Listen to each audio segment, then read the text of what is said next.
Domestic Peace. Dedicated to my dear niece Valentine Serville. The incident recorded in this sketch took place towards the end of the month of November, 1809, the moment when Napoleon's fugitive empire attained the apogee of its splendor. The trumpet blasts of Wagram were still sounding an echo in the heart of the Austrian monarchy. Peace was being signed between France and the coalition.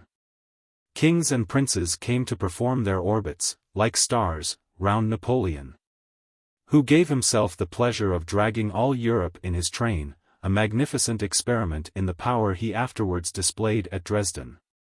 Never, as contemporaries tell us, did Paris see entertainments more superb than those which preceded and followed the sovereign's marriage with an Austrian archduchess. Never, in the most splendid days of the monarchy, had so many crowned heads thronged the shores of the Seine, never had the French aristocracy been so rich or so splendid.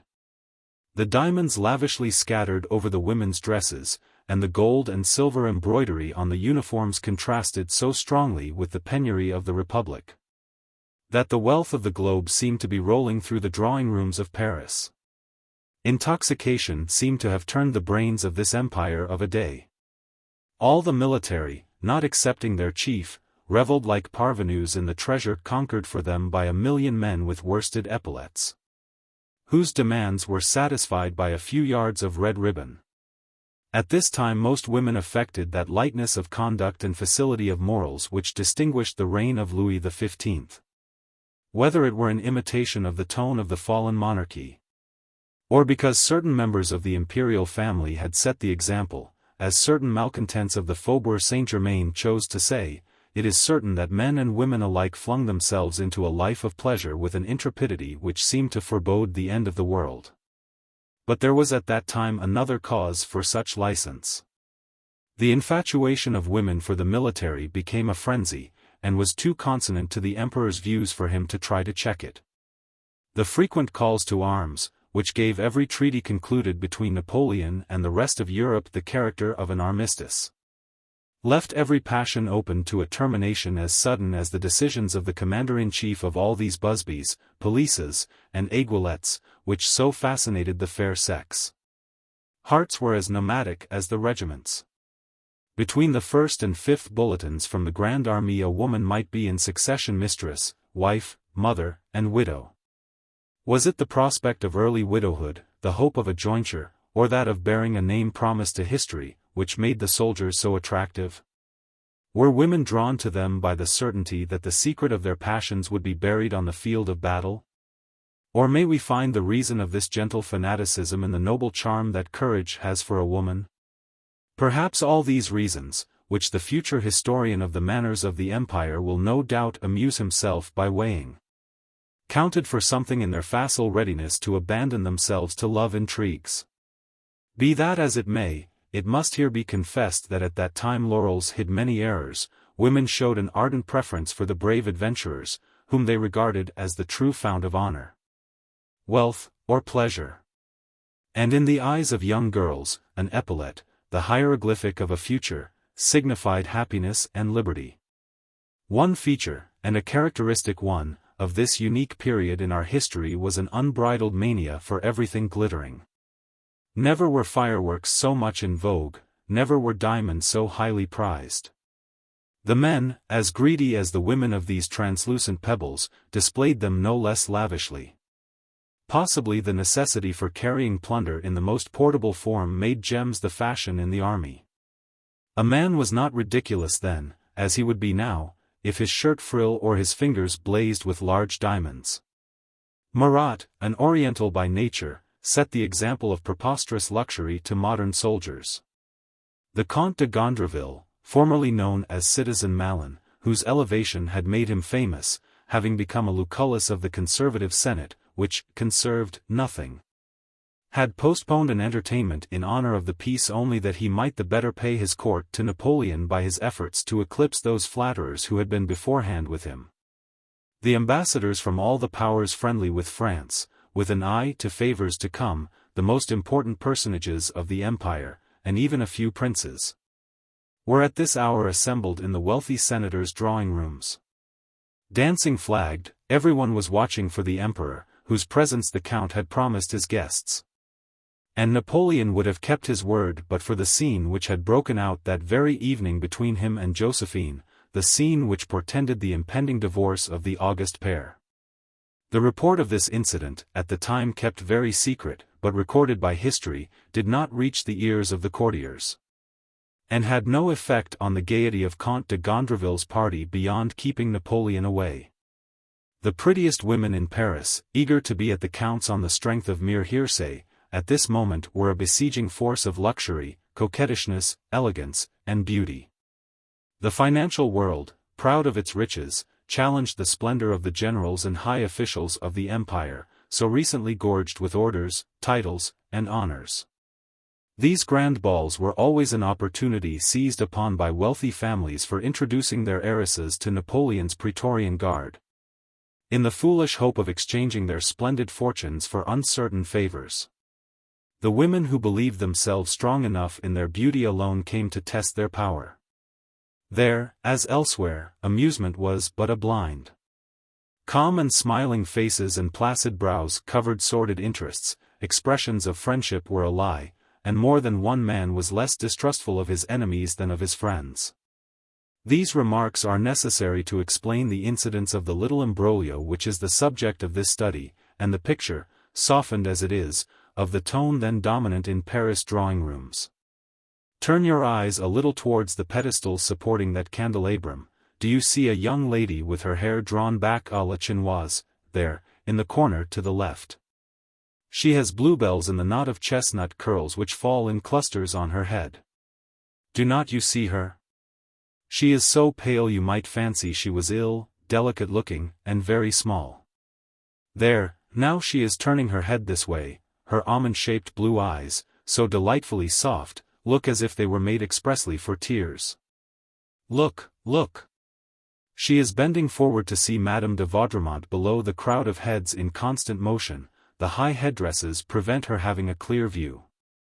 I see her now, my dear fellow.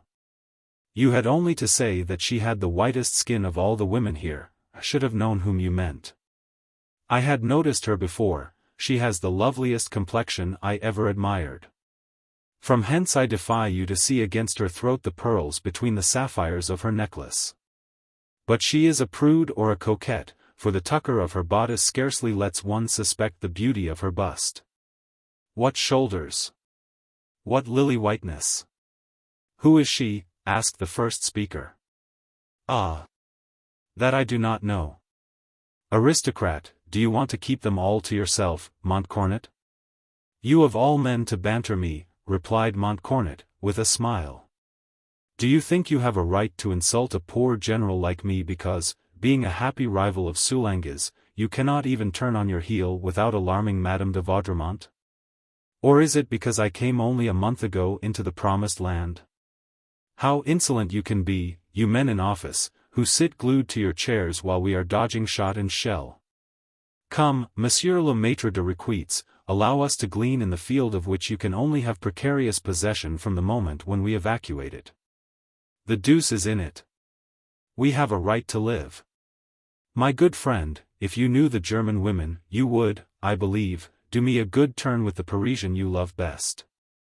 Well, General, since you have vouchsafed to turn your attention to that lady, whom I never saw till now, have the charity to tell me if you have seen her dance. Why, my dear Marshal, where have you dropped from? If you are ever sent with an embassy, I have small hopes of your success. Do not you see a triple rank of the most undaunted coquettes of Paris between her and the swarm of dancing men that buzz under the chandelier? And was it not only by the help of your eyeglass that you were able to discover her at all in the corner by that pillar, where she seems buried in the gloom? In spite of the candles blazing above her head? Between her and us there is such a sparkle of diamonds and glances, so many floating plumes, such a flutter of lace, of flowers and curls, that it would be a real miracle if any dancer could detect her among those stars.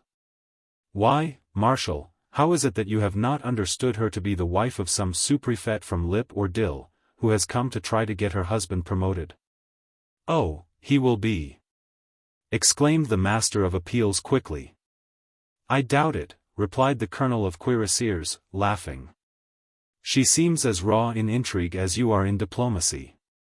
I dare bet, Marshal, that you do not know how she got into that place.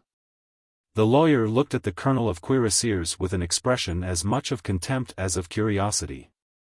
Well, proceeded Montcornet, she arrived, I have no doubt, punctually at 9, the first of the company perhaps, and probably she greatly embarrassed the Comtesse de Gondreville. Who cannot put two ideas together? Repulsed by the mistress of the house, routed from chair to chair by each newcomer, and driven into the darkness of this little corner, she allowed herself to be walled in. The victim of the jealousy of the other ladies, who would gladly have buried that dangerous beauty. She had, of course, no friend to encourage her to maintain the place she first held in the front rank. Then each of those treacherous fair ones would have enjoined on the men of her circle on no account to take out our poor friend, under pain of the severest punishment. That, my dear fellow, is the way in which those sweet faces, in appearance so tender and so artless, would have formed a coalition against the stranger, and that without a word beyond the question. Tell me, dear, do you know that little woman in blue? Look here, Marshal, if you care to run the gauntlet of more flattering glances and inviting questions than you will ever again meet in the whole of your life. Just try to get through the triple rampart which defends that queen of Dill, or Lip, or Charente. You will see whether the dullest woman of them all will not be equal to inventing some wile that would hinder the most determined man from bringing the plaintive stranger to the light. Does it not strike you that she looks like an elegy?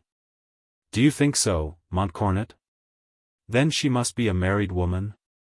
Why not a widow?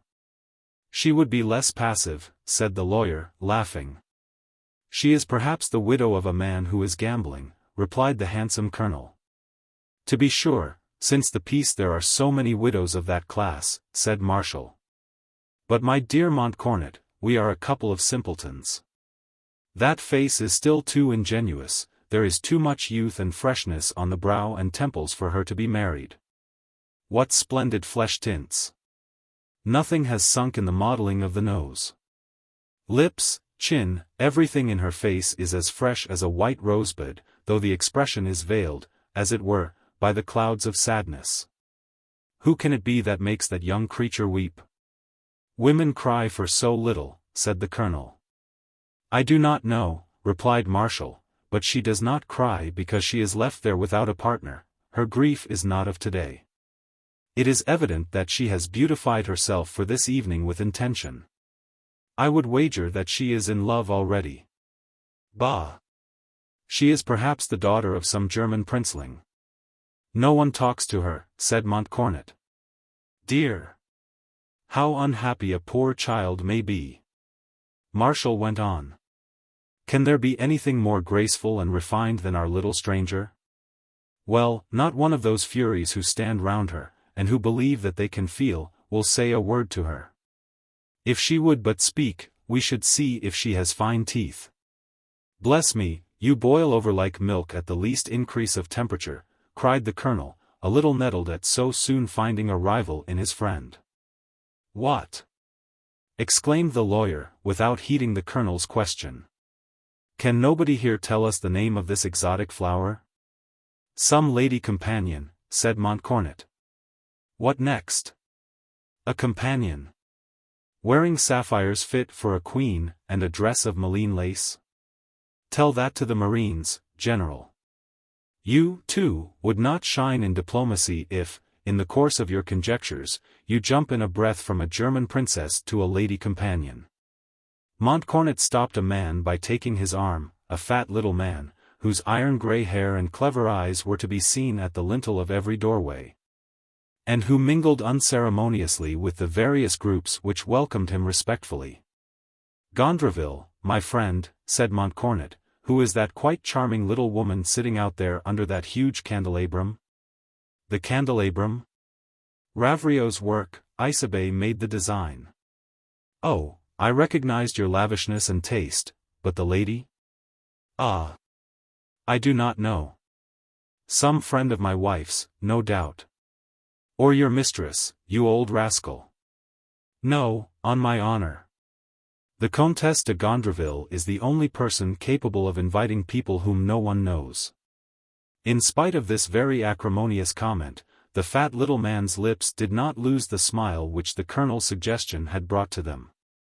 Montcornet returned to the lawyer, who had rejoined a neighboring group, intent on asking, but in vain, for information as to the fair unknown. He grasped Marshall's arm, and said in his ear, "My dear Marshall, mind what you are about.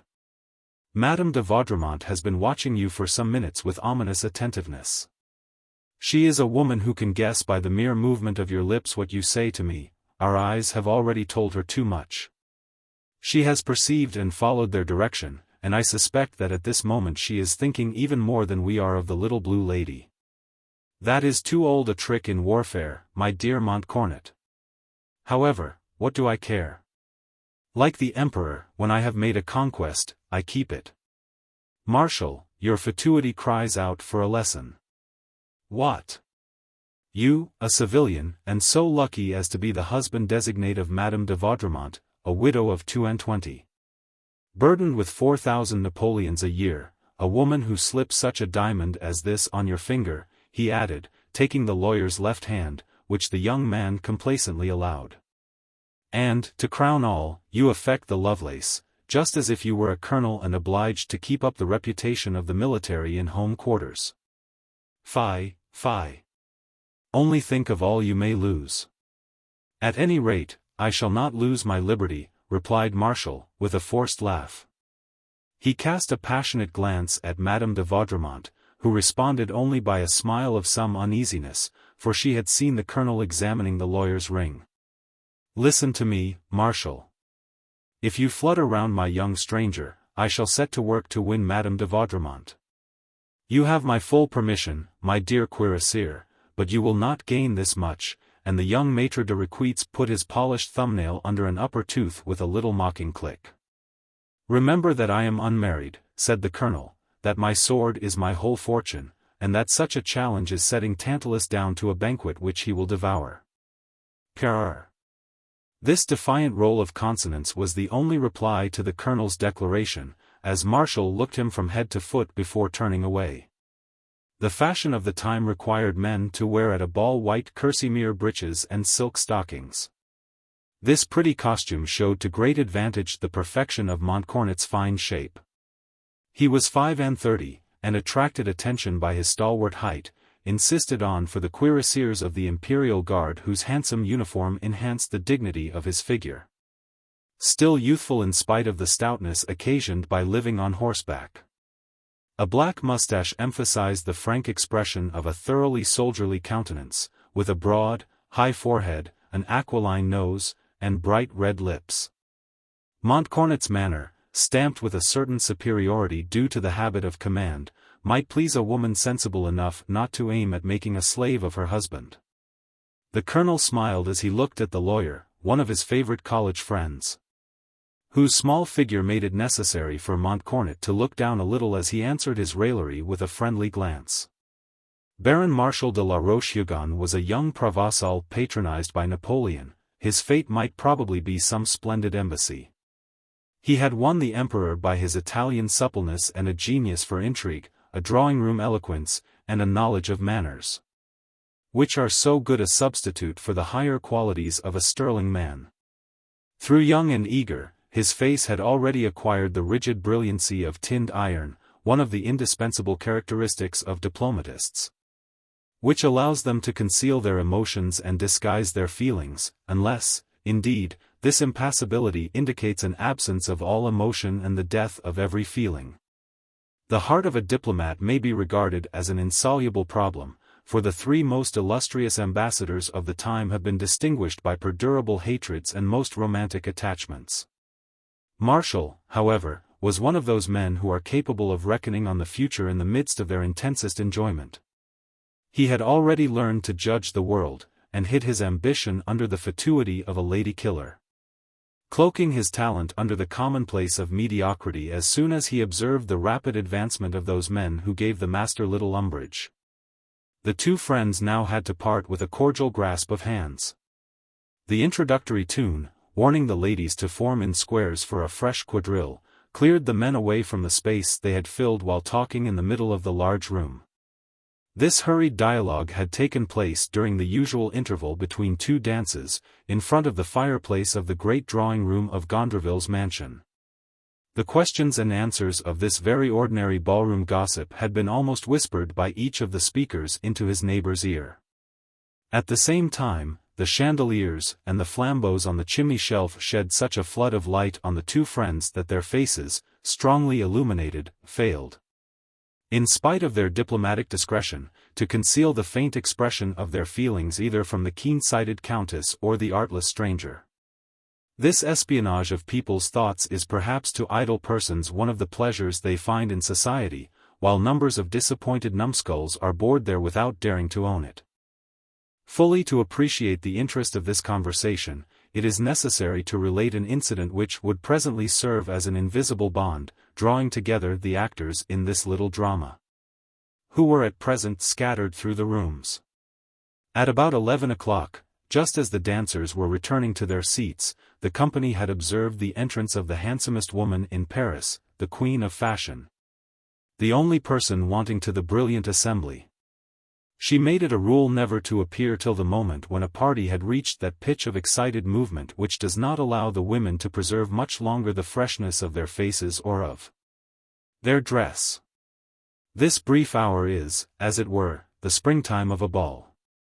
An hour after, when pleasure falls flat and fatigue is encroaching, everything is spoilt.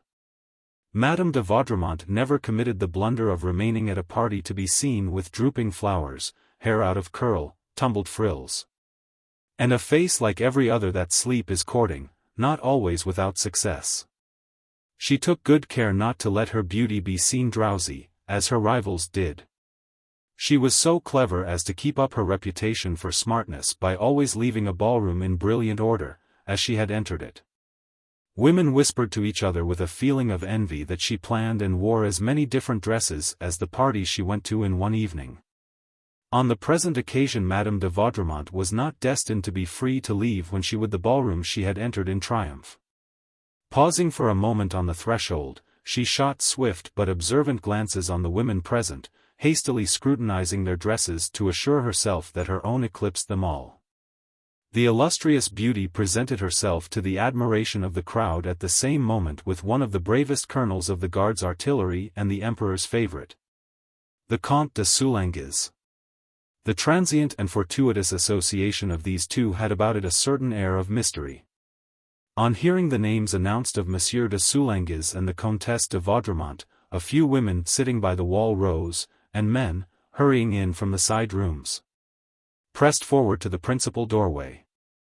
One of the jesters who are always to be found in any large assembly said, as the Countess and her escort came in, that women had quite as much curiosity about seeing a man who was faithful to his passion as men had in studying a woman who was difficult to enthrall.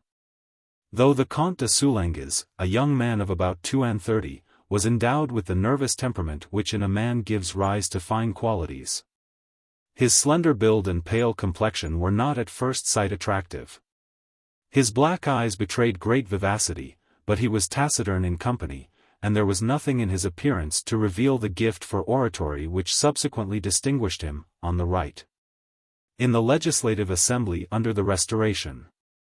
The Comtesse de Vaudremont, a tall woman, rather fat, with a skin of dazzling whiteness, a small head that she carried well, and the immense advantage of inspiring love by the graciousness of her manner, was one of those beings who keep all the promise of their beauty. The pair, who for a few minutes were the center of general observation, did not for long give curiosity an opportunity of exercising itself about them. The colonel and the countess seemed perfectly to understand that accident had placed them in an awkward position. Martial, as they came forward, had hastened to join the group of men by the fireplace, that he might watch Madame de Vaudremont with the jealous anxiety of the first flame of passion. From behind the heads which formed a sort of rampart, a secret voice seemed to warn him that the success on which he prided himself might perhaps be precarious. But the coldly polite smile with which the Countess thanked Monsieur de Soulanges, and her little bow of dismissal as she sat down by Madame de Gondreville, relaxed the muscles of his face which jealousy had made rigid. Seeing Soulanges, however, still standing quite near the sofa on which Madame de Vaudremont was seated. Not apparently having understood the glance by which the lady had conveyed to him that they were both playing a ridiculous part. The volcanic Provençal again knit the black brows that overshadowed his blue eyes, smoothed his chestnut curls to keep himself in countenance. And without betraying the agitation which made his heart beat, watched the faces of the Countess and of M.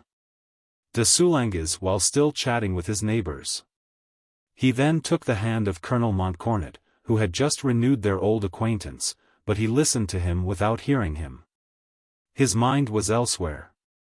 Soulanges was gazing calmly at the women, sitting 4 ranks deep all round the immense ballroom, admiring this dado of diamonds, rubies, masses of gold and shining hair, of which the luster almost outshone the blaze of wax lights, the cut glass of the chandeliers, and the gilding. His rival's stolid indifference put the lawyer out of countenance. Quite incapable of controlling his secret transports of impatience, Martial went towards Madame de Vaudremont with a bow. On seeing the Provençal, Soulanges gave him a covert glance, and impertinently turned away his head. Solemn silence now reigned in the room, where curiosity was at the highest pitch. All these eager faces wore the strangest mixed expressions. Everyone apprehended one of those outbreaks which men of breeding carefully avoid. Suddenly the Count's pale face turned as red as the scarlet facings of his coat, and he fixed his gaze on the floor that the cause of his agitation might not be guessed. On catching sight of the unknown lady humbly seated by the pedestal of the candelabrum, he moved away with a melancholy air, passing in front of the lawyer, and took refuge in one of the cardrooms. Martial and all the company thought that Soulanges had publicly surrendered the post, out of fear of the ridicule which invariably attaches to a discarded lover. The lawyer proudly raised his head and looked at the strange lady. Then, as he took his seat at his ease near Madame de Vaudremont, he listened to her so inattentively that he did not catch these words spoken behind her fan. "Martial, you will oblige me this evening by not wearing that ring that you snatched from me. I have my reasons, and will explain them to you in a moment when we go away. You must give me your arm to go to the Princess de Vagram's." "Why did you come in with the colonel?" asked the Baron. "I met him in the hall," she replied. "But leave me now, everybody is looking at us." Martial returned to the Colonel of Cuirassiers. Then it was that the little blue lady had become the object of the curiosity which agitated in such various ways the Colonel, Soulanges, Martial, and Madame de Vaudremont. When the friends parted, after the challenge which closed their conversation, the Baron flew to Madame de Vaudremont, and led her to a place in the most brilliant quadrille. Favored by the sort of intoxication which dancing always produces in a woman, and by the turmoil of a ball, where men appear in all the trickery of dress, which adds no less to their attractions than it does to those of women, Martial thought he might yield with impunity to the charm that attracted his gaze to the fair stranger. Though he succeeded in hiding his first glances towards the lady in blue from the anxious activity of the Countess' eyes, he was ere long caught in the fact. And though he managed to excuse himself once for his absence of mind, he could not justify the unseemly silence with which he presently heard the most insinuating question which a woman can put to a man. "Do you like me very much this evening?" And the more dreamy he became, the more the Countess pressed and teased him. While Martial was dancing, the Colonel moved from group to group, seeking information about the unknown lady. After exhausting the good humor even of the most indifferent, he had resolved to take advantage of a moment when the Comtesse de Gondreville seemed to be at liberty, to ask her the name of the mysterious lady, when he perceived a little space left clear between the pedestal of the candelabrum and the 2 sofas, which ended in that corner. The dance had left several of the chairs vacant, which formed rows of fortifications held by mothers or women of middle age. And the Colonel seized the opportunity to make his way through this palisade hung with shawls and wraps. He began by making himself agreeable to the dowagers, and so from one to another, and from compliment to compliment, he at last reached the empty space next the stranger. At the risk of catching on to the griffins and chimeras of the huge candelabrum, he stood there, braving the glare and dropping of the wax candles, to Marshall's extreme annoyance. The colonel, far too tactful to speak suddenly to the little blue lady on his right, began by saying to a plain woman who was seated on the left. "This is a splendid ball, madam. What luxury! What life! On my word, every woman here is pretty. You are not dancing, because you do not care for it, no doubt." This vapid conversation was solely intended to induce his right-hand neighbor to speak, but she, silent and absent-minded, paid not the least attention. The officer had in store a number of phrases which he intended should lead up to, "And you, madam?" a question from which he hoped great things. But he was strangely surprised to see tears in the strange lady's eyes, which seemed wholly absorbed in gazing on Madame de Vaudremont. "You are married, no doubt, madam?" he asked her at length, in hesitating tones. "Yes, monsieur," replied the lady. "And your husband is here, of course?" "Yes, monsieur." "And why, madam, do you remain in this spot? Is it to attract attention?" The mournful lady smiled sadly. "Allow me the honor, madam, of being your partner in the next quadrille, and I will take care not to bring you back here. I see a vacant settee near the fire, come and take it.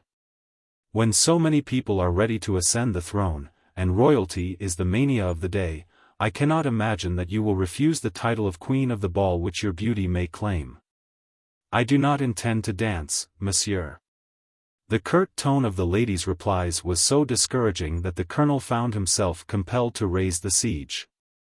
Marshall, who guessed what the officer's last request had been, and the refusal he had met with, began to smile, and stroked his chin, making the diamond sparkle which he wore on his finger. "What are you laughing at?" said the Comtesse de Vaudremont. "At the failure of the poor colonel, who has just put his foot in it." "I begged you to take your ring off," said the countess, interrupting him. "I did not hear you."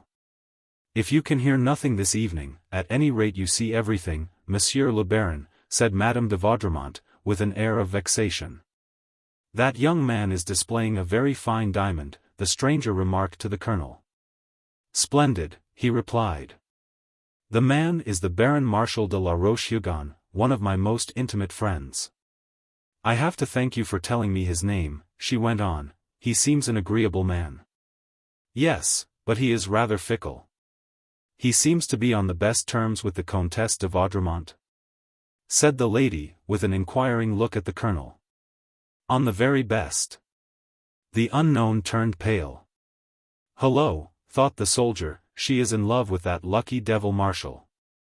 "I fancied that Madame de Vaudremont had long been devoted to M. de Soulanges," said the lady, recovering a little from the suppressed grief which had clouded the fairness of her face.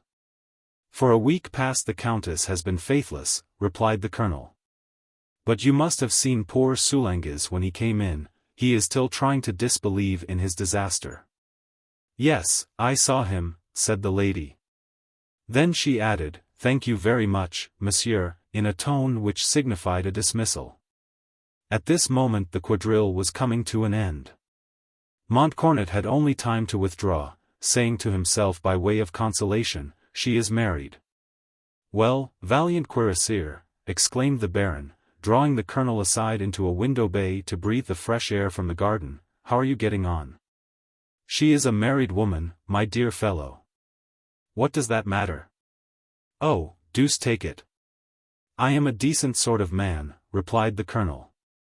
"I have no idea of paying my addresses to a woman I cannot marry. Besides, Marshal, she expressly told me that she did not intend to dance. Colonel, I will bet 100 Napoleons to your grey horse that she will dance with me this evening." "Done," said the colonel, putting his hand in the coxcombs. "Meanwhile I am going to look for Soulanges, he perhaps knows the lady, as she seems interested in him." "You have lost, my good fellow," cried Marshall, laughing. "My eyes have met hers, and I know what they mean. My dear friend, you owe me no grudge for dancing with her after she has refused you?" "No, no. Those who laugh last, laugh longest. But I am an honest gambler and a generous enemy, Marshal, and I warn you, she is fond of diamonds." With these words the friends parted. General Montcornet made his way to the cardroom, where he saw the Comte de Soulanges sitting at a billard table.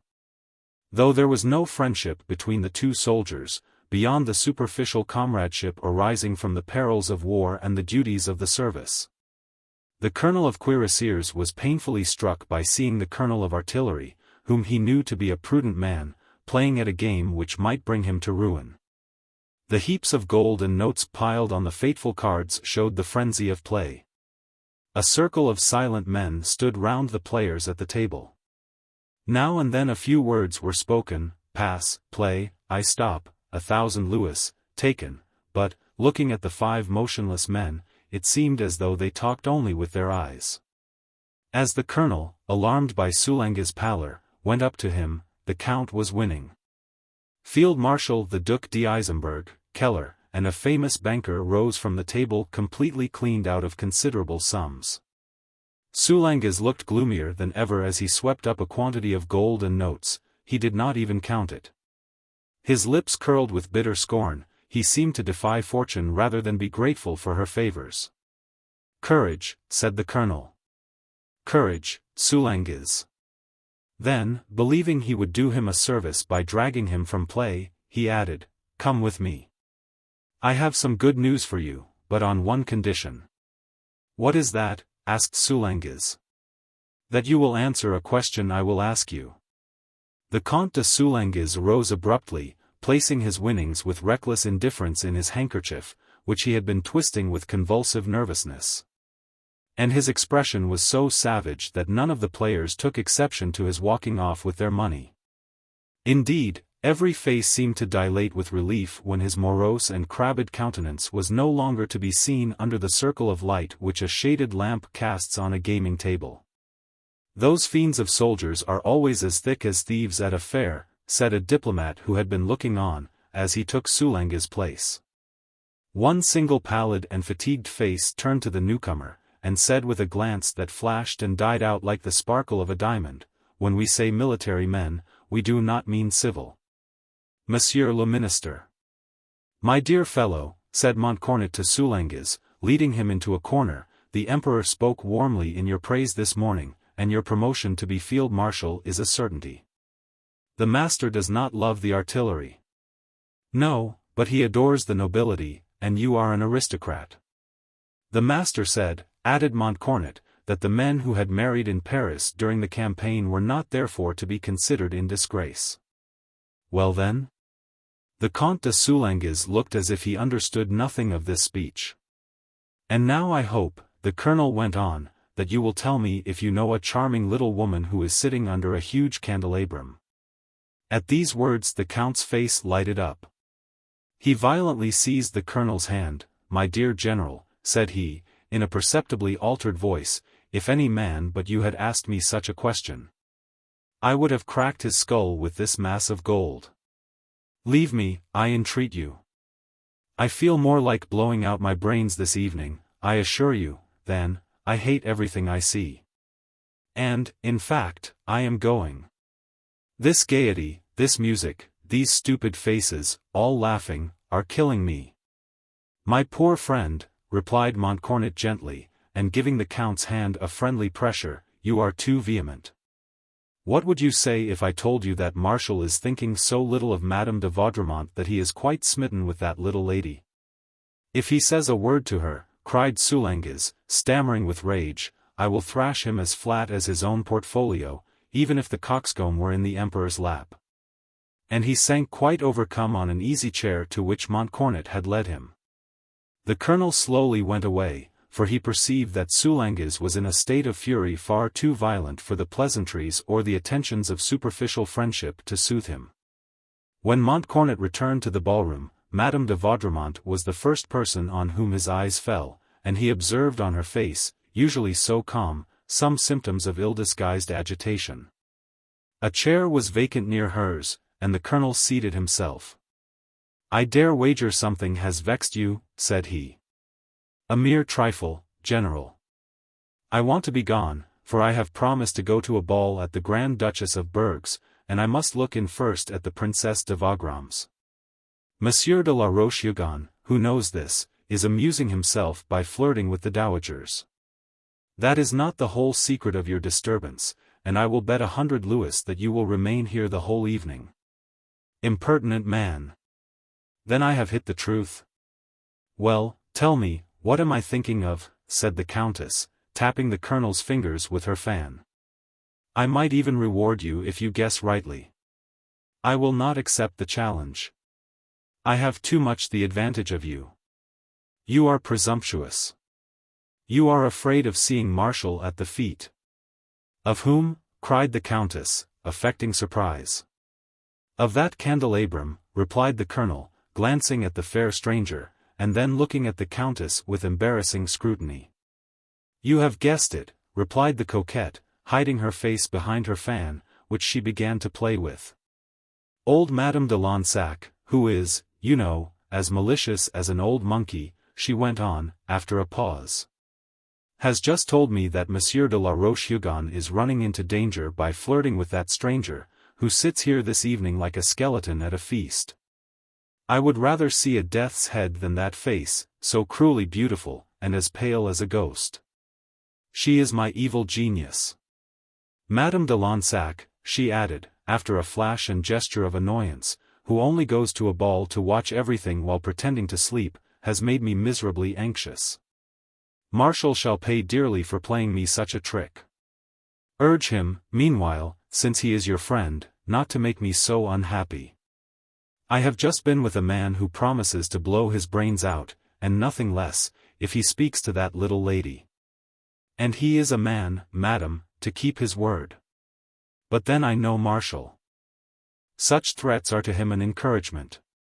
And, besides, we have wagered. Here the Colonel lowered his voice.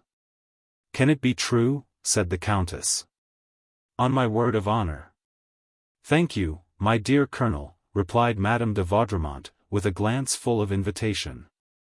Will you do me the honor of dancing with me? Yes, but the next quadrille.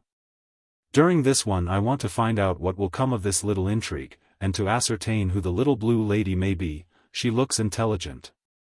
The Colonel, understanding that Madame de Vaudremont wished to be alone, retired, well content to have begun his attack so well. At most entertainments women are to be met who are there, like Madame de Lansac, as old sailors gather on the seashore to watch younger mariners struggling with the tempest. At this moment Madame de Lansac, who seemed to be interested in the personages of this drama, could easily guess the agitation which the Countess was going through. The lady might fan herself gracefully, smile on the young men who bowed to her, and bring into play all the arts by which a woman hides her emotion. The dowager, one of the most clear-sighted and mischief-loving duchesses bequeathed by the 18th century to the 19th, could read her heart and mind through it all. The old lady seemed to detect the slightest movement that revealed the impressions of the soul.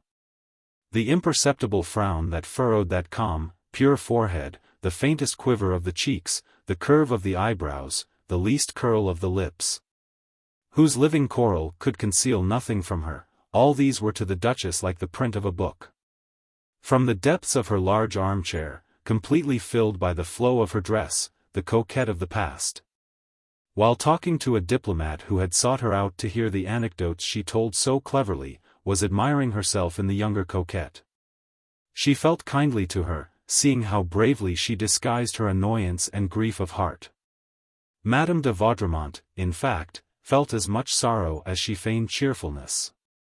She had believed that she had found in Marshal a man of talent on whose support she could count for adorning her life with all the enchantment of power. And at this moment she perceived her mistake, as injurious to her reputation as to her good opinion of herself. In her, as in other women of that time, the suddenness of their passions increased their vehemence. Souls which love much and love often, suffer no less than those which burn themselves out in one affection. Her liking for Marshal was but of yesterday, it is true. But the least experienced surgeon knows that the pain caused by the amputation of a healthy limb is more acute than the removal of a diseased one. There was a future before Madame de Vaudremont's passion for Marshal, while her previous love had been hopeless, and poisoned by Soulange's remorse. The old Duchess, who was watching for an opportunity of speaking to the Countess, hastened to dismiss her ambassador. For in comparison with a lover's quarrel every interest pales, even with an old woman. To engage battle, Madame de Lansac shot at the younger lady a sardonic glance which made the Countess fear lest her fate was in the dowager's hands. There are looks between woman and woman which are like the torches brought on at the climax of a tragedy. No one who had not known that Duchess could appreciate the terror which the expression of her countenance inspired in the Countess. Madame de Lansac was tall, and her features led people to say, that must have been a handsome woman. She coated her cheeks so thickly with rouge that the wrinkles were scarcely visible. But her eyes, far from gaining a factitious brilliancy from this strong carmine, looked all the more dim. She wore a vast quantity of diamonds, and dressed with sufficient taste not to make herself ridiculous. Her sharp nose promised epigram. A well-fitted set of teeth preserved a smile of such irony as recalled that of Voltaire. At the same time, the exquisite politeness of her manners so effectually softened the mischievous twist in her mind, that it was impossible to accuse her of spitefulness. The old woman's eyes lighted up, and a triumphant glance, seconded by a smile, which said, "I promised you as much," shot across the room, and brought a blush of hope to the pale cheeks of the young creature languishing under the great chandelier. The alliance between Madame de Lansac and the stranger could not escape the practiced eye of the Comtesse de Vaudremont, who scented a mystery, and was determined to penetrate it.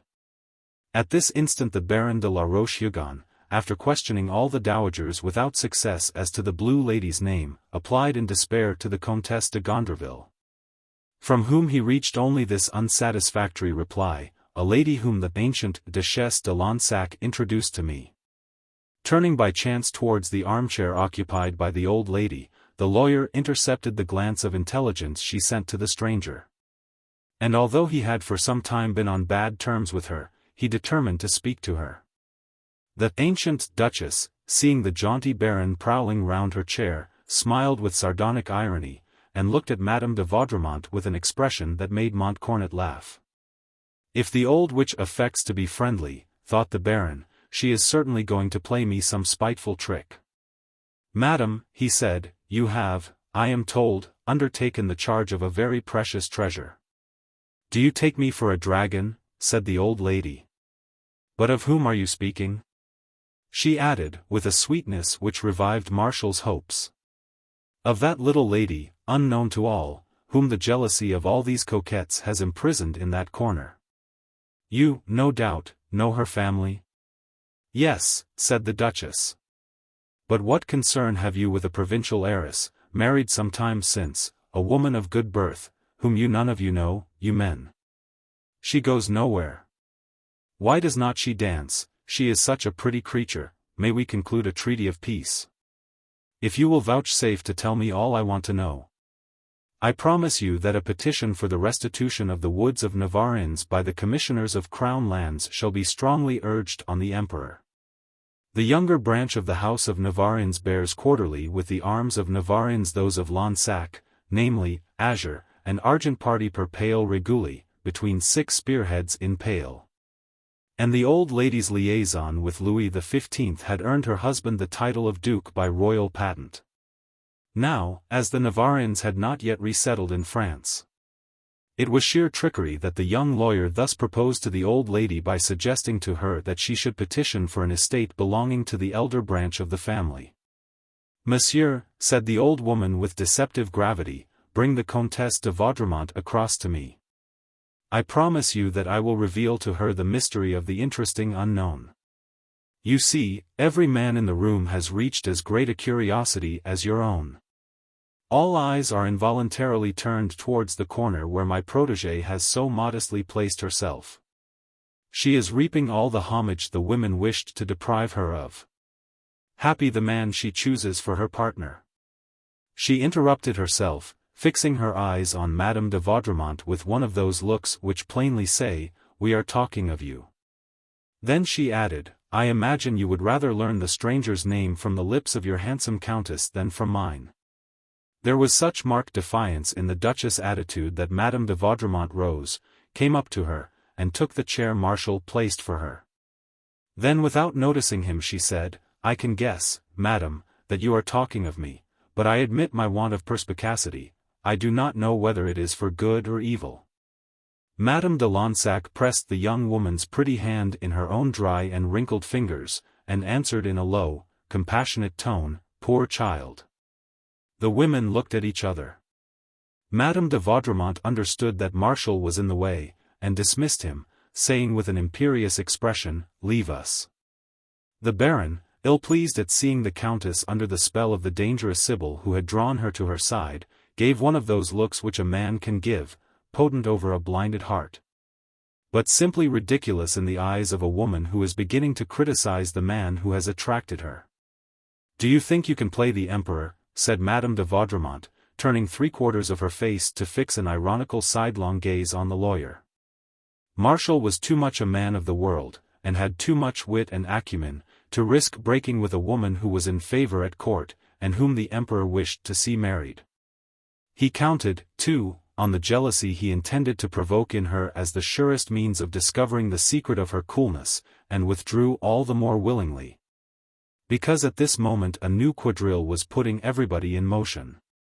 With an air of making room for the dancing, the Baron leaned back against the marble slab of a console, folded his arms, and stood absorbed in watching the two ladies talking. From time to time he followed the glances which both frequently directed to the stranger.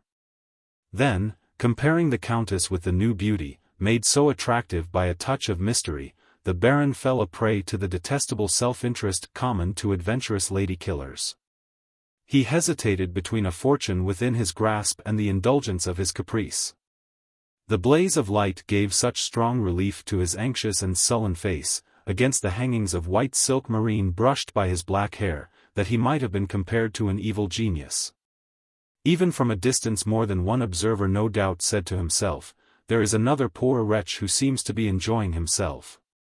The Colonel, meanwhile, with one shoulder leaning lightly against the side-post of the doorway between the ballroom and the cardroom, could laugh undetected under his ample mustache. It amused him to look on at the turmoil of the dance. He could see 100 pretty heads turning about in obedience to the figures.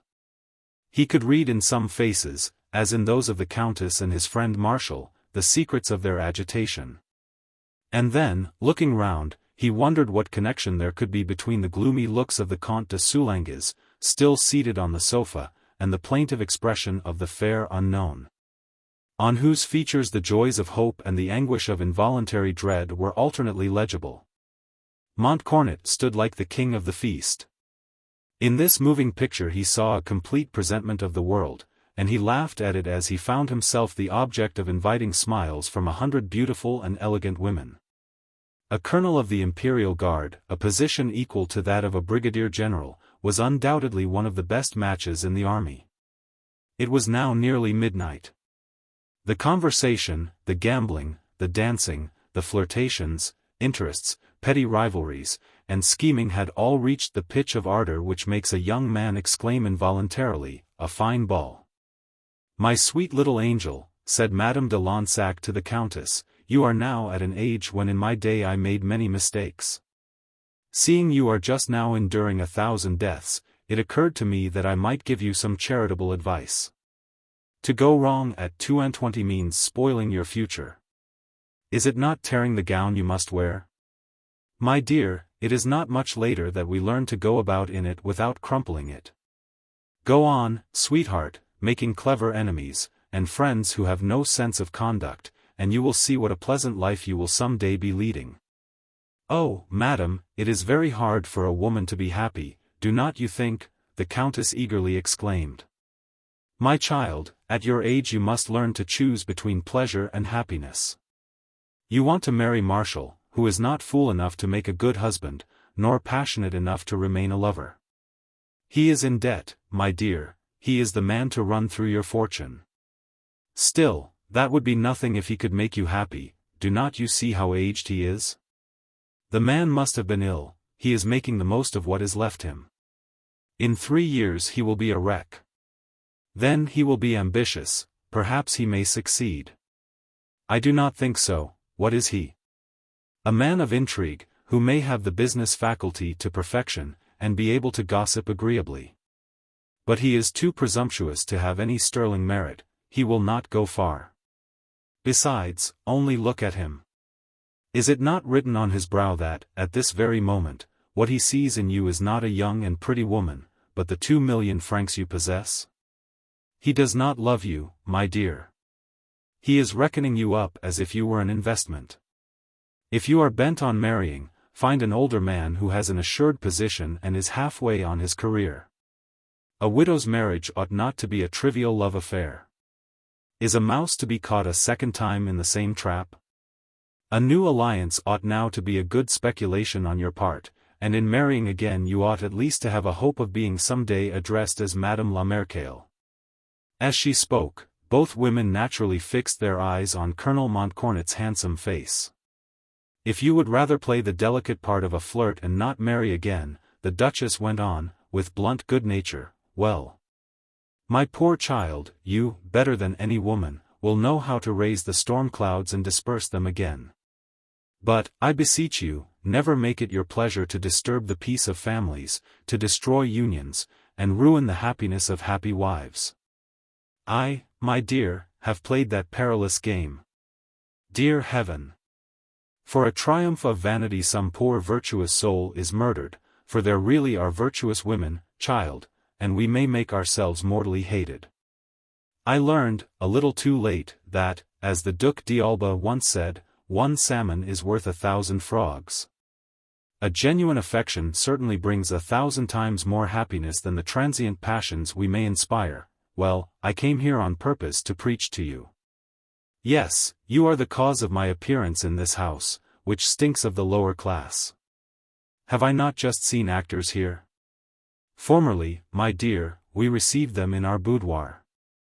But in the drawing-room, never. Why do you look at me with so much amazement? Listen to me. If you want to play with men, do not try to wring the hearts of any but those whose life is not yet settled, who have no duties to fulfill. The others do not forgive us for the errors that have made them happy. Profit by this maxim, founded on my long experience. That luckless Soulanges, for instance, whose head you have turned, whom you have intoxicated for these 15 months past, God knows how. Do you know at what you have struck? At his whole life. He has been married these 2 years, he is worshipped by a charming wife, whom he loves, but neglects, she lives in tears and embittered silence. Soulanges has had hours of remorse more terrible than his pleasure has been sweet.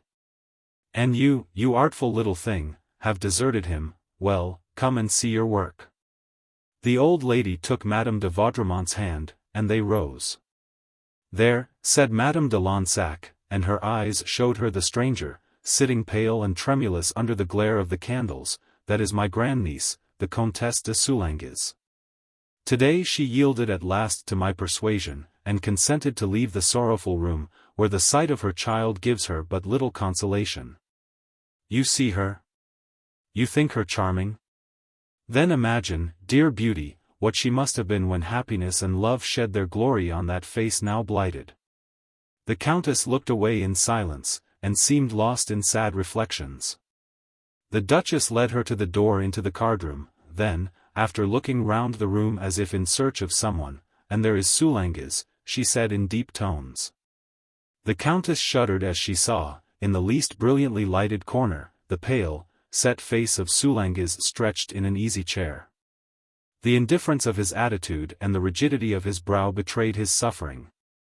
The players passed him to and fro, without paying any more attention to him than if he had been dead.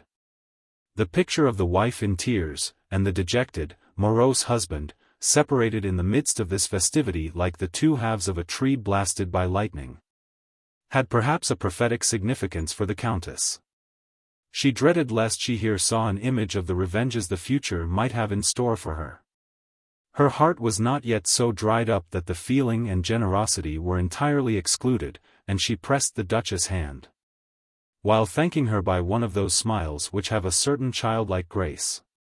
My dear child, the old lady said in her ear, remember henceforth that we are just as capable of repelling a man's attentions as of attracting them. She is yours if you are not a simpleton.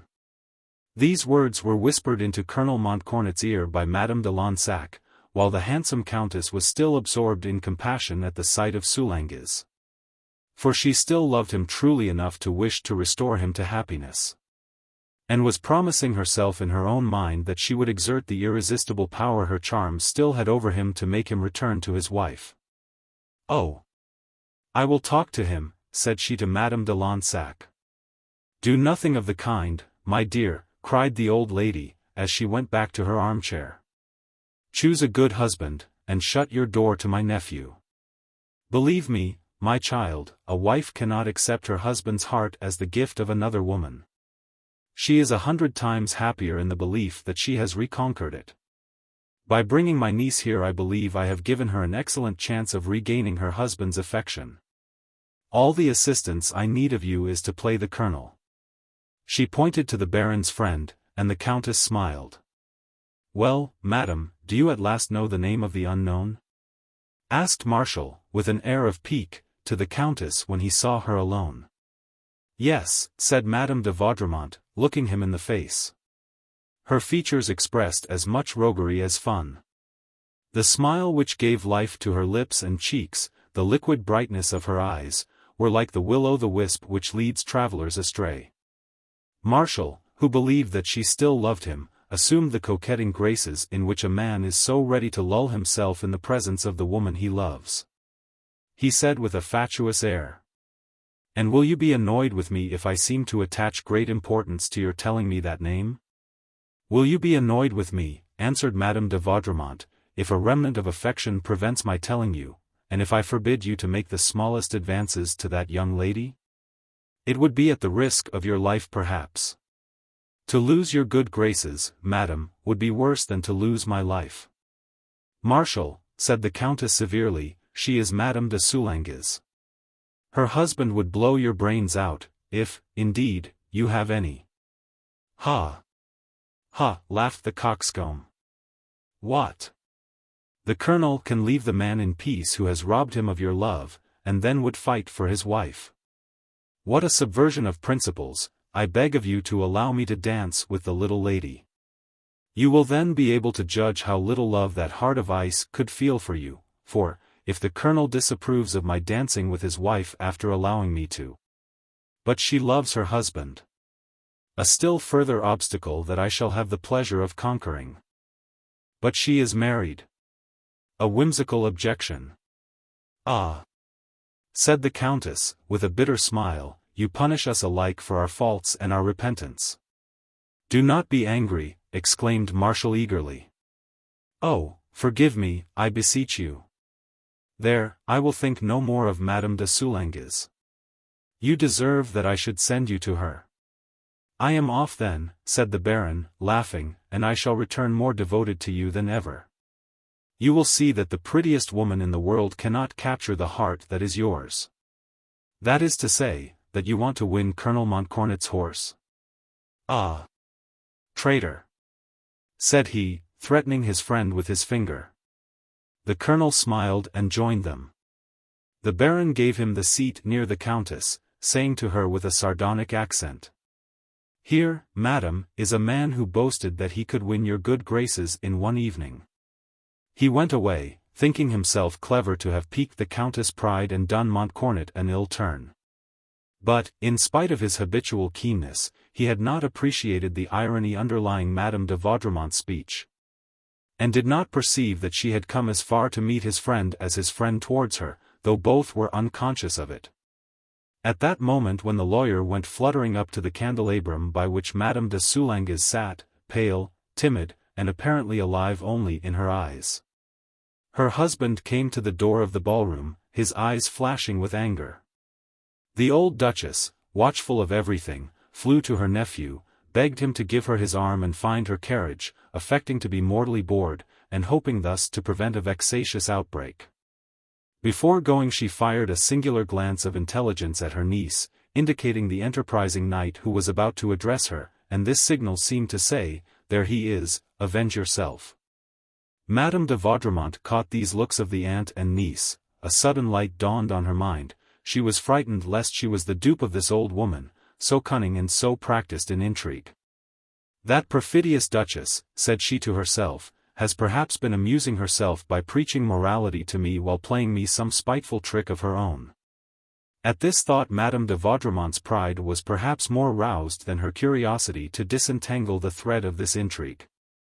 In the absorption of mind to which she was a prey she was no longer mistress of herself. The colonel, interpreting to his own advantage the embarrassment evident in the Countess' manner and speech, became more ardent and pressing. The old blasé diplomats, amusing themselves by watching the play of faces, had never found so many intrigues at once to watch or guess at. The passions agitating the two couples were to be seen with variations at every step in the crowded rooms, and reflected with different shades in other countenances.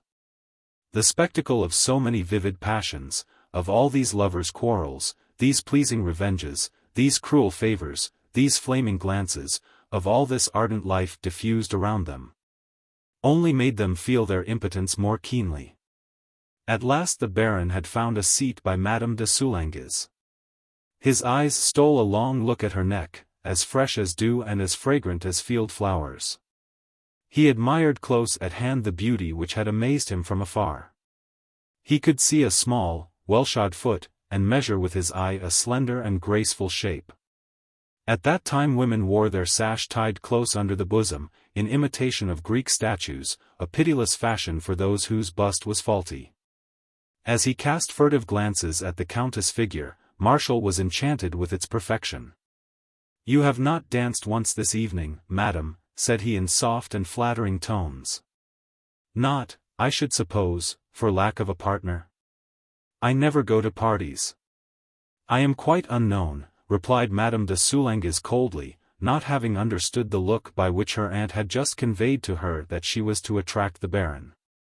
Martial, to give himself countenance, twisted the diamond he wore on his left hand. The rainbow fires of the gem seemed to flash a sudden light on the young Countess' mind. She blushed and looked at the Baron with an undefinable expression.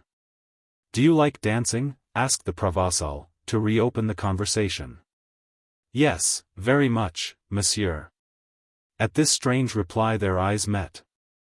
The young man, surprised by the earnest accent, which aroused a vague hope in his heart, had suddenly questioned the lady's eyes. "Then, madam, am I not overbold in offering myself to be your partner for the next quadrille?" Artless confusion colored the Countess' white cheeks. "But, monsieur, I have already refused one partner, a military man." "Was it that tall cavalry colonel whom you see over there?" "Precisely so." "Oh! He is a friend of mine, feel no alarm." "Will you grant me the favor I dare hope for?" "Yes, monsieur." Her tone betrayed an emotion so new and so deep that the lawyer's world-worn soul was touched. He was overcome by shyness like a schoolboy's, lost his confidence, and his southern brain caught fire. He tried to talk, but his phrases struck him as graceless in comparison with Madame de Soulanges' bright and subtle replies. It was lucky for him that the quadrille was forming. Standing by his beautiful partner, he felt more at ease. To many men dancing is a phase of being.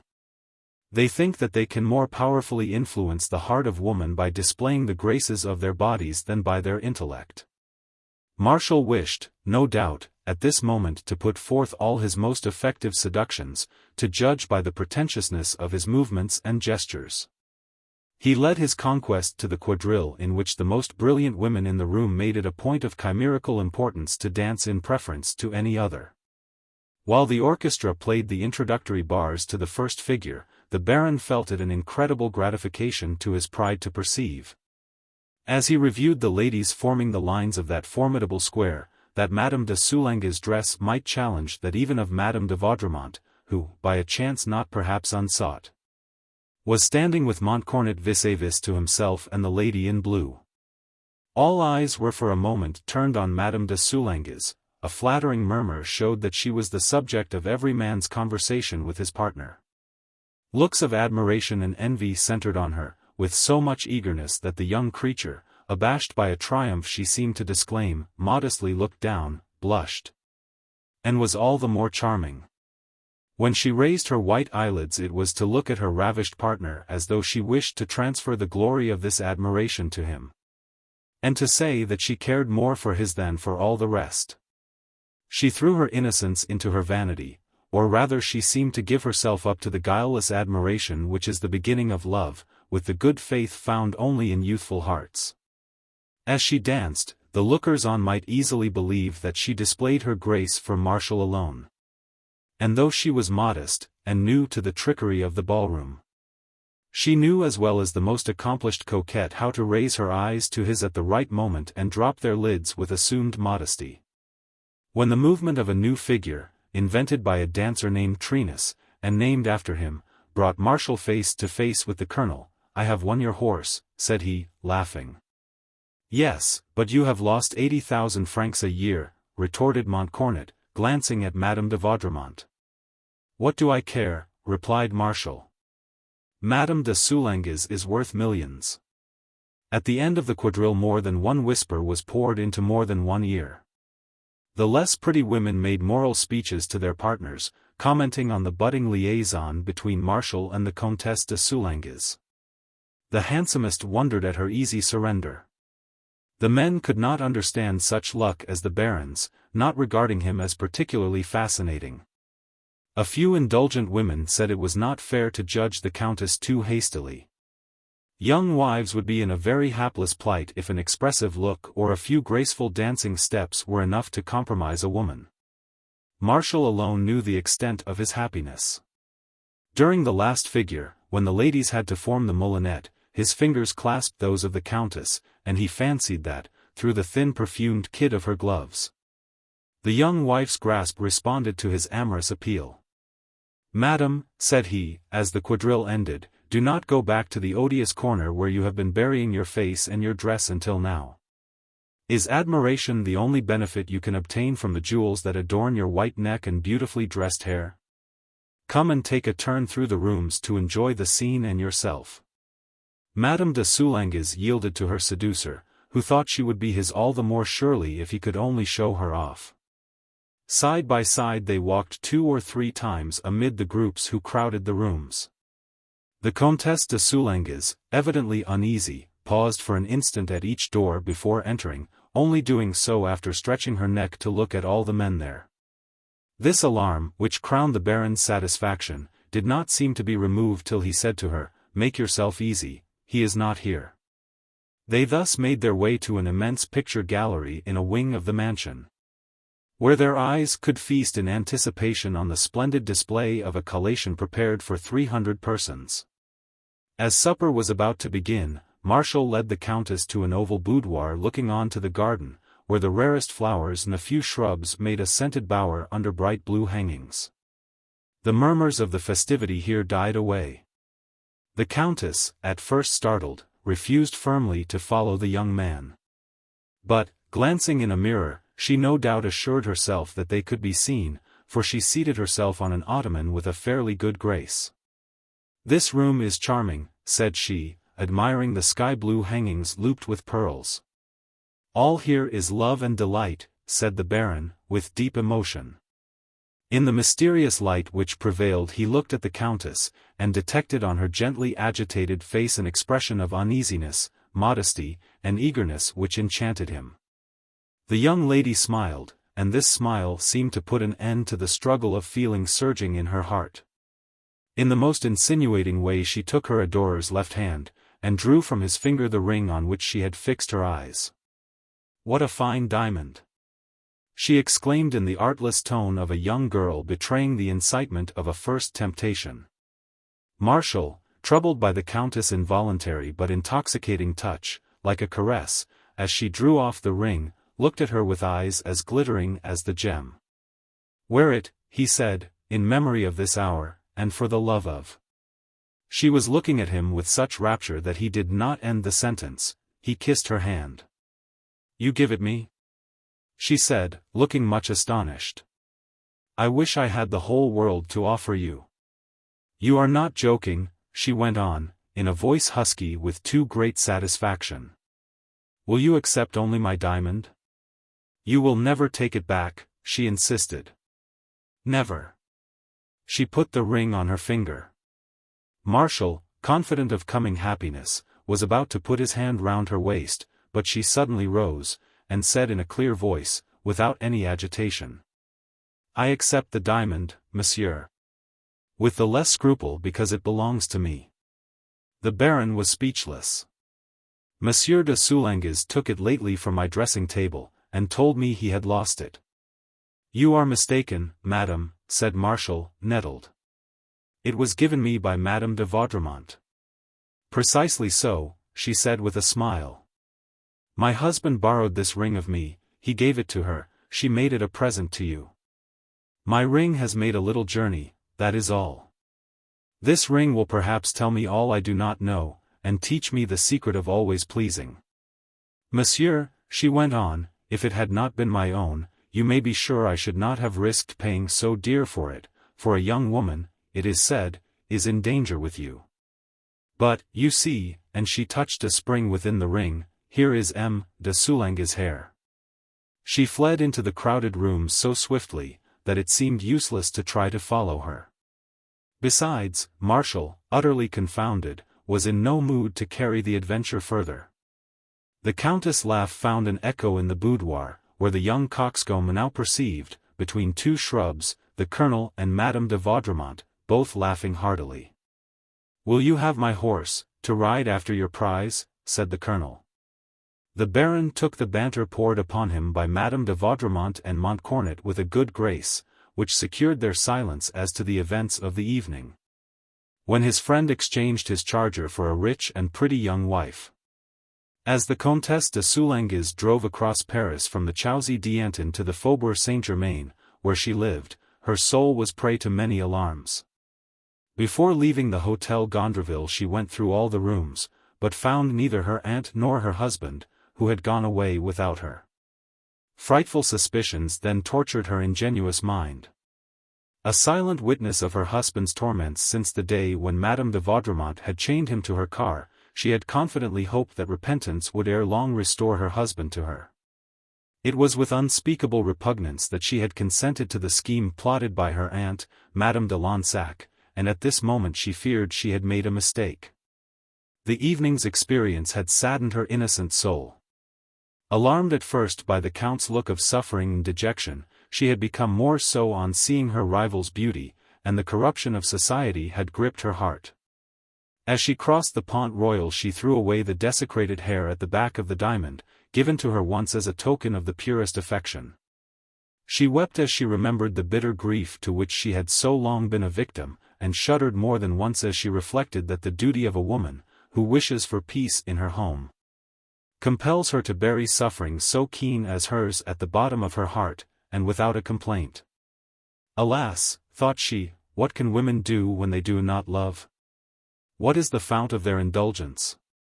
I cannot believe that, as my aunt tells me, reason is all sufficient to maintain them in such devotion. She was still sighing when her manservant let down the handsome carriage step down which she flew into the hall of her house. She rushed precipitately upstairs, and when she reached her room was startled by seeing her husband sitting by the fire. "How long is it, my dear, since you have gone to balls without telling me beforehand?" he asked in a broken voice. "You must know that a woman is always out of place without her husband. You compromised yourself strangely by remaining in the dark corner where you had ensconced yourself." "Oh, my dear, good Lyon," said she in a coaxing tone, "I could not resist the happiness of seeing you without your seeing me. My aunt took me to this ball, and I was very happy there." This speech disarmed the Count's looks of their assumed severity, for he had been blaming himself while dreading his wife's return. No doubt fully informed at the ball of an infidelity he had hoped to hide from her. And, as is the way of lovers conscious of their guilt, he tried, by being the first to find fault, to escape her just anger. Happy in seeing her husband smile, and in finding him at this hour in a room whither of late he had come more rarely, the Countess looked at him so tenderly that she blushed and cast down her eyes. Her clemency enraptured Soulanges all the more, because this scene followed on the misery he had endured at the ball. He seized his wife's hand and kissed it gratefully. Is not gratitude often a part of love? Hortense, "What is that on your finger that has hurt my lips so much?" asked he, laughing. "It is my diamond which you said you had lost, and which I have found." General Montcornet did not marry Madame de Vaudremont, in spite of the mutual understanding in which they had lived for a few minutes. For she was one of the victims of the terrible fire which sealed the fame of the ball given by the Austrian ambassador on the occasion of Napoleon's marriage with the daughter of the Emperor Joseph II. Madame Firmiani. To my dear Alexander de Berny, from his old friend de Balzac. Many tales, rich in situations, or made dramatic by the endless sport of chance, carry their plot in themselves, and can be related artistically or simply by any lips without the smallest loss of the beauty of the subject. But there are some incidents of human life to which only the accents of the heart can give life. There are certain anatomical details, so to speak, of which the delicacy appears only under the most skillful infusions of mind. Again, there are portraits which demand a soul, and are nothing without the more ethereal features of the responsive countenance. Finally, there are certain things which we know not how to say, or to depict, without I know not what unconceived harmonies that are under the influence of a day or an hour, of a happy conjunction of celestial signs, or of some occult moral predisposition. Such revelations as these are absolutely required for the telling of this simple story, in which I would fain interest some of those naturally melancholy and pensive souls which are fed on bland emotions. If the writer, like a surgeon by the side of a dying friend, has become imbued with a sort of respect for the subject he is handling, why should not the reader share this inexplicable feeling? Is it so difficult to throw oneself into that vague, nervous melancholy which sheds grey hues on all our surroundings, which is half an illness, though its languid suffering is sometimes a pleasure? If you are thinking by chance of the dear friends you have lost, if you are alone, and it is night, or the day is dying, read this narrative, otherwise, throw the book aside, here. If you have never buried some kind aunt, an invalid or poor, you will not understand these pages. To some, they will be odorous as of musk. To others, they will be as colorless, as strictly virtuous as those of Florian. In short, the reader must have known the luxury of tears, must have felt the wordless grief of a memory that drifts lightly by, bearing a shade that is dear but remote. He must possess some of those remembrances that make us at the same time regret those whom the earth has swallowed, and smile over vanished joys. And now the author would have you believe that for all the wealth of England he would not extort from poetry even one of her fictions to add grace to this narrative. This is a true story, on which you may pour out the treasure of your sensibilities, if you have any. In these days, our language has as many dialects as there are men in the great human family.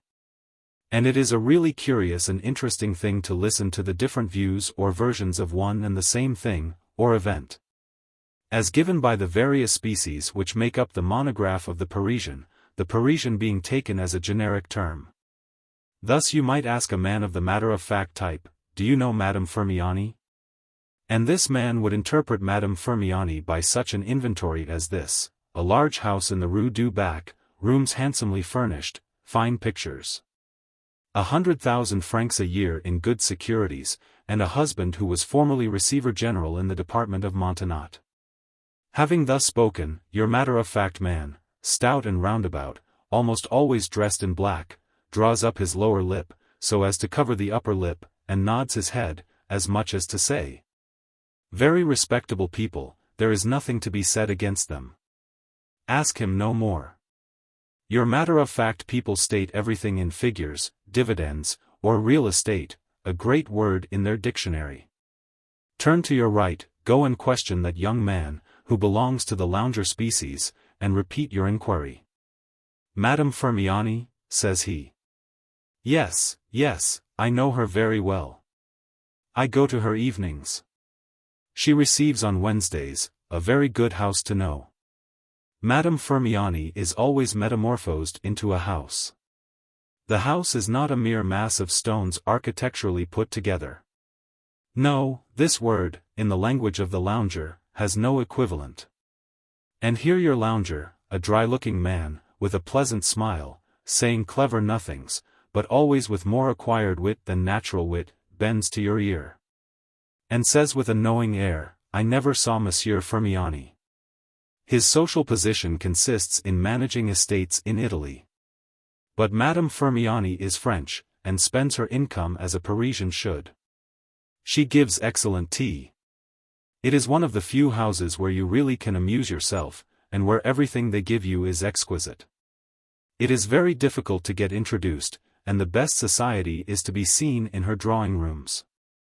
Then the lounger emphasizes his last words by gravely taking a pinch of snuff. He applies it to his nose in little dabs, and seems to be saying, I go to the house, but do not count on my introducing you. To folks of this type Madame Firmiani keeps a sort of inn without a sign. Why on earth can you want to go to Madame Firmiani's? It is as dull there as it is at court. Of what use are brains if they do not keep you out of such drawing rooms, where, with poetry such as is now current, you hear the most trivial little ballad just hatched out.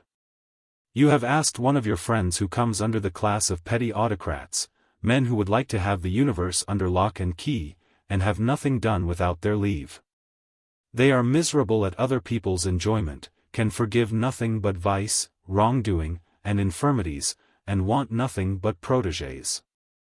Aristocrats by taste, they are republicans out of spite, simply to discover many inferiors among their equals. Oh, Madame Firmiani, my dear fellow, is one of those adorable women whom nature feels to be a sufficient excuse for all the ugly ones she has created by mistake. She is bewitching, she is kind. I should like to be in power, to be king, to have millions of money, solely, and 3 words are whispered in your ear.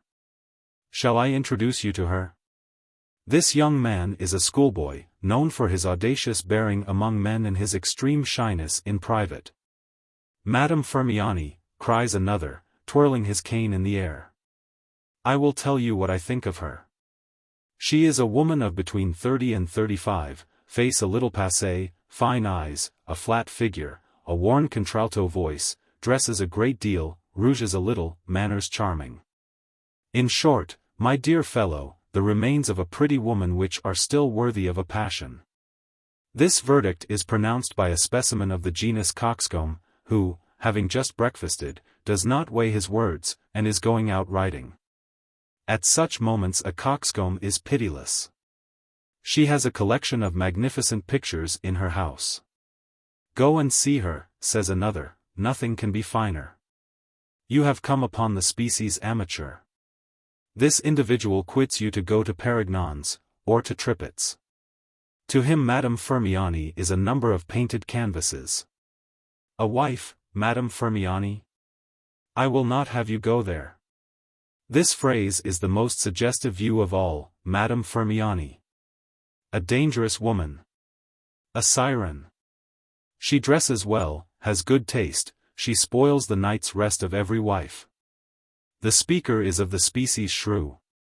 An attaché to an embassy, Madame Firmiani? From Antwerp, is not she? I saw that woman, very handsome, about 10 years ago. She was then at Rome. Men of the order of attaches have a mania for utterances à la Talleyrand, their wit is often so subtle that their perception is imperceptible. They are like those billiard players who miss the balls with infinite skill. These men are not generally great talkers. But when they talk it is of nothing less than Spain, Vienna, Italy, or St. Petersburg. The names of countries act on them like springs, you press them, and the machinery plays all its tunes. Does not that Madame Firmiani see a great deal of the Faubourg Saint-Germain? This is asked by a person who desires claims to distinction. She adds a de to everybody's name, to Monsieur Dupin, Senior, to Monsieur Lafayette, she flings it right and left and spatters people with it. She spends her life in anxieties as to what is correct. But, for her sins, she lives in the unfashionable Marais, and her husband was an attorney, but an attorney in the king's court. Madame Firmiani, monsieur? I do not know her. This man is of the class of dukes. He recognizes no woman who has not been presented. Excuse him, he was created duke by Napoleon. Madame Firmiani? Was she not a singer at the Italian Opera House?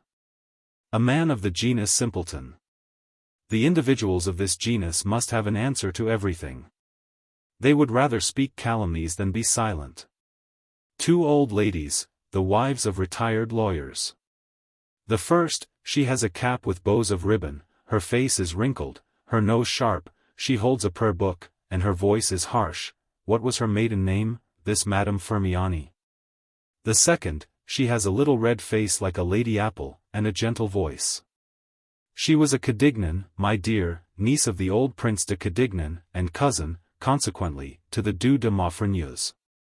Madame Firmiani then is a Cadignan. Bereft of virtues, fortune, and youth, she would still be a Cadignan, that, like a prejudice, is always rich and living. An eccentric, my dear fellow, I never saw any clogs in her anteroom. You may go to her house without compromising yourself, and play there without hesitation, for if there should be any rogues, they will be people of quality, consequently there is no quarreling. An old man of the species observer, you go to Madame Firmiani's, my dear fellow, and you find a handsome woman lounging indolently by the fire.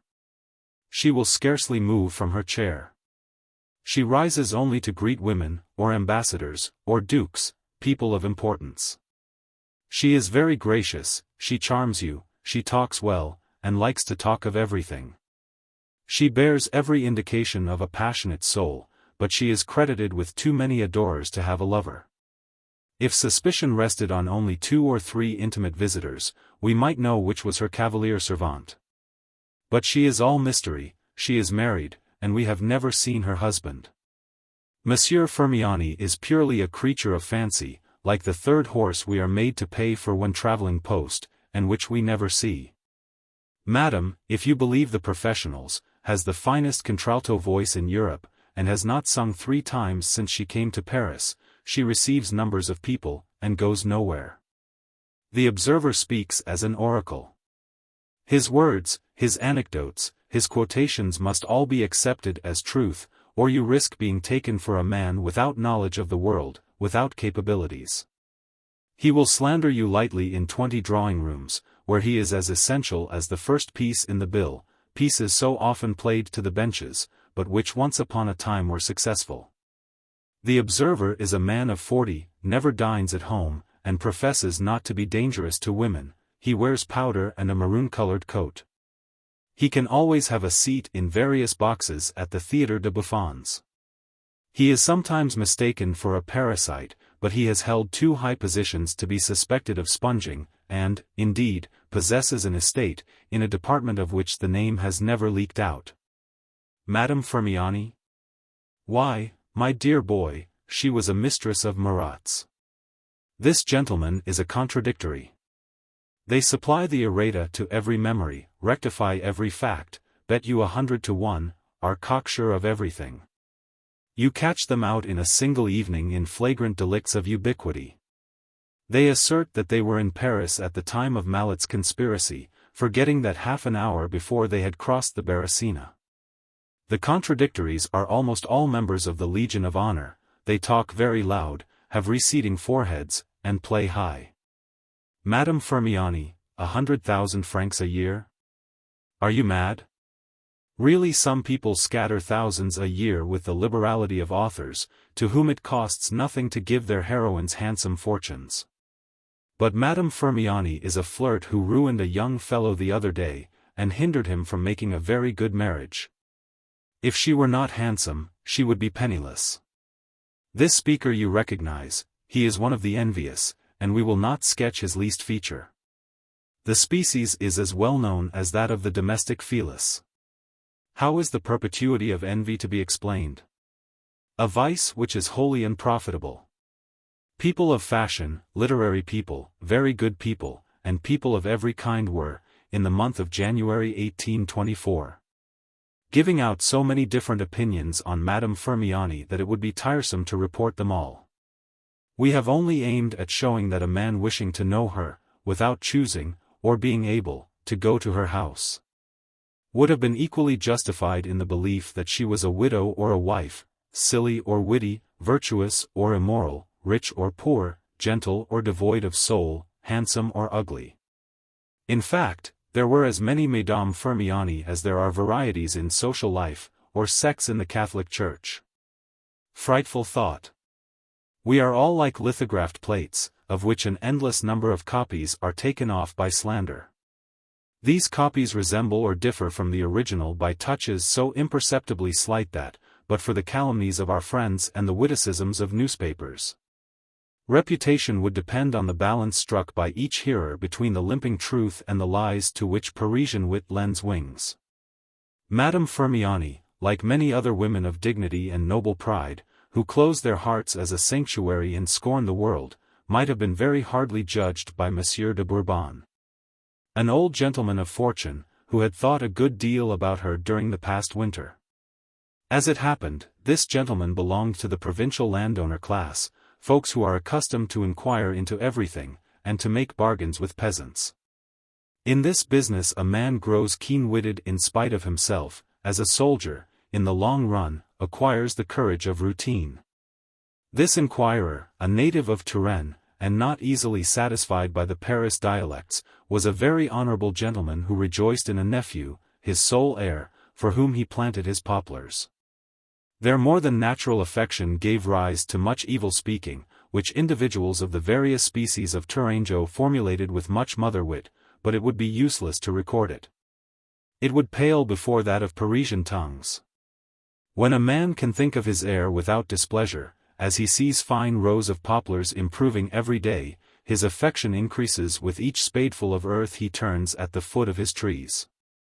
Though such phenomena of sensibility may be uncommon, they still are to be met with in Touraine. This much-loved nephew, whose name was Octave de Camps, was descended from the famous Abbé de Camps, so well known to the learned, or to the bibliomaniacs, which is not the same thing. Provincial folks have a disagreeable habit of regarding young men who sell their reversions with a sort of respectable horror. This Gothic prejudice is bad for speculation, which the government has hitherto found it necessary to encourage. Now, without consulting his uncle, Octave had on a sudden disposed of an estate in favor of the speculative builders. The Château of Villaines would have been demolished but for the offers made by his old uncle to the representatives of the demolishing fraternity. To add to the testator's wrath, a friend of Octave's, a distant relation, one of those cousins with small wealth and great cunning, who lead their prudent neighbors to say, "I should not like to go to law with him," had called, by chance, on Monsieur de Bourbon and informed him that his nephew was ruined. Monsieur Octave de Camps, after dissipating his fortune for a certain Madame Firmiani, and not daring to confess his sins, had been reduced to giving lessons in mathematics, pending his coming into his uncle's leavings. This distant cousin, a sort of Charles Moore, had not been ashamed of giving this disastrous news to the old country gentleman at the hour when, sitting before his spacious hearth, he was digesting a copious provincial dinner. But would-be legatees do not get rid of an uncle so easily as they could wish. This uncle, thanks to his obstinacy, refusing to believe the distant cousin, came out victorious over the indigestion brought on by the biography of his nephew. Some blows fall on the heart, others on the brain. The blow struck by the distant cousin fell on the stomach, and produced little effect, as the good man had a strong one. Monsieur de Bourbon, as a worthy disciple of Saint Thomas, came to Paris without telling Octave, and tried to get information as to his heir's insolvency. The old gentleman, who had friends in the Faubourg Saint-Germain, the Listomers, the Lenoncourts, and the Vannesses, heard so much slander, so much that was true, and so much that was false concerning Madame Firmiani, that he determined to call on her, under the name of Monsieur de Ruxellay, the name of his place. The prudent old man took care, in going to study Octave's mistress, as she was said to be, to choose an evening when he knew that the young man was engaged on work to be well paid for. For Madame Firmiani was always at home to her young friend, a circumstance that no one could account for. As to Octave's ruin, that, unfortunately, was no fiction. Monsieur de Ruxellay was not at all like a stage uncle. As an old musketeer, a man of the best society, who had his successes in his day, he knew how to introduce himself with a courtly air, remembered the polished manners of the past, had a pretty wit, and understood almost all the role of nobility. Though he loved the Bourbons with noble frankness, believed in God as gentlemen believe, and read only the quotidian, he was by no means so ridiculous as the liberals of his department would have wished. He could hold his own with men about the court, so long as he was not expected to talk of mots, or the play, or romanticism, or local color, or railways. He had not got beyond Monsieur de Voltaire, Monsieur le Comte de Buffon, Perronet, and the Chevalier Gluck, the Queen's private musician. Madame, said he to the Marquise de Listomere, to whom he had given his arm to go into Madame Firmiani's room, if this woman is my nephew's mistress, I pity her. How can she bear to live in the midst of luxury and know that he is in a garret? Has she no soul? Octave is a fool to have invested the price of the estate of villains in the heart of a. Monsieur de Bourbon was of a fossil species, and spoke only the language of a past day. But suppose he had lost it at play? Well, madam, he would have had the pleasure of playing. You think he has had no pleasure for his money? Look, here is Madame Firmiani. The old uncle's brightest memories paled at the sight of his nephew's supposed mistress. His anger died in a polite speech wrung from him by the presence of Madame Firmiani. By one of these chances which come only to pretty women, it was a moment when all her beauties shone with particular brilliancy, the result, perhaps, of the glitter of wax lights. Of an exquisitely simple dress, of an indefinable reflection from the elegance in which she lived and moved. Only long study of the petty revolutions of an evening party in a Paris salon can enable one to appreciate the imperceptible shades that can tinge and change a woman's face. There are moments when, pleased with her dress, feeling herself brilliant, happy at being admired and seeing herself the queen of a room full of remarkable men all smiling at her, a Parisian is conscious of her beauty and grace. She grows the lovelier by all the looks she meets, they give her animation, but their mute homage is transmitted by subtle glances to the man she loves.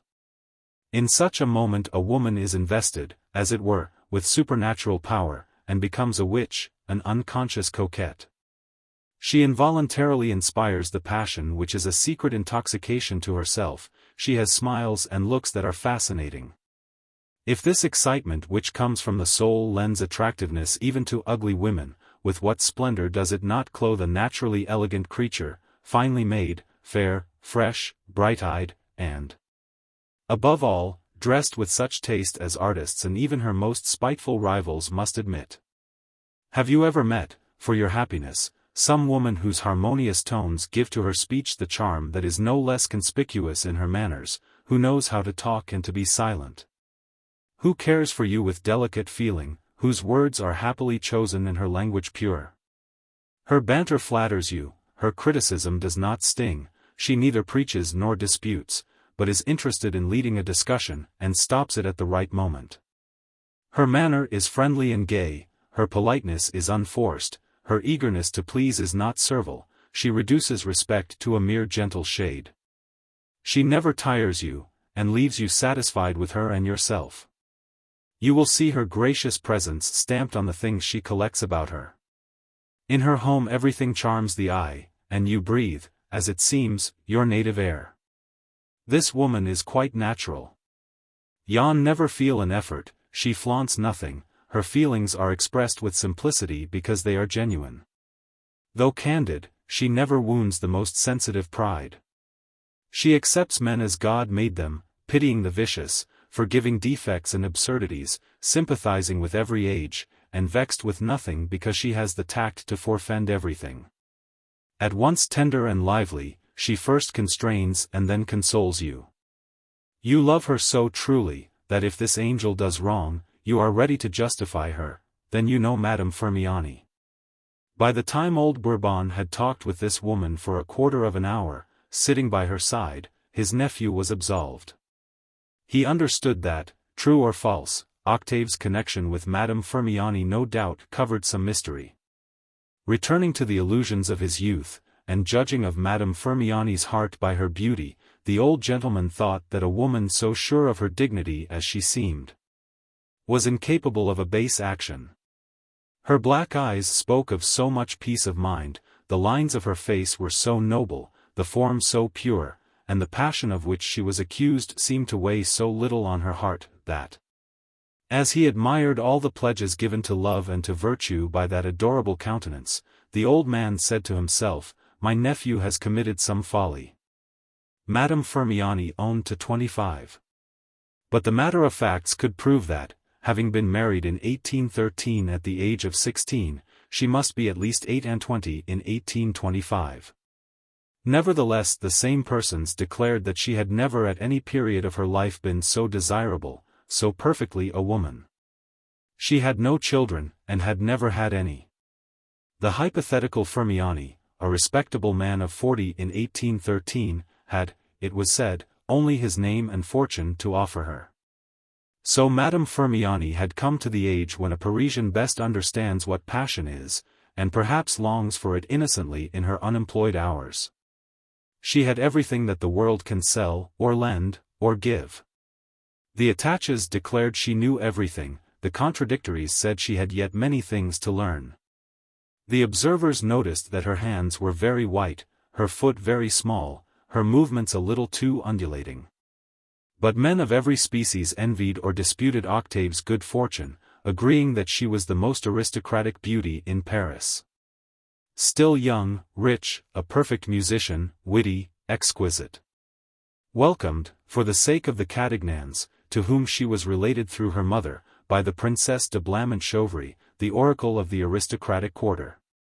Beloved by her rivals the Duchesse de Maufrigneuse, her cousin, the Marquise d'Espard, and Madame de Macumer, she flattered every vanity which feeds or excites love.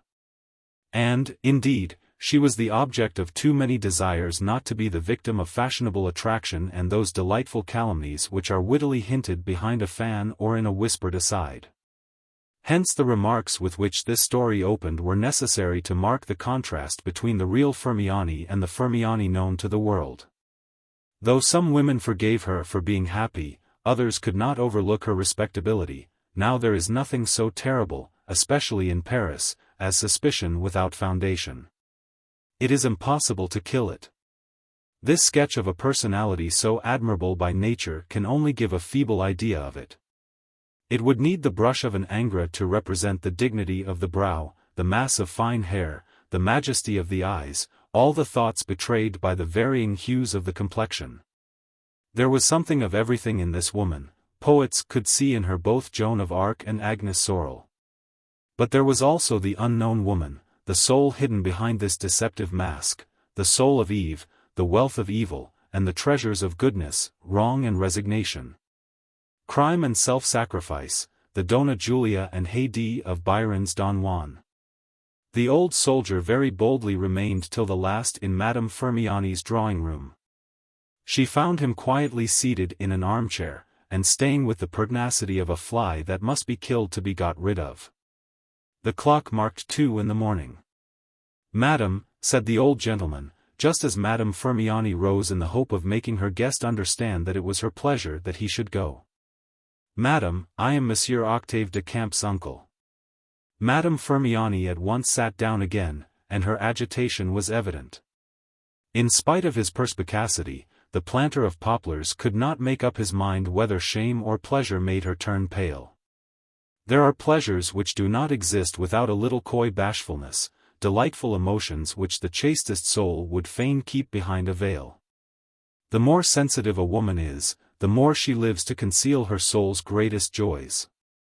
Many women, incomprehensible in their exquisite caprices, at times long to hear a name spoken by all the world, while they sometimes would sooner bury it in their hearts.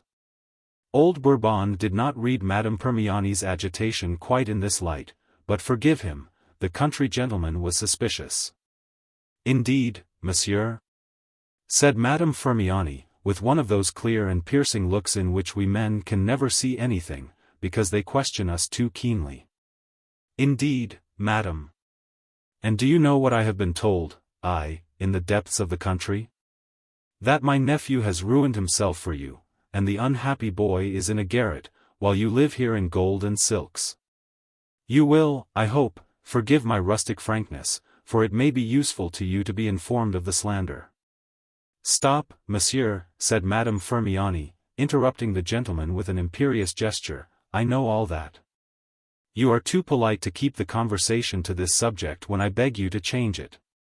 You are too gallant, in the old-fashioned sense of the word," she added, with a slightly ironical emphasis, "not to acknowledge that you have no right to cross-question me. However, it is ridiculous in me to justify myself. I hope you have a good enough opinion of my character to believe in the utter contempt I feel for money, though I was married without any fortune whatever to a man who had an immense fortune. I do not know whether your nephew is rich or poor. If I have received him, if I still receive him, it is because I regard him as worthy to move in the midst of my friends. All my friends, monsieur, respect each other. They know that I am not so philosophical as to entertain people whom I do not esteem. That, perhaps, shows a lack of charity. But my guardian angel has preserved in me, to this day, an intense aversion for gossip and dishonor." Though her voice was not quite firm at the beginning of this reply, the last words were spoken by Madame Firmiani with the cool decision of Célimène rallying the misanthrope. "Madame," the Count resumed in a broken voice, "I am an old man, I am almost a father to Octave, I therefore must humbly crave your pardon beforehand for the only question I shall be so bold as to ask you. And I give you my word of honor as a gentleman that your reply will die here," and he laid his hand on his heart with a really religious gesture. "Does gossip speak the truth? Do you love Octave?" "Monsieur," said she, "I should answer anyone else with a look. But you, since you are almost a father to Monsieur de Camps, you I will ask what you would think of a woman who, in reply to your question, should say, yes. To confess one's love to the man we love, when he loves us, well, when we are sure of being loved forever, believe me, monsieur, it is an effort to us and a reward to him, but to anyone else." Madame Firmiani did not finish her sentence. She rose, bowed to the good gentleman, and vanished into her private rooms, where the sound of doors opened and shut in succession had languaged to the ears of the poplar planter. "Damn it!" said he to himself, "what a woman! She is either a very cunning hussy or an angel," and he went down to his hired fly in the courtyard, where the horses were pawing the pavement in silence. The coachman was asleep, after having cursed his customer 100 times. Next morning, by about 8 o'clock, the old gentleman was mounting the stairs of a house in the Rue de l'Observance, where dwelt Octave de Camps. If there was in this world a man amazed, it was the young professor on seeing his uncle. The key was in the door, Octave's lamp was still burning, he had sat up all night. "Now, you rascal," said Monsieur de Bourbon, seating himself in an armchair. "How long has it been the fashion to make fools, speaking mildly, of uncles who have 26,000 francs a year in good land in Touraine? And that, when you are sole heir? Do you know that formerly such relations were treated with respect? Pray, have you any fault to find with me?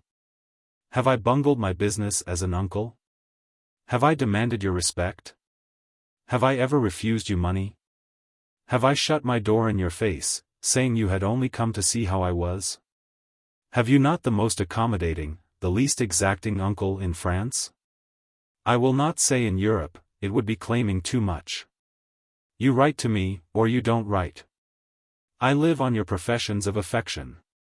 I am laying out the prettiest estate in the neighborhood, a place that is the object of envy in all the department. But I do not mean to leave it you till the latest date possible, a weakness that is very pardonable.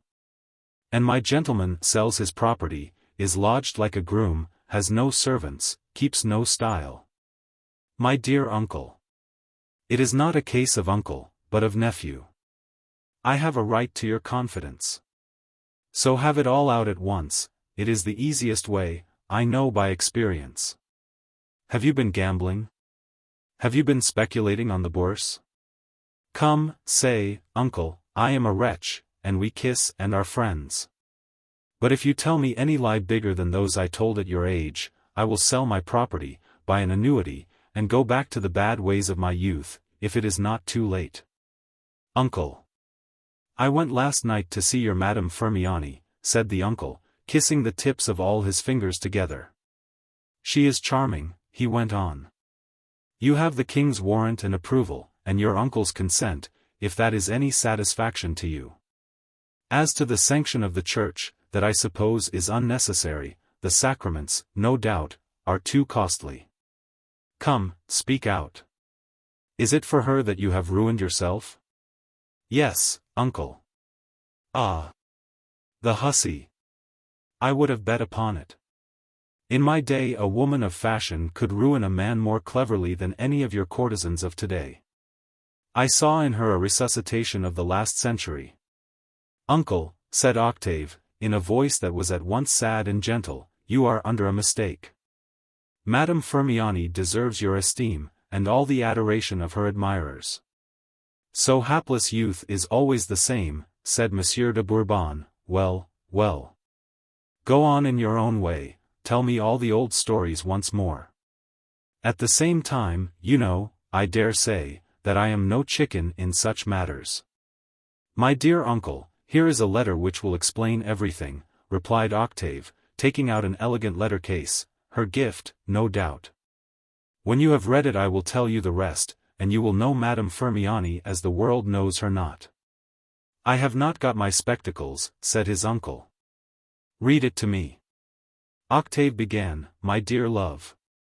Then you are very intimate with this woman? Why, yes, uncle. And you have not quarreled? Quarreled, echoed Octave in surprise. We are married, at Gretna Green.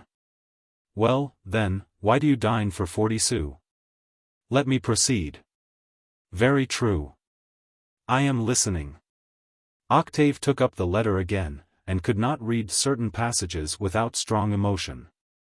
My beloved husband, you ask me the reason of my melancholy. Has it passed from my soul into my face, or have you only guessed it? And why should you not? Our hearts are so closely united. Besides, I cannot lie, though that perhaps is a misfortune. One of the conditions of being loved is, in a woman, to be always caressing and gay. Perhaps I ought to deceive you. But I would not do so, not even if it were to increase or to preserve the happiness you give me, you lavish on me, under which you overwhelm me. Oh, my dear, my love carries with it so much gratitude. And I must love forever, without measure. Yes, I must always be proud of you. Our glory, a woman's glory, is all in the man she loves. Esteem, consideration, honor, are they not all his who has conquered everything? Well, and my angel has fallen. Yes, my dear, your last confession has dimmed my past happiness. From that moment I have felt myself humbled through you, you, whom I believe to be the purest of men, as you are the tenderest and most loving. I must have supreme confidence in your still childlike heart to make an avowal which costs me so dear. What, poor darling, your father stole his fortune, and you know it, and you keep it.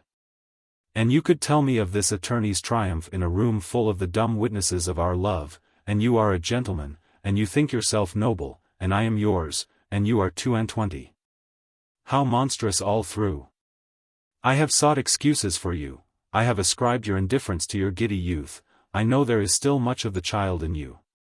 Perhaps you have never yet thought seriously of what is meant by wealth, and by honesty. Oh, your laughter hurt me so much.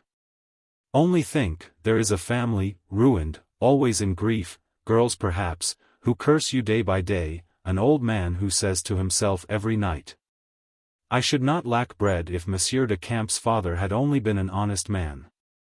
What? Exclaimed Monsieur de Bourbon, interrupting him, were you such an idiot as to tell that woman the story of your father's affair with the Bourgneufs? Women better understand spending a fortune than making one. They understand honesty. Let me go on, uncle. Octave, no power on earth is authorized to garble the language of honor. Look into your conscience, and ask it by what name to call the action to which you owe your riches. And the nephew looked at his uncle, who beat his head. I will not tell you all the thoughts that beset me, they can all be reduced to one, which is this, I cannot esteem a man who knowingly soils himself for a sum of money whether large or small. 5 francs stolen at play, or 6 times 100,000 francs obtained by legal trickery, disgrace a man equally. I must tell you all, I feel myself sullied by a love which till now was all my joy. From the bottom of my soul there comes a voice I cannot stifle. I have wept to find that my conscience is stronger than my love. You might commit a crime, and I would hide you in my bosom from human justice if I could, but my devotion would go no further. Love, my dearest, is, in a woman, the most unlimited confidence, joined to I know not what craving to reverence and adore the being to whom she belongs. I have never conceived of love but as a fire in which the noblest feelings were yet further purified, a fire which develops them to the utmost. I have but one thing more to say, come to me poor, and I shall love you twice as much if possible, if not, give me up. If I see you no more, I know what is left to me to do. But, now, understand me clearly, I will not have you make restitution because I desire it. Consult your conscience. This is an act of justice, and must not be done as a sacrifice to love. I am your wife, and not your mistress. The point is not to please me, but to inspire me with the highest esteem. If I have misunderstood, if you have not clearly explained your father's action, in short, if you can regard your fortune as legitimately acquired, and how gladly would I persuade myself that you deserve no blame, decide as the voice of conscience dictates. Act wholly for yourself.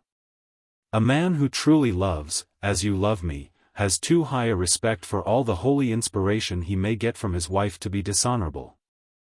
I blame myself now for all I have written. A word would perhaps have been enough, and my preaching instinct has carried me away.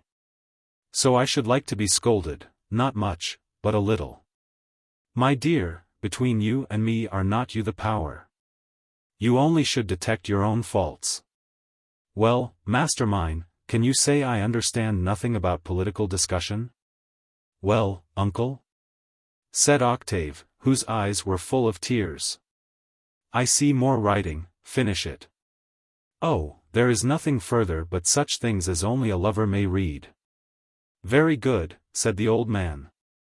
Very good, my dear boy. I was popular with the women in my day, but I would have you to believe that I too have loved, ego in Arcadia. Still, I cannot imagine why you give lessons in mathematics. My dear uncle, I am your nephew. Is not that as much as to say that I have made some inroads on the fortune left to me by my father? After reading that letter a complete revolution took place in me. In one instant I paid up the arrears of remorse. I could never describe to you the state in which I was. As I drove my cab to the Bois, a voice cried to me, "Is that horse yours?" As I ate my dinner, I said to myself, "Have you not stolen the food?" I was ashamed of myself. My honesty was ardent in proportion to its youth. First I flew off to Madame Firmiani. Ah, my dear uncle, that day I had such joys of heart, such raptures of soul as were worth millions. With her I calculated how much I owed the Bourgneuf family, and I sentenced myself, against Madame Firmiani's advice, to pay them interest at the rate of 3%. But my whole fortune was not enough to refund the sum. We were both of us lovers enough, husband and wife enough, for her to offer and for me to accept her savings. What, besides all her virtues, that adorable woman can save money, cried the uncle. Do not laugh at her. Her position compels her to some thrift. Her husband went to Greece in 1820, and died about 3 years ago. But to this day it has been impossible to get legal proof of his death, or to lay hands on the will he no doubt made in favor of his wife. This important document was stolen, lost, or mislaid in a country where a man's papers are not kept as they are in France, nor is there a consul. So, not knowing whether she may not some day have to reckon with other and malignant heirs, she is obliged to be extremely careful. For she does not wish to have to give up her wealth as Chateaubriand has just given up the ministry. Now I mean to earn a fortune that shall be mine, so as to restore my wife to opulence if she should be ruined. And you never told me, you never came to me. My dear nephew, believe me, I love you well enough to pay your honest debts, your debts as a gentleman. I am the uncle of the fifth act, I will be revenged. I know your revenges, uncle. but let me grow rich by my own toil. If you wish to befriend me, allow me 1,000 crowns a year until I need capital for some business. I declare at this moment I am so happy that all I care about is to live. I give lessons that I may be no burden on anyone. Ah, if you could but know with what delight I made restitution. After making some inquiries I found the Bourgneufs in misery and destitution. They were living at Saint-Germain in a wretched house. The old father was manager in a lottery office. The 2 girls did the work of the house and kept the accounts. The mother was almost always ill. The 2 girls are charming, but they have learnt by bitter experience how little the world cares for beauty without fortune. What a picture did I find there! If I went to the house as the accomplice in a crime, I came out of it an honest man, and I have purged my father's memory. I do not judge him, uncle. There is in a lawsuit an eagerness, a passion which may sometimes blind the most honest man alive. Lawyers know how to legitimatize the most preposterous claims. There are syllogisms in law to humor the errors of conscience, and judges have a right to make mistakes. My adventure was a perfect drama. To have played the part of Providence, to have fulfilled one of these hopeless wishes, if only 20,000 francs a year could drop from heaven. A wish we all have uttered in jest. To see a sublime look of gratitude, amazement, and admiration take the place of a glance fraught with curses. To bring opulence into the midst of a family sitting round a turf fire in the evening, by the light of a wretched lamp, no, words cannot paint such a scene. My excessive justice to them seemed unjust. Well, if there be a paradise, my father must now be happy. As for myself, I am loved as man was never loved before. Madame Firmiani has given me more than happiness, she has taught me a delicacy of feeling which perhaps I lacked. Indeed, I call her dear Conscience, one of those loving names that are the outcome of certain secret harmonies of spirit. Honesty is said to pay, I hope ere long to be rich myself. At this moment I am bent on solving a great industrial problem, and if I succeed I shall make millions. My boy, you have your mother's soul, said the old man, hardly able to restrain the tears that rose at the remembrance of his sister. At this instant, in spite of the height above the ground of Octave's room, the young man and his uncle heard the noise of a carriage driving up. It is she. I know her horses by the way they pull up. And it was not long before Madame Firmiani made her appearance. Oh, she cried, with an impulse of annoyance on seeing Monsieur de Bourbon.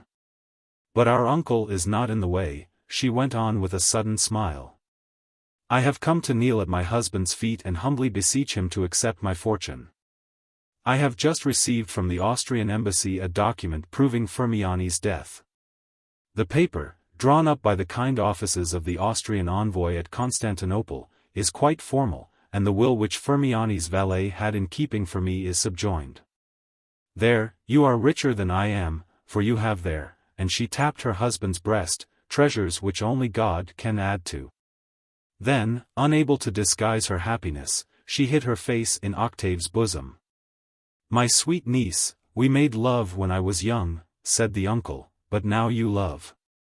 You women are all that is good and lovely in humanity, for you are never guilty of your faults, they always originate with us. A Study of Woman. Dedicated to the Marquis Jean-Charles de Negro. The Marquise de Listomere is a young woman brought up in the spirit of the Restoration. She has principles, she fasts in season, she takes the sacrament, she goes very much dressed to balls, to the bouffons, to the opera. Her spiritual director allows her to combine the sacred and the profane. Always on good terms with the Church and the world, she is an incarnation of the present time, and seems to have taken the word legality for her motto. The Marquise's conduct is marked by exactly enough devotion to enable her, under another Maintenon, to achieve the gloomy piety of the last days of Louis XIV. And enough worldliness to adopt the manners and gallantry of the earlier years of his reign, if they ever could return. Just now she is virtuous from interest, or, perhaps, by taste. Married some 7 years since to the Marquis de Listomere, a deputy who expects a peerage, she perhaps thinks that her conduct may promote the ambitions of the family. Some women wait to pass judgment on her till Monsieur de Listomere is made Pair de France. Until she is 36, a time of life when most women discover that they are the dupes of social laws. The Marquis is an insignificant personage, he is in favor at court, his good qualities, like his faults, are negative. The former can no more give him a reputation for virtue than the latter can give him the sort of brilliancy bestowed by vice. As a deputy he never speaks, but he votes straight. And at home, he behaves as he does in the chamber. He is considered the best husband in France. Though he is incapable of enthusiasms, he never scolds, unless he is kept waiting. His friends nickname him Cloudy Weather, and, in fact, there is in him no excessively bright light, and no utter darkness.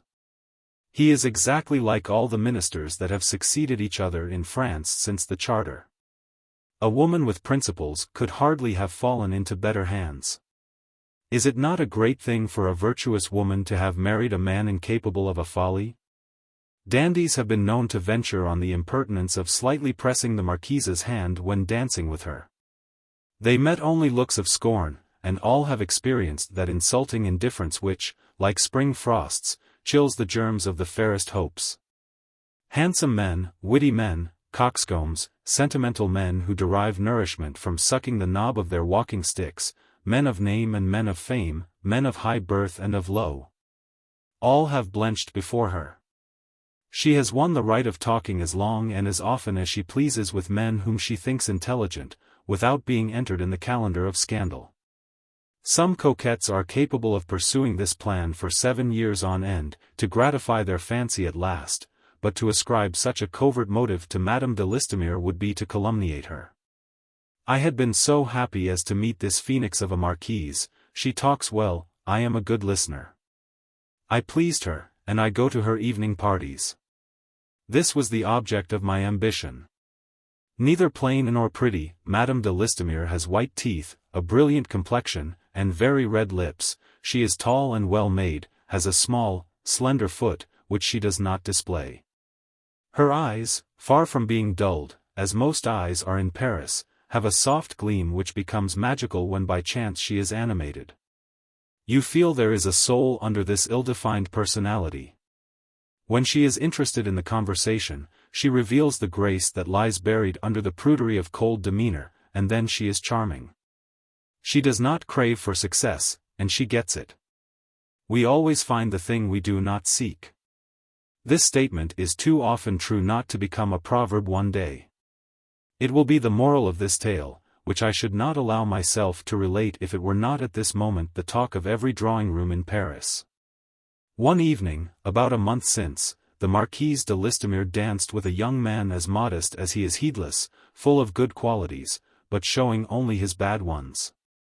He is impassioned, and laughs at passion, he has talent, and hides it, he assumes the savant with aristocrats, and affects to be aristocratic with savants. Eugene de Rastignac is one of those very sensible young men who try everything, and seem to sound other men to discover what the future will bring forth. Pending the age when he will be ambitious, he laughs at everything, he has grace and originality, two qualities which are rare, because they exclude each other. Without aiming at success, he talked to Madame de Listomere for about half an hour. Without following the deviations of a conversation which, beginning with William Tell, went on to the duties of woman, he looked at the Marquise more than once in a way to embarrass her. Then he left her, and spoke to her no more all the evening. He danced, sat down to écarté, lost a little money, and went home to bed. I have the honor of assuring you that this is exactly what happened. I have added, I have omitted nothing. The next morning Rastignac woke late, remained in bed, where he gave himself up, no doubt, to some of those morning daydreams in which a young man glides, like a sylph, behind more than one curtain of silk, wool, or cotton. At such moments, the heavier the body is with sleep, the more nimble is the fancy. Finally Rastignac got up without yawning too much, as so many ill-bred people do, rang for his manservant, ordered some tea. and drank of it immoderately, which will not seem strange to those who like tea. But, to account for this to those persons who only regard tea as a panacea for indigestion, I will add that Eugene was writing. He sat at his ease, and his feet were more often on the firedogs than in his footmuff. Oh! To sit with your feet on the polished bar that rests on the two brackets of a fender, and dream of your love affairs while wrapped in your dressing gown, is so delightful a thing, that I deeply regret having no mistress, no firedogs, and no dressing gown. When I shall have all those good things, I shall not write my experiences, I shall take the benefit of them. The first letter Eugene had to write was finished in a quarter of an hour. He folded it, sealed it, and left it lying in front of him without any address. The second letter, begun at 11 o'clock, was not finished till noon. The 4 pages were written all over. "That woman runs in my head," said he to himself as he folded the second missive, leaving it there, and intending to address it after ending his involuntary reverie. He crossed the fronts of his flowered dressing gown, put his feet on a stool, stuffed his hands into the pockets of his red cashmere trousers, and threw himself back in a delicious armchair with deep ears, of which the seat and back were set at the comfortable angle of 120 degrees. He drank no more tea, but remained passive, his eyes fixed on the little gilt fist which formed the knob of his fire shovel, without seeing the shovel, or the hand, or the gilding. He did not even make up the fire. This was a great mistake. Is it not an intense pleasure to fidget with the fire when dreaming of women? Our fancy lends speech to the little blue tongues which suddenly burst up and babble on the hearth. We can find a meaning in the sudden and noisy language of a bourguignon. At this word I must pause and insert, for the benefit of the ignorant, an explanation vouchsafed by a very distinguished etymologist, who wishes to remain anonymous. Bourguignon is the popular and symbolical name given, ever since the reign of Charles VI, to the loud explosions which result in the ejection on to a rug or a dress of a fragment of charcoal, the germ of a conflagration. The heat, it is said, explodes a bubble of air remaining in the heart of the wood, in the trail of some gnawing grub. Inde mor, inde burgonatis. We quake as we see the charred pieces coming down like an avalanche when we had balanced them so industriously between 2 blazing logs. Oh! Making up a wood fire when you are in love is the material expression of your sentiments. It was at this moment that I entered Eugene's room. He started violently, and said, "So there you are, my dear Horace. How long have you been here? I have this moment come." "Ah!" He took the 2 letters, addressed them, and rang for his servant. "Take these 2 notes." And Joseph went without a remark.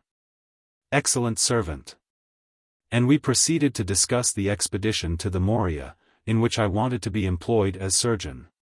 Eugene pointed out that I should lose much by leaving Paris, and we then talked of indifferent things. I do not think that I shall be blamed for omitting our conversation. When Madame de Listomere rose at about 2 in the afternoon, her maid Caroline handed her a letter, which she read while Caroline was dressing her hair. An imprudence committed by a great many young wives. Ah, dear angel of love, my treasure of life and happiness. On reading these words, the Marquise was going to throw the letter into the fire. But a fancy flashed through her head, which any virtuous woman will understand to a marvel, namely, to see how a man might end who began in this strain. She read on. When she turned her 4th page, she dropped her arms like a person who is tired. "Caroline," said she, "go and find out who left this letter for me." "Madam, I took it from M.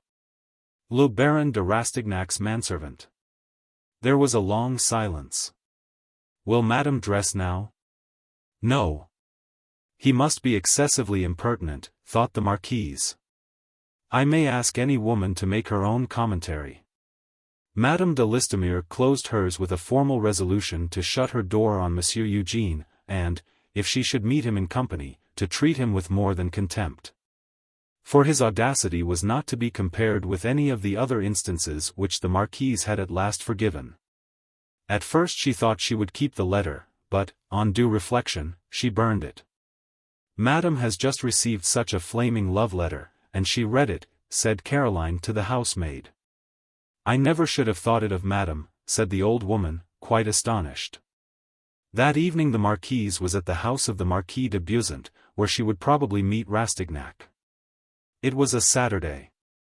The Marquis de Beauzant was distantly related to Monsieur de Rastignac, so the young man could not fail to appear in the course of the evening. At 2 in the morning, Madame de Listomere, who had stayed so late solely to crush Eugene by her coldness, had waited in vain. A witty writer, Stendhal, has given the whimsical name of crystallization to the process worked out by the Marquise's mind before, during, and after this evening. For days later Eugene was scolding his manservant. "Look here, Joseph, I shall be obliged to get rid of you, my good fellow." "I beg your pardon, sir. You do nothing but blunder. Where did you take the 2 letters I gave you on Friday?" Joseph was bewildered. Like a statue in a cathedral porch he stood motionless, wholly absorbed in the travail of his ideas. Suddenly he smiled foolishly, and said, "Monsieur, one was for Madame la Marquise de Listomere, Rue Saint-Dominique, and the other was for Monsieur's lawyer." "Are you sure of what you say?" Joseph stood dumbfounded. "I must evidently interfere, happening to be present at the moment." "Joseph is right," said I. Eugene turned round to me. "I read the addresses quite involuntarily, and, said Eugene, interrupting me, "was not one of them for Madame de Nucingen?" "No, by all the devils. And so I supposed, my dear boy, that your heart had pirouetted from the Rue Saint-Lazare to the Rue Saint-Dominique." Eugene struck his forehead with the palm of his hand, and began to smile. Joseph saw plainly that the fault was none of his. Now, there are certain moral reflections on which all young men should meditate. Mistake the first: Eugene thought it amusing to have made Madame de Listomere laugh at the blunder that had put her in possession of a love letter which was not intended for her. Mistake the second: he did not go to see Madame de Listomere till 4 days after the misadventure, thus giving the thoughts of a virtuous young woman time to crystallize. And there were a dozen more mistakes which must be passed over in silence to give ladies ex professo the pleasure of deducing them for the benefit of those who cannot guess them. Eugene arrived at the Marquise's door, but as he was going in, the porter stopped him, and told him that Madame de Listomere was out. As he was getting into his carriage again, the Marquis came in. "Come up, Eugene," said he, "my wife is at home." "Oh! Forgive the Marquis. A husband, however admirable, scarcely ever attains to perfection." Rastignac as he went upstairs discerned the 10 fallacies in worldly logic which stood on this page of the fair book of his life. When Madame de Listomere saw her husband come in with Eugene, she could not help coloring. The young baron observed the sudden flush. If the most modest of men never quite loses some little dregs of conceit, which he can no more get rid of than a woman can throw off her inevitable vanities. Who can blame Eugene for saying to himself, "What? This stronghold too," and he settled his head in his cravat. Though young men are not very avaricious, they all love to add a head to their collection of medals. Monsieur de Listomere seized on the Gazette de France, which he saw in a corner by the fireplace, and went to the window to form, by the help of the newspaper, an opinion of his own as to the state of France. No woman, not even a prude, is long in embarrassment even in the most difficult situation in which she can find herself. She seems always to carry in her hand the fig leaf given to her by our mother Eve. And so, when Eugene, having interpreted the orders given to the porter in a sense flattering to his vanity, made his bow to Madame de Listomere with a tolerably deliberate air, she was able to conceal all her thoughts behind one of those feminine smiles, which are more impenetrable than a king's speech. "Are you unwell, madame? You had closed your door." "No, monsieur." "You were going out perhaps?" "Not at all." "You are expecting somebody?" "Nobody." "If my visit is ill-timed, you have only the Marquis to blame. I was obeying your mysterious orders when he himself invited me into the sanctuary." Monsieur de Listomere was not in my confidence. There are certain secrets which it is not always prudent to share with one's husband. The firm, mild tone in which the Marquise spoke these words, and the imposing dignity of her glance, were enough to make Rastignac feel that he had been in too much haste to plume himself. "I understand, madame," said he, laughing. "I must therefore congratulate myself all the more on having met Monsieur le Marquis. He has procured me an opportunity for offering you an explanation, which would be fraught with danger, but that you are kindness itself." The Marquise looked at the young Baron with considerable astonishment, but she replied with dignity. "On your part, monsieur, silence will be the best excuse. On my side I promise you to forget entirely, a forgiveness you scarcely merit. Forgiveness is needless, madam, when there has been no offense. The letter you received," he added in an undertone, "and which you must have thought so unseemly, was not intended for you." The Marquise smiled in spite of herself. She wished to appear offended. "Why tell a falsehood?" she replied with an air of disdainful amusement, but in a very friendly tone. "Now that I have scolded you enough, I am quite ready to laugh at a stratagem not devoid of skill. I know some poor women who would be caught by it. 'Good heavens, how he loves me,' they would say." She forced a laugh, and added with an indulgent air, "If we are to remain friends, let me hear nothing more of mistakes of which I cannot be the dupe." "On my honor, madam, you are far more so than you fancy," Eugene eagerly replied. "What are you talking about?" asked Monsieur de Listomere, who for a minute had been listening to the conversation, without being able to pierce the darkness of its meaning. "Oh, nothing that will interest you," said Madame de Listomere. The Marquis quietly returned to his paper, saying, "I see Madame de Mortsauf is dead. Your poor brother is at Clochegourde no doubt." "Do you know, monsieur," said the Marquise, addressing Eugene, "that you have just made a very impertinent speech?" "If I did not know the strictness of your principles," he replied simply, "I should fancy you either meant to put ideas into my head which I dare not allow myself, or to wring my secret from me. Or perhaps, indeed, you wish to make fun of me." The Marquise smiled. This smile put Eugene out of patience. "May you always believe, madam, in the offense I did not commit," said he. "And I fervently hope that chance may not lead you to discover in society the person who was intended to read that letter." "What? Still Madame de Nucingen?" cried Madame de Listomere, more anxious to master the secret than to be revenged on the young man for his retort. Eugene reddened. A man must be more than 25 not to redden when he is blamed for the stupid fidelity which women laugh at only to avoid betraying how much they envy its object. "However," he said, calmly enough, "why not, madam? These are the blunders we commit at 25. This confession agitated Madame de Listomere violently.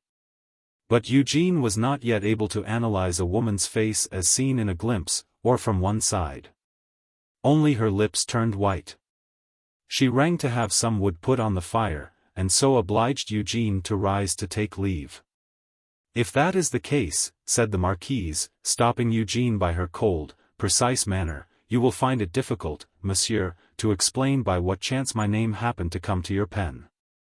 An address written on a letter is not like the first-come-crush hat which a man may heedlessly take for his own on leaving a ball."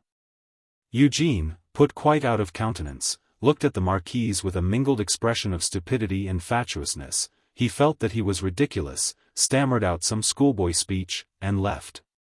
A few days later Madame de Listomere had indisputable proof of Eugene's veracity.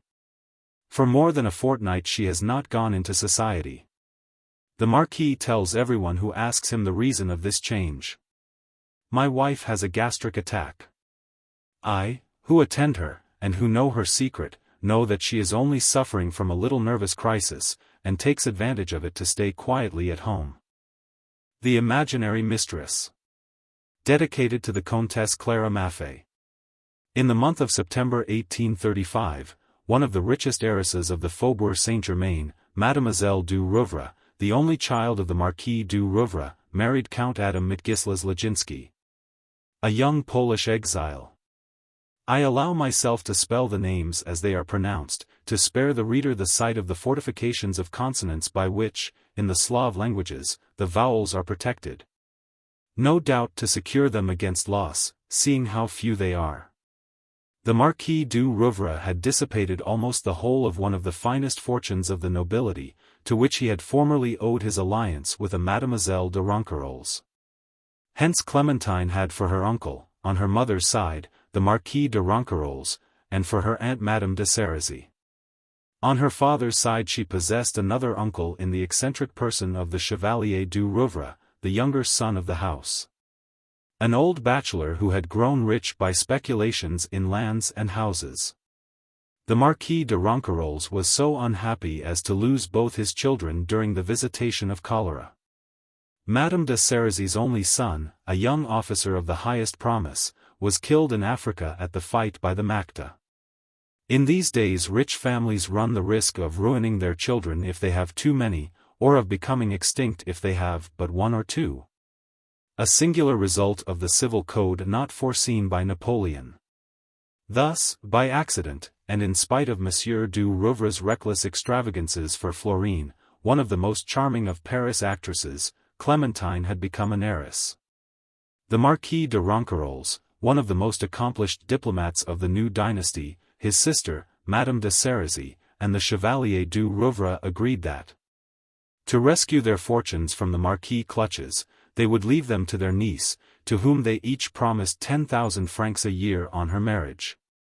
It is quite unnecessary to say that the Pole, though a refugee, cost the French government absolutely nothing.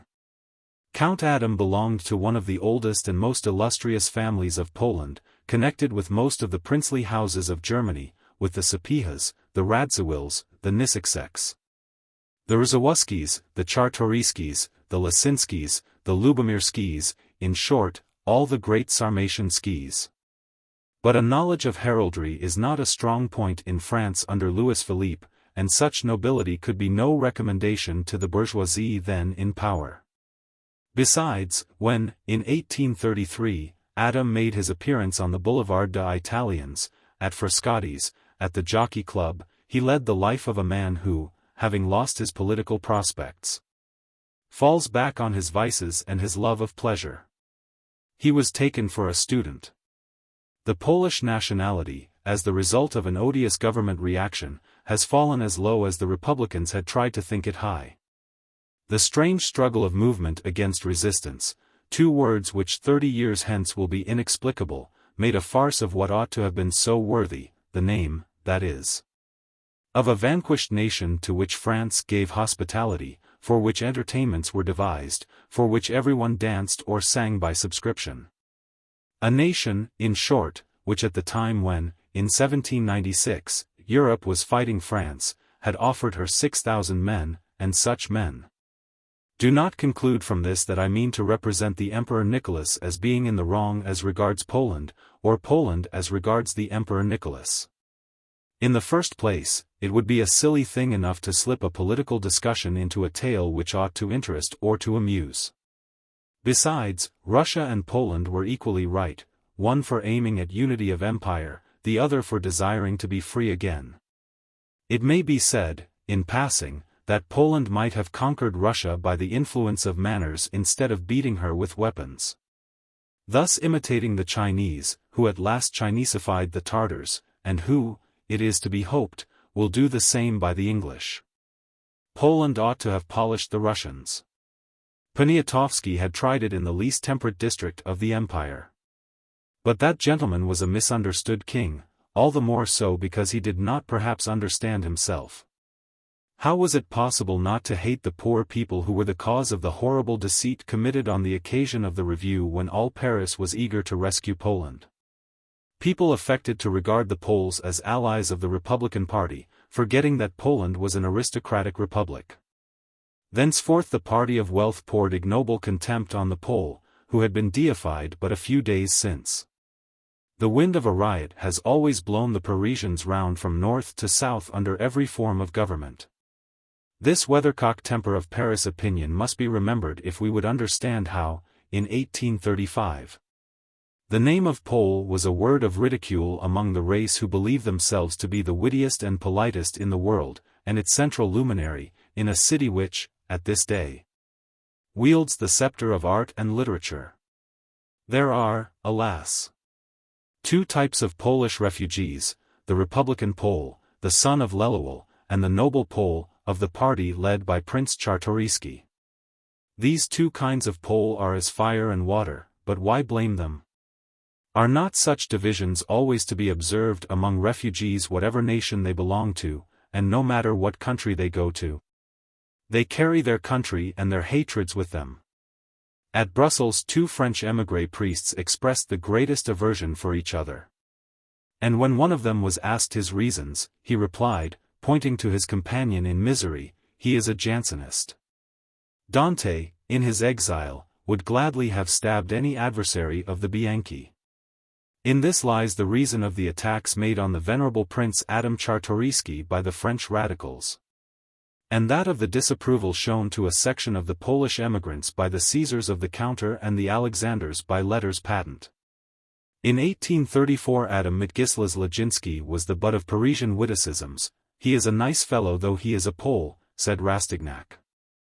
"All the Poles are great lords," said Maxime de Trailles, "but this one pays his gambling debts. I begin to think that he must have had an estate."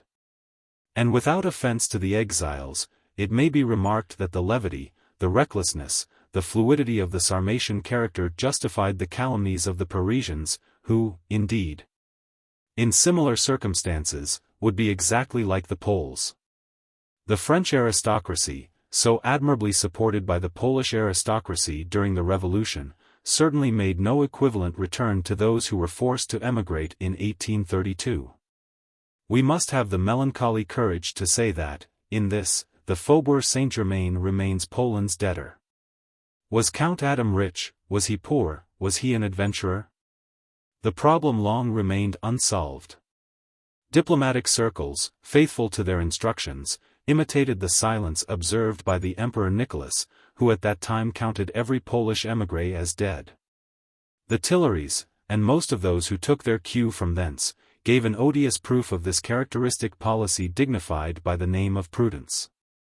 A Russian prince, with whom they had smoked many cigars at the time of the emigration, was ignored because, as it seemed, he had fallen into disgrace with the Emperor Nicholas. Thus placed between the prudence of the court and that of diplomatic circles, Poles of good family lived in the biblical solitude of super flumina Babylones, or frequented certain drawing rooms which served as neutral territory for every variety of opinion. In a city of pleasure like Paris, where amusement is to be had in every rank, Polish recklessness found twice as many pretexts as it needed for leading a dissipated bachelor life. Besides, it must be said, Adam had against him at first both his appearance and his manners. There are two types of Pole, as there are two types of Englishwoman. When an Englishwoman is not a beauty, she is horribly ugly, and Count Adam belongs to the second category. His face is small, somewhat sour, and looks as if it had been squeezed in a vice. His short nose, fair hair, red mustaches and beard, give him the expression of a goat. All the more so because he is short and thin, and his eyes, tinged with dingy yellow, startle you by the oblique leer which Virgil's line has made famous. How is it that, in spite of such unfavorable conditions, he has such exquisite manners and style? The solution of this mystery is given by his dress, that of a finished dandy, and by the education he owes to his mother, a Radziwill. If his courage carries him to the point of rashness, his mind is not above the current and trivial pleasantries of Paris conversation. Still, he does not often find a young fellow who is his superior among men of fashion. These young men nowadays talk far too much of horses, income, taxes, and deputies, for French conversation to be what once it was. Wit needs leisure, and certain inequalities of position. Conversation is better perhaps at Petersburg and at Vienna than it is in Paris. Equals need no subtleties, they tell each other everything straight out, just as it is. Hence the ironical laughers of Paris could scarcely discern a man of family in a light-hearted student, as he seemed, who in talking passed carelessly from one subject to another. who pursued amusement with all the more frenzy because he had just escaped from great perils, and who, having left the country where his family was known, thought himself at liberty to lead an irresponsible life without risking a loss of consideration. One fine day in 1834, Adam bought a large house in the Rue de la Pépinière. 6 months later it was on as handsome a footing as the richest houses in Paris. Just at the time when Leginski was beginning to be taken seriously, he saw Clementine at the Italian Opera, and fell in love with her. A year later, he married her. Madame d'Espard's circle set the fashion of approval. Mothers of families then learned, too late, that ever since the year 900, the Leginskis had ranked with the most illustrious families of the North. By a stroke of prudence, most unlike a Pole, the young count's mother had, at the beginning of the rebellion, mortgaged her estates for an immense sum advanced by 2 Jewish houses, and invested in the French funds. Count Adam Leginski had an income of more than 80,000 francs. This put an end to the astonishment expressed in some drawing-rooms at the rashness of Madame de Sérisy, of old de Ronquerolles, and of the Chevalier du Rouvre in yielding to their niece's mad passion. As usual, the world rushed from one extreme to the other. During the winter of 1836, Count Adam became the fashion, and Clementine Leginski one of the queens of Paris. Madame de Leginski, at the present time, is one of the charming group of young married women among whom shine Mesdames de l'Estorade, de Portenduère, Marie de Vandenesse, du Guénic, and de Maufrigneuse, the very flower of Paris society, who live high above the parvenus, bourgeois, and wire-pullers of recent politics. This preamble was needful to define the sphere in which was carried through one of those sublime efforts, less rare than the detractors of the present time imagine, pearls hidden in rough shells, and lost in the depths of that abyss, that ocean, that never-resting tide, called the world, the age, Paris, London, or Petersburg, whichever you will. If ever the truth that architecture is the expression of the manners of a race was fully demonstrated, is it not since the Revolution of 1830, under the reign of the House of Orleans? Great fortunes have shrunk in France, and the majestic mansions of our fathers are constantly being demolished and replaced by a sort of tenement houses, in which a peer of France of July dwells on the 3rd floor, over some newly enriched empiric. Styles are mingled in confusion. As there is no longer any court, any nobility to set a tone, no harmony is to be seen in the productions of art. On the other hand, architecture has never found more economical tricks for imitating what is genuine and thorough, never displayed more ingenuity in resource in arrangement. Ask an artist to deal with a strip of the garden of an old hotel, now destroyed, and he will build you a little Louvre crushed under its ornamentation. He will give you a courtyard, stables, and, if you insist, a garden. Inside he contrives such a number of little rooms and corridors, and cheats the eye so effectually, that you fancy yourself comfortable. In fact, there are so many bedrooms, that a ducal retinue can live and move in what was only the bakehouse of a president of a law court. The Comtesse Leginski's house is one of these modern structures, with a courtyard in front and a garden behind. To the right of the courtyard are the servants' quarters, balanced on the left by the stables and coach houses. The porter's lodge stands between 2 handsome gates. The chief luxury of this house consists in a delightful conservatory at the end of a boudoir on the ground floor, where all the beautiful reception rooms are. It was a philanthropist driven out of England who built this architectural gem, constructed the conservatory, planned the garden, varnished the doors, paved the outbuildings with brick, filled the windows with green glass, and realized a vision like that, in due proportion, of George IV at Brighton. The inventive, industrious, and ready Paris artisan had caned his doors and window frames. His ceilings were imitated from those of the Middle Ages or of Venetian palaces, and there was a lavish outlay of marble slabs in external paneling. Steinbach and François Souchet had carved the cornices of the doors and chimney shelves, Schinner had painted the ceilings with the brush of a master. The wonders of the stairs, marble as white as a woman's arm, defied those of the Hotel Rothschild. In consequence of the disturbances, the price of this folly was not more than 1,100,000 francs. For an Englishman this was giving it away. All this splendor, called princely by people who do not know what a real prince is, stood in the garden of a contractor, a Croesus of the Revolution, who had died at Brussels. A bankrupt after a sudden convulsion of the Bourse. The Englishman died at Paris, died of Paris, for to many people Paris is a disease, sometimes it is several diseases. His widow, a Methodist, had a perfect horror of the nabob's little house. This philanthropist had been a dealer in opium. The virtuous widow ordered that the scandalous property should be sold just at the time when the disturbances made peace doubtful on any terms. Count Adam took advantage of the opportunity. And you shall be told how it happened, for nothing could be less consonant with his lordly habits. Behind this house, built of stone fretted like a melon, spreads the green velvet of an English lawn, shaded at the further end by an elegant clump of exotic trees, among which rises a Chinese pavilion with its mute bells and pendant gilt eggs. The greenhouse and its fantastic decorations screen the outer wall on the south side.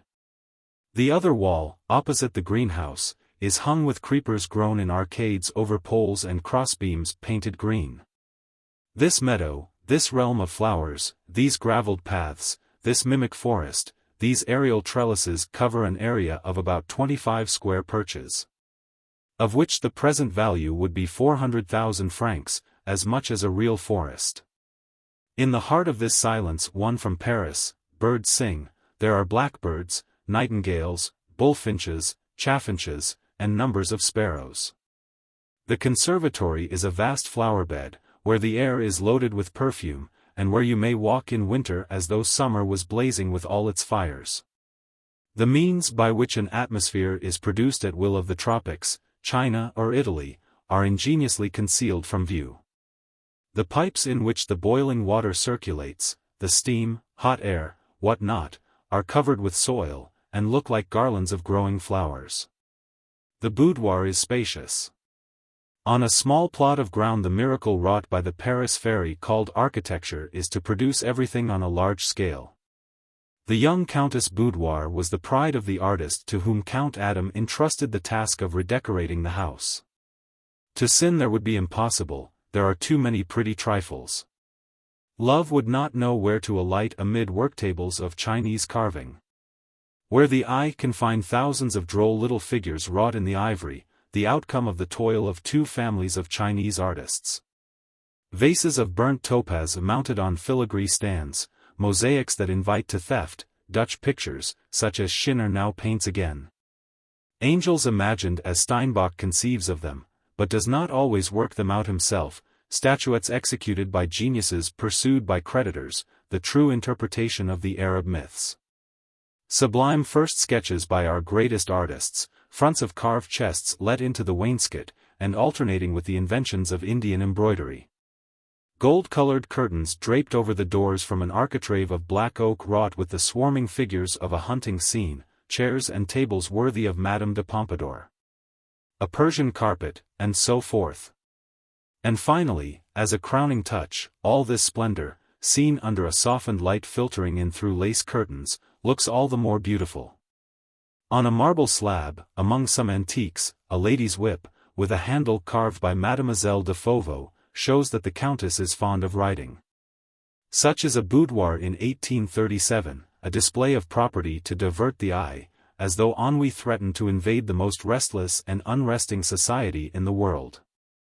Why is there nothing individual, intimate, nothing to invite reverie and repose? Why? Because no one is sure of the morrow, and everyone enjoys life as a prodigal spends a life interest.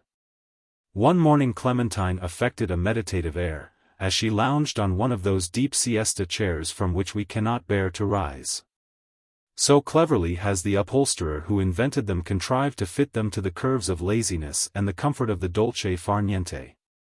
The doors to the conservatory were open, admitting the scent of vegetation and the perfumes of the tropics.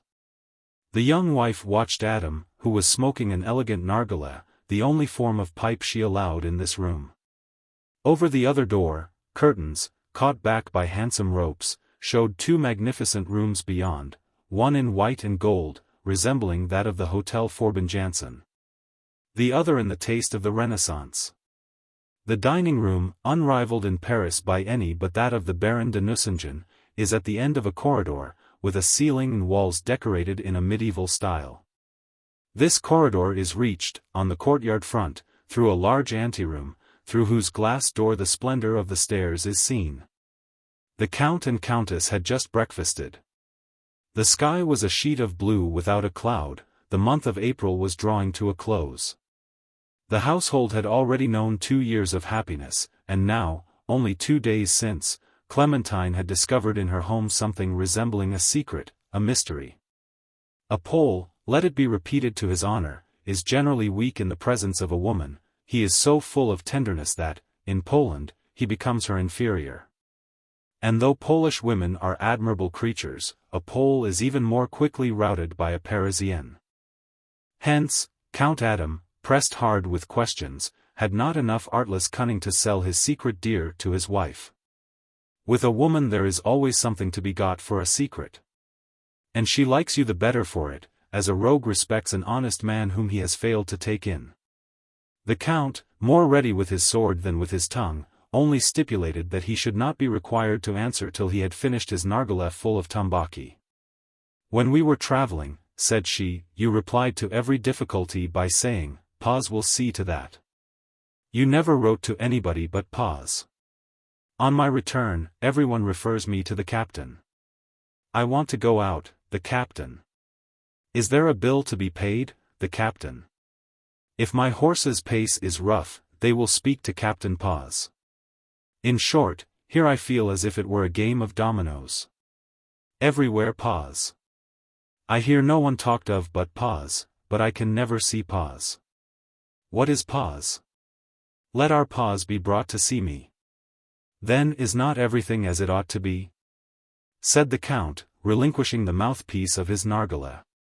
Everything is so quite what it ought to be, that if we had 200,000 francs a year, we should be ruined by living in the way we do with 110,000, said she. She pulled the bell handle embroidered in tent stitch, a marvel of skill. A manservant dressed like a minister at once appeared. Tell Monsieur le Capitaine Paz that I wish to speak to him, said she. If you fancy you will find anything out in that way, said Count Adam with a smile. It may be useful to say that Adam and Clementine, married in December 1835, after spending the winter in Paris, had during 1836 traveled in Italy, Switzerland, and Germany. They returned home in November, and during the winter just past the Countess had for the first time received her friends. And then had discovered the existence, the almost speechless and unacknowledged, but most useful presence, of a factotum whose person seemed to be invisible, this Captain Paz or Pack. Monsieur le Capitaine Paz begs Madame la Comtesse to excuse him, he is round at the stables, and in a dress which does not allow of his coming at this minute. But as soon as he is dressed Count Paz will come, said the manservant. Why, what was he doing? He was showing Constantine how to groom the Countess' horse. The man did not do it to his mind, replied the servant. The Countess looked at the man. He was quite serious, and took good care not to imply by a smile that comment which inferiors so often allow themselves on a superior who seems to have descended to their level. Ah, he was brushing down Cora. You are not riding out this morning, madam, said the servant, but he got no answer, and went. Is he a Pole? Asked Clementine of her husband, who bowed affirmatively. Clementine lay silent, examining Adam. Her feet, almost at full length on a cushion, her head in the attitude of a bird listening on the edge of its nest to the sounds of the grove, she would have seemed charming to the most blasé of men. Fair and slight, her hair curled à l'anglaise, she looked like one of the almost fabulous figures in Keepsakes, especially as she was wrapped in a morning gown of Persian silk, of which the thick folds did not so effectually disguise the graces of her figure and the slenderness of her waist, as that they could not be admired through the thick covering of flowers and embroidery. As she crossed the brightly colored stuff over her chest, the hollow of her throat remained visible, the white skin contrasting in tone with the handsome lace trimming over the shoulders. Her eyes, fringed with black lashes, emphasized the expression of curiosity that puckered a pretty mouth. On her well-formed brow were traced the characteristic curves of the Paris woman, willful, light-hearted, well-educated, but invulnerable to vulgar temptations.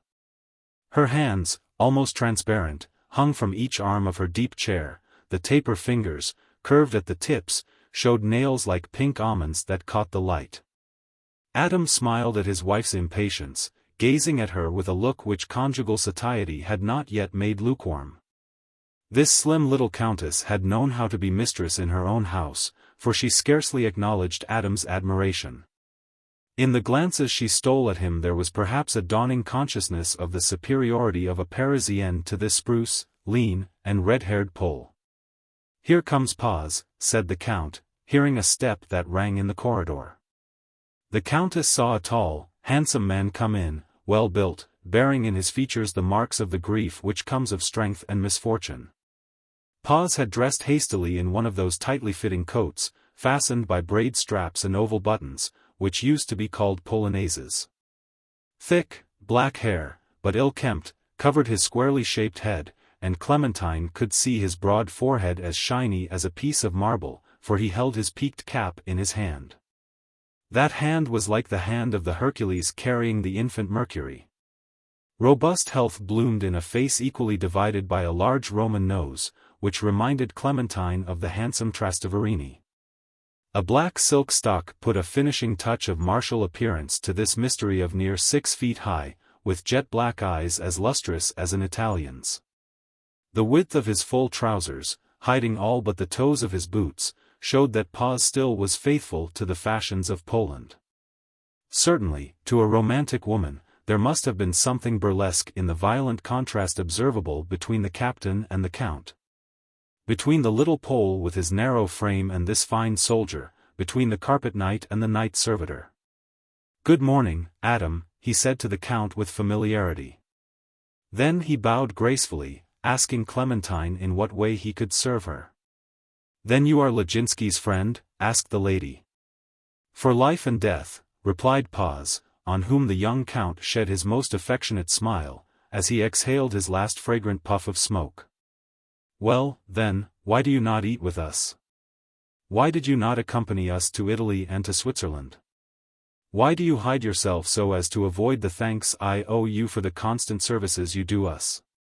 said the young Countess, with a sort of irritation, but without the slightest feeling. In fact, she detected a kind of volunteer slavery on the part of Paz. At that time such an idea was inseparable from a certain disdain for a socially amphibious creature, a being at once secretary and bailiff, neither wholly bailiff nor wholly secretary. Some poor relation, inconvenient as a friend. "The fact is, Countess," he replied with some freedom, "that no thanks are owing to me. I am Adam's friend, and I find my pleasure in taking charge of his interests." "And is it for your pleasure too that you remain standing?" said Count Adam. Paz sat down in an armchair near the doorway. "I remember having seen you on the occasion of our marriage, and sometimes in the courtyard," said the lady, "but why do you, a friend of Adam's, place yourself in a position of inferiority?" "The opinion of the Paris world is to me a matter of indifference," said he. "I live for myself, or, if you choose, for you too. But the opinion of the world as regards my husband's friend cannot be a matter of indifference to me." "Oh, madam, the world is easily satisfied by one word, eccentric, say that." After a short pause he asked, "Do you purpose going out?" "Will you come to the Bois?" said the Countess. "With pleasure," and so saying Paz bowed and went out. "What a good soul! He is as simple as a child," said Adam. "Tell me now how you became friends," said Clementine. "Paz, my dearest, is of a family as old, as noble, and as illustrious as our own. At the time of the fall of the Pazzi a member of that family escaped from Florence into Poland, where he settled with some little fortune, and founded the family of the Paz, on which the title of Count was conferred.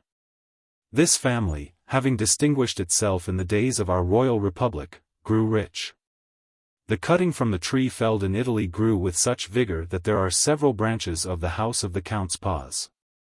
It will not, therefore, surprise you to be told that there are rich and poor members of the family.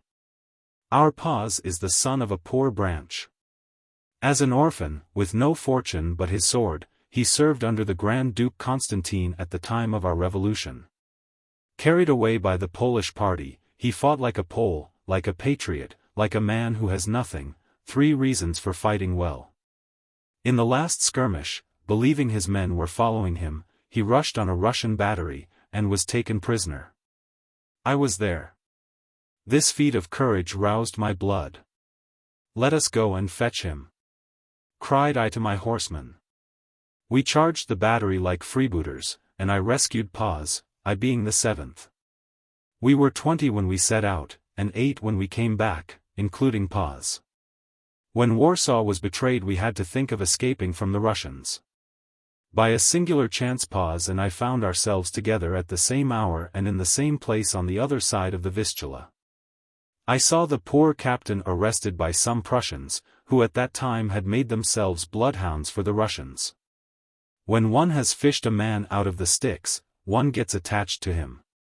This new danger threatening Paz distressed me so much that I allowed myself to be taken with him, intending to be of service to him. 2 men can sometimes escape when one alone is lost.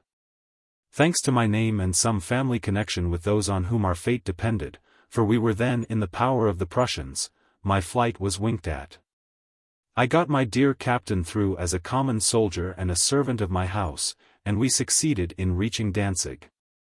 We stowed ourselves in a Dutch vessel sailing for England, where we landed 2 months later. My mother had fallen ill in England, and awaited me there. Paz and I nursed her till her death, which was accelerated by the disasters to our cause. We then left England, and I brought Paz to France. In such adversities 2 men become brothers.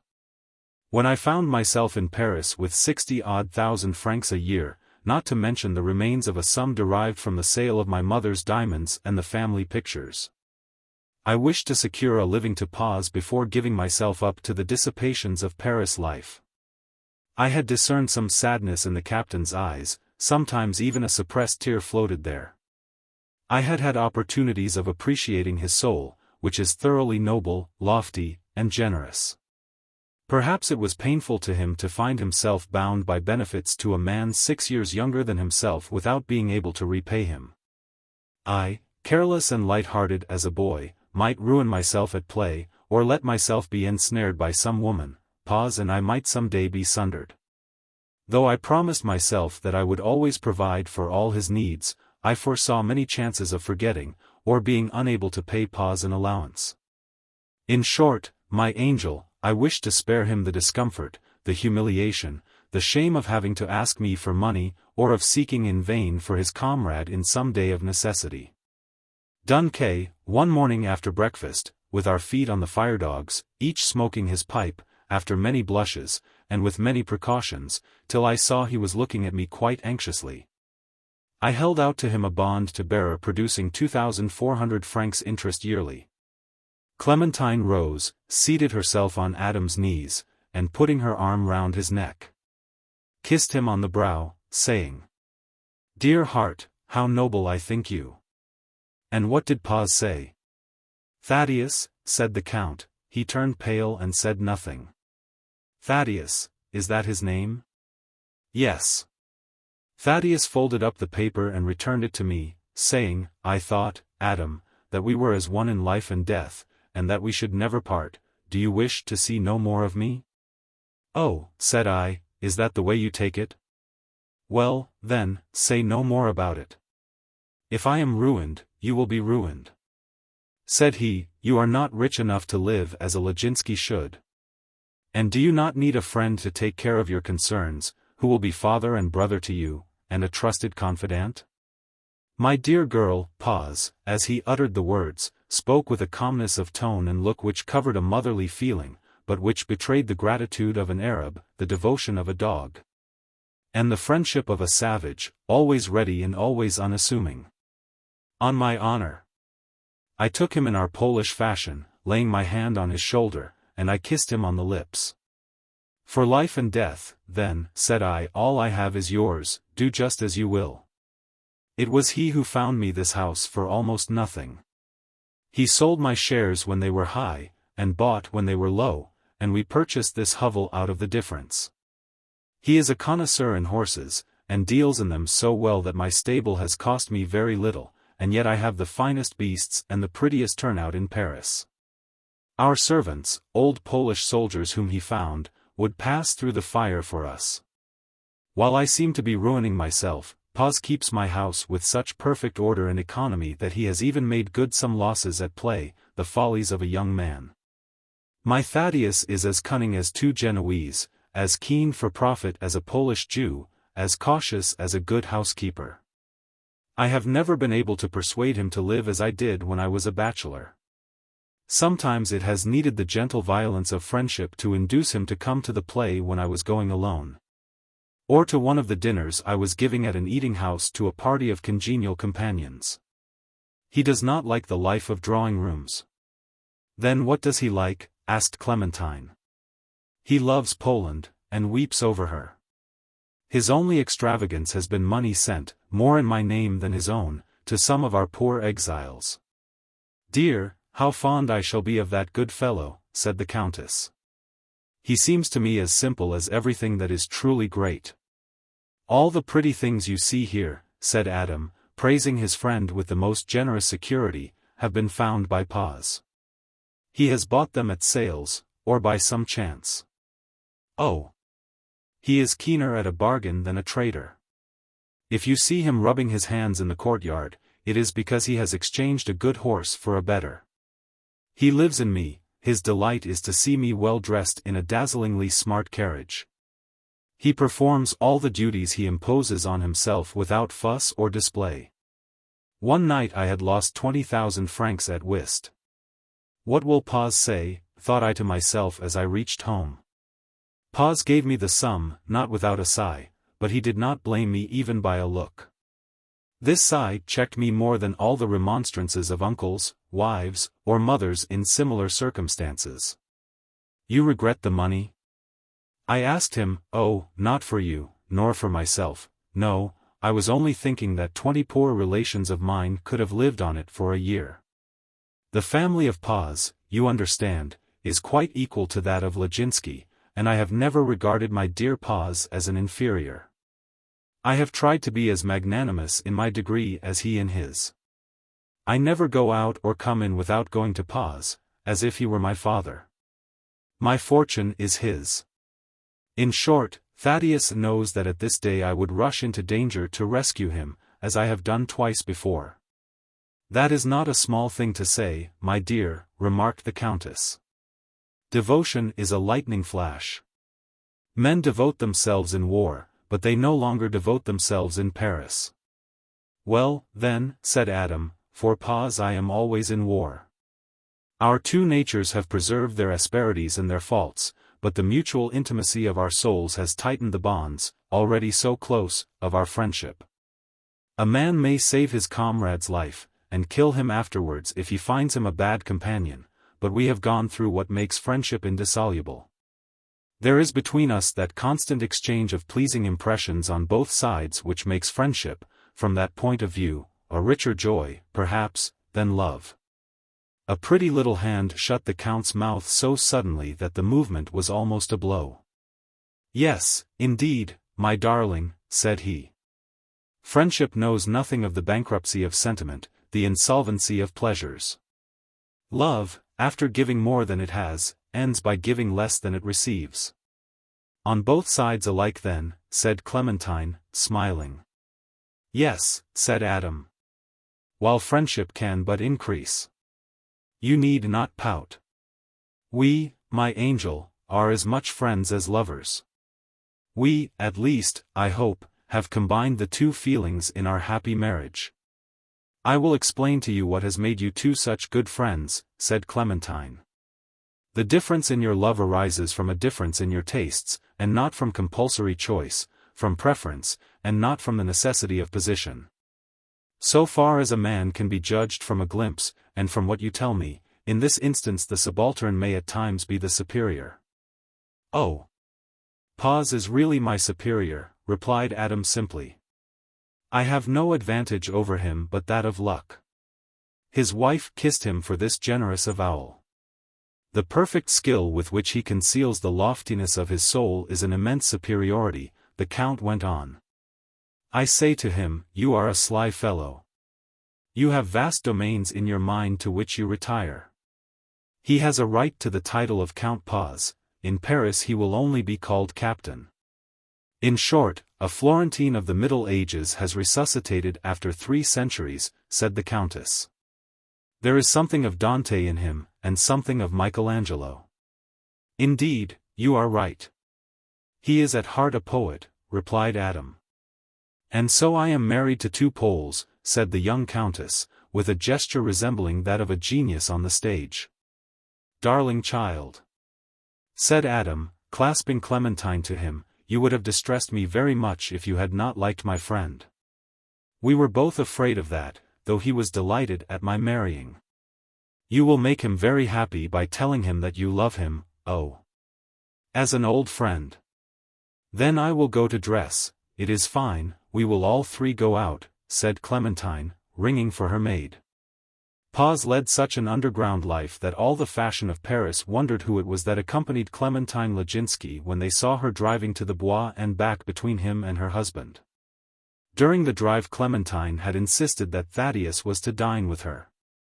This whim of a despotic sovereign compelled the captain to make an unwanted toilet. On returning from her drive Clementine dressed with some coquettish care, in such a way as to produce as effect even on Adam as she entered the room where the 2 friends were awaiting her. Count Paz, said she, we will go to the opera together.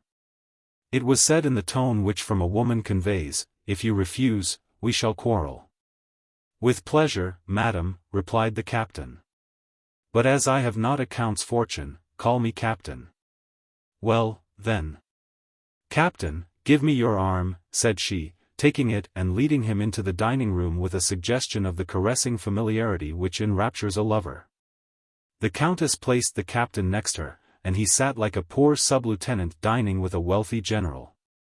Paz left it to Clementine to talk, listening to her with all the air of deference to a superior, contradicting her in nothing, and waiting for a positive question before making any reply. In short, to the countess he seemed almost stupid, and her graces all fell flat before this icy gravity and diplomatic dignity. In vain did Adam try to rouse him by saying, come, cheer up, Captain. It might be supposed that you were not at home. You must have laid a bet that you would disconcert Clementine. Thaddeus remained heavy and half asleep. When the 3 were alone at dessert the captain explained that his life was planned diametrically unlike that of other people. He went to bed at 8 o'clock, and rose at daybreak. And he thus excused himself, saying he was very sleepy. My intention in taking you to the opera was only to amuse you, Captain, but do just as you please, said Clementine, a little nettled. I will go, said Paz. Duprez is singing in William Tell, said Adam. Would you prefer the varieties? The captain smiled and rang the bell. The manservant appeared. Tell Constantine, said Paz, to take out the large carriage instead of the coupe. We cannot sit comfortably in it, he added, turning to the count. A Frenchman would not have thought of that, said Clementine, smiling. Ah, but we are Florentines transplanted to the north, replied Thaddeus, with a meaning and an expression which showed that his dullness at dinner had been assumed. But by a very conceivable want of judgment, there was too great a contrast between the involuntary self-betrayal of this speech and the captain's attitude during dinner.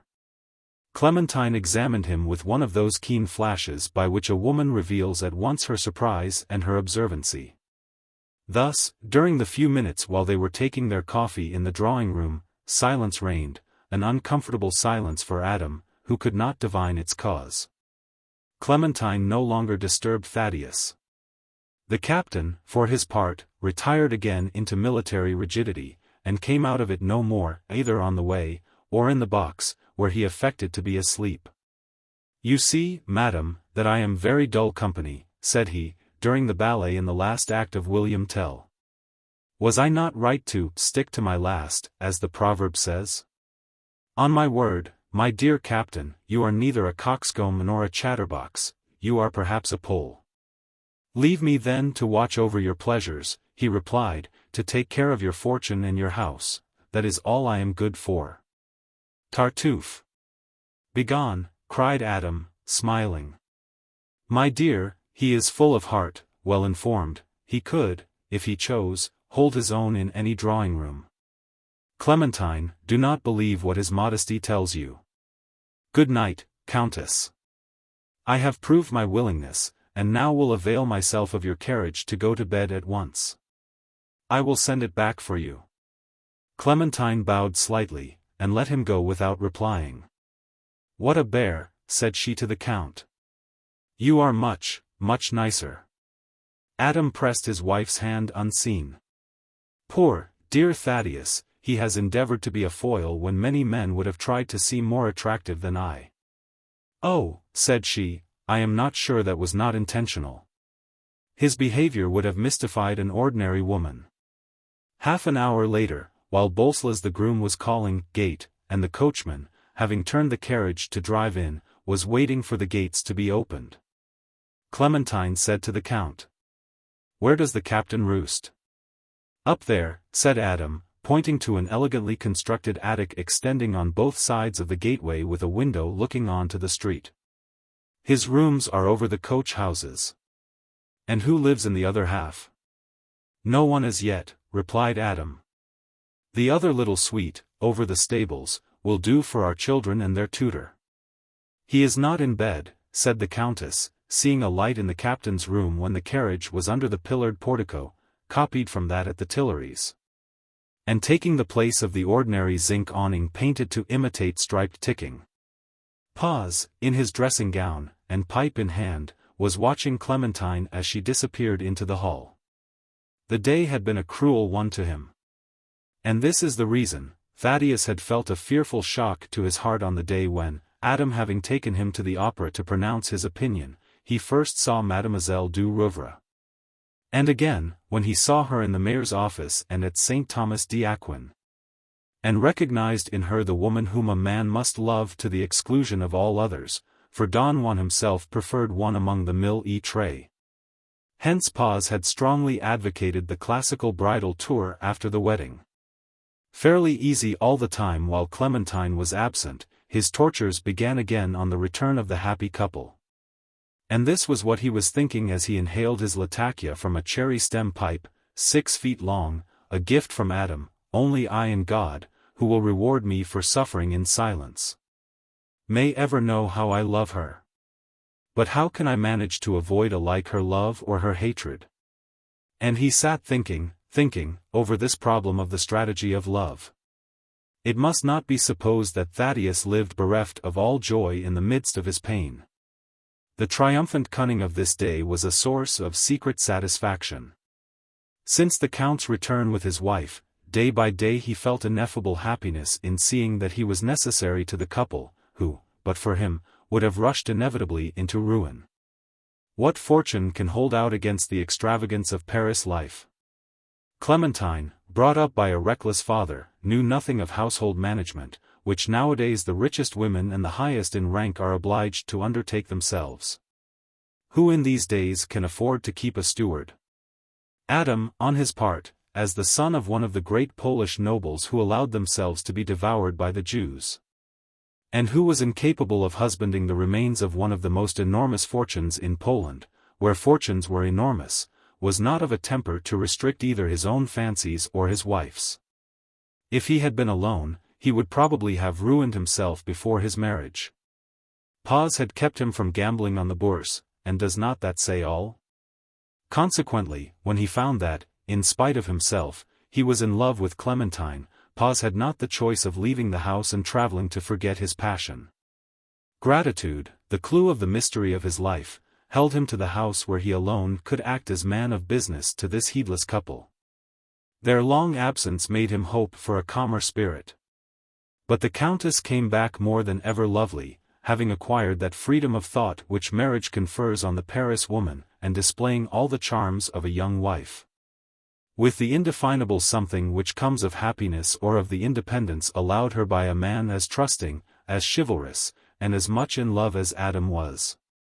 The consciousness of being the working hub of this magnificent house, the sight of Clementine stepping out of her carriage on her return from a party, or setting out in the morning for the Bois de Boulogne, a glimpse of her on the boulevards in her pretty carriage, like a flower in its nest of leaves, filled poor Thaddeus with deep, mysterious ecstasies which blossomed at the bottom of his heart without the slightest trace appearing in his features. How, during these 5 months, should the Countess ever have seen the captain? He hid from her, concealing the care he took to keep out of her way. Nothing is so near divine love as a hopeless love. Must not a man have some depth of soul thus to devote himself in silence and obscurity? This depth, where lurks the pride of a father, or of God, enshrines the worship of love for love's sake, as power for power's sake was the watchword of the Jesuits. A sublime kind of avarice, since it is perennially generous, and modeled indeed on the mysterious being of the first principles of the world. Is not their result nature? And nature is an enchantress. She belongs to man, to the poet, the painter, the lover, but is not the cause superior to nature in the sight of certain privileged souls, and some stupendous thinkers? The cause is God. In that sphere of causes dwelt the spirits of Newton, of Laplace, of Kepler, of Descartes, Malebranche, Spinoza, Buffon, of the true poets and saints of the 2nd century of our era, of Saint Teresa of Spain and the sublime mystics. Every human emotion contains some analogy with the frame of mind in which the effect is neglected in favor of the cause, and Thaddeus has risen to the height whence all things look different. Abandoned to the unspeakable joys of creative energy, Thaddeus was, in love, what we recognize as greatest in the records of genius. No, she is not altogether deceived, thought he, as he watched the smoke curl from his pipe.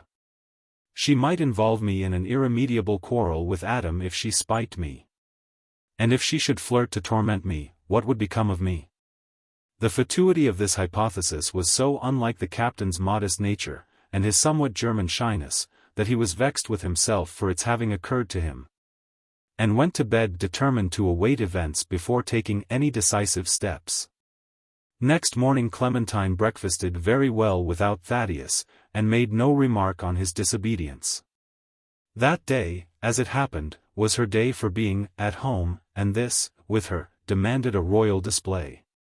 She did not observe the absence of Captain Paz, on whom devolved all the arrangements for these great occasions. Well and good, said Paz to himself, as he heard the carriages rumble out at 2 in the morning. The Countess was only prompted by a Parisian's whim or curiosity. So the captain fell back into his regular routine, disturbed for a day by this incident. Clementine, diverted by the details of life in Paris, seemed to have forgotten Paz. For do you suppose that it is a mere trifle to reign over this inconstant city? Do you imagine, by any chance, that a woman risks nothing but her fortune at that absorbing game? The winter is to a woman of fashion what, of yore, a campaign was to the soldiers of the empire. What a work of art, of genius, is a costume or a headdress created to make a sensation. A fragile, delicate woman wears her hard and dazzling armor of flowers and diamonds, silk and steel, from 9 in the evening till 2 or often 3 in the morning. She eats little, to attract the eye by her slender shape. She cheats the hunger that attacks her during the evening with debilitating cups of tea, sweet cakes, heating ices, or heavy slices of pastry. The stomach must submit to the commands of vanity. She awakes late, and thus everything is in contradiction to the laws of nature, and nature is ruthless. No sooner is she up than the woman of fashion begins to dress for the morning, planning her dress for the afternoon. Must she not receive and pay visits, and go to the Bois on horseback or in her carriage? Must she not always be practicing the drill of smiles, and fatigue her brain in inventing compliments which shall seem neither stale nor studied? And it is not every woman who succeeds. And then you are surprised, when you see a young woman, whom the world has welcomed in her freshness, faded and blighted at the end of 3 years. 6 months spent in the country are barely enough to heal the wounds inflicted by the winter. We hear nothing talked of but dyspepsia and strange maladies, unknown to women who devote themselves to their household. Formerly a woman was sometimes seen, now she is perpetually on the stage. Clementine had to fight her way, she was beginning to be quoted, and amid the cares of this struggle between her and her rivals there was hardly a place for love of her husband. Thaddeus might well be forgotten. However, a month later, in May, a few days before her departure to stay at Ronquerolles in Burgundy, as she was returning from her drive she saw Thaddeus in a side alley of the Champs-Élysées, Thaddeus, carefully dressed, and in raptures at seeing his countess so beautiful in her phaeton, with champing horses, splendid liveries. In short, the dear people he admired so much. "There is the captain," said she to Adam. "Happy fellow," said the count. "These are his great treats. There is not a smarter turnout than ours, and he delights in seeing everybody envying us our happiness. You have never noticed him before, but he is there almost every day." "What can he be thinking of?" said Clementine. "He is thinking at this moment that the winter has cost a great deal, and that we shall save a little by staying with your old uncle Ronquerolles," said Adam. The countess had the carriage stopped in front of Paz, and desired him to take the seat by her side in the carriage. Thaddeus turned as red as a cherry. "I shall poison you," he said. "I have just been smoking cigars." "And does not Adam poison me?" she replied quickly. "Yes, but he is Adam," replied the captain. "And why should not Thaddeus enjoy the same privilege?" said the countess with a smile. This heavenly smile had a power which was too much for his heroic resolutions. He gazed at Clementine with all the fire of his soul in his eyes, but tempered by the angelic expression of his gratitude, that of a man who lived solely by gratitude. The countess folded her arms in her shawl, leaned back pensively against the cushions, crumpling the feathers of her handsome bonnet, and gazed out at the passers-by. This flash from a soul so noble, and hitherto so resigned, appealed to her feelings. What, after all, was Adam's great merit? Was it not natural that he should be brave and generous? But the captain. Thaddeus possessed, or seemed to possess, an immense superiority over Adam. What sinister thoughts distressed the countess when she once more observed the contrast between the fine, complete physical nature which distinguished Thaddeus and the frail constitution which, in her husband, betrayed the inevitable degeneration of aristocratic families which are so mad as to persist in intermarrying. But the devil alone knew these thoughts, for the young wife sat with vague meditation in her eyes, saying nothing till they reached home. "You must dine with us, or I shall be angry with you for having disobeyed me," said she as she went in. "You are Thaddeus to me, as you are to Adam. I know the obligations you feel to him, but I also know all we owe to you. In return for two impulses of generosity which are so natural, you are generous at all hours and day after day. My father is coming to dine with us, as well as my uncle Ronquerolles and my aunt de Cerisy. Dress at once," she said, pressing the hand he offered to help her out of the carriage. Thaddeus went to his room to dress, his heart at once rejoicing and oppressed by an agonizing flutter. He came down at the last moment, and all through dinner played his part of a soldier fit for nothing but to fulfill the duties of a steward. But this time Clementine was not his dupe. His look had enlightened her. Ronquerolles, the cleverest of ambassadors next to Talleyrand, and who served de Marsay so well during his short ministry, was informed by his niece of the high merits of Count Paz, who so modestly made himself his friend's steward. "And how is it that this is the first time I have ever seen Count Paz?" asked the Marquis de Ronquerolles. "He is very sly and underhand," replied Clementine, with a look at Paz to desire him to change his demeanor. Alas! It must be owned, at the risk of making the captain less interesting to the reader, Paz, though superior to his friend Adam, was not a man of strong temper. He owed his apparent superiority to his misfortunes. In his days of poverty and isolation at Warsaw he had read and educated himself, had compared and thought much. But the creative power which makes a great man he did not possess, can it ever be acquired? Paz was great only through his feelings, and there could rise to the sublime. But in the sphere of sentiment, being a man of action rather than of ideas, he kept his thoughts to himself. His thoughts, then, did nothing but eat his heart out. And what, after all, is an unuttered thought? At Clementine's speech the Marquis de Ronquerolles and his sister exchanged glances, with a side look at their niece, Count Adam, and Paz. It was one of those swift dramas which are played only in Italy or in Paris. Only in these two parts of the world, excepting at all courts, can the eyes say as much. To infuse into the eye all the power of the soul, to give it the full value of speech and throw a poem or a drama into a single flash, excessive servitude or excessive liberty is needed. Adam, the Marquis du Rouvre, and the Countess did not perceive this flash of observation between a past coquette and an old diplomatist, but Paz, like a faithful dog, understood its forecast. It was, you must remember, an affair of 2 seconds. To describe the hurricane that ravaged the captain's heart would be too elaborate for these days. What? The uncle and aunt already fancy that she perhaps loves me, said he to himself. My happiness then depends only on my own audacity, and Adam. Ideal love and mere desire, both quite as potent as friendship and gratitude, rent his soul, and for a moment love had the upper hand. This poor heroic lover longed to have his day.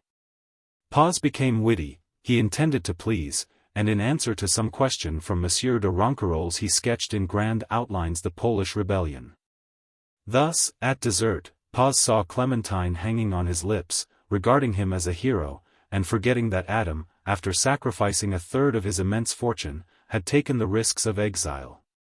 At 9 o'clock, having taken coffee, Madame de Serizy kissed her niece on the forehead and took leave, carrying off Count Adam with an assertion of authority, and leaving the Marquis du Rouvre and M. de Ronquerolles, who withdrew 10 minutes later. Paz and Clementine were left together. I will bid you good night, madam, said Thaddeus, you will join them at the opera. No, replied she. I do not care for dancing, and they are giving an odious ballet this evening, the Revolt of the Seraglio. There was a moment's silence. 2 years ago Adam would not have gone without me, she went on, without looking at Paz. He loves you to distraction, Thaddeus began. Oh. It is because he loves me to distraction that by tomorrow he will perhaps have ceased to love me, exclaimed the Countess. The women of Paris are inexplicable, said Thaddeus.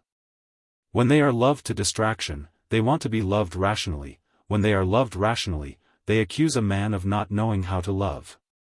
And they are always right, Thaddeus, she replied with a smile. I know Adam well, I owe him no grudge for it, he is fickle, and, above all, a great gentleman. He will always be pleased to have me for his wife, and will never thwart me in any of my tastes, but... What marriage was ever without a but? Said Thaddeus gently, trying to give the Countess' thoughts another direction. The least conceited man would perhaps have had the thought which nearly drove this lover mad, if I do not tell her that I love her, said he to himself, I am an idiot. There was silence between these two, one of those terrible pauses which seem bursting with thoughts. The Countess fixed a covert gaze on Paz, and Paz watched her in a mirror. Sitting back in his armchair, like a man given up to digestion, in the attitude of an old man or an indifferent husband, the captain clasped his hands over his stomach, and mechanically twirled his thumbs, looking stupidly at their rapid movement. But say something good about Adam, exclaimed Clementine. Tell me that he is not fickle, you who know him so well. The appeal was sublime. This is the opportunity for raising an insurmountable barrier between us, thought the unhappy Paz, devising a heroic lie. Something good, he said aloud. I love him too well, you would not believe me. I am incapable of telling you any evil of him. And so, madam, I have a hard part to play between you two. Clementine looked down, fixing her eyes on his patent leather shoes. You northerners have mere physical courage, you have no constancy in your decisions, said she in a low tone. "What are you going to do alone, madam?" replied Paz, with a perfectly ingenuous expression. "You are not going to keep me company? Forgive me for leaving you." "Why? Where are you going?" "I am going to the circus. It is the first night, in the Champs-Élysées, and I must not fail to be there." "Why not?" asked Clementine, with a half-angry flash. "Must I lay bare my heart?" He replied, coloring, "and confide to you what I conceal from my dear Adam, who believes that I love Poland alone?" "What?" "Our dear, noble captain has a secret. A disgrace which you will understand, and for which you can comfort me." "A disgrace, you?" "Yes, I, Count Paz, am madly in love with a girl who was touring round France with the Bouthor family, people who have a circus after the pattern of Franconi's, but who only perform at fairs. I got her an engagement from the manager of the Cirque Olympique." "Is she handsome?" asked the countess. "In my eyes," he replied sadly. "Malaga, that is her name to the public, is strong, nimble, and supple. Why do I prefer her to every other woman in the world? Indeed, I cannot tell you. When I see her with her black hair tied back with blue ribbons that float over her bare olive-tinted shoulders, dressed in a white tunic with a gilt border, and silk tights which make her appear a living Greek statue, her feet in frayed satin slippers, flourishing flags in her hand to the sound of a military band, and flying through an enormous hoop covered with paper which crashes in the air, when her horse rushes round at a gallop, and she gracefully drops on to him again, applauded, honestly applauded by a whole people, well, it excites me." "More than a woman at a ball," said Clementine, with insinuating surprise. "Yes," said Paz in a choked voice. "This splendid agility, this unfailing grace in constant peril, seem to me the greatest triumph of woman. Yes, madam, Cinti and Malibran, Grisi and Taglioni, Pasta and Elsler, all who reign or ever reigned on the boards, seem to me unworthy to untie Malaga's shoe-strings. Malaga, who can mount or dismount a horse at a mad gallop, who slips under him from the left to reappear on the right, who flutters about the most fiery steed like a white will-o'-the-wisp, who can stand on the tip of one toe and then drop, sitting with her feet hanging, on a horse still galloping round, and who finally stands on his back without any reins, knitting a stocking, beating eggs, or stirring an omelette, to the intense admiration of the people, the true people, the peasantry and soldiers. During the walk round, madam, that enchanting Columbine used to carry chairs balanced on the tip of her nose, the prettiest Greek nose I ever saw. Malaga is dexterity personified. Her strength is Herculean, with her tiny fist or her little foot she can shake off 3 or 4 men. She is the goddess of athletics. She must be stupid." "Oh!" cried Paz, "she is as amusing as the heroine of Peveril of the Peak. As heedless as a gypsy, she says everything that comes into her head. She cares no more for the future than you care for the halfpence you throw to a beggar, and she lets out really sublime things. Nothing will ever convince her that an old diplomat is a handsome young man, and 1,000,000 of francs would not make her change her opinion. Her love for a man is a perpetual flattery. Enjoying really insolent health, her teeth are 32 oriental pearls set in coral. Her snout, so she calls the lower part of her face, is, as Shakespeare has it, as fresh and sweet as a heifer's muzzle. And it can give bitter pain. She respects fine men, strong men, an Adolphus, an Augustus, an Alexander, acrobats and tumblers. Her teacher, a horrible Cassandro, thrashed her unmercifully. It cost thousands of blows to give her such agility, grace, and intrepidity." "You are drunk with Malaga," said the countess. "Her name is Malaga only on the posters," said Paz, with a look of annoyance. "She lives in the Rue Saint-Lazare, in a little apartment on the 3rd floor, in velvet and silk, like a princess. She leads 2 lives, one as a dancer, and one as a pretty woman." "And does she love you?" "She loves me, you will laugh, solely because I am a Pole. She sees in every Pole a Poniatowski, as he is shown in the print, jumping into the Elster. For to every Frenchman the Elster, in which it is impossible to drown, is a foaming torrent which swallowed up Poniatowski. And with all this I am very unhappy, madam. Clementine was touched by a tear of rage in the captain's eye. You love the extraordinary, you men, said she. And you? Asked Thaddeus. I know Adam so well that I know he could forget me for some acrobatic tumbler like your Malaga. But where did you find her? At St. Cloud, last September, at the fair. She was standing in a corner of the platform covered with canvas where the performers walk round. Her comrades, all dressed as Poles, were making a terrific babble. I saw her silent and dreamy, and fancied I could guess that her thoughts were melancholy. Was there not enough to make her so, a girl of 20? That was what touched me. The Countess was leaning in a bewitching attitude, pensive, almost sad. Poor Thaddeus, she exclaimed. And with the good fellowship of a really great lady, she added, not without a meaning smile, go to the circus. Thaddeus took her hand and kissed it, dropping a hot tear, and then went out. After having invented a passion for a circus rider, he must give it some reality. Of his whole story nothing had been true but the minute's attention he had given to the famous Malaga, the rider of the Bouthor troupe at St. Cloud.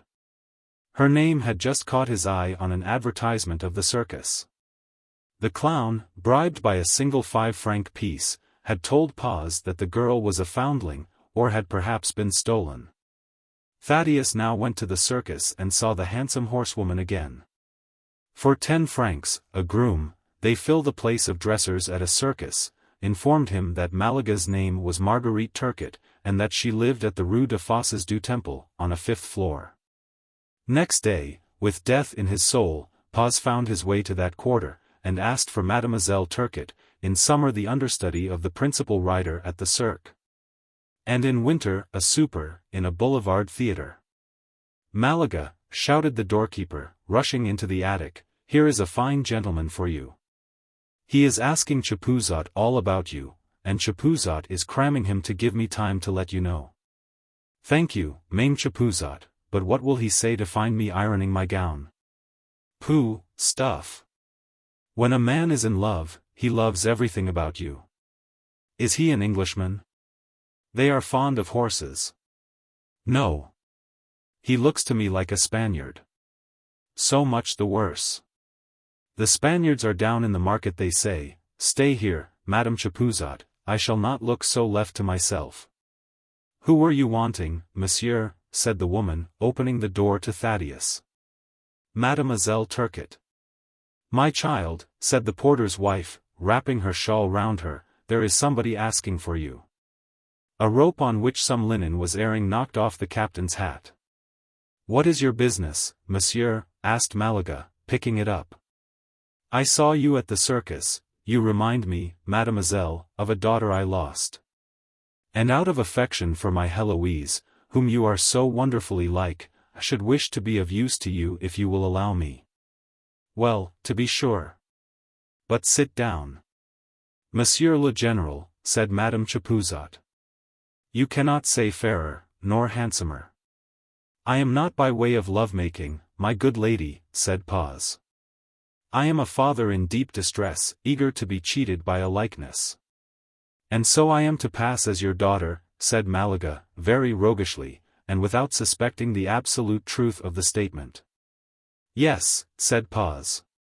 I will come sometimes to see you, and that the illusion may be perfect, I will place you in handsome lodgings, nicely furnished. I shall have furniture of my own, said Malaga, looking at Madame Chapuzot. And servants, Paz went on, and live quite at your ease. Malaga looked at the stranger from under her brows. From what country are you, monsieur? I am a Pole. Then I accept, said she. Paz went away, promising to call again. That is a tough one, said Marguerite Turcotte, looking at Madame Chapuzot. But I am afraid this man is wheedling me to humor some fancy. Well, I will risk it. A month after this whimsical scene, the the fair circus rider was established in rooms charmingly furnished by Count Adam's upholsterer. For Paz wished that his folly should be talked about in the Laginski household. Malaga, to whom the adventure was like an Arabian Nights dream, was waited on by the Chapuzot couple, at once her servants and her confidants. The Chapuzots and Marguerite Turcotte expected some startling climax, but at the end of 3 months, neither Malaga or the Chapuzots could account for the Polish count's fancy.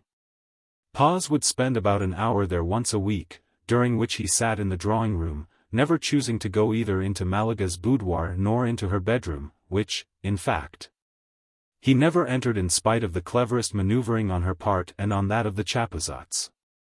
The Count inquired about the little incidents that varied the horsewoman's life, and on going away he always left 2 40-franc pieces on the chimney shelf. "He looks dreadfully bored," said Madame Chapuzot.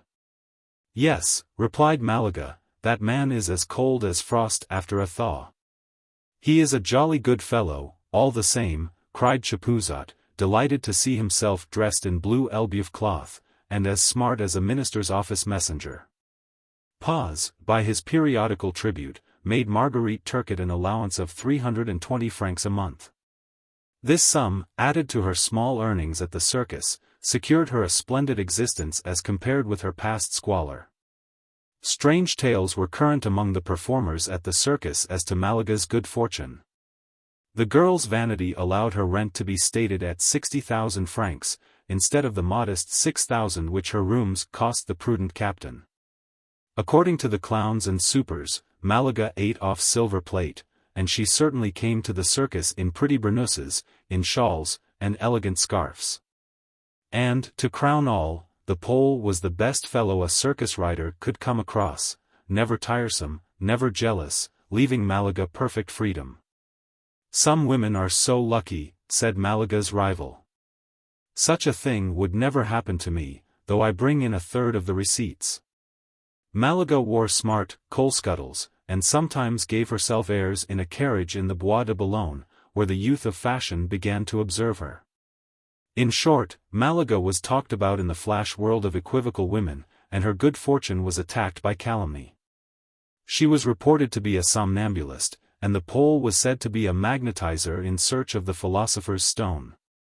Other comments of a far more venomous taint made Malaga more inquisitive than Psyche. She reported them, with tears, to Paz.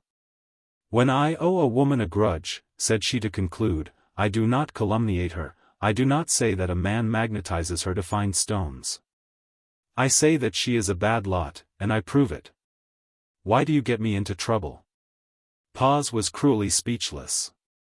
Madame Chapuzot succeeded at last in discovering his name and title.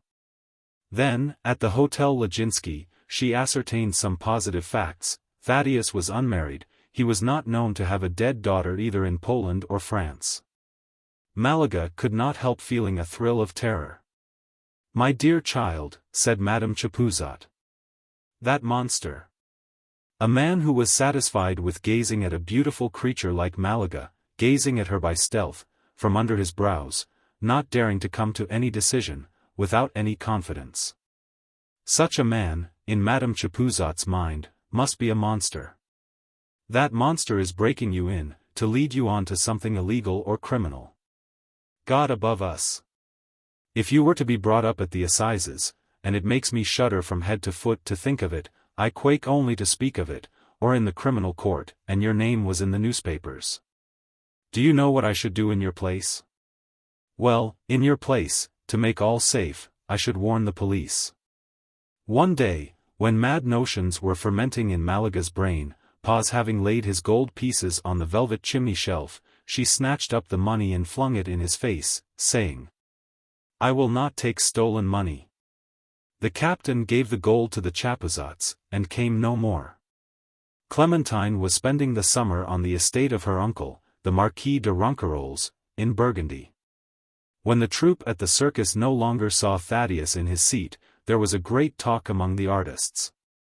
Malaga's magnanimity was regarded as folly by some, as cunning by others. The Pole's behavior, as explained to the most experienced of the women, seemed inexplicable. In the course of a single week, Thaddeus received 37 letters from women of the town.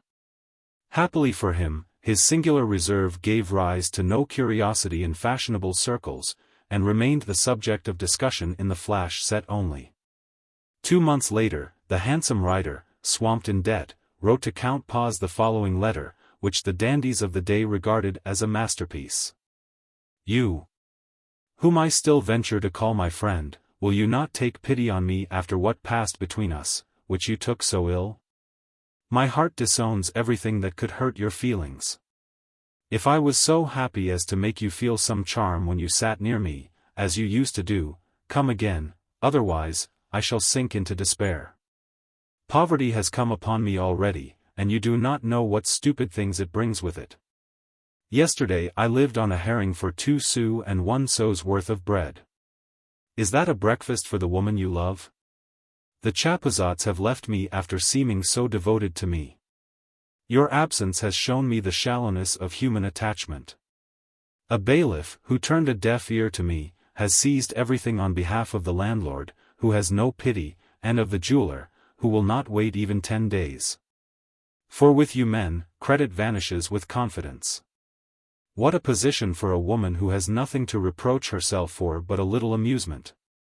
My dear friend, I have taken everything of any value to my uncle's, I have nothing left but my memory of you, and the hard weather is coming on. All through the winter I shall have no fire, since nothing but melodrama is played at the boulevard, in which I have nothing to do but tiny parts, which do not show a woman off. How could you misunderstand my noble feelings towards you, for, after all, we have not 2 ways of expressing our gratitude. How is it that you, who seemed so pleased to see me comfortable, could leave me in misery? Oh, my only friend on earth, before I go back to travel from fair to fair with the Boudoir, for so, at any rate, I can make my living, forgive me for wanting to know if I have really lost you forever. If I should happen to think of you just as I was jumping through the hoop, I might break my legs by missing time. Come what may, I am yours for life. Marguerite Turcot. This letter, exclaimed Thaddeus, shouting with laughter, is well worth my 10,000 francs. Clementine came home on the following day, and Paz saw her once more, lovelier and more gracious than ever. During dinner the Countess preserved an air of perfect indifference towards Thaddeus, but a scene took place between the Count and his wife after their friend had left. Thaddeus, with an affectation of asking Adam's advice, had left Malaga's letter in his hands, as if by accident. Poor Thaddeus, said Adam to his wife, after seeing Paz make his escape. What a misfortune for a man of his superior stamp to be the plaything of a ballet girl of the lowest class. He will love anything, he will degrade himself, he will be unrecognizable before long. Here, my dear, read that, and he handed her Malaga's letter. Clementine read the note, which smelt of tobacco, and tossed it away with disgust. However thick the bandage over his eyes may be, he must have found something out. Malaga must have played him some faithless trick. And he is going back to her, cried Clementine. He will forgive her. You men can have no pity for any but those horrible women. They want it so badly, said Adam. Thaddeus did himself justice, by keeping to himself, said she. Oh, my dearest, you go too far, said the Count, who, though he was at first delighted to lower his friend in his wife's eyes, would not the death of the sinner. Thaddeus, who knew Adam well, had begged for absolute secrecy. He had only spoken, he said, as an excuse for his dissipations, and to beg his friend to allow him to have 1,000 crowns for Malaga. He is a man of great pride, Adam went on. What do you mean? Well, to have spent no more than 10,000 francs on her, and to wait for such a letter as that to rouse him before taking her the money to pay her debts. For a Pole, on my honor. But he may ruin you, said Clementine in the acrid tone of a Parisian woman when she expresses her cat-like distrustfulness. Oh! I know him, said Adam. He would sacrifice Malaga to us. We shall see, replied the Countess. If it were needful for his happiness, I should not hesitate to ask him to give her up. Constantino tells me that during the time when he was seeing her, Paz, usually so sober, sometimes came in quite fuddled.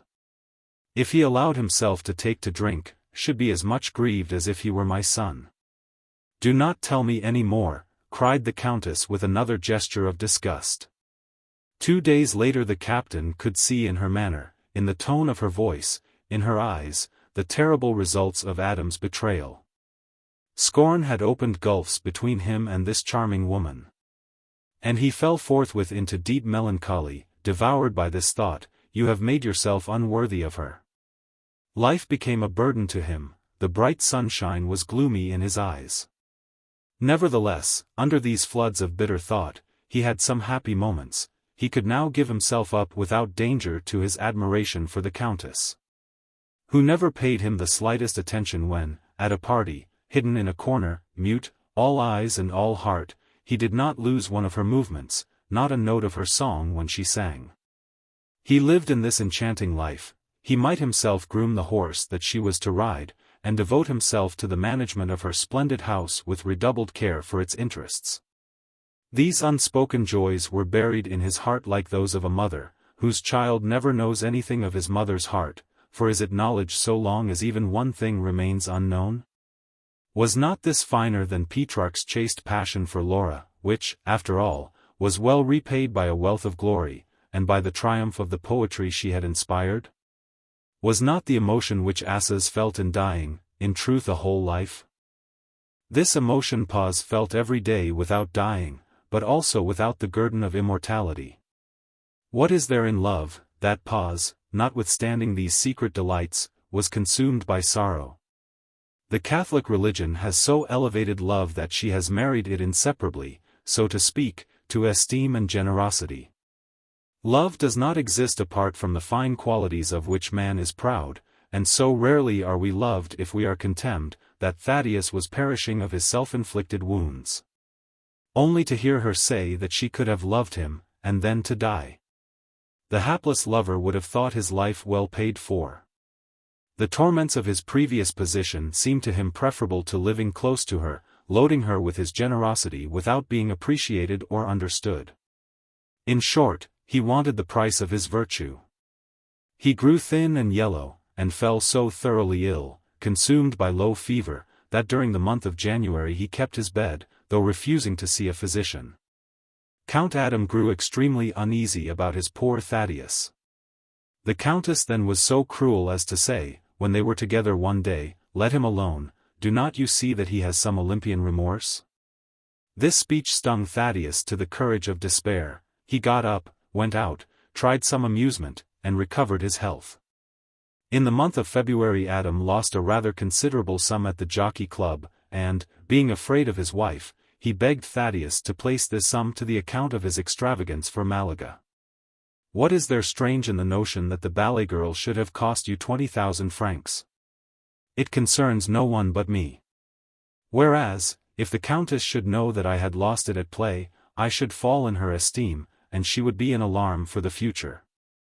This to crown all, cried Thaddeus, with a deep sigh. Ah! Thaddeus, this service would make us quits if I were not already the debtor. Adam, you may have children. Give up gambling, said his friend. 20,000 francs more that Malaga has cost us, exclaimed the Countess some days after, on discovering Adam's generosity to Paz. And 10,000 before, that is 30,000 in all. 1,500 francs a year, the price of my box at the Italian Opera, a whole fortune to many people. Oh! You Poles are incomprehensible! Cried she, as she picked some flowers in her beautiful conservatory.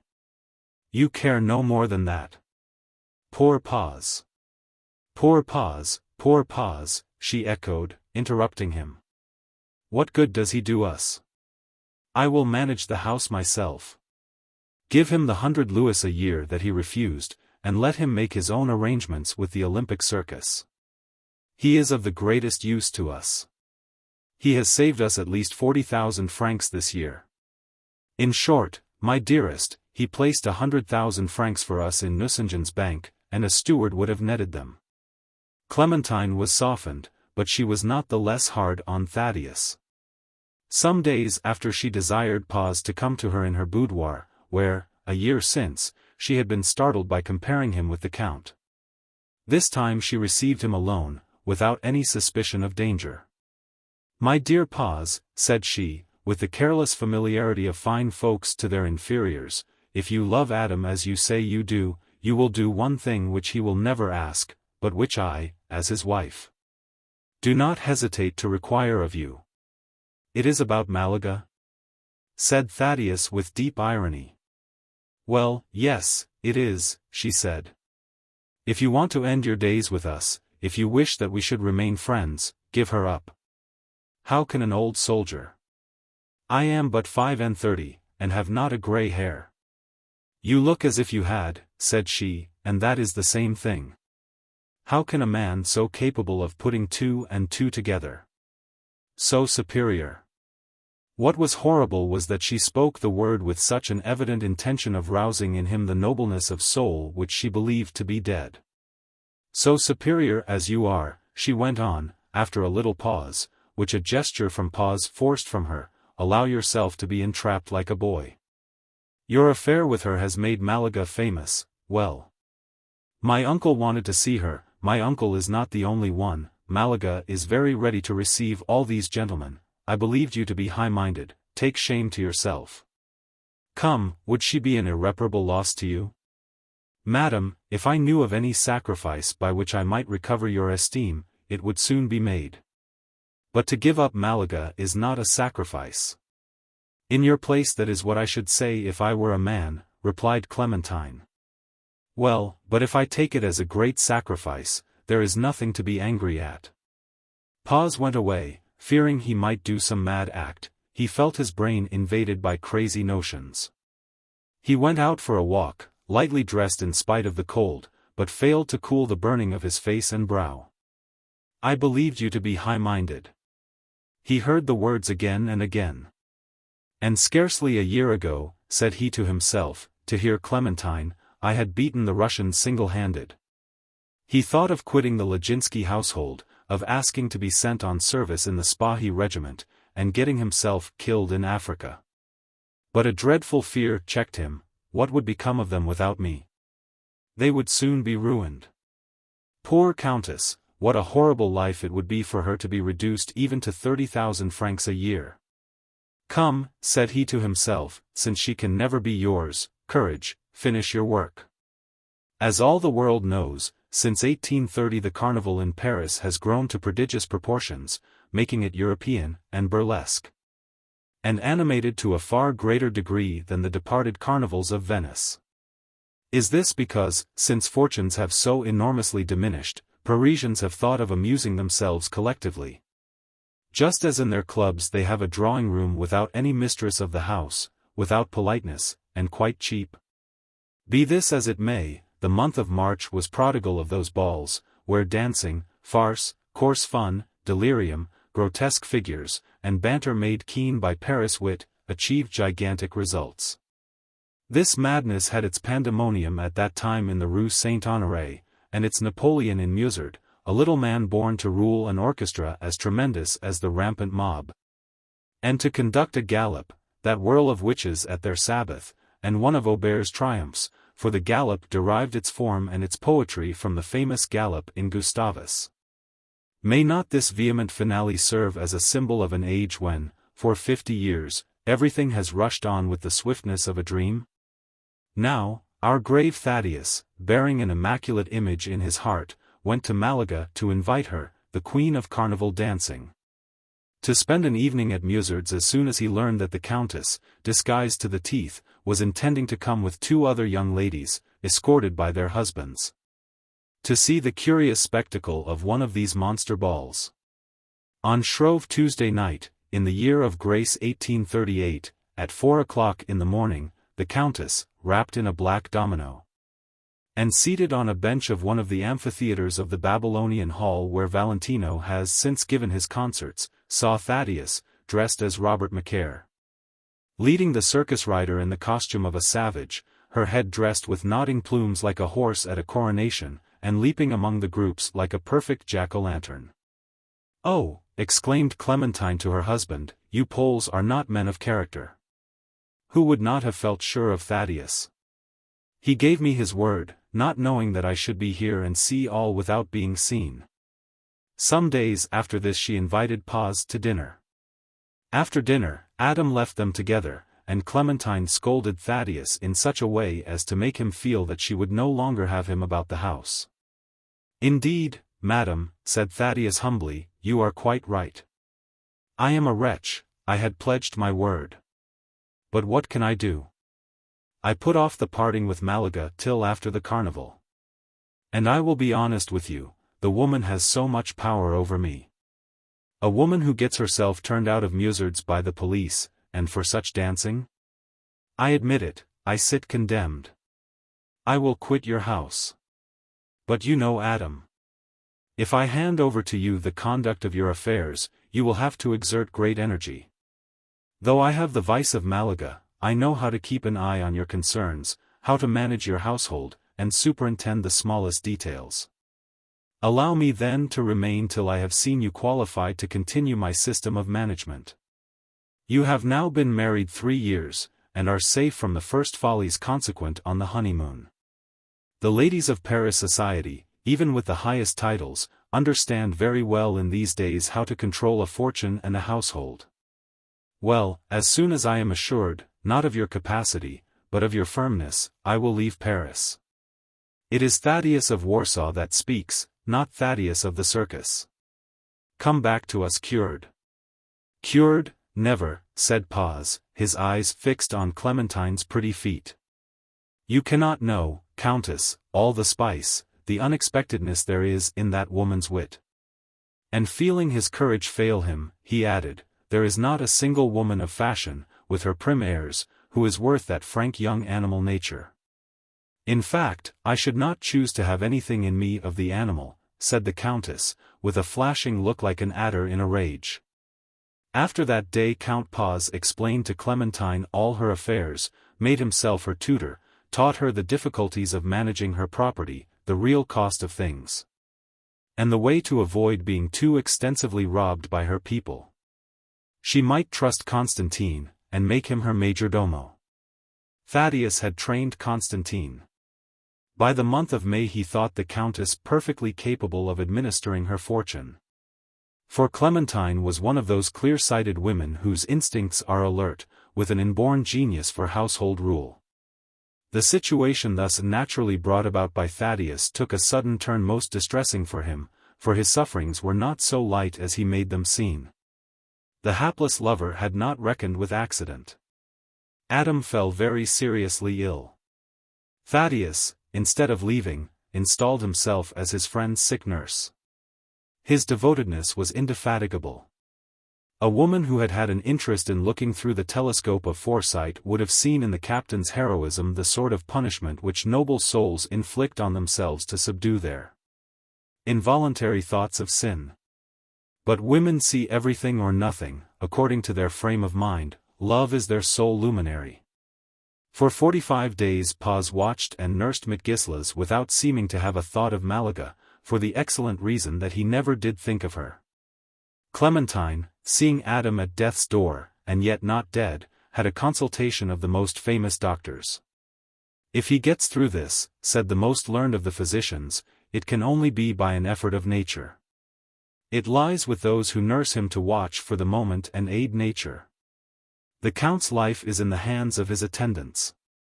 Thaddeus went to communicate this verdict to Clementine, who was sitting in the Chinese pavilion, as much to rest after her fatigues as to leave the field free for the doctors, and not to be in their way. As he trod the gravelled paths leading from the boudoir to the rockery on which the Chinese summer house was built, Clementine's lover felt as though he were in one of the gulfs described by Alighieri.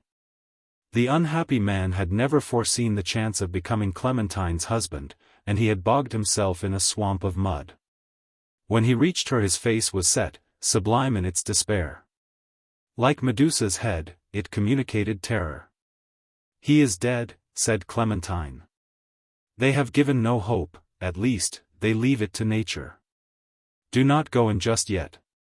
They are still there, and Bianchon himself is examining him. Poor fellow, I wonder whether I have ever worried him, she said. You have made him very happy. Be quite easy on that point, said Thaddeus, and you have been indulgent to him. The loss will be irreparable. But, dear lady, supposing the Count should die, had you not formed your opinion of him? I do not love him blindly, she said, but I loved as a wife ought to love her husband. Then, said Thaddeus, in a voice new to Clementine's experience of him, you ought to feel less regret than if you were losing one of those men who are a woman's pride, her love, her whole life. You may be frank with such a friend as I am. I shall regret him, I. Long before your marriage I had made him my child, and I have devoted my life to him. I shall have no interest left on earth. But life still has charms for a widow of 24. Why, you know very well that I love no one, said she, with the roughness of sorrow. You do not know yet what it is to love, said Thaddeus. Oh! Husband for husband, I have sense enough to prefer a child like my poor Adam to a superior man. For nearly a month now we have been asking ourselves, will he live? These fluctuations have prepared me, as they have you, for this end. I may be frank with you. Well, then, would give part of my life to save Adam's. Does not independence for a woman, here in Paris, mean liberty to be gulled by the pretense of love in men who are ruined or profligate? I have prayed God to spare me my husband, so gentle, such a good fellow, so little fractious, and who was beginning to be a little afraid of me. You are honest, and I like you the better for it, said Thaddeus, taking Clementine's hands, which she allowed him to kiss. In such a solemn moment there is indescribable satisfaction in finding a woman devoid of hypocrisy. It is possible to talk to you, consider the future. Supposing God should not listen to you, and I am one of those who are most ready to cry to him, spare my friend. For these 50 nights past have not made my eyes heavy, and if 30 days and 30 nights more care are needed, you, madam, may sleep while I watch. I will snatch him from death, if, as they say, he can be saved by care. But if, in spite of you, in spite of me, the Count is dead. Well, then, if you were loved, or worshipped, by a man whose heart and character were worthy of yours. I have perhaps madly wished to be loved. But I have never met. Supposing you were mistaken. Clementine looked steadily at Thaddeus, suspecting him less of loving her than of a covetous dream. She poured contempt on him by a glance, measuring him from head to foot, and crushed him with 2 words, poor Malaga. Pronounced in those tones such as fine ladies alone can find in the gamut of their contempt.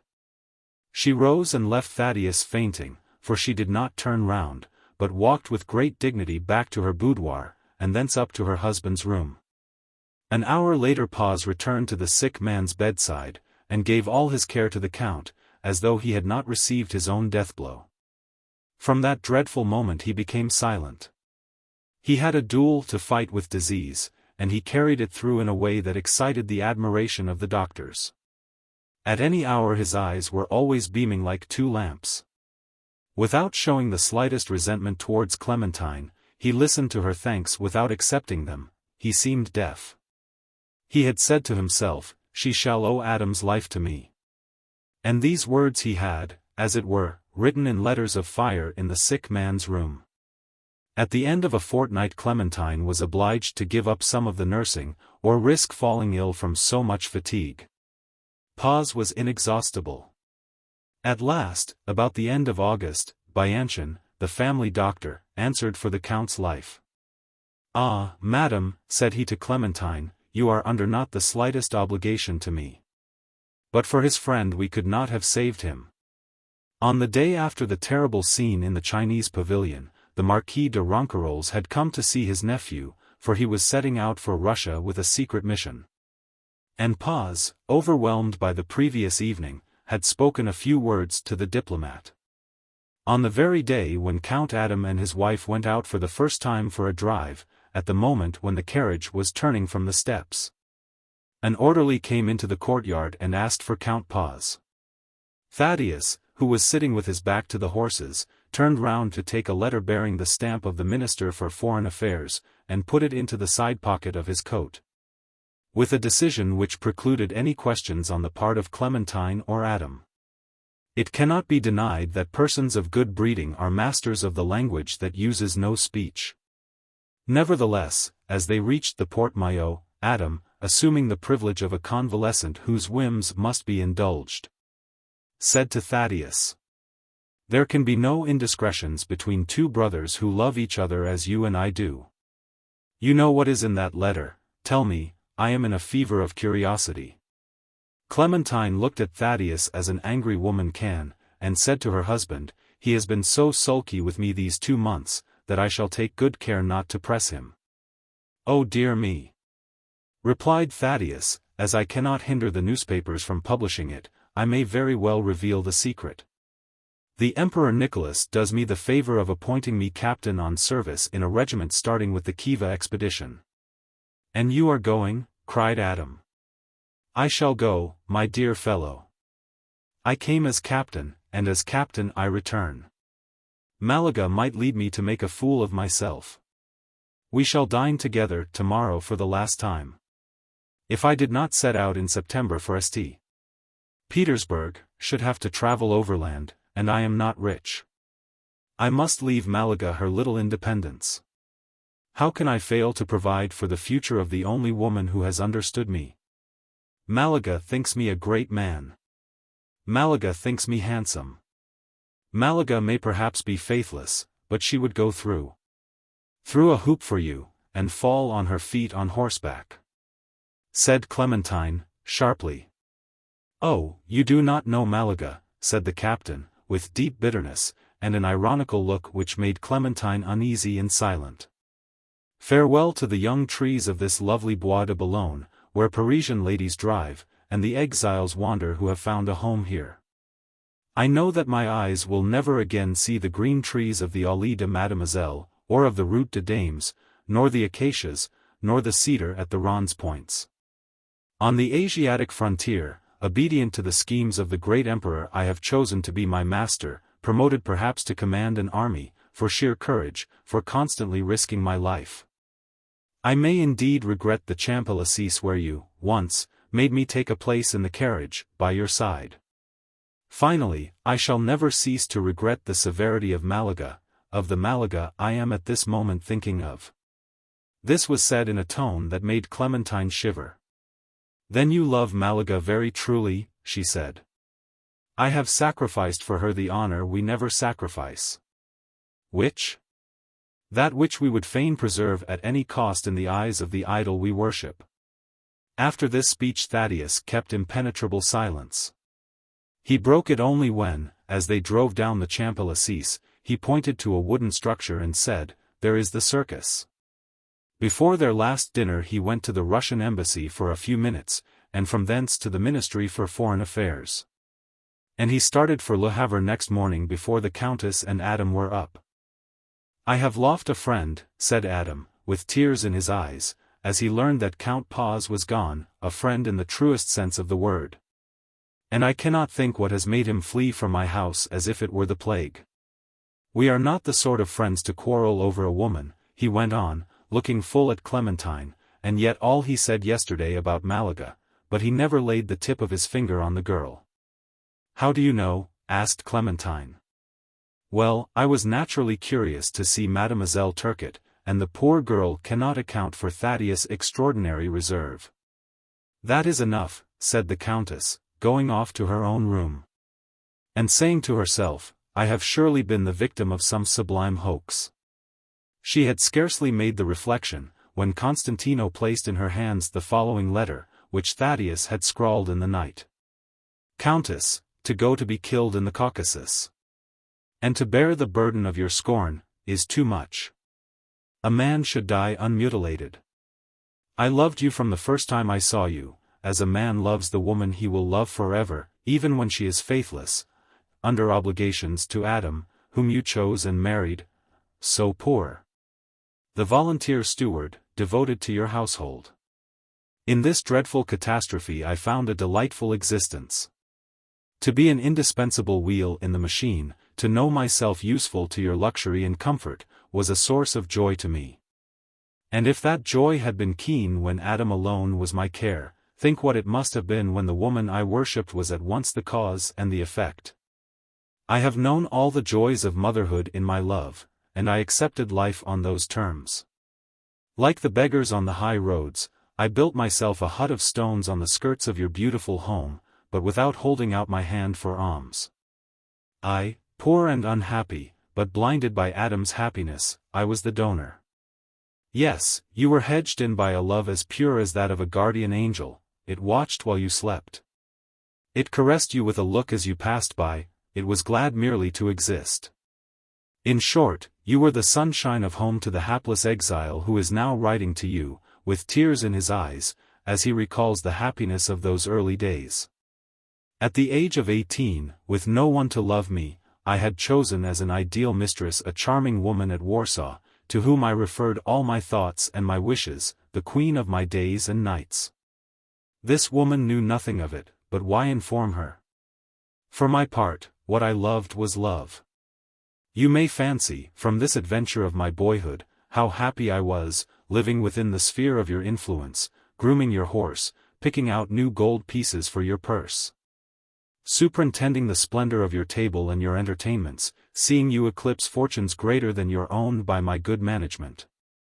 With what zeal did I not rush round Paris when Adam said to me, "Thaddeus, she wants this or that."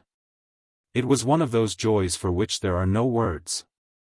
You have now and again wished for some trifle within a certain time which has compelled me to feats of expedition, driving for 6 or 7 hours in a cab. And what happiness it has been to walk in your service.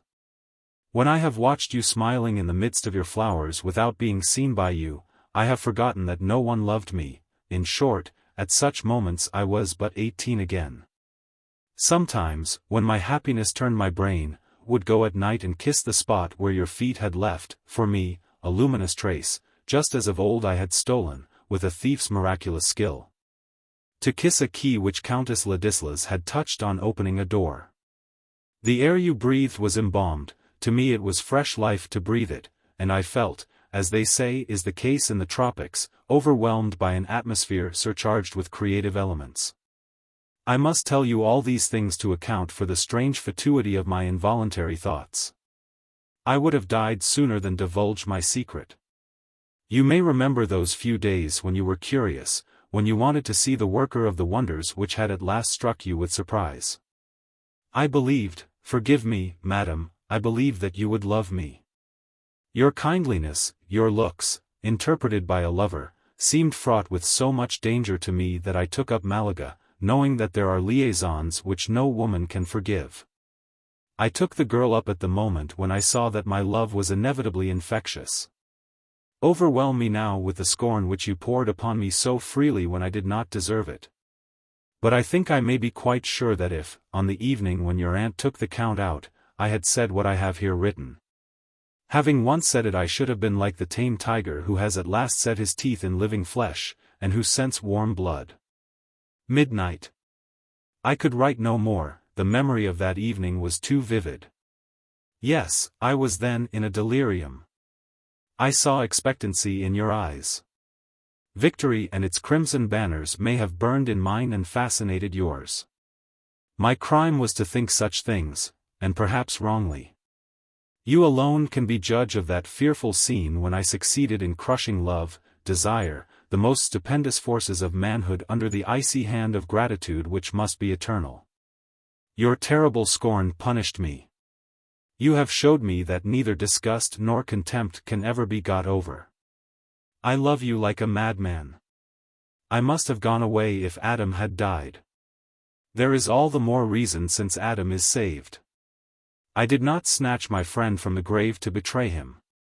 And, indeed, my departure is the due punishment for the thought that came to me that I would let him die when the physicians said his life depended on his attendance. Farewell, madam. In leaving Paris I lose everything, but you lose nothing in parting with yours most faithfully. Thaddeus. Pause. If my poor Adam says he has lost a friend, what have I lost? Thought Clementine, sitting dejected, with her eyes fixed on a flower in the carpet. This is the note which Constantine delivered privately to his master. My dear Mitgislas, Malaga has told me all. For the sake of your happiness, never let a word escape you in Clementine's presence as to your visits to the circus rider. Let her still believe that Malaga cost me 100,000 francs. With the Countess' character she will not forgive you either your losses at play or your visits to Malaga. I am not going to Riva, but to the Caucasus. I have a fit of spleen, and at the pace I mean to go, in 3 months I shall be Prince Paz, or dead. Farewell, though I have drawn 60,000 francs out of Nucingens, we are quits. Thaddeus. Idiot that I am. I very nearly betrayed myself just now by speaking of the circus rider, said Adam to himself. Thaddeus has been gone 3 years, and the papers do not as yet mention any Prince Paz. Countess Laginski takes a keen interest in the Emperor Nicholas expeditions. She is a Russian at heart, and reads with avidity all the news from that country. Once or twice a year she says to the ambassador, with an affectation of indifference, "Do you know what has become of our poor friend Paz?" Alas! Most Parisian women, keen-eyed and subtle as they are supposed to be, pass by, and always will pass by, such an one as Paz without observing him. Yes, more than one Paz remains misunderstood. But, fearful thought! Some are misunderstood even when they are loved. The simplest woman in the world requires some little coxcombry in the greatest man. And the most heroic love counts for nothing if it is uncut, it needs the arts of the polisher and the jeweler. In the month of January 1842 Countess Laginski, beautified by gentle melancholy, inspired a mad passion in the Comte de la Palferine, one of the most audacious bucks of Paris at this day. La Palferine understood the difficulty of conquering a woman guarded by a chimera. To triumph over this bewitching woman, he trusted to a surprise, and to the assistance of a woman who, being a little jealous of Clementine, would lend herself to plot the chances of the adventure. Clementine, incapable with all her wit of suspecting such treachery, was so imprudent as to go with this false friend to the masked ball at the opera. At about 3 in the morning, carried away by the excitement of the ball, Clementine, for whom La Palferine had exhausted himself in attentions, consented to sup with him, and was getting into the lady's carriage. At this critical moment she was seized by a strong arm, and in spite of her cries placed in her own carriage, which was standing with the door open, though she did not know that it was waiting. "He has not left Paris," she exclaimed, recognizing Thaddeus, who ran off when he saw the carriage drive away with the Countess. Had ever another woman such a romance in her life? Clementine is always hoping to see Paz again. The message. To M. le Marquis de Massot-Peredo. I have always longed to tell a simple and true story, which should strike terror into 2 young lovers, and drive them to take refuge each in the other's heart. As 2 children cling together at the sight of a snake by a woodside. At the risk of spoiling my story and of being taken for a coxcomb, I state my intention at the outset. I myself played a part in this almost commonplace tragedy. So if it fails to interest you, the failure will be in part my own fault, in part owing to historical veracity. Plenty of things in real life are superlatively uninteresting. So that it is one half of art to select from realities those which contain possibilities of poetry. In 1819 I was traveling from Paris to Moulins. The state of my finances obliged me to take an outside place. Englishmen, as you know, regard those airy perches on the top of the coach as the best seats. And for the first few miles I discovered abundance of excellent reasons for justifying the opinion of our neighbors. A young fellow, apparently in somewhat better circumstances, who came to take the seat beside me from preference, listened to my reasoning with inoffensive smiles. An approximate nearness of age, a similarity in ways of thinking, a common love of fresh air, and of the rich landscape scenery through which the coach was lumbering along, these things, together with an indescribable magnetic something, drew us before long into one of those short-lived travelers' intimacies, in which we unbend with the more complacency because the intercourse is by its very nature transient, and makes no implicit demands upon the future. We had not come 30 leagues before we were talking of women and love. Then, with all the circumspection demanded in such matters, we proceeded naturally to the topic of our ladyloves. Young as we both were, we still admired the woman of a certain age, that is to say, the woman between 35 and 40. Oh! Any poet who should have listened to our talk, for heaven knows how many stages beyond Montargis, would have reaped a harvest of flaming epithet, rapturous description, and very tender confidences. Our bashful fears, our silent interjections, our blushes, as we met each other's eyes, were expressive with an eloquence, a boyish charm, which I have ceased to feel. One must remain young, no doubt, to understand youth. Well, we understood one another to admiration on all the essential points of passion. We had laid it down as an axiom at the very outset, that in theory and practice there was no such piece of drivelling nonsense in this world as a certificate of birth. That plenty of women were younger at 40 than many a girl of 20, and, to come to the point, that a woman is no older than she looks. This theory set no limits to the age of love, so we struck out, in all good faith, into a boundless sea. At length, when we had portrayed our mistresses as young, charming, and devoted to us, women of rank, women of taste, intellectual and clever. When we had endowed them with little feet, a satin, nay, a delicately fragrant skin, then came the admission, on his part that Madame Such-an-one was 38 years old. And on mine that I worshipped a woman of 40. Whereupon, as if released on either side from some kind of vague fear, our confidences came thick and fast, when we found that we were in the same confraternity of love. It was which of us should overtop the other in sentiment. One of us had travelled 600 miles to see his mistress for an hour. The other, at the risk of being shot for a wolf, had prowled about her park to meet her one night. Out came all our follies in fact. If it is pleasant to remember past dangers, is it not at least as pleasant to recall past delights? We lived through the joy a second time. We told each other everything, our perils, our great joys, our little pleasures, and even the humors of the situation. My friend's countess had lighted a cigar for him. Mine made chocolate for me, and wrote to me every day when we did not meet. His lady had come to spend 3 days with him at the risk of ruin to her reputation. Mine had done even better, or worse, if you will have it so. Our countesses, moreover, were adored by their husbands. These gentlemen were enslaved by the charm possessed by every woman who loves. And, with even supererogatory simplicity, afforded us that just sufficient spice of danger which increases pleasure. Ah! How quickly the wind swept away our talk and our happy laughter. When we reached Paoli, I scanned my new friend with much interest, and truly, it was not difficult to imagine him the hero of a very serious love affair. Picture to yourselves a young man of middle height, but very well proportioned, a bright, expressive face, dark hair, blue eyes, moist lips, and white and even teeth. A certain not unbecoming pallor still overspread his delicately cut features, and there were faint dark circles about his eyes, as if he were recovering from an illness. Add, furthermore, that he had white and shapely hands, of which he was as careful as a pretty woman should be.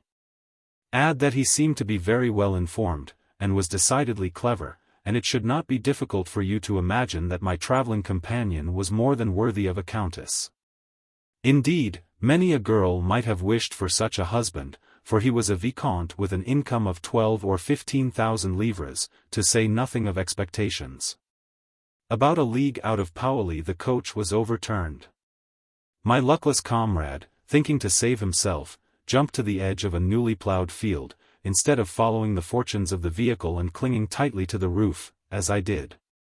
He either miscalculated in some way, or he slipped. How it happened, I do not know, but the coach fell over upon him, and he was crushed under it.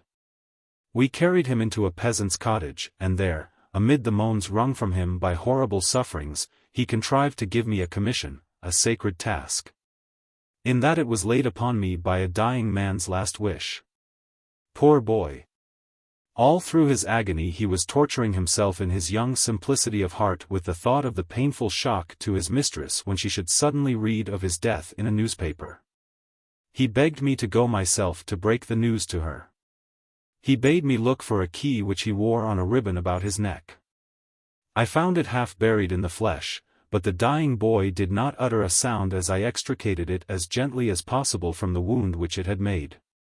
He had scarcely given me the necessary directions. I was to go to his home at La Chérite-sur-Loire for his mistress' love letters, which he conjured me to return to her, when he grew speechless in the middle of a sentence. But from his last gesture, I understood that the fatal key would be my passport in his mother's house. It troubled him that he was powerless to utter a single word to thank me, for of my wish to serve him he had no doubt. He looked wistfully at me for a moment, then his eyelids drooped in token of farewell, and his head sank, and he died. His death was the only fatal accident caused by the overturn. But it was partly his own fault, the coachman said to me. At La Chérite, I executed the poor fellow's dying wishes. His mother was away from home, which in a manner was fortunate for me. Nevertheless, I had to assuage the grief of an old woman servant, who staggered back at the tidings of her young master's death, and sank half dead into a chair when she saw the blood-stained key. But I had another and more dreadful sorrow to think of, the sorrow of a woman who had lost her last love. So I left the old woman to her persopopoeia, and carried off the precious correspondence, carefully sealed by my friend of the day. The Countess' chateau was some 8 leagues beyond Moulins, and then there was some distance to walk across country. So it was not exactly an easy matter to deliver my message. For diverse reasons into which I need not enter, I had barely sufficient money to take me to Moulins. However, my youthful enthusiasm determined to hasten thither on foot as fast as possible. Bad news travels swiftly, and I wished to be first at the chateau. I asked for the shortest way, and hurried through the field paths of the Bourbonnais, bearing, as it were, a dead man on my back. The nearer I came to the Château de Montperson, the more aghast I felt at the idea of my strange self-imposed pilgrimage. Vast numbers of romantic fancies ran in my head. I imagined all kinds of situations in which I might find this Comtesse de Montperson, or, to observe the laws of romance, this Juliet, so passionately beloved of my traveling companion. I sketched out ingenious answers to the questions which she might be supposed to put to me. At every turn of a wood, in every beaten pathway, I rehearsed a modern version of the scene in which Sosie describes the battle to his lantern. To my shame be it said, I had thought at first of nothing but the part that I was to play, of my own cleverness, of how I should demean myself. But now that I was in the country, an ominous thought flashed through my soul like a thunderbolt tearing its way through a veil of grey cloud. What an awful piece of news it was for a woman whose whole thoughts were full of her young lover, who was looking forward hour by hour to a joy which no words can express. A woman who had been at a world of pains to invent plausible pretexts to draw him to her side. Yet, after all, it was a cruel deed of charity to be the messenger of death. So I hurried on, splashing and bemiring myself in the byways of the Bourbonnais. Before very long I reached a great chestnut avenue with a pile of buildings at the further end. The Château of Montperson stood out against the sky like a mass of brown cloud, with sharp, fantastic outlines. All the doors of the château stood open. This in itself disconcerted me, and routed all my plans. But I went in boldly, and in a moment found myself between a couple of dogs, barking as your true country-bred animal can bark. The sound brought out a hurrying servant maid, who, when informed that I wished to speak to Madame La Comtesse, waved a hand towards the masses of trees in the English park which wound about the château with "Madame is out there." "Many thanks," said I ironically. I might have wandered for a couple of hours in the park with her out there to guide me. In the meantime, a pretty little girl, with curling hair, dressed in a white frock, a rose-colored sash, and a broad frill at the throat, had overheard or guessed the question and its answer. She gave me a glance and vanished, calling in shrill, childish tones, "Mother, here is a gentleman who wishes to speak to you. And, along the winding alleys, I followed the skipping and dancing white frill, a sort of will-o'-the-wisp, that showed me the way among the trees. I must make a full confession. I stopped behind the last shrub in the avenue, pulled up my collar, rubbed my shabby hat and my trousers with the cuffs of my sleeves, dusted my coat with the sleeves themselves, and gave them a final cleansing rub one against the other. I buttoned my coat carefully so as to exhibit the inner, always the least worn, side of the cloth, and finally had turned down the tops of my trousers over my boots, artistically cleaned in the grass. Thanks to this Gascon toilet, I could hope that the lady would not take me for the local rate collector. But now when my thoughts travel back to that episode of my youth, I sometimes laugh at my own expense. Suddenly, just as I was composing myself, at a turning in the green walk, among a wilderness of flowers lighted up by a hot ray of sunlight, I saw Juliet and her husband. The pretty little girl held her mother by the hand, and it was easy to see that the lady had quickened her pace somewhat at the child's ambiguous phrase. Taken aback by the sight of a total stranger, who bowed with a tolerably awkward air, she looked at me with a coolly courteous expression and an adorable pout, in which I, who knew her secret, could read the full extent of her disappointment. I sought, but sought in vain, to remember any of the elegant phrases so laboriously prepared. This momentary hesitation gave the lady's husband time to come forward. Thoughts by the myriad flitted through my brain. To give myself a countenance, I got out a few sufficiently feeble inquiries, asking whether the persons present were really M. le Comte and Madame la Comtesse de Montperson.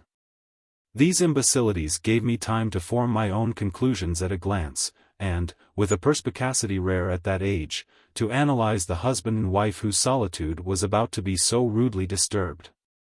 The husband seemed to be a specimen of a certain type of nobleman, the fairest ornaments of the provinces of our day. He wore big shoes with stout soles to them. I put the shoes first advisedly, for they made an even deeper impression upon me than a seedy black coat, a pair of threadbare trousers, a flabby cravat, or a crumpled shirt collar. There was a touch of the magistrate in the man, a good deal more of the councillor of the prefecture, all the self-importance of the mayor of the arrondissement, the local autocrat, and the soured temper of the unsuccessful candidate who has never been returned since the year 1816. As to countenance, a wizened, wrinkled, sunburned face, and long, sleek locks of scanty grey hair; as to character, an incredible mixture of homely sense and sheer silliness, of a rich man's overbearing ways, and a total lack of manners, just the kind of husband who is almost entirely led by his wife, yet imagines himself to be the master. Apt to domineer in trifles, and to let more important things slip past unheeded, there you have the man. But the Countess! Ah, how sharp and startling the contrast between husband and wife! The Countess was a little woman, with a flat, graceful figure and enchanting shape, so fragile, so dainty was she, that you would have feared to break some bone if you so much as touched her. She wore a white muslin dress, a rose-colored sash, and rose-colored ribbons in the pretty cap on her head. Her chemisette was molded so deliciously by her shoulders and the loveliest rounded contours, that the sight of her awakened an irresistible desire of possession in the depths of the heart. Her eyes were bright and dark and expressive, her movements graceful, her foot charming. An experienced man of pleasure would not have given her more than 30 years, her forehead was so girlish. She had all the most transient delicate detail of youth in her face.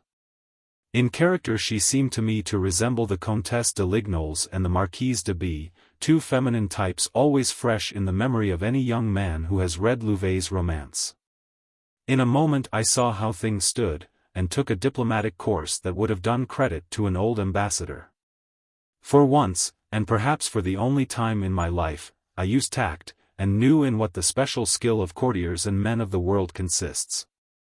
I have had so many battles to fight since those heedless days, that they have left me no time to distill all the least actions of daily life, and to do everything so that it falls in with those rules of etiquette and good taste which wither the most generous emotions. M. le Comte, I said with an air of mystery, I should like a few words with you," and I fell back a pace or two. He followed my example. Juliet left us together, going away unconcernedly, like a wife who knew that she can learn her husband's secrets as soon as she chooses to know them. I told the Count briefly of the death of my traveling companion.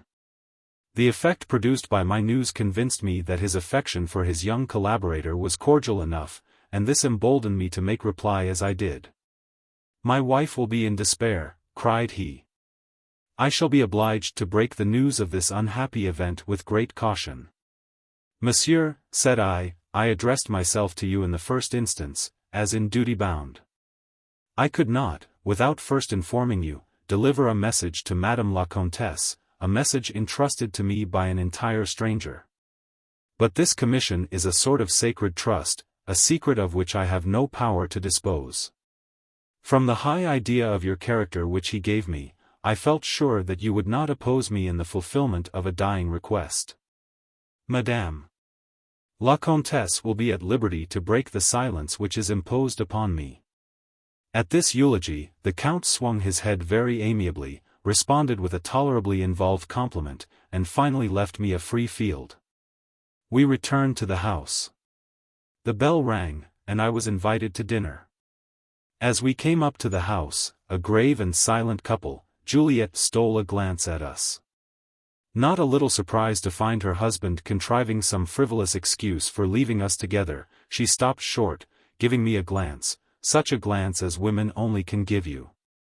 In that look of hers there was the pardonable curiosity of the mistress of the house confronted with a guest dropped down upon her from the skies and innumerable doubts.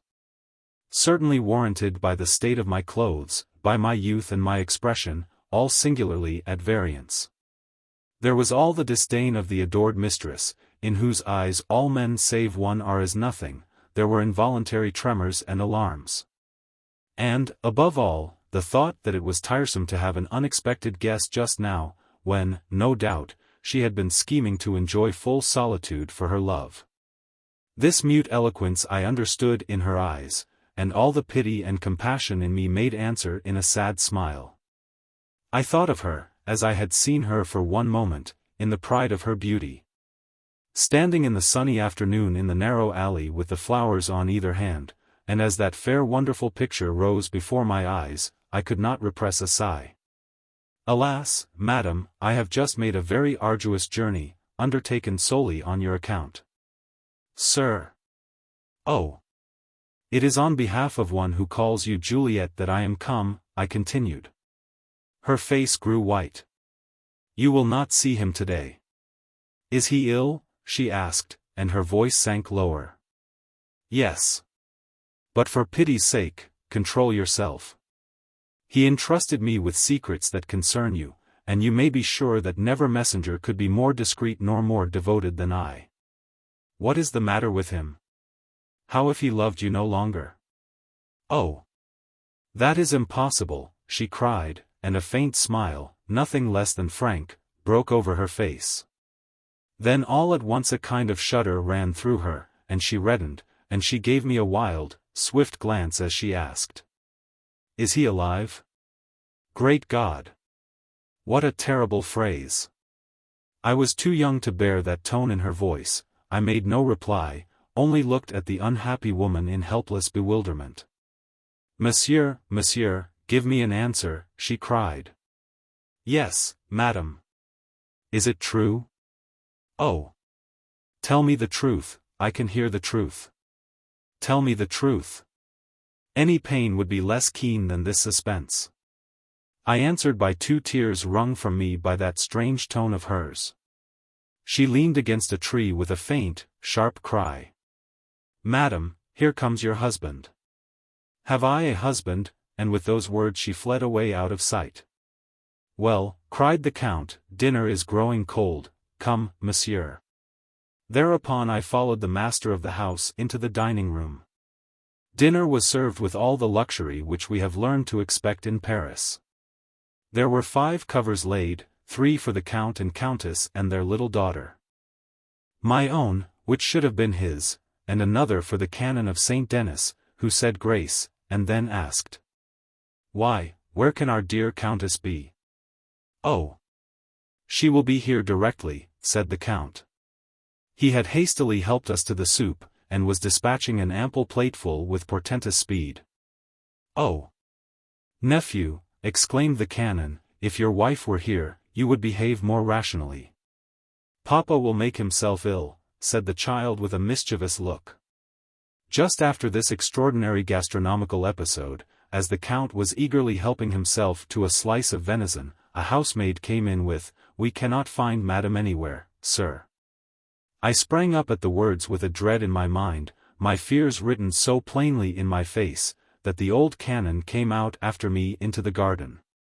The Count, for the sake of appearances, came as far as the threshold.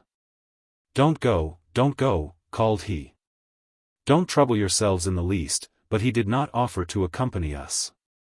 We three, the Canon, the housemaid, and I, hurried through the garden walks and over the bowling green in the park, shouting, listening for an answer, growing more uneasy every moment. As we hurried along, I told the story of the fatal accident, and discovered how strongly the maid was attached to her mistress, for she took my secret dread far more seriously than the Canon. We went along by the pools of water, all over the park we went, but we neither found the Countess nor any sign that she had passed that way. At last we turned back, and under the walls of some outbuildings I heard a smothered, wailing cry, so stifled that it was scarcely audible. The sound seemed to come from a place that might have been a granary. I went in at all risks, and there we found Juliet. With the instinct of despair, she had buried herself deep in the hay, hiding her face in it to deaden those dreadful cries, pudency even stronger than grief. She was sobbing and crying like a child, but there was a more poignant, more piteous sound in the sobs. There was nothing left in the world for her. The maid pulled the hay from her, her mistress submitting with the supine listlessness of a dying animal. The maid could find nothing to say but, "There. Madam. There. What is the matter with her? What is it, niece?" the old Canon kept on exclaiming. At last, with the girl's help, I carried Juliet to her room, gave orders that she was not to be disturbed, and that everyone must be told that the Countess was suffering from a sick headache. Then we came down to the dining room, the Canon and I. Some little time had passed since we left the dinner table. I had scarcely given a thought to the Count since we left him under the peristyle. His indifference had surprised me, but my amazement increased when we came back and found him seated philosophically at table. He had eaten pretty nearly all the dinner, to the huge delight of his little daughter. The child was smiling at her father's flagrant infraction of the Countess' rules. The man's odd indifference was explained to me by a mild altercation which at once arose with the Canon. The Count was suffering from some serious complaint. I cannot remember now what it was, but his medical advisers had put him on a very severe regimen, and the ferocious hunger familiar to convalescents, sheer animal appetite, had overpowered all human sensibilities. In that little space I had seen frank and undisguised human nature under two very different aspects. In such a sort that there was a certain grotesque element in the very midst of a most terrible tragedy. The evening that followed was dreary. I was tired. The Canon racked his brains to discover a reason for his niece's tears. The lady's husband silently digested his dinner. Content, apparently, with the Countess' rather vague explanation, sent through the maid, putting forward some feminine ailment as her excuse. We all went early to bed. As I passed the door of the Countess' room on the way to my night's lodging, I asked the servant timidly for news of her. She heard my voice, and would have me come in, and tried to talk, but in vain. She could not utter a sound. She bent her head, and I withdrew. In spite of the painful agitation, which I had felt to the full as youth can feel, I fell asleep, tired out with my forced march. It was late in the night when I was awakened by the grating sound of curtain rings drawn sharply over the metal rods. There sat the Countess at the foot of my bed. The light from a lamp set on my table fell full upon her face. "Is it really true, monsieur, quite true?" she asked. "I do not know how I can live after that awful blow which struck me down a little while since, but just now I feel calm. I want to know everything. What calm? I said to myself as I saw the ghastly pallor of her face contrasting with her brown hair, and heard the guttural tones of her voice. The havoc wrought in her drawn features filled me with dumb amazement. Those few hours had bleached her, she had lost a woman's last glow of autumn color. Her eyes were red and swollen, nothing of their beauty remained, nothing looked out of them save her bitter and exceeding grief. It was as if a grey cloud covered the place through which the sun had shone. I gave her the story of the accident in a few words, without laying too much stress on some too harrowing details. I told her about our first day's journey, and how it had been filled with recollections of her and of love. And she listened eagerly, without shedding a tear, leaning her face towards me, as some zealous doctor might lean to watch any change in a patient's face. When she seemed to me to have opened her whole heart to pain, to be deliberately plunging herself into misery with the first delirious frenzy of despair, I caught at my opportunity, and told her of the fears that troubled the poor dying man, told her how and why it was that he had given me this fatal message. Then her tears were dried by the fires that burned in the dark depths within her. She grew even paler.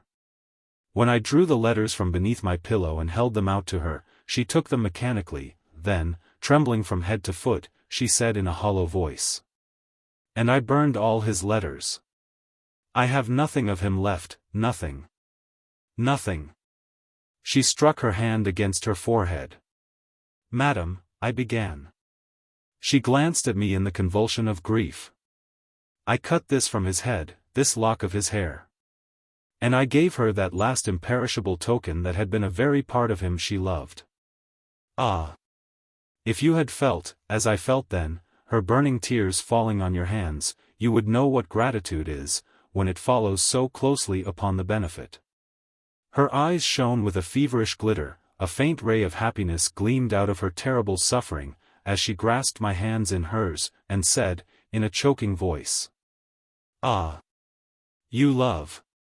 May you be happy always. May you never lose her whom you love." She broke off, and fled away with her treasure.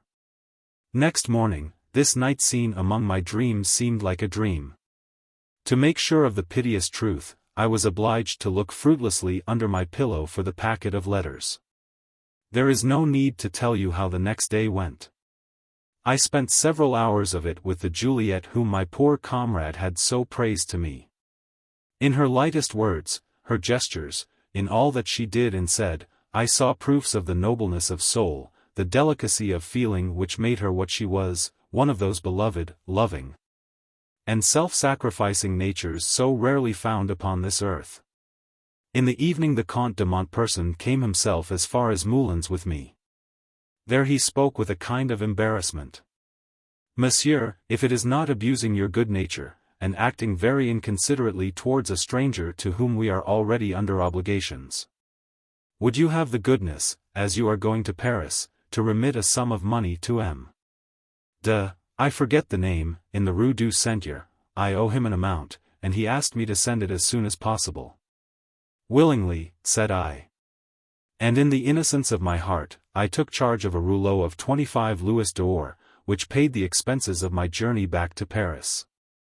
And only when, on my arrival, I went to the address indicated to repay the amount to M. de Montperson's correspondent, did I understand the ingenious delicacy with which Juliet had obliged me. Was not all the genius of a loving woman revealed in such a way of lending, in her reticence with regard to a poverty easily guessed? And what rapture to have this adventure to tell to a woman who clung to you more closely in dread, saying, "Oh, my dear, not you. You must not die." La Grande Bretêche. "Ah! Madam," replied the doctor, "I have some appalling stories in my collection. But each one has its proper hour in a conversation, you know the pretty jest recorded by Chamfort. And said to the Duc de Fronsac, between your sally and the present moment lie 10 bottles of champagne. But it is 2 in the morning, and the story of Rosina has prepared us," said the mistress of the house. "Tell us, Monsieur Bianchon," was the cry on every side. The obliging doctor bowed, and silence reigned.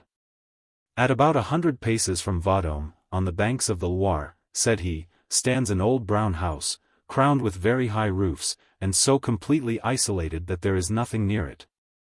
Not even a fetid tannery or a squalid tavern, such as are commonly seen outside small towns.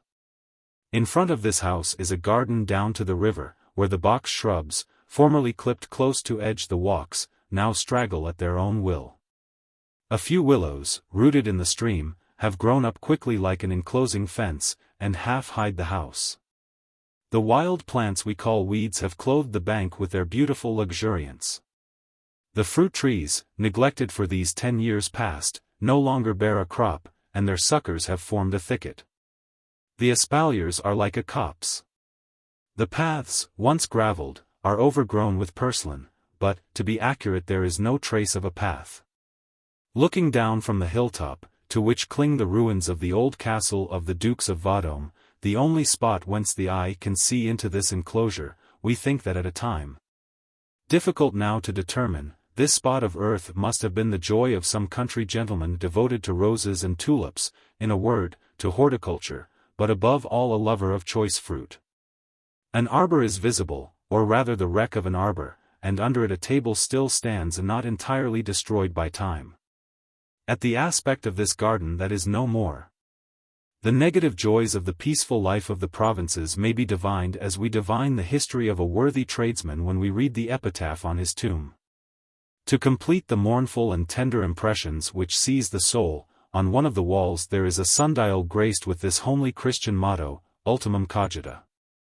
The roof of this house is dreadfully dilapidated, the outside shutters are always closed, the balconies are hung with swallows' nests, the doors are forever shut. Straggling grasses have outlined the flagstones of the steps with green, the ironwork is rusty. Moon and sun, winter, summer, and snow have eaten into the wood, warped the boards, peeled off the paint. The dreary silence is broken only by birds and cats, polecats, rats, and mice, free to scamper round, and fight, and eat each other. An invisible hand has written over it all, mystery. If, prompted by curiosity, you go to look at this house from the street, you will see a large gate, with a round arched top. The children have made many holes in it. I learned later that this door had been blocked for 10 years. Through these irregular breaches you will see that the side towards the courtyard is in perfect harmony with the side towards the garden. The same ruin prevails. Tufts of weeds outline the paving stones, the walls are scored by enormous cracks, and the blackened coping is laced with 1,000 festoons of pellitory. The stone steps are disjointed. The bell cord is rotten, the gutter spouts broken. What fire from heaven could have fallen there? By what decree has salt been sown on this dwelling? Has God been mocked here? Or was France betrayed? These are the questions we ask ourselves. Reptiles crawl over it, but give no reply. This empty and deserted house is a vast enigma of which the answer is known to none. It was formerly a little domain, held in fief, and is known as La Grande Bretêche. During my stay at Vendôme, where Desplaines had left me in charge of a rich patient, the sight of this strange dwelling became one of my keenest pleasures. Was it not far better than a ruin? Certain memories of indisputable authenticity attach themselves to a ruin. But this house, still standing, though being slowly destroyed by an avenging hand, contained a secret, an unrevealed thought. At the very least, it testified to a caprice. More than once in the evening I boarded the hedge, run wild, which surrounded the enclosure. I braved scratches, I got into this ownerless garden, this plot which was no longer public or private. I lingered there for hours gazing at the disorder. I would not, as the price of the story to which this strange scene no doubt was due, have asked a single question of any gossiping native. On that spot I wove delightful romances, and abandoned myself to little debauches of melancholy which enchanted me. If I had known the reason, perhaps quite commonplace, of this neglect, I should have lost the unwritten poetry which intoxicated me. To me this refuge represented the most various phases of human life, shadowed by misfortune, sometimes the peace of the graveyard without the dead, who speak in the language of epitaphs. One day I saw in it the home of lepers, another, the house of the Atridae, but, above all, I found their provincial life, with its contemplative ideas, its hourglass existence. I often wept there, I never laughed. More than once I felt involuntary terrors as I heard overhead the dull hum of the wings of some hurrying wood-pigeon. The earth is dank. You must be on the watch for lizards, vipers, and frogs, wandering about with the wild freedom of nature. Above all, you must have no fear of cold, for in a few moments you feel an icy cloak settle on your shoulders, like the commendatore's hand on Don Giovanni's neck. One evening I felt a shudder. The wind had turned an old rusty weathercock, and the creaking sounded like a cry from the house. At the very moment when I was finishing a gloomy drama to account for this monumental embodiment of woe, I returned to my inn, lost in gloomy thoughts. When I had supped, the hostess came into my room with an air of mystery, and said, "Monsieur, here is Monsieur Regnault." "Who is Monsieur Regnault?" "What, sir, do you not know Monsieur Regnault? Well, that's odd," said she, leaving the room. On a sudden I saw a man appear, tall, slim, dressed in black, hat in hand, who came in like a ram ready to butt his opponent, showing a receding forehead, a small pointed head, and a colorless face of the hue of a glass of dirty water. You would have taken him for an usher.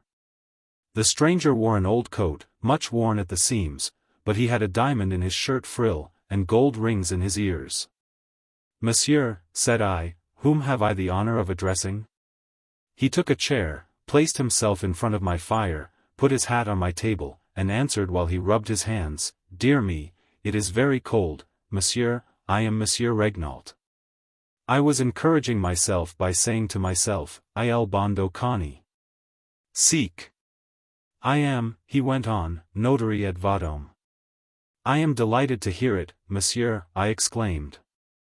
"But I am not in a position to make a will for reasons best known to myself." "One moment," said he, holding up his hand as though to gain silence. "Allow me, monsieur, allow me. I am informed that you sometimes go to walk in the garden of La Grande Bretêche." "Yes, monsieur." "One moment," said he, repeating his gesture. "That constitutes a misdemeanor. Monsieur, as executor under the will of the late Comtesse de Meret, I come in her name to beg you to discontinue the practice." "One moment. I am not a Turk, and do not wish to make a crime of it. And besides, you are free to be ignorant of the circumstances which compel me to leave the finest mansion in Vendôme to fall into ruin. Nevertheless, monsieur, you must be a man of education, and you should know that the laws forbid, under heavy penalties, any trespass on enclosed property. A hedge is the same as a wall. But, the state in which the place is left may be an excuse for your curiosity. For my part, I should be quite content to make you free to come and go in the house.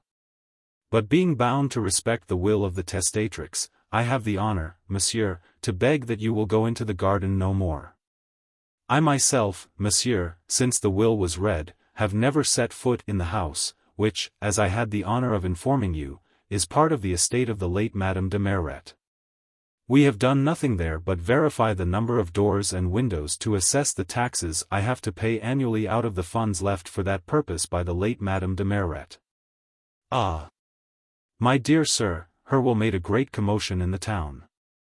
The good man paused to blow his nose. I respected his volubility, perfectly understanding that the administration of Madame de Meret's estate had been the most important event of his life, his reputation, his glory, his restoration. As I was forced to bid farewell to my beautiful reveries and romances, I was to reject learning the truth on official authority. "Monsieur," said I, "would it be indiscreet if I were to ask you the reasons for such eccentricity?" At these words an expression, which revealed all the pleasure which men feel who are accustomed to ride a hobby, overspread the lawyer's countenance. He pulled up the collar of his shirt with an air, took out his snuff-box, opened it, and offered me a pinch. On my refusing, he took a large one. He was happy. A man who has no hobby does not know all the good to be got out of life. A hobby is the happy medium between a passion and a monomania. At this moment I understood the whole bearing of Sterne's charming passion, and had a perfect idea of the delight with which my uncle Toby, encouraged by Trim, bestrode his hobby-horse. "Monsieur," said Monsieur Regnault, "I was head clerk in Monsieur Rogwin's office, in Paris. A first-rate house, which you may have heard mentioned?" "No. An unfortunate bankruptcy made it famous. Not having money enough to purchase a practice in Paris at the price to which they were run up in 1816, I came here and bought my predecessor's business. I had relations in Vendôme. Among others, a wealthy aunt, who allowed me to marry her daughter. Monsieur," he went on after a little pause, 3 months after being licensed by the Keeper of the Seals, one evening. As I was going to bed, it was before my marriage, I was sent for by Madame la Comtesse de Merret, to her château of Merret. Her maid, a good girl, who is now a servant in this inn, was waiting at my door with the Countess' own carriage. Ah! One moment. I ought to tell you that Monsieur le Comte de Merret had gone to Paris to die 2 months before I came here. He came to a miserable end, flinging himself into every kind of dissipation. You understand? On the day when he left, Madame la Comtesse had quitted la Grande Bretêche, having dismantled it. Some people even say that she had burnt all the furniture, the hangings, in short, all the chattels and furniture whatever used in furnishing the premises now let by the said M. Dear, what am I saying? I beg your pardon, I thought I was dictating a lease. In short, that she burnt everything in the meadow at Merret. Have you been to Merret, monsieur? No, said he, answering himself, ah, it is a very fine place.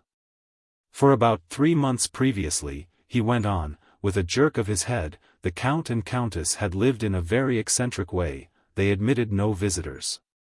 Madame lived on the ground floor, and Monsieur on the first floor. When the Countess was left alone, she was never seen excepting at church.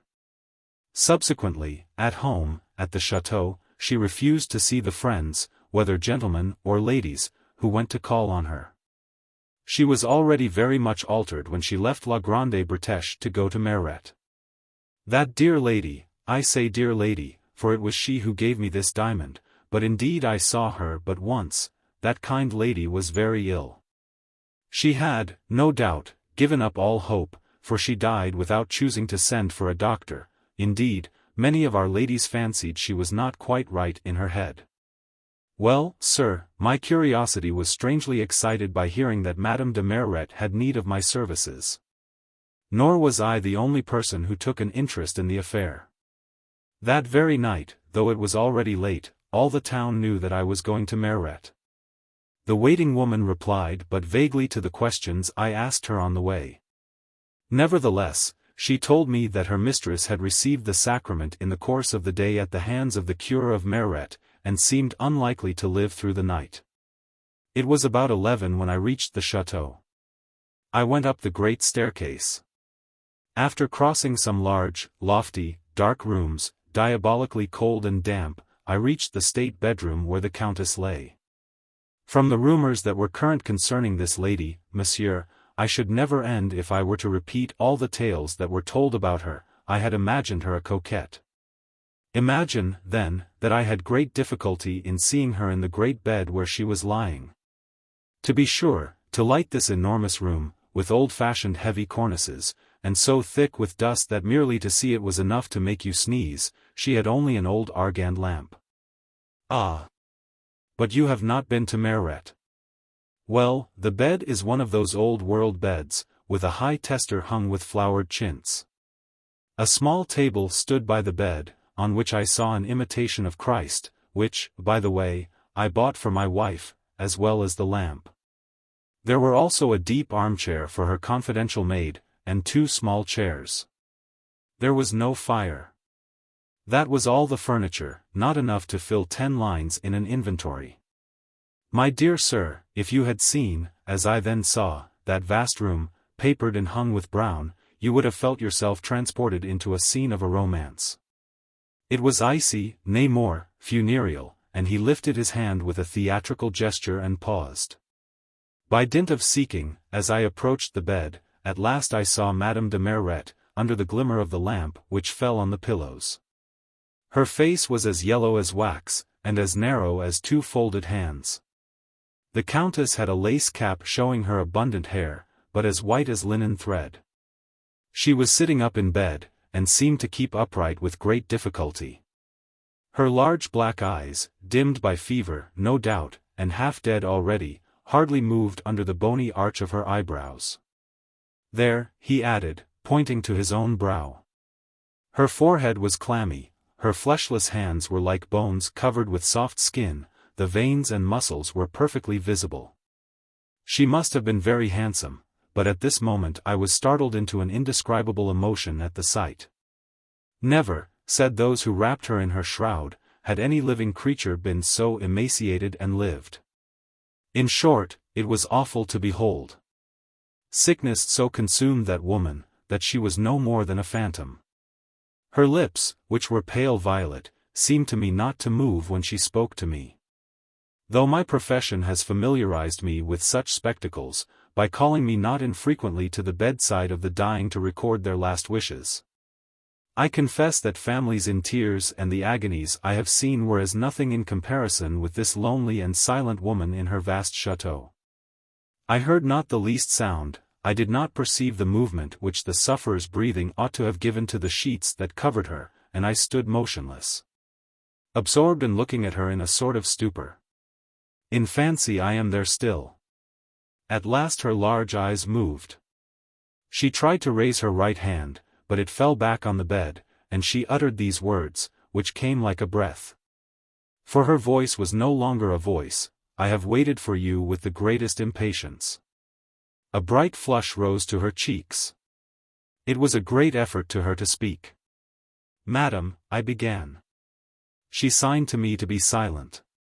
At that moment the old housekeeper rose and said in my ear, Do not speak, Madame la Comtesse is not in a state to bear the slightest noise, and what you say might agitate her. I sat down. A few instants after, Madame de Merret collected all her remaining strength to move her right hand, and slipped it, not without infinite difficulty, under the bolster. She then paused a moment. With a last effort she withdrew her hand, and when she brought out a sealed paper, drops of perspiration rolled from her brow. I place my will in your hands, oh God! Oh, and that was all. She clutched a crucifix that lay on the bed, lifted it hastily to her lips, and died. The expression of her eyes still makes me shudder as I think of it. She must have suffered much. There was joy in her last glance, and it remained stamped on her dead eyes. I brought away the will, and when it was opened I found that Madame de Merret had appointed me her executor. She left the whole of her property to the hospital at Vendôme excepting a few legacies. But these were her instructions as relating to la Grande Bretêche. She ordered me to leave the place, for 50 years counting from the day of her death. In the state in which it might be at the time of her death, forbidding anyone, whoever he might be, to enter the apartments, prohibiting any repairs whatever, and even settling a salary to pay watchmen if it were needful to secure the absolute fulfillment of her intentions. At the expiration of that term, if the will of the testatrix has been duly carried out, the house is to become the property of my heirs, for, as you know, a notary cannot take a bequest. Otherwise la Grande Bretêche reverts to the heirs at law, but on condition of fulfilling certain conditions set forth in a codicil to the will, which is not to be opened till the expiration of the said term of 50 years. The will has not been disputed, so, and without finishing his sentence, the lanky notary looked at me with an air of triumph. I made him quite happy by offering him my congratulations. Monsieur, I said in conclusion, you have so vividly impressed me that I fancy I see the dying woman whiter than her sheets, her glittering eyes frighten me, I shall dream of her tonight. But you must have formed some idea as to the instructions contained in that extraordinary will. Monsieur, said he, with comical reticence, I never allow myself to criticize the conduct of a person who honors me with the gift of a diamond. However, I soon loosened the tongue of the discreet notary of Vendôme, who communicated to me, not without long digressions, The opinions of the deep politicians of both sexes whose judgments are law in vodome. But these opinions were so contradictory, so diffuse, that I was near falling asleep in spite of the interest I felt in this authentic history. The notary's ponderous voice and monotonous accent, accustomed no doubt to listen to himself and to make himself listened to by his clients or fellow townsmen, were too much for my curiosity. Happily, he soon went away. "Ah, monsieur," said he on the stairs, "a good many persons would be glad to live 45 years longer, but, one moment." And he laid the first finger of his right hand to his nostril with a cunning look, as much as to say, "Mark my words. To last as long as that, said he, "you must not be past 60 now." I closed my door, having been roused from my apathy by this last speech, which the notary thought very funny. Then I sat down in my armchair, with my feet on the firedogs. I had lost myself in a romance à la Radcliffe, constructed on the juridical base given me by Monsieur Regnault, when the door, opened by a woman's cautious hand, turned on the hinges. I saw my landlady come in, a buxom, florid dame, always good-humored, who had missed her calling in life. She was a Fleming, who ought to have seen the light in a picture by Teniers. "Well, monsieur," said she, "Monsieur Regnault has no doubt been giving you his history of La Grande Bretêche?" "Yes, Madame Lapez." "And what did he tell you?" I repeated in a few words the creepy and sinister story of Madame de Merret. At each sentence my hostess put her head forward, looking at me with an innkeeper's keen scrutiny, a happy compromise between the instinct of a police constable, the astuteness of a spy, and the cunning of a dealer. "My good Madame Lapez," said I as I ended, "you seem to know more about it." "Heh! If not, why have you come up to me?" "On my word, as an honest woman."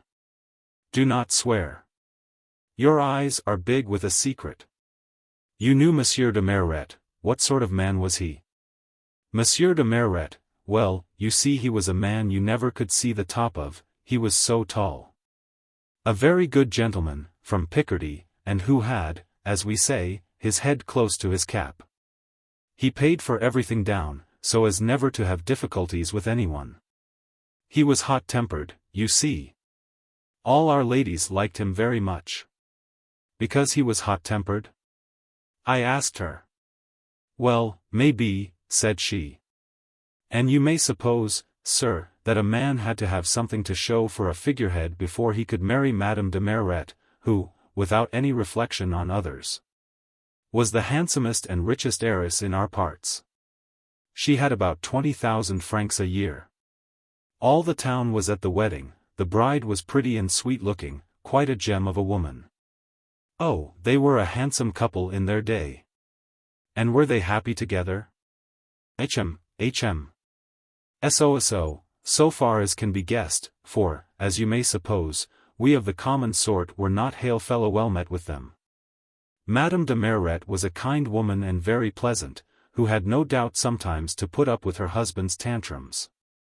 But though he was rather haughty, we were fond of him.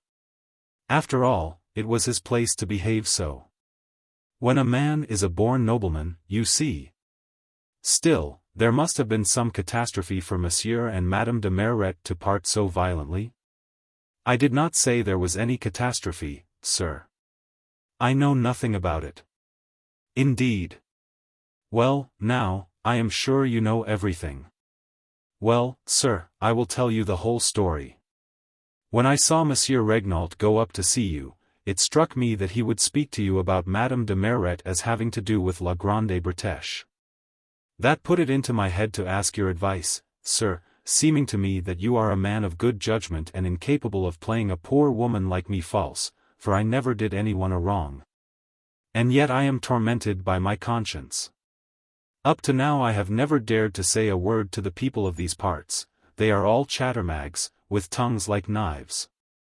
And never till now, sir, have I had any traveller here who stayed so long in the inn as you have, and to whom I could tell the history of the 15,000 francs. My dear Madame Lapez, if there is anything in your story of a nature to compromise me, I said, interrupting the flow of her words, I would not hear it for all the world. "You need have no fears," said she, "you will see." Her eagerness made me suspect that I was not the only person to whom my worthy landlady had communicated the secret of which I was to be the sole possessor, but I listened. "Monsieur," said she, "when the Emperor sent the Spaniards here, prisoners of war and others, I was required to lodge at the charge of the government a young Spaniard sent to Vendôme on parole. Notwithstanding his parole, he had to show himself every day to the sub-prefect. He was a Spanish grandee, neither more nor less. He had a name in Os India, something like Bagos de Faridia. I wrote his name down in my books, and you may see it if you like. Ah! He was a handsome young fellow for a Spaniard, who are all ugly they say. He was not more than 5 feet 2 or 3 in height, but so well made, and he had little hands that he kept so beautifully. Ah! You should have seen them. He had as many brushes for his hands as a woman has for her toilet. He had thick, black hair, a flame in his eye, a somewhat coppery complexion, but which I admired all the same. He wore the finest linen I have ever seen, though I have had princesses to lodge here, and, among others, General Bertrand, the Duc and Duchesse d'Abrantz, Monsieur Descazes, and the King of Spain. He did not eat much, but he had such polite and amiable ways that it was impossible to owe him a grudge for that. Oh! I was very fond of him, though he did not say 4 words to me in a day, and it was impossible to have the least bit of talk with him. If he was spoken to, he did not answer. It is a way, a mania they all have, it would seem. He read his breviary like a priest, and went to Mass and all the services quite regularly. And where did he post himself? We found this out later, within 2 yards of Madame de Merit's chapel. As he took that place the very first time he entered the church, no one imagined that there was any purpose in it. Besides, he never raised his nose above his book, poor young man. And then, monsieur, of an evening he went for a walk on the hill among the ruins of the old castle. It was his only amusement, poor man, it reminded him of his native land. They say that Spain is all hills. One evening, a few days after he was sent here, he was out very late. I was rather uneasy when he did not come until just on the stroke of midnight, but we all got used to his whims. He took the key of the door, and we never sat up for him. He lived in a house belonging to us in the Rue de Casernes. Well, then, one of our stable boys told us one evening that, going down to wash the horses in the river, he fancied he had seen the Spanish grandee swimming some little way off, just like a fish. When he came in, I told him to be careful of the weeds, and he seemed put out at having been seen in the water. At last, monsieur, one day, or rather one morning, we did not find him in his room. He had not come back. By hunting through his things, I found a written paper in the drawer of his table, with 50 pieces of Spanish gold of the kind they call doubloons, worth about 5,000 francs. And in a little sealed box 10,000 francs worth of diamonds. The paper said that in case he should not return, he left us this money and these diamonds in trust to found masses to thank God for his escape and for his salvation. At that time I still had my husband, who ran off in search of him. And this is the queer part of the story, he brought back the Spaniard's clothes, which he had found under a big stone on a sort of breakwater along the river bank, nearly opposite La Grande Bretêche. My husband went so early that no one saw him. After reading the letter, he burnt the clothes, and, in obedience to Count Faridia's wish, we announced that he had escaped. The sub-prefect set all the constabulary at his heels, but, pshaw! He was never caught. Lepas believed that the Spaniard had drowned himself. I, sir, have never thought so. I believe, on the contrary, that he had something to do with the business about Madame de Merit. Seeing that Rosalie told me that the crucifix her mistress was so fond of that she had it buried with her, was made of ebony and silver.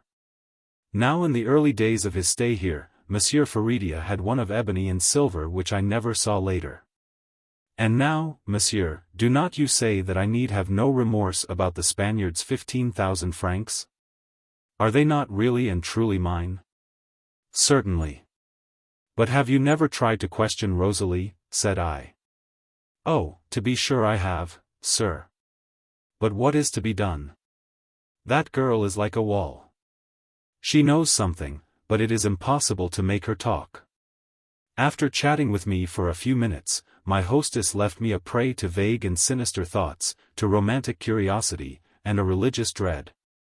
Not unlike the deep emotion which comes upon us when we go into a dark church at night and discern a feeble light glimmering under a lofty vault, a dim figure glides across, the sweep of a gown or of a priest's cassock is audible, and we shiver.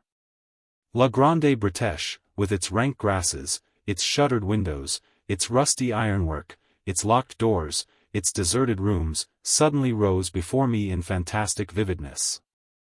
I tried to get into the mysterious dwelling to search out the heart of this solemn story, this drama which had killed 3 persons. Rosalie became in my eyes the most interesting being in Vendôme. As I studied her, I detected signs of an inmost thought, in spite of the blooming health that glowed in her dimpled face. There was in her soul some element of ruth or of hope. Her manner suggested a secret, like the expression of devout souls who pray in excess, or of a girl who has killed her child and forever hears its last cry. Nevertheless, she was simple and clumsy in her ways. Her vacant smile had nothing criminal in it, and you would have pronounced her innocent only from seeing the large red and blue checked kerchief that covered her stalwart bust, tucked into the tight-laced bodice of a lilac and white-striped gown. No, said I to myself, I will not quit Vendôme without knowing the whole history of La Grande Bretêche. To achieve this end, I will make love to Rosalie if it proves necessary. Rosalie, said I one evening. Your servant, sir. You are not married? She started a little. Oh. There is no lack of men if ever I take a fancy to be miserable, she replied, laughing. She got over her agitation at once, for every woman, from the highest lady to the inn-servant inclusive, has a native presence of mind. Yes. You are fresh and good-looking enough never to lack lovers. But tell me, Rosalie, why did you become an inn-servant on leaving Madame de Maret? Did she not leave you some little annuity? Oh yes, sir. But my place here is the best in all the town of Vendôme. This reply was such an one as judges and attorneys call evasive. Rosalie, as it seemed to me, held in this romantic affair the place of the middle square of the chessboard. She was at the very center of the interest and of the truth. She appeared to me to be tied into the knot of it. It was not a case for ordinary love-making. This girl contained the last chapter of a romance, and from that moment all my attentions were devoted to Rosalie. By dint of studying the girl, I observed in her, as in every woman whom we make our ruling thought, a variety of good qualities. She was clean and neat, she was handsome, I need not say. She soon was possessed of every charm that desire can lend to a woman in whatever rank of life.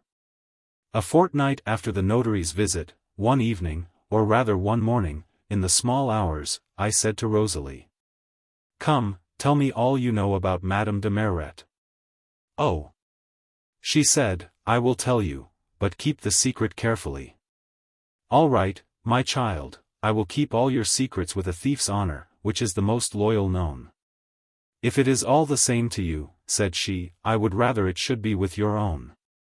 Thereupon she set her head kerchief straight, and settled herself to tell the tale. For there is no doubt a particular attitude of confidence and security is necessary to the telling of a narrative. The best tales are told at a certain hour, just as we are all here at table. No one ever told a story while standing up, or fasting.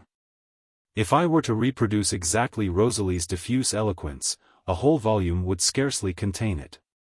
Now, as the event of which she gave me a confused account stands exactly midway between the notary's gossip and that of Madame Lepa's, as precisely as the middle term of a rule of 3 sum stands between the first and third, I have only to relate it in as few words as may be. I shall therefore be brief. The room at La Grande Bretêche in which Madame de Maret slept was on the ground floor. A little cupboard in the wall, about 4 feet deep, served her to hang her dresses in.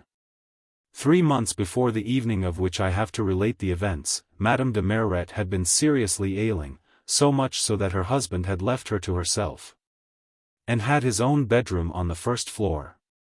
By one of those accidents which it is impossible to foresee, he came in that evening 2 hours later than usual from the club, where he went to read the papers and talk politics with the residents in the neighborhood. His wife supposed him to have come in, to be in bed and asleep. But the invasion of France had been the subject of a very animated discussion, the game of billiards had waxed vehement. He had lost 40 francs, an enormous sum at Vendôme, where everybody is thrifty, and where social habits are restrained within the bounds of a simplicity worthy of all praise, and the foundation perhaps of a form of true happiness which no Parisian would care for. For some time past Monsieur de Merret had been satisfied to ask Rosalie whether his wife was in bed. On the girl's replying always in the affirmative, he at once went to his own room, with the good faith that comes of habit and confidence. But this evening, on coming in, he took it into his head to go to see Madame de Merret, to tell her of his ill luck, and perhaps to find consolation. During dinner he had observed that his wife was very becomingly dressed. He reflected as he came home from the club that his wife was certainly much better, that convalescence had improved her beauty, discovering it, as husbands discover everything, a little too late.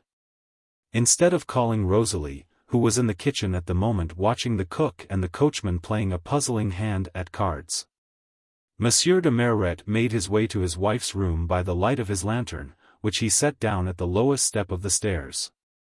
His step, easy to recognize, rang under the vaulted passage. At the instant when the gentleman turned the key to enter his wife's room, he fancied he heard the door shut of the closet of which I have spoken. But when he went in, Madame de Merret was alone, standing in front of the fireplace. The unsuspecting husband fancied that Rosalie was in the cupboard. Nevertheless, a doubt, ringing in his ears like a peal of bells, put him on his guard. He looked at his wife, and read in her eyes an indescribably anxious and haunted expression. "You are very late," said she. Her voice, usually so clear and sweet, struck him as being slightly husky. Monsieur de Merret made no reply, for at this moment Rosalie came in. This was like a thunderclap. He walked up and down the room, going from one window to another at a regular pace, his arms folded. "Have you had bad news, or are you ill?" his wife asked him timidly, while Rosalie helped her to undress. He made no reply. "You can go, Rosalie," said Madame de Merret to her maid, "I can put in my curl papers myself." She scented disaster at the mere aspect of her husband's face, and wished to be alone with him. As soon as Rosalie was gone, or supposed to be gone, for she lingered a few minutes in the passage, Monsieur de Merret came and stood facing his wife, and said coldly, "Madame, there is someone in your cupboard." She looked at her husband calmly, and replied quite simply, "No, monsieur." This "no" wrung Monsieur de Merret's heart. He did not believe it. And yet his wife had never appeared purer or more saintly than she seemed to be at this moment. He rose to go and open the closet door. Madame de Merret took his hand, stopped him, looked at him sadly, and said in a voice of strange emotion, "Remember, if you should find no one there, everything must be at an end between you and me." The extraordinary dignity of his wife's attitude filled him with deep esteem for her, and inspired him with one of those resolves which need only a grander stage to become immortal.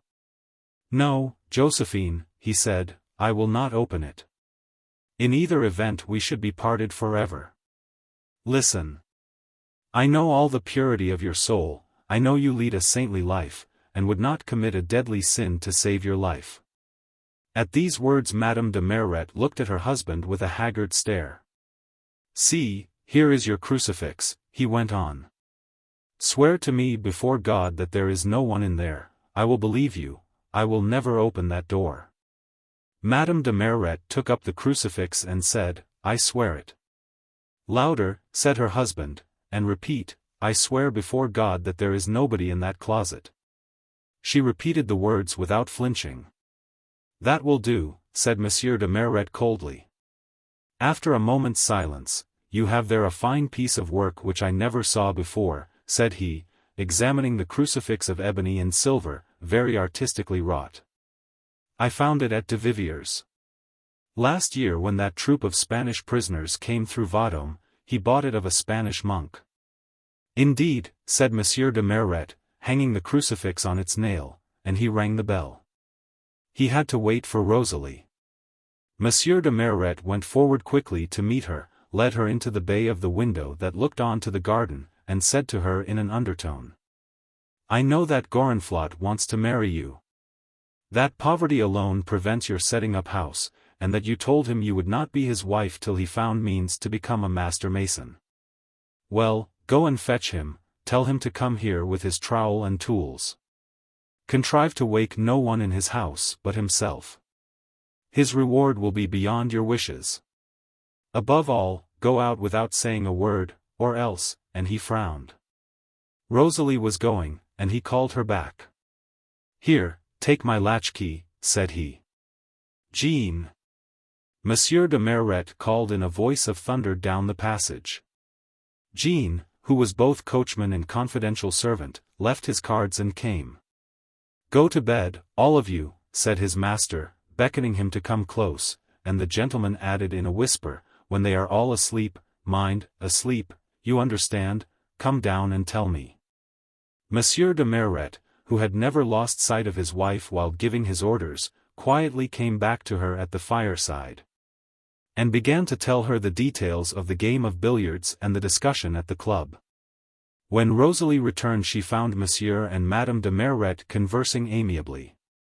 Not long before this Monsieur de Merret had had new ceilings made to all the reception rooms on the ground floor. Plaster is very scarce at Vendôme, the price is enhanced by the cost of carriage. The gentleman had therefore had a considerable quantity delivered to him, knowing that he could always find purchasers for what might be left. It was this circumstance which suggested the plan he carried out. "Gorenflot is here, sir," said Rosalie in a whisper. "Tell him to come in," said her master aloud. Madame de Merret turned paler when she saw the mason. "Gorenflot," said her husband, "go and fetch some bricks from the coach-house, bring enough to wall up the door of this cupboard. You can use the plaster that is left for cement." Then, dragging Rosalie and the workman close to him, "Listen, Gorenflot," said he, in a low voice, "you are to sleep here tonight. But tomorrow morning you shall have a passport to take you abroad to a place I will tell you of. I will give you 6,000 francs for your journey. You must live in that town for 10 years. If you find you do not like it, you may settle in another, but it must be in the same country. Go through Paris and wait there till I join you. I will there give you an agreement for 6,000 francs more, to be paid to you on your return, provided you have carried out the conditions of the bargain. For that price you are to keep perfect silence as to what you have to do this night. To you, Rosalie, I will secure 10,000 francs, which will not be paid to you till your wedding day, and on condition of your marrying Gorenflot, but, to get married, you must hold your tongue. If not, no wedding gift. Rosalie," said Madame de Merret, "come and brush my hair." Her husband quietly walked up and down the room, keeping an eye on the door, on the mason, and on his wife, but without any insulting display of suspicion. Gorenflot could not help making some noise. Madame de Merret seized a moment when he was unloading some bricks, and when her husband was at the other end of the room to say to Rosalie, "My dear child, I will give you 1,000 francs a year if only you will tell Gorenflot to leave a crack at the bottom." Then she added aloud quite coolly, "You had better help him." Monsieur and Madame de Merret were silent all the time while Gorenflot was walling up the door. This silence was intentional on the husband's part. He did not wish to give his wife the opportunity of saying anything with a double meaning. On Madame de Merret's side it was pride or prudence. When the wall was half built up the cunning mason took advantage of his master's back being turned to break one of the 2 panes in the top of the door with a blow of his pick. By this Madame de Merret understood that Rosalie had spoken to Gorenflot. They all three then saw the face of a dark, gloomy-looking man, with black hair and flaming eyes. Before her husband turned round again, the poor woman had nodded to the stranger, to whom the signal was meant to convey hope. At 4 o'clock, as the day was dawning, for it was the month of September, the work was done. The mason was placed in charge of Jean, and Monsieur de Merret slept in his wife's room. Next morning when he got up he said with apparent carelessness, "Oh, by the way, I must go to the mayor for the passport." He put on his hat, took 2 or 3 steps towards the door, paused, and took the crucifix. His wife was trembling with joy. "He will go to de Vivier's," thought she. As soon as he had left, Madame de Merret rang for Rosalie, and then in a terrible voice she cried, "The pick! Bring the pick!" and set to work. "I saw how Gorenflot did it yesterday. We shall have time to make a gap and build it up again." In an instant Rosalie had brought her mistress a sort of cleaver. She, with a vehemence of which no words can give an idea, set to work to demolish the wall. She had already got out a few bricks, when, turning to deal a stronger blow than before, she saw behind her Monsieur de Merret. She fainted away. "Lay madame on her bed," said he coldly. Foreseeing what would certainly happen in his absence, he had laid this trap for his wife. He had merely written to the mayor and sent for de Vivier. The jeweler arrived just as the disorder in the room had been repaired.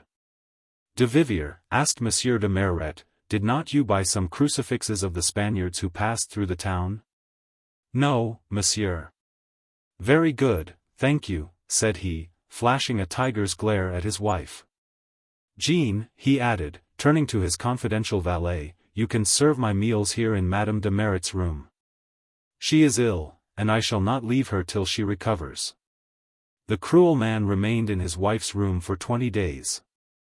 During the earlier time, when there was some little noise in the closet, and Josephine wanted to intercede for the dying man, he said, without allowing her to utter a word, "You swore on the cross that there was no one there." After this story all the ladies rose from table, and thus the spell under which Bianchon had held them was broken. But there were some among them who had almost shivered at the last words. La Grenadière. To D.W. La Grenadière is a little house on the right bank of the Loire as you go downstream, about a mile below the bridge of Tours. At this point the river, broad as a lake, and covered with scattered green islands, flows between 2 lines of cliff. Where country houses built uniformly of white stone stand among their gardens and vineyards. The finest fruit in the world ripens there with a southern exposure. The patient toil of many generations has cut terraces in the cliff, so that the face of the rock reflects the rays of the sun. And the produce of hot climates may be grown out of doors in an artificially high temperature. A church spire, rising out of one of the shallower dips in the line of cliffs, marks the little village of Saint-Cyr, to which the scattered houses all belong. And yet a little further the Coisille flows into the Loire, through a fertile valley cut in the long low downs. La Grenadière itself, halfway up the hillside, and about 100 paces from the church, is one of those old-fashioned houses dating back some 200 or 300 years. Which you find in every picturesque spot in Touraine. A fissure in the rock affords convenient space for a flight of steps descending gradually to the dike, the local name for the embankment made at the foot of the cliffs to keep the Loire in its bed, and serve as a causeway for the high road from Paris to Nantes. At the top of the steps a gate opens upon a narrow stony footpath between 2 terraces, for here the soil is banked up, and walls are built to prevent landslips. These earthworks, as it were, are crowned with trellises and espaliers, so that the steep path that lies at the foot of the upper wall is almost hidden by the trees that grow on the top of the lower, upon which it lies. The view of the river widens out before you at every step as you climb to the house. At the end you come to a second gateway, a Gothic archway covered with simple ornament, now crumbling into ruin and overgrown with wildflowers, moss and ivy, wallflowers and pellitory. Every stone wall on the hillside is decked with this ineradicable plant life, which springs up along the cracks afresh with new wreaths for every time of year. The worm-eaten gate gives into a little garden, a strip of turf, a few trees, and a wilderness of flowers and rose bushes, a garden won from the rock on the highest terrace of all, with the dark old balustrade along its edge. Opposite the gateway, a wooden summer-house stands against the neighboring wall. The posts are covered with jessamine and honeysuckle, vines and clematis. The house itself stands in the middle of this highest garden, above a vine-covered flight of steps, with an arched doorway beneath that leads to vast cellars hollowed out in the rock. All about the dwelling trellised vines and pomegranate trees, the grenadiers, which give the name to the little close, are growing out in the open air. The front of the house consists of 2 large windows on either side of a very rustic-looking house door, and 3 dormer windows in the roof, a slate roof with 2 gables, prodigiously high-pitched in proportion to the low ground floor. The house walls are washed with yellow color, and door, and first-floor shutters, and the Venetian shutters of the attic windows, all are painted green. Entering the house, you find yourself in a little lobby with a crooked staircase straight in front of you. It is a crazy wooden structure, the spiral balusters are brown with age, and the steps themselves take a new angle at every turn. The great old-fashioned paneled dining room, floored with square white tiles from Chateau Regnault, is on your right. To the left is the sitting room, equally large, but here the walls are not paneled, they have been covered instead with a saffron-colored paper, bordered with green. The walnut wood rafters are left visible, and the intervening spaces filled with a kind of white plaster. The first story consists of 2 large whitewashed bedrooms with stone chimney-pieces, less elaborately carved than those in the rooms beneath. Every door and window is on the south side of the house, save a single door to the north, contrived behind the staircase to give access to the vineyard. Against the western wall stands a supplementary timber frame structure, all the woodwork exposed to the weather being fledged with slates, so that the walls are checkered with bluish lines. This shed, for it is little more, is the kitchen of the establishment. You can pass from it into the house without going outside. But, nevertheless, it boasts an entrance door of its own, and a short flight of steps that brings you to a deep well, and a very rustical-looking pump, half hidden by water plants and savon bushes and tall grasses. The kitchen is a modern addition, proving beyond doubt that La Grenadière was originally nothing but a simple vendangeoir, a vintage house belonging to townsfolk in Tours, from which Saint-Cyr is separated by the vast riverbed of the Loire. The owners only came over for the day for a picnic, or at the vintage time, sending provisions across in the morning, and scarcely ever spent the night there except during the grape harvest. But the English settled down on Touraine like a cloud of locusts, and La Grenadière must, of course, be completed if it was to find tenants. Luckily, however, this recent appendage is hidden from sight by the first 2 trees of a lime-tree avenue planted in a gully below the vineyards. There are only 2 acres of vineyard at most, the ground rising at the back of the house so steeply that it is no very easy matter to scramble up among the vines. The slope, covered with green trailing shoots, ends within about 5 feet of the house wall in a ditch-like passage always damp and cold and full of strong growing green things, fed by the drainage of the highly cultivated ground above, for rainy weather washes down the manure into the garden on the terrace. A vinedresser's cottage also leans against the western gable, and is in some sort a continuation of the kitchen. Stone walls or espaliers surround the property, and all sorts of fruit trees are planted among the vines. In short, not an inch of this precious soil is wasted. If by chance man overlooks some dry cranny in the rocks, nature puts in a fig tree, or sows wildflowers or strawberries in sheltered nooks among the stones. Nowhere else in all the world will you find a human dwelling so humble and yet so imposing, so rich in fruit, and fragrant scents, and wide views of country. Here is a miniature Touraine in the heart of Touraine, all its flowers and fruits and all the characteristic beauty of the land are fully represented. Here are grapes of every district, figs and peaches and pears of every kind. Melons are grown out of doors as easily as licorice plants, Spanish broom, Italian oleanders, and jessamines from the Azores. The Loire lies at your feet.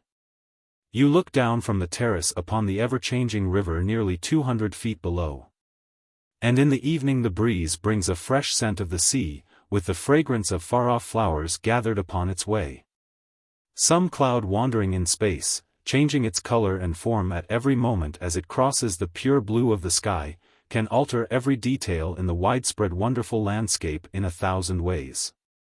From every point of view. The eye embraces first of all the south bank of the Loire, stretching away as far as Amboise, then Tours with its suburbs and buildings, and the Plessis rising out of the fertile plain. Further away, between Vouvray and Saint-Symphorien, you see a sort of crescent of grey cliff full of sunny vineyards. The only limits to your view are the low, rich hills along the Cher, a bluish line of horizon broken by many a chateau and the wooded masses of many a park. Out to the west you lose yourself in the immense river, where vessels come and go, spreading their white sails to the winds which seldom fail them in the wide Loire basin. A prince might build a summer palace at La Grenadière, but certainly it will always be the home of a poet's desire, and the sweetest of retreats for two young lovers, for this vintage house, which belongs to a substantial burgess of Tours, has charms for every imagination, for the humblest and dullest as well as for the most impassioned and lofty.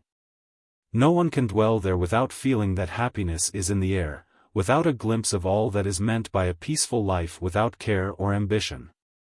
There is that in the air and the sound of the river that sets you dreaming. The sands have a language, and are joyous or dreary, golden or wan. And the owner of the vineyard may sit motionless amid perennial flowers and tempting fruit, and feel all the stir of the world about him. If an Englishman takes the house for the summer, he is asked 1,000 francs for 6 months, the produce of the vineyard not included. If the tenant wishes for the orchard fruit, the rent is doubled, for the vintage, it is doubled again. What can La Grenadière be worth, you wonder? La Grenadière, with its stone staircase, its beaten path and triple terrace, its 2 acres of vineyard, its flowering roses about the balustrades, its worn steps, wellhead, rampant clematis, and cosmopolitan trees? It is idle to make a bid. La Grenadière will never be in the market. It was brought once and sold, but that was in 1690. And the owner parted with it for 40,000 francs, reluctant as any Arab of the desert to relinquish a favorite horse. Since then it has remained in the same family, its pride, its patrimonial jewel, its regent diamond. While you behold, you have and hold, says the bard. And from La Grenadière you behold 3 valleys of Touraine and the cathedral towers aloft in air like a bit of filigree work. How can one pay for such treasures? Could one ever pay for the health recovered there under the linden trees? In the spring of one of the brightest years of the Restoration, a lady with her housekeeper and her 2 children, the oldest a boy 13 years old, the youngest apparently about 8, came to Tours to look for a house. She saw La Grenadière and took it. Perhaps the distance from the town was an inducement to live there. She made a bedroom of the drawing room, gave the children the 2 rooms above, and the housekeeper slept in a closet behind the kitchen. The dining room was sitting room and drawing room all in one for the little family. The house was furnished very simply but tastefully, there was nothing superfluous in it, and no trace of luxury. The walnut-wood furniture chosen by the stranger lady was perfectly plain, and the whole charm of the house consisted in its neatness and harmony with its surroundings. It was rather difficult, therefore, to say whether the strange lady, Madame Williamson's, as she styled herself, belonged to the upper middle or higher classes, or to an equivocal, unclassified feminine species. Her plain dress gave rise to the most contradictory suppositions, but her manners might be held to confirm those favorable to her. She had not lived at Saint-Cyr, moreover, for very long before her reserve excited the curiosity of idle people, who always, and especially in the country, watch anybody or anything that promises to bring some interest into their narrow lives. Madame Williamson's was rather tall, she was thin and slender, but delicately shaped. She had pretty feet, more remarkable for the grace of her instep and ankle than for the more ordinary merit of slenderness. Her gloved hands, too, were shapely. There were flitting patches of deep red in a pale face, which must have been fresh and softly colored once. Premature wrinkles had withered the delicately modeled forehead beneath the coronet of soft, well-set chestnut hair, invariably wound about her head in 2 plaits. A girlish coiffure which suited the melancholy face. There was a deceptive look of calm in the dark eyes, with the hollow, shadowy circles about them. Sometimes, when she was off her guard, their expression told of secret anguish. The oval of her face was somewhat long, but happiness and health had perhaps filled and perfected the outlines. A forced smile, full of quiet sadness, hovered continually on her pale lips.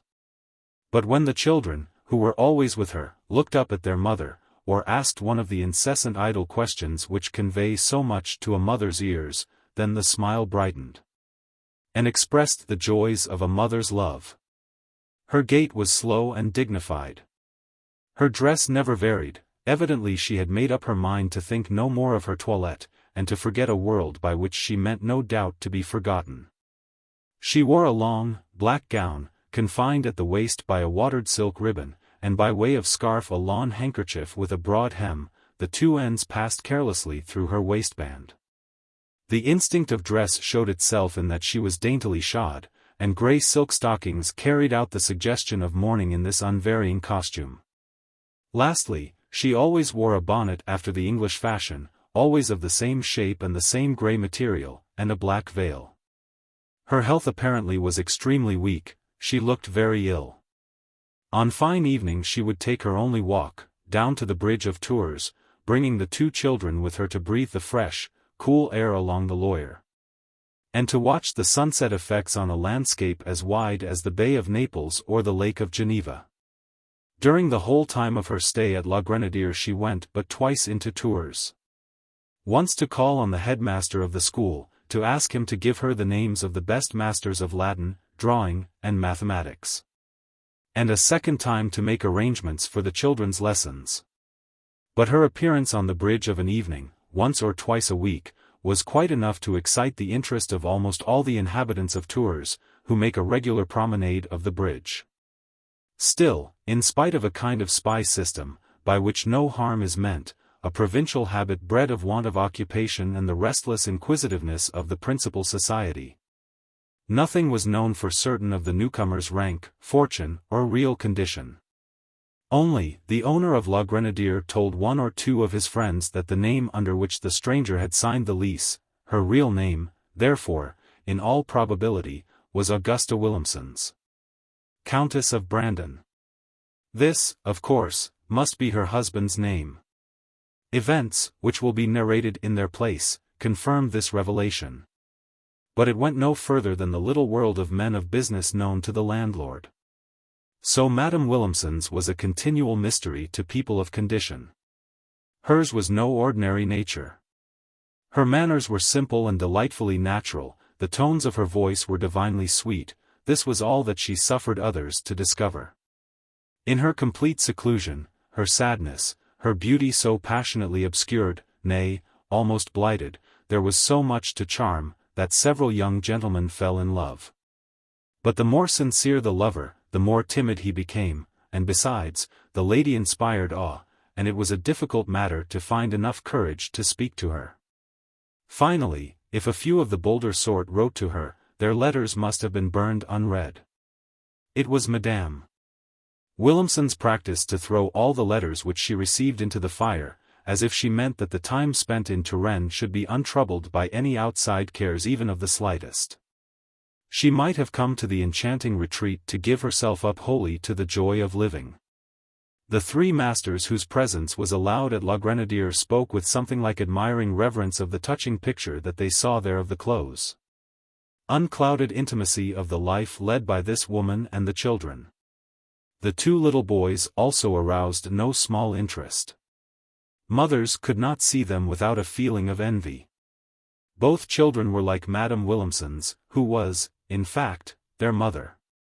They had the transparent complexion and bright color, the clear, liquid eyes, the long lashes, the fresh outlines, the dazzling characteristics of childish beauty. The elder, Louis Gaston, had dark hair and fearless eyes. Everything about him spoke as plainly of robust, physical health as his broad, high brow, with its gracious curves, spoke of energy of character. He was quick and alert in his movements, and strong of limb, without a trace of awkwardness. Nothing took him unawares, and he seemed to think about everything that he saw. Marie Gaston, the other child, had hair that was almost golden, though a lock here and there had deepened to the mother's chestnut tint. Marie Gaston was slender. He had the delicate features and the subtle grace so charming in Madame Williamson's. He did not look strong. There was a gentle look in his grey eyes. His face was pale, there was something feminine about the child. He still wore his hair in long, wavy curls, and his mother would not have him give up embroidered collars, and little jackets fastened with frogs and spindle-shaped buttons. Evidently she took a thoroughly feminine pleasure in the costume, a source of as much interest to the mother as to the child. The elder boy's plain white collar, turned down over a closely fitting jacket, made a contrast with his brother's clothing, but the color and material were the same. The two brothers were otherwise dressed alike, and looked alike. No one could see them without feeling touched by the way in which Louis took care of Marie.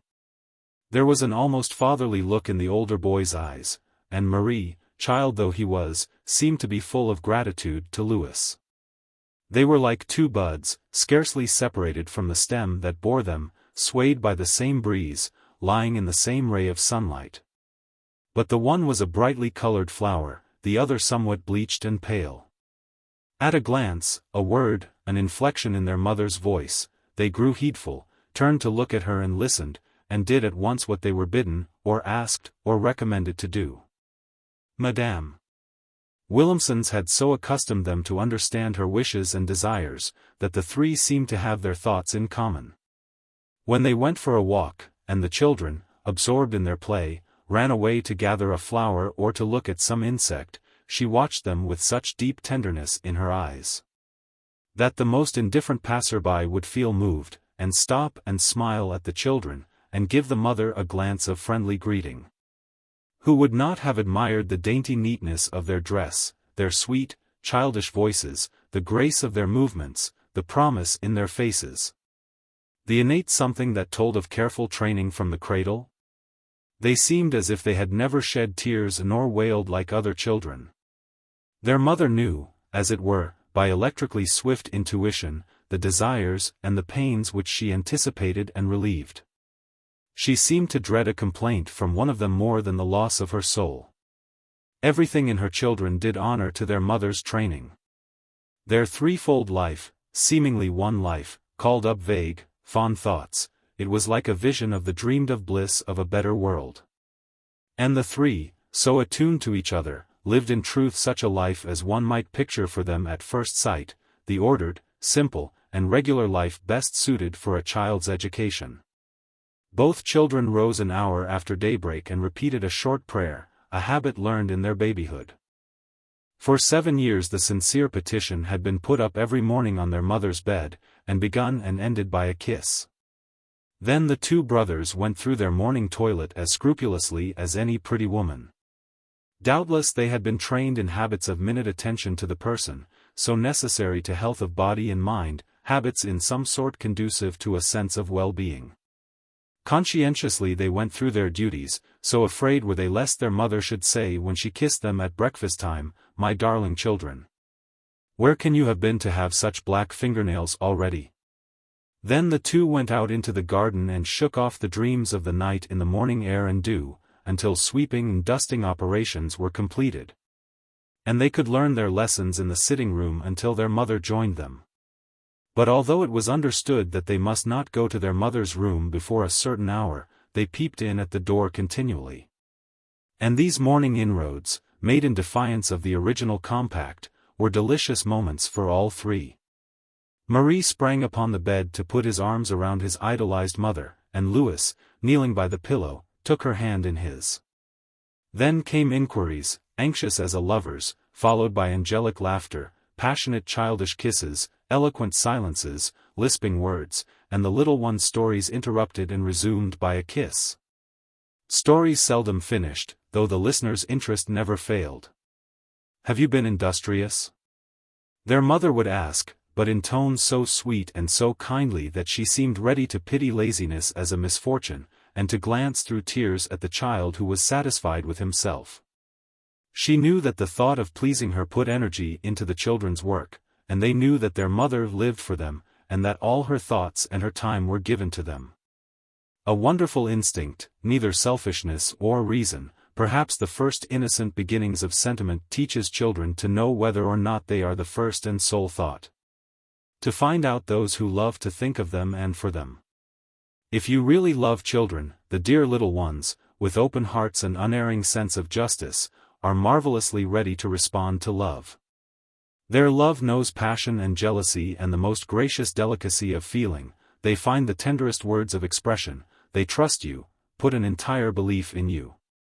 Perhaps there are no undutiful children without undutiful mothers, for a child's affection is always in proportion to the affection that it receives, in early care, in the first words that it hears, in the response of the eyes to which a child first looks for love and life. All these things draw them closer to the mother or drive them apart. God lays the child under the mother's heart, that she may learn that for a long time to come her heart must be its home. And yet, there are mothers cruelly slighted, mothers whose sublime, pathetic tenderness meets only a harsh return. A hideous ingratitude which shows how difficult it is to lay down hard and fast rules in matters of feeling. Here, not one of all the 1,000 heart ties that bind child and mother had been broken. The three were alone in the world, they lived one life, a life of close sympathy. If Madame Williamson's was silent in the morning, Louis and Marie would not speak, respecting everything in her, even those thoughts which they did not share. But the older boy, with a precocious power of thought, would not rest satisfied with his mother's assertion that she was perfectly well. He scanned her face with uneasy forebodings. The exact danger he did not know, but dimly he felt it threatening in those purple rings about her eyes, in the deepening hollows under them, and the feverish red that deepened in her face. If Marie's play began to tire her, his sensitive tact was quick to discover this, and he would call to his brother. "Come, Marie. Let us run in to breakfast, I am hungry." But when they reached the door, he would look back to catch the expression on his mother's face. She still could find a smile for him, nay, often there were tears in her eyes when some little thing revealed her child's exquisite feeling, a too early comprehension of sorrow. Madame Williamson's dressed during the children's early breakfast and game of play, she was coquettish for her darlings, she wished to be pleasing in their eyes. For them she would fain be in all things lovely, a gracious vision, with the charm of some sweet perfume of which one can never have enough. She was always dressed in time to hear their lessons, which lasted from 10 till 3, with an interval at noon for lunch, the three taking the meal together in the summer house. After lunch the children played for an hour, while she, poor woman and happy mother, lay on a long sofa in the summer house, so placed that she could look out over the soft, ever-changing country of Touraine, a land that you learn to see afresh in all the 1,000 chance effects produced by daylight and sky and the time of year. The children scampered through the orchard, scrambled about the terraces, chased the lizards, scarcely less nimble than they. Investigating flowers and seeds and insects, continually referring all questions to their mother, running to and fro between the garden and the summer house. Children have no need of toys in the country, everything amuses them. Madame Williamson sat at her embroidery during their lessons. She never spoke, nor did she look at masters or pupils. But she followed attentively all that was said, striving to gather the sense of the words to gain a general idea of Louis's progress. If Louis asked a question that puzzled his master, his mother's eyes suddenly lighted up, and she would smile and glance at him with hope in her eyes. Of Marie she asked little. Her desire was with her eldest son.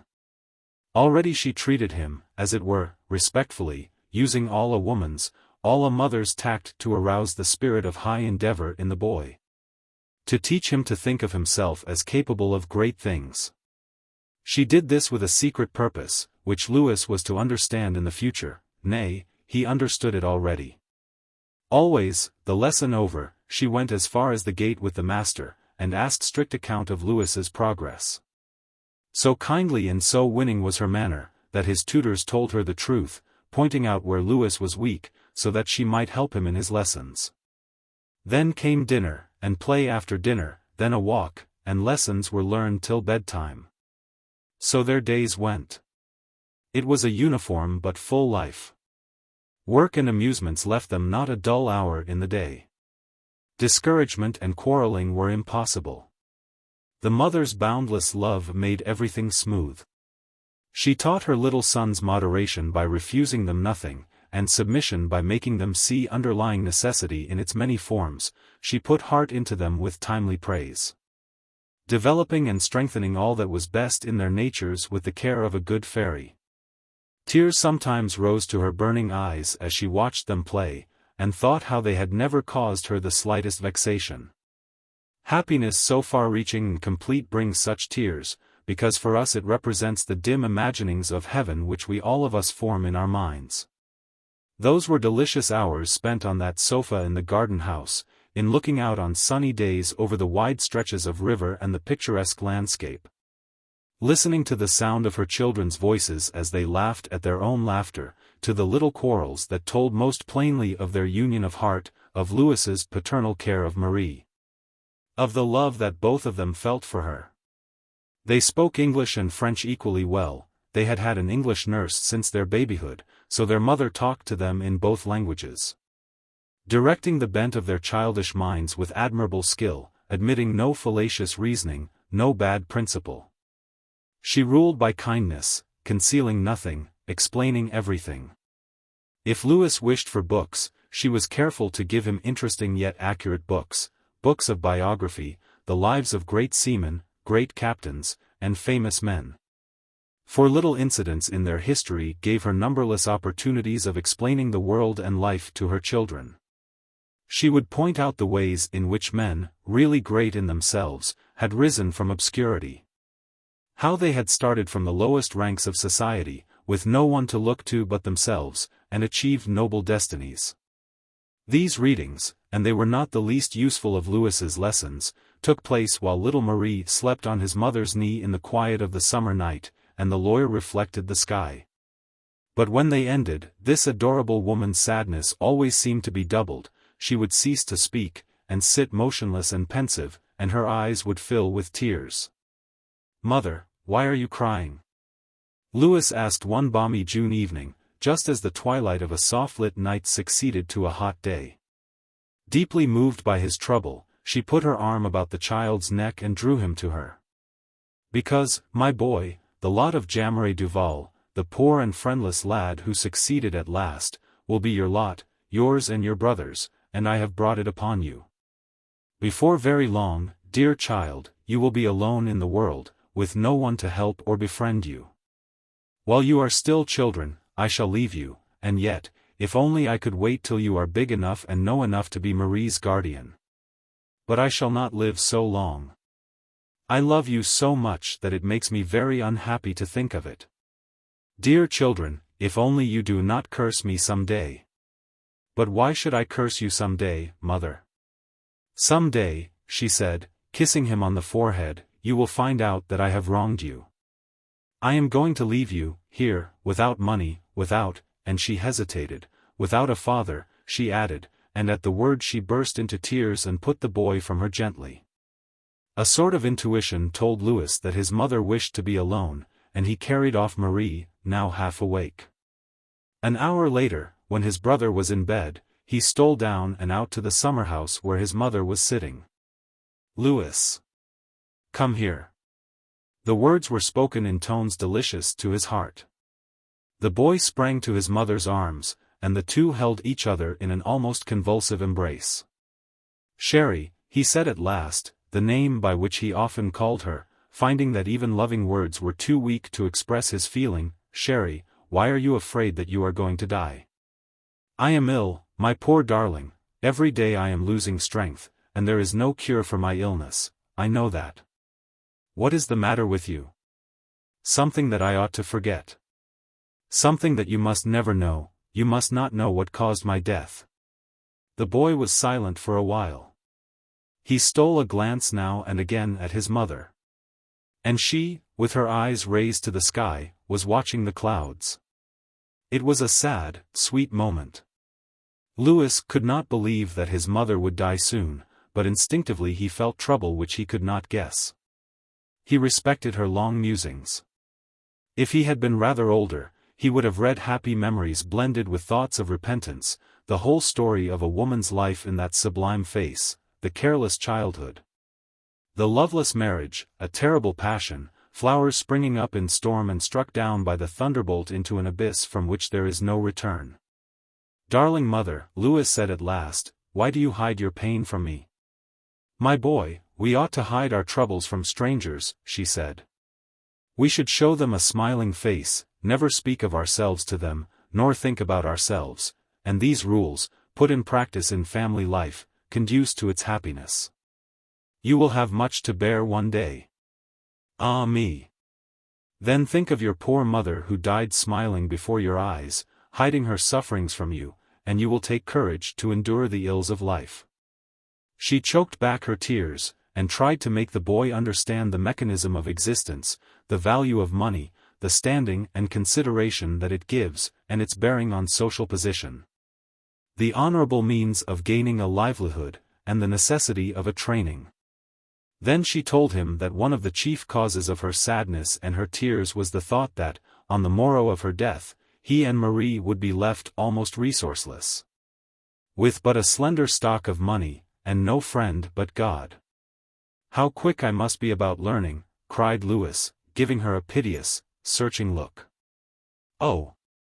How happy I am," she said, showering kisses and tears on her son. "He understands me. Louis," she went on, "you will be your brother's guardian, will you not? You promise me that? You are no longer a child." "Yes, I promise," he said. "But you are not going to die yet, say that you are not going to die."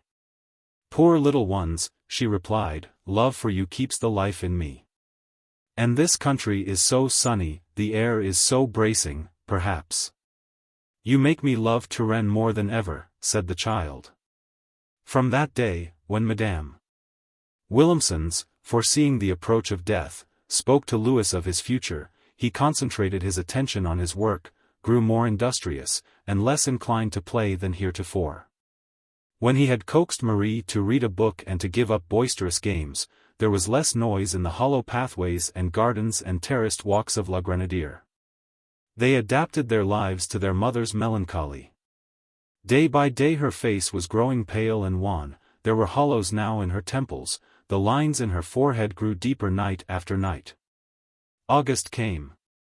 The little family had been 5 months at La Grenadière, and their whole life was changed. The old servant grew anxious and gloomy as she watched the almost imperceptible symptoms of slow decline in the mistress, who seemed to be kept in life by an impassioned soul and intense love of her children. Old Annette seemed to see that death was very near. That mistress, beautiful still, was more careful of her appearance than she had ever been. She was at pains to adorn her wasted self, and wore paint on her cheeks. But often while she walked on the upper terrace with the children, Annette's wrinkled face would peer out from between the savon trees by the pump. The old woman would forget her work, and stand with wet linen in her hands, scarce able to keep back her tears at the sight of Madame Willemsens, so little like the enchanting woman she once had been.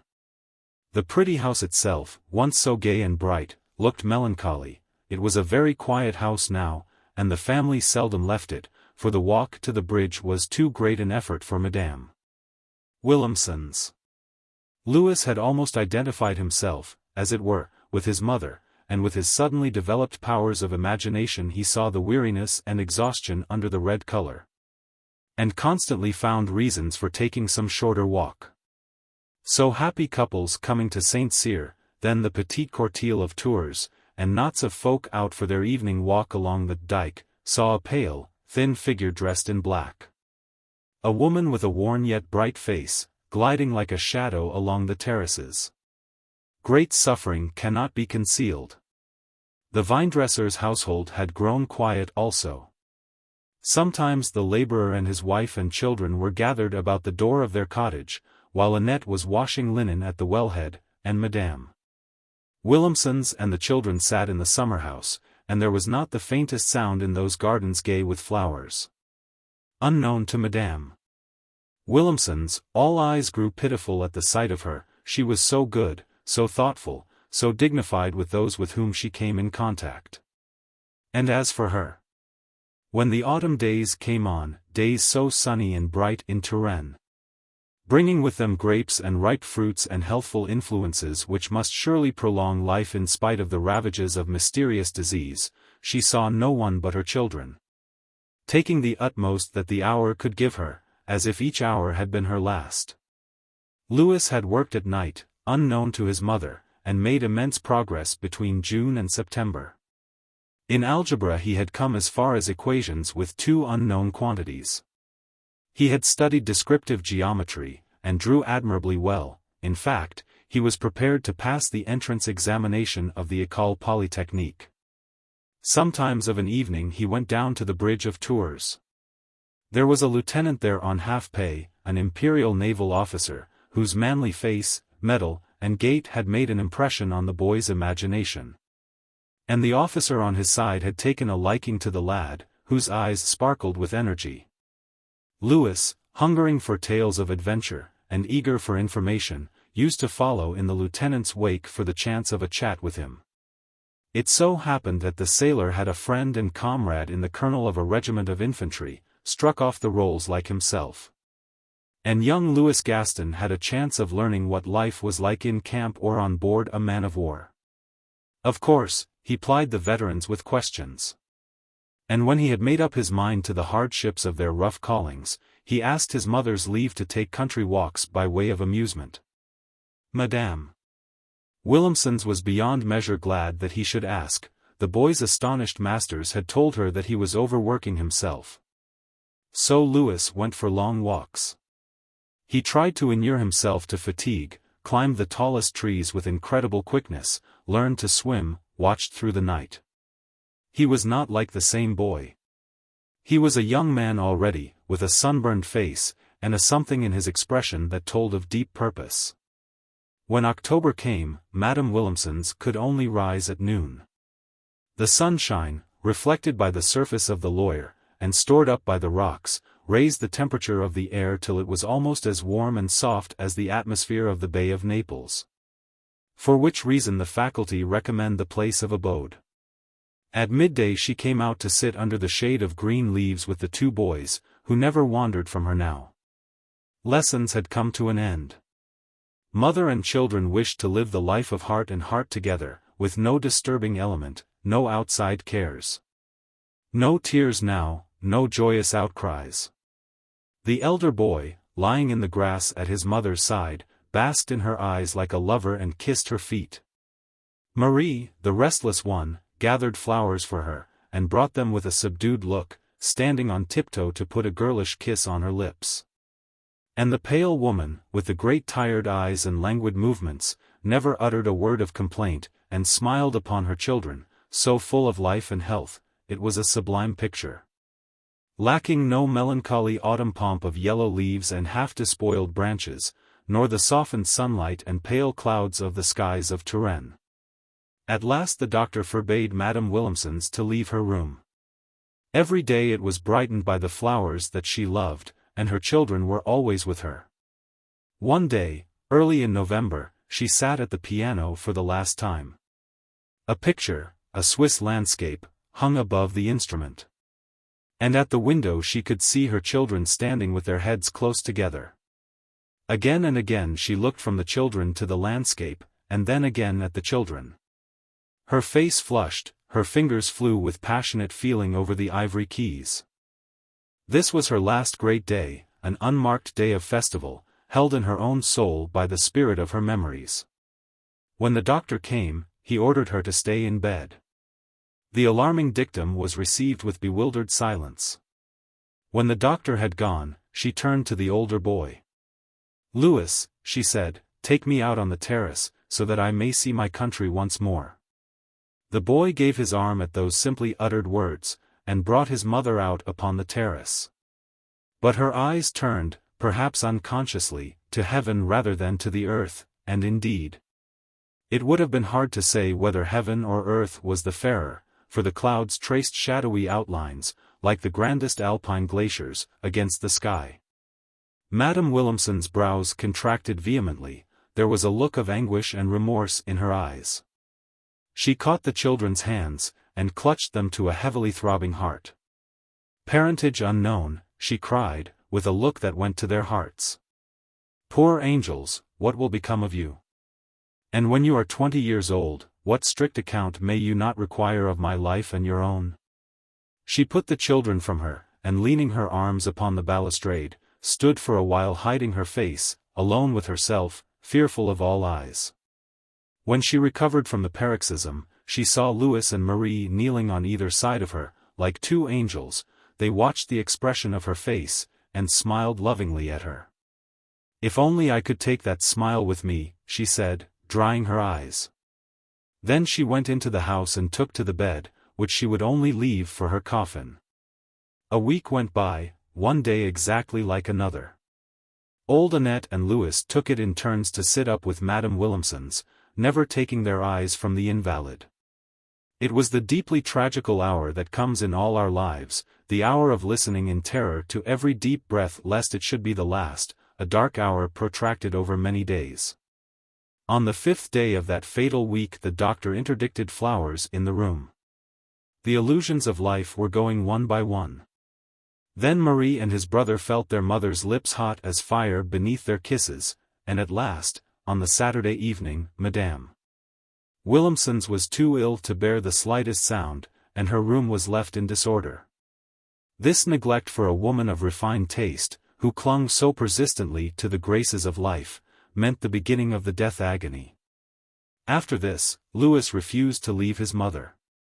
On Sunday night, in the midst of the deepest silence, when Louis thought that she had grown drowsy, he saw a white, moist hand move the curtain in the lamplight. "My son," she said.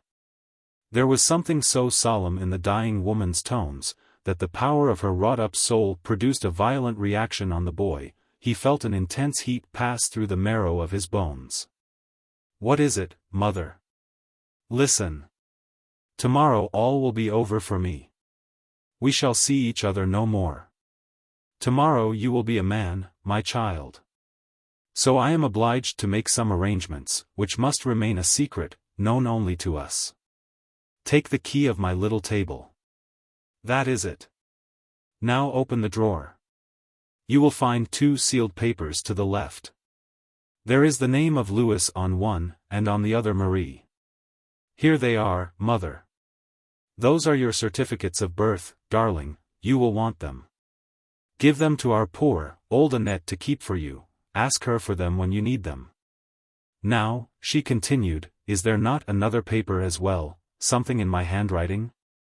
"Yes, mother," and Louis began to read, "Marie Williamson's, born at—" "That is enough," she broke in quickly, "do not go on. When I am dead, give that paper, too, to Annette, and tell her to send it to the registrar at St. Cyr. It will be wanted if my certificate of death is to be made out in due form. Now find writing materials for a letter which I will dictate to you." When she saw that he was ready to begin, and turned towards her for the words, they came from her quietly. "Monsieur le Comte, your wife, Lady Brandon, died at St. Cyr, near Tours, in the department of Indre-et-Loire. She forgave you. Sign yourself." She stopped, hesitating and perturbed. "Are you feeling worse?" asked Louis. "Put Louis Gaston," she went on. She sighed, then she went on. "Seal the letter, and direct it to Lord Brandon, Brandon Square, Hyde Park, London, Angleterre. That is right. When I am dead, post the letter in Tours, and prepay the postage. Now," she added, after a pause, "take the little pocketbook that you know, and come here, my dear child. There are 12,000 francs in it," she said, when Louis had returned to her side. "That is all your own. Oh me! You would have been better off if your father—" "My father," cried the boy, "where is he?" "He is dead," she said, laying her finger on her lips. "He died to save my honor and my life. She looked upwards. If any tears had been left to her, she would have wept for pain. Louis, she continued, swear to me, as I lie here, that you will forget all that you have written, all that I have told you. Yes, mother. Kiss me, dear angel. She was silent for a long while. She seemed to be drawing strength from God, and to be measuring her words by the life that remained in her. Listen, she began. Those 12,000 francs are all that you have in the world. You must keep the money upon you, because when I am dead the lawyers will come and seal everything up. Nothing will be yours then, not even your mother. All that remains for you to do will be to go out, poor orphan children, God knows where. I have made Annette's future secure. She will have an annuity of 100 crowns, and she will stay at Tours no doubt. But what will you do for yourself and your brother? She raised herself, and looked at the brave child, standing by her bedside. There were drops of perspiration on his forehead, he was pale with emotion, and his eyes were dim with tears. I have thought it over, mother, he answered in a deep voice. I will take Marie to the school here in Tours. I will give 10,000 francs to our old Annette, and ask her to take care of them, and to look after Marie. Then, with the remaining 2,000 francs, I will go to Brest, and go to sea as an apprentice. While Marie is at school, I will rise to be a lieutenant on board a man-of-war. There, after all, die in peace, my mother, I shall come back again a rich man, and our little one shall go to the École Polytechnique, and I will find a career to suit his bent. A gleam of joy shone in the dying woman's eyes. 2 tears brimmed over, and fell over her fevered cheeks, then a deep sigh escaped between her lips. The sudden joy of finding the father's spirit in the son, who had grown all at once to be a man, almost killed her. Angel of heaven, she cried, weeping, by one word you have effaced all my sorrows. Ah! I can bear them. This is my son, she said, I reared this man, and she raised her hands above her, and clasped them as if in ecstasy, then she lay back on the pillow. Mother, your face is growing pale. Cried the lad. Someone must go for a priest, she answered, with a dying voice. Louis wakened Annette, and the terrified old woman hurried to the parsonage at Saint-Cyr. When morning came, Madame Willemsens received the sacrament amid the most touching surroundings. Her children were kneeling in the room, with Annette and the vinedresser's family, simple folk, who had already become part of the household. The silver crucifix, carried by a chorister, a peasant child from the village, was lifted up, and the dying mother received the viaticum from an aged priest. The viaticum. Sublime word, containing an idea yet more sublime, an idea only possessed by the apostolic religion of the Roman Church. This woman has suffered greatly, the old curé said in his simple way. Marie Willemsens heard no voices now, but her eyes were still fixed upon her children. Those about her listened in terror to her breathing in the deep silence. Already it came more slowly, though at intervals a deep sigh told them that she still lived, and of a struggle within her, then at last it ceased. Everyone burst into tears except Marie. He, poor child, was still too young to know what death meant. Annette and the vinedresser's wife closed the eyes of the adorable woman, whose beauty shone out in all its radiance after death. Then the women took possession of the chamber of death, removed the furniture, wrapped the dead in her winding sheet, and laid her upon the couch. They lit tapers about her, and arranged everything, the crucifix, the sprigs of box, and the holy water stoup, after the custom of the countryside, bolting the shutters and drawing the curtains. Later the curate came to pass the night in prayer with Louis, who refused to leave his mother. On Tuesday morning an old woman and 2 children and a vinedresser's wife followed the dead to her grave. These were the only mourners. Yet this was a woman whose wit and beauty and charm had won a European reputation, a woman whose funeral, if it had taken place in London, would have been recorded in pompous newspaper paragraphs. As a sort of aristocratic right, if she had not committed the sweetest of crimes, a crime always expiated in this world, so that the pardoned spirit may enter heaven. Marie cried when they threw the earth on his mother's coffin. He understood that he should see her no more. A simple, wooden cross, set up to mark her grave, bore this inscription, due to the cure of Saint Cyr. Here lies an unhappy woman who died at the age of 36. Known in heaven by the name of Augusta. Pray for her. When all was over, the children came back to La Grenadière to take a last look at their home. Then, hand in hand, they turned to go with Annette, leaving the vinedresser in charge, with directions to hand over everything duly to the proper authorities. At this moment, Annette called to Louis from the steps by the kitchen door, and took him aside with, "Here is Madame's ring, Monsieur Louis." The sight of this vivid remembrance of his dead mother moved him so deeply that he wept. In his fortitude, he had not even thought of this supreme piety. And he flung his arms round the old woman's neck. Then the three set out down the beaten path, and the stone staircase, and so to Tours, without turning their heads. "Mamma used to come there," Marie said when they reached the bridge.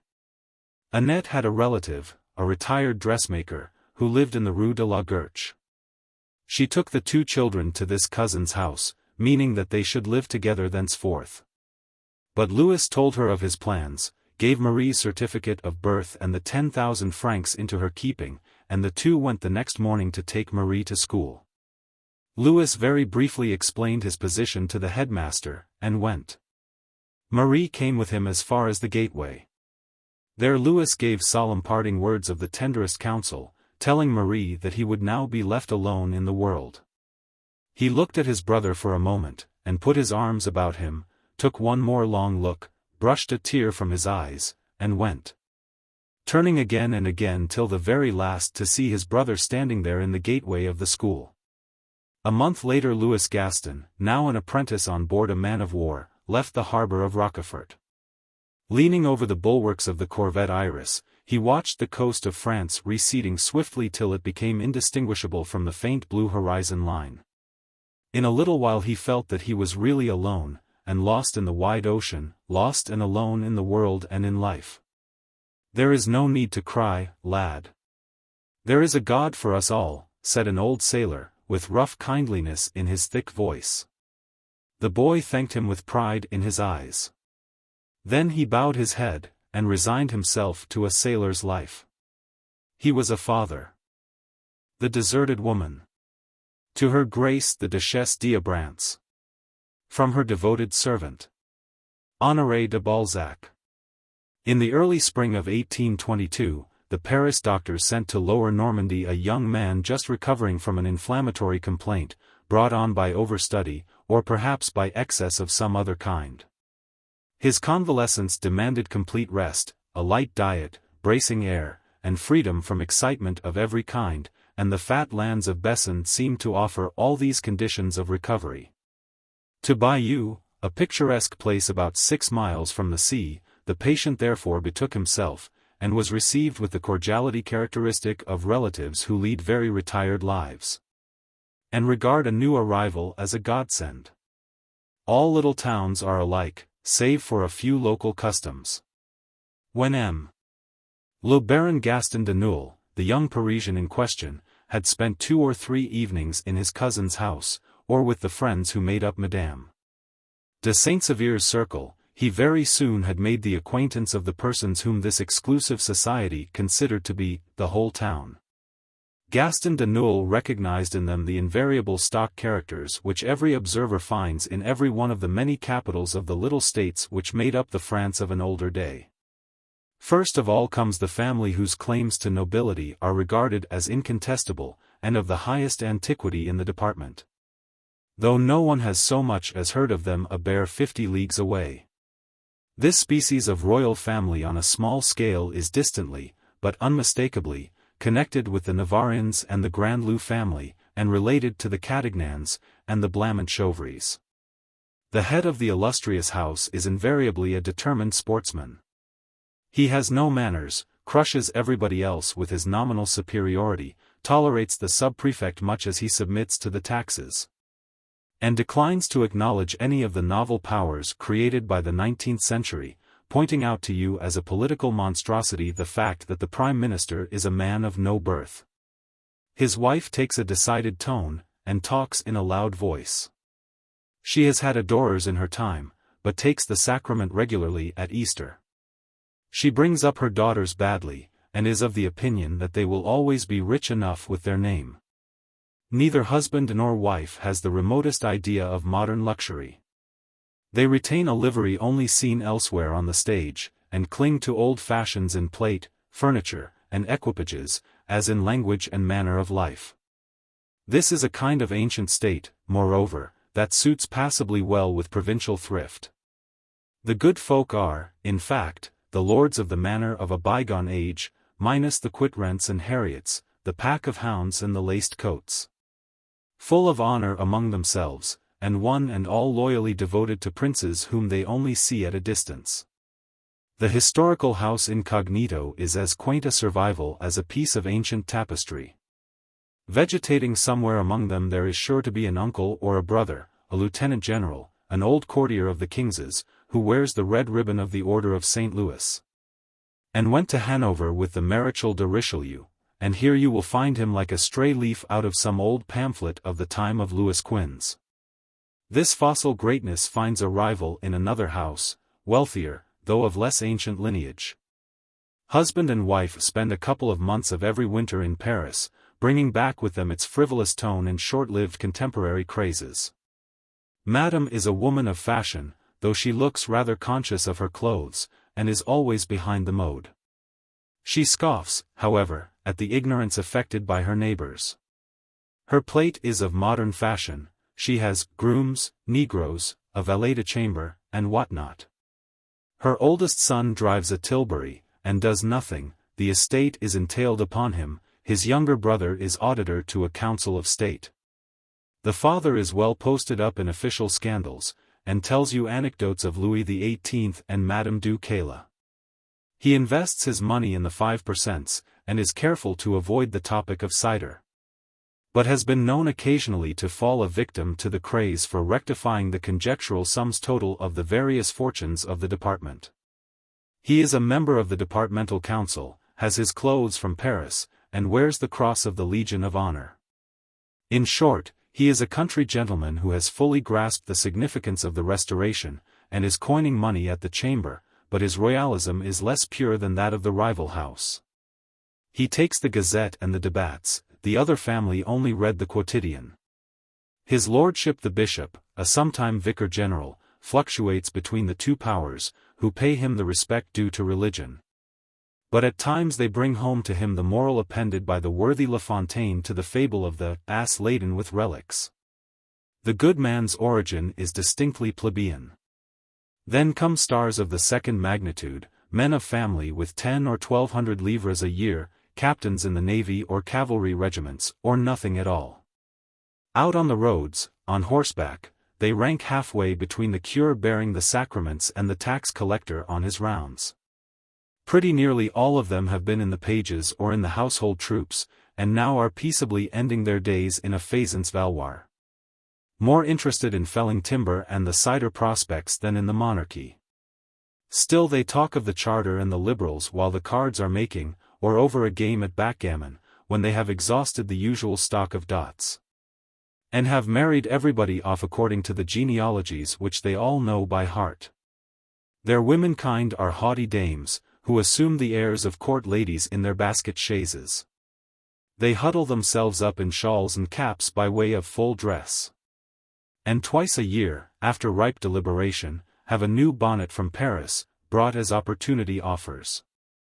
Exemplary wives are they for the most part, and garrulous. These are the principal elements of aristocratic gentility, with a few outlying old maids of good family, spinsters who have solved the problem, given a human being, to remain absolutely stationary. They might be sealed up in the houses where you see them, their faces and their dresses are literally part of the fixtures of the town, and the province in which they dwell.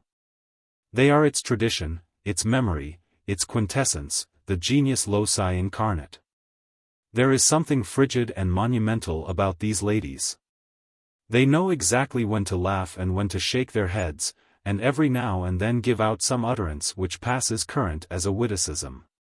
A few rich townspeople have crept into the miniature Faubourg Saint-Germain, thanks to their money or their aristocratic leanings. But despite their 40 years, the circles still say of them, young so-and-so has sound opinions, and of such do they make deputies. As a rule, the elderly spinsters are their patronesses, not without comment. Finally, in this exclusive little set include 2 or 3 ecclesiastics, admitted for the sake of their cloth, or for their wit. For these great nobles find their own society rather dull, and introduce the bourgeois element into their drawing-rooms, as a baker puts leaven into his dough. The sum total contained by all heads put together consists of a certain quantity of antiquated notions. A few new inflections brewed in company of an evening being added from time to time to the common stock. Like seawater in a little creek, the phrases which represent these ideas surge up daily, punctually obeying the tidal laws of conversation in their flow and ebb. You hear the hollow echo of yesterday, today, tomorrow, a year hence, and forevermore. On all things here below they pass immutable judgments, which go to make up a body of tradition into which no power of mortal man can infuse one drop of wit or sense. The lives of these persons revolve with the regularity of clockwork in an orbit of use and wont which admits of no more deviation or change than their opinions on matters religious, political, moral, or literary. If a stranger is admitted to the cenacle, every member of it in turn will say, not without a trace of irony, "You will not find the brilliancy of your Parisian society here," and proceed forthwith to criticize the life led by his neighbors, as if he himself were an exception who had striven, and vainly striven, to enlighten the rest. But any stranger so ill-advised as to concur in any of their freely expressed criticism of each other, is pronounced at once to be an ill-natured person, a heathen, an outlaw, a reprobate Parisian, as Parisians mostly are. Before Gaston de Neuil made his appearance in this little world of strictly observed etiquette, where every detail of life is an integrant part of a whole, and everything is known, where the values of personality and real estate is quoted like stocks on the vast sheet of the newspaper, before his arrival he had been weighed in the unerring scales of Bayeuxine judgment. His cousin, Madame de Saint-Sever, had already given out the amount of his fortune, and the sum of his expectations, had produced the family tree, and expatiated on the talents, breeding, and modesty of this particular branch. So he received the precise amount of attentions to which he was entitled, he was accepted as a worthy scion of a good stock. And, for he was but 23, was made welcome without ceremony, though certain young ladies and mothers of daughters looked not unkindly upon him. He had an income of 18,000 livres from land in the valley of the Auge. And sooner or later his father, as in duty bound, would leave him the château of Manorville, with the lands thereunto belonging. As for his education, political career, personal qualities, and qualifications, no one so much as thought of raising the questions.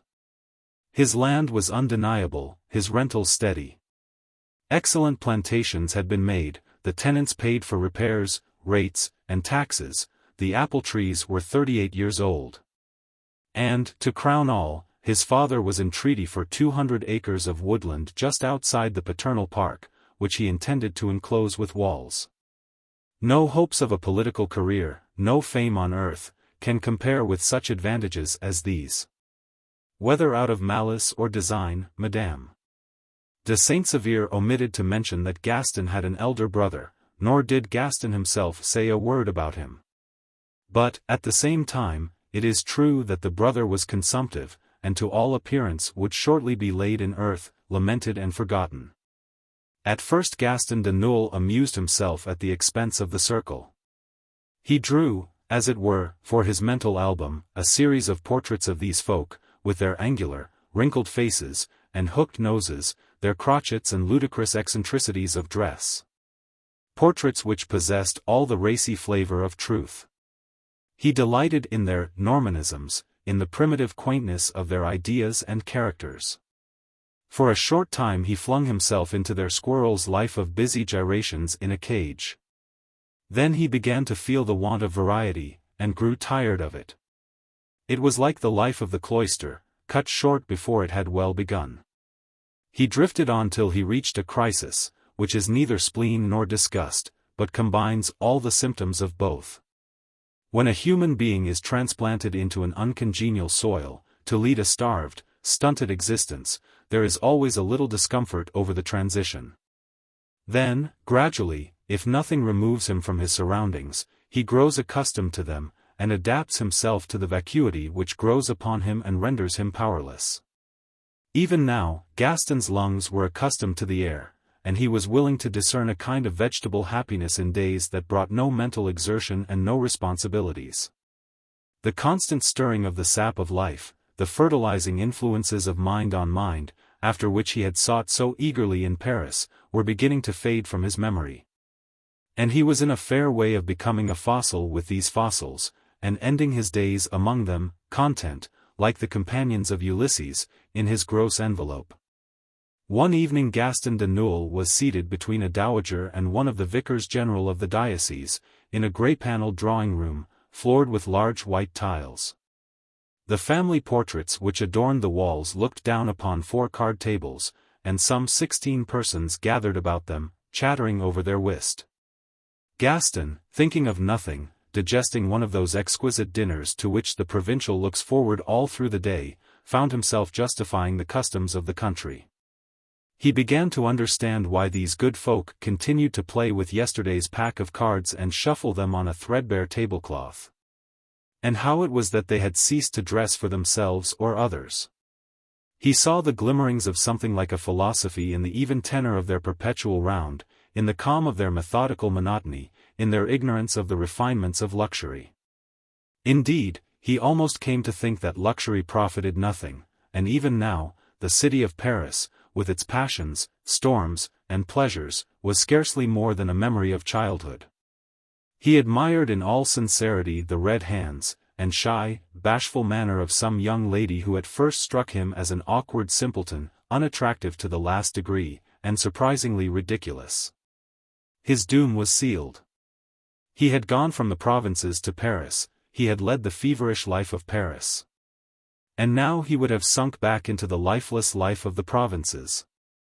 But for a chance remark which reached his ear, a few words that called up a swift rush of such emotion as he might have felt when a strain of really good music mingles with the accompaniment of some tedious opera.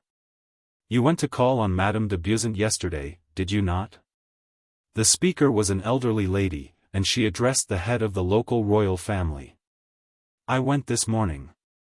She was so poorly and depressed, that I could not persuade her to dine with us tomorrow." "With Madame de Champignelles?" exclaimed the dowager with something like astonishment in her manner. "With my wife," calmly assented the noble. "Madame de Beausant is descended from the house of Burgundy, on the spindle side, 'tis true, but the name atones for everything. My wife is very much attached to the Vicomtesse, and the poor lady has lived alone for such a long while. That." The Marquis de Champignelles looked round about him while he spoke with an air of cool unconcern, so that it was almost impossible to guess whether he made a concession to Madame de Beausant's misfortunes, or paid homage to her noble birth. Whether he felt flattered to receive her in his house, or, on the contrary, sheer pride was the motive that led him to try to force the country families to meet the Vicomtesse. The women appeared to take counsel of each other by a glance. There was a sudden silence in the room, and it was felt that their attitude was one of disapproval. "Does this Madame de Beausant happen to be the lady whose adventure with M. d'Ajuda made so much noise?" asked Gaston of his neighbor. "The very same," he was told. "She came to Courcelles after the marriage of the Marquis d'Ajuda. Nobody visits her. She has, besides, too much sense not to see that she is in a false position, so she has made no attempt to see anyone. M. de Champignelles and a few gentlemen went to call upon her, but she would see no one but M. de Champignelles, perhaps because he is a connection of the family. They are related through the Beausants. The father of the present Vicomte married a Mlle de Champignelles of the older branch. But though the Vicomtesse de Beausant is supposed to be a descendant of the House of Burgundy, you can understand that we could not admit a wife separated from her husband into our society here. We are foolish enough still to cling to these old-fashioned ideas. There was the less excuse for the Vicomtesse, because M. de Beausant is a well-bred man of the world, who would have been quite ready to listen to reason. But his wife is quite mad, and so forth and so forth. M. de Nulles, still listening to the speaker's voice, gathered nothing of the sense of the words. His brain was too full of thick-coming fancies. Fancies? What other name can you give to the alluring charms of an adventure that tempts the imagination and sets vague hope springing up in the soul? To the sense of coming events and mysterious felicity and fear at hand, while as yet there is no substance of fact on which these phantoms of caprice can fix and feed? Over these fancies thought hovers, conceiving impossible projects, giving in the germ all the joys of love. Perhaps, indeed, all passion is contained in that thought germ, as the beauty, and fragrance, and rich color of the flower is all packed in the seed. M. de Nulles did not know that Madame de Beausant had taken refuge in Normandy, after a notoriety which women for the most part envy and condemn, especially when youth and beauty in some sort excuse the transgression. Any sort of celebrity bestows an inconceivable prestige. Apparently for women, as for families, the glory of the crime effaces the stain. And if such and such a noble house is proud of its tale of heads that have fallen on the scaffold, a young and pretty woman becomes more interesting for the dubious renown of a happy love or a scandalous desertion, and the more she is to be pitied, the more she excites our sympathies. We are only pitiless to the commonplace. If, moreover, we attract all eyes, we are to all intents and purposes great. How, indeed, are we to be seen unless we raise ourselves above other people's heads? The common herd of humanity feels an involuntary respect for any person who can rise above it, and is not over-particular as to the means by which they rise. It may have been that some such motives influenced Gaston de Nulles at unawares, or perhaps it was curiosity, or a craving for some interest in his life, or, in a word, that crowd of inexplicable impulses which, for want of a better name, we are wont to call fatality, that drew him to Madame de Beausant. The figure of the Vicomtesse de Beausant rose up suddenly before him with gracious thronging associations. She was a new world for him, a world of fears and hopes, a world to fight for and to conquer. Inevitably he felt the contrast between this vision and the human beings in the shabby room. And then, in truth, she was a woman. What woman had he seen so far in this dull, little world, where calculation replaced thought and feeling, where courtesy was a cut-and-dried formality, and ideas of the very simplest were too alarming to be received or to pass current? The sound of Madame de Beausant's name revived a young man's dreams and wakened urgent desires that had lain dormant for a little. Gaston de Nulles was absent-minded and preoccupied for the rest of the evening. He was pondering how he might gain access to Madame de Beausant, and truly it was no very easy matter. She was believed to be extremely clever. But if men and women of parts may be captivated by something subtle or eccentric, they are also exacting, and can read all that lies below the surface. And after the first step has been taken, the chances of failure and success in the difficult task of pleasing them are about even. In this particular case, moreover, the Vicomtesse, besides the pride of her position, had all the dignity of her name. Her utter seclusion was the least of the barriers raised between her and the world. For which reasons it was well nigh impossible that a stranger, however well born, could hope for admittance. And yet, the next morning found M. de Nulles taking his walks abroad in the direction of Courcelles, a dupe of illusions natural at his age. Several times he made the circuit of the garden walls, looking earnestly through every gap at the closed shutters or open windows, hoping for some romantic chance, on which he founded schemes for introducing himself into this unknown lady's presence, without a thought of their impracticability. Morning after morning was spent in this way to mighty purpose. But with each day's walk, that vision of a woman living apart from the world, of love's martyr buried in solitude, loomed larger in his thoughts, and was enshrined in his soul. So Gaston de Nulles walked under the walls of Courcelles, and some gardener's heavy footstep would set his heart beating high with hope.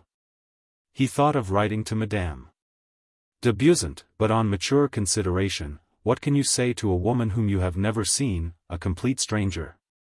And Gaston had little self-confidence. Like most young persons with a plentiful crop of illusions still standing, he dreaded the mortifying contempt of silence more than death itself, and shuddered at the thought of sending his first tender epistle forth to face so many chances of being thrown on the fire. He was distracted by innumerable conflicting ideas.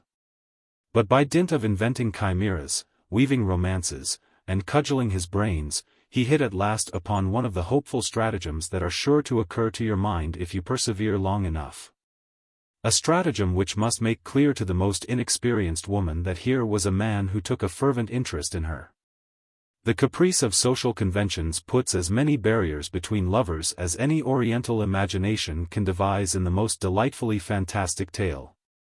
Indeed, the most extravagant pictures are seldom exaggerations. In real life, as in the fairy tales, the woman belongs to him who can reach her and set her free from the position in which she languishes.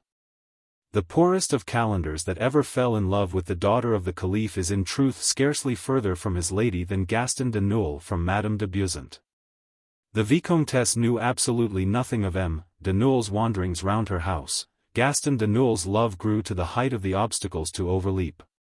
And the distance set between him and his extemporized ladylove produced the usual effect of distance, in lending enchantment.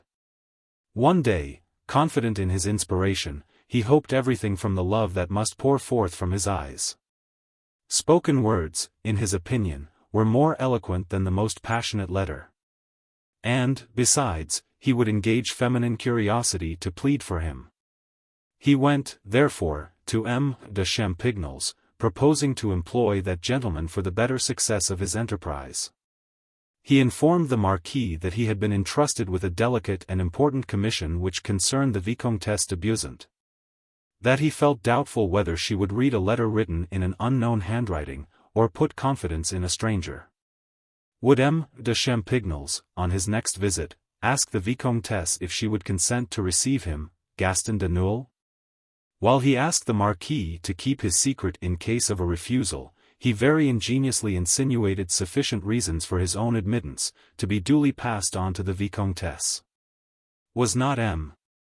de Champignelles a man of honor, a loyal gentleman incapable of lending himself to any transaction in bad taste, nay, the merest suspicion of bad taste?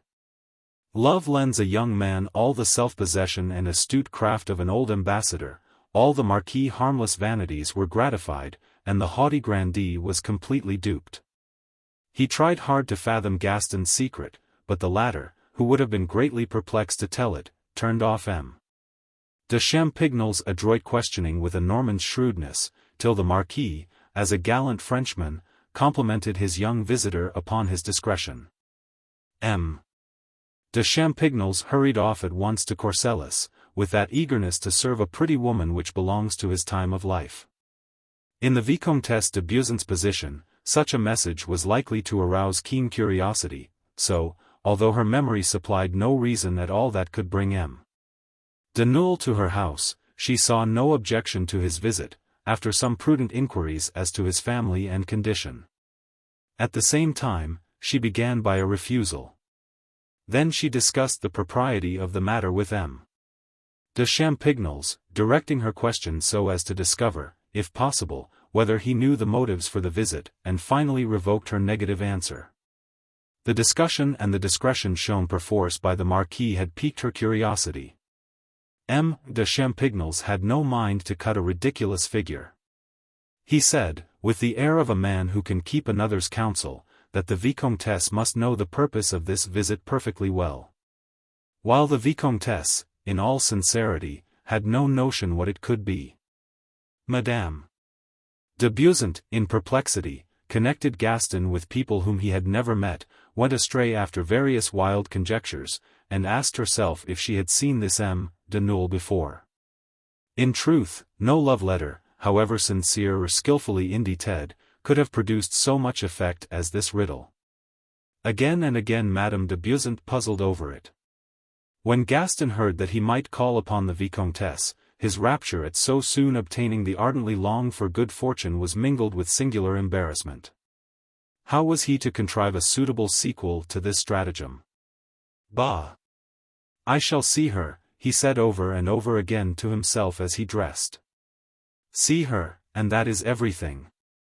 He fell to hoping that once across the threshold of Courcelles he should find an expedient for unfastening this Gordian knot of his own tying.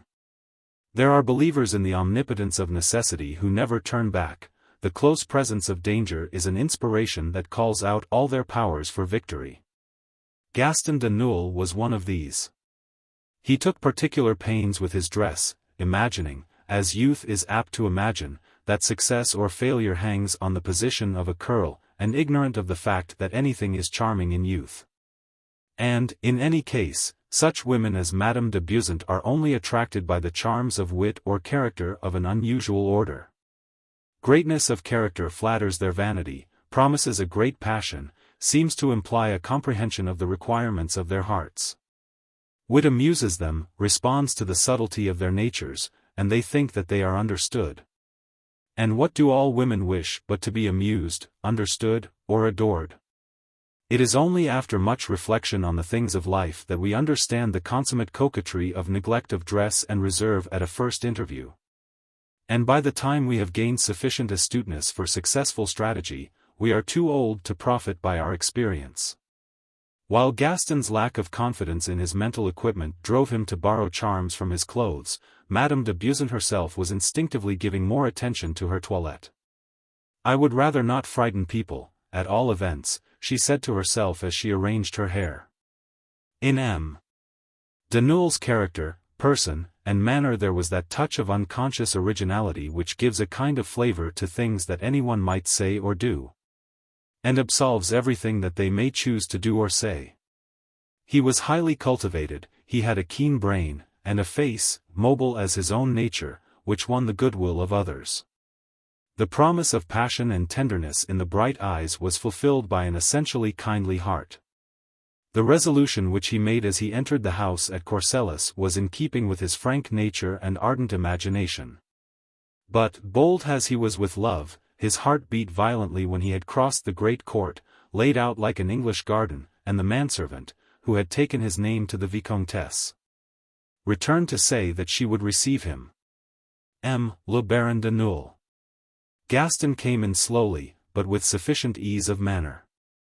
And it is a more difficult thing, be it said, to enter a room where there is but one woman, than a room that holds a score. A great fire was burning on the hearth in spite of the mild weather. And by the soft light of the candles in the sconces he saw a young woman sitting on a high-backed bergère in the angle by the hearth. The seat was so low that she could move her head freely. Every turn of it was full of grace and delicate charm, whether she bent, leaning forward, or raised and held it erect, slowly and languidly, as though it were a heavy burden. So low that she could cross her feet and let them appear, or draw them back under the folds of a long black dress. The Vicomtesse made as if she would lay the book that she was reading on a small, round stand, but as she did so, she turned towards M. de Neuil, and the volume, insecurely laid upon the edge, fell to the ground between the stand and the sofa. This did not seem to disconcert her. She looked up, bowing almost imperceptibly in response to his greeting, without rising from the depths of the low chair in which she lay. Bending forwards, she stirred the fire briskly, and stooped to pick up a fallen glove, drawing it mechanically over her left hand, while her eyes wandered in search of its fellow. The glance was instantly checked, however, for she stretched out a thin, white, all but transparent right hand, with flawless ovals of rose-colored nail at the tips of the slender, ringless fingers, and pointed to a chair as if to bid Gaston be seated. He sat down, and she turned her face questioningly towards him. Words cannot describe the subtlety of the winning charm and inquiry in that gesture. Deliberate in its kindliness, gracious yet accurate in expression, it was the outcome of early education and of a constant use and wont of the graciousness of life. These movements of hers, so swift, so deft, succeeded each other by the blending of a pretty woman's fastidious carelessness with the high-bred manner of a great lady. Madame. De Beausant stood out in such strong contrast against the automatons among whom he had spent 2 months of exile in that out-of-the-world district of Normandy, that he could not but find in her the realization of his romantic dreams. And, on the other hand, he could not compare her perfections with those of other women whom he had formerly admired. Here in her presence, in a drawing-room like some salon in the Faubourg Saint-Germain, full of costly trifles lying about upon the tables, and flowers and books, he felt as if he were back in Paris.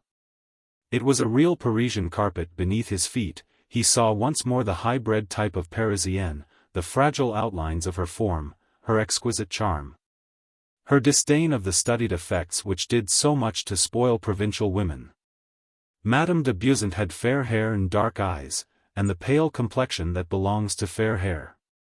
She held up her brow nobly like some fallen angel, grown proud through the fall, disdainful of pardon.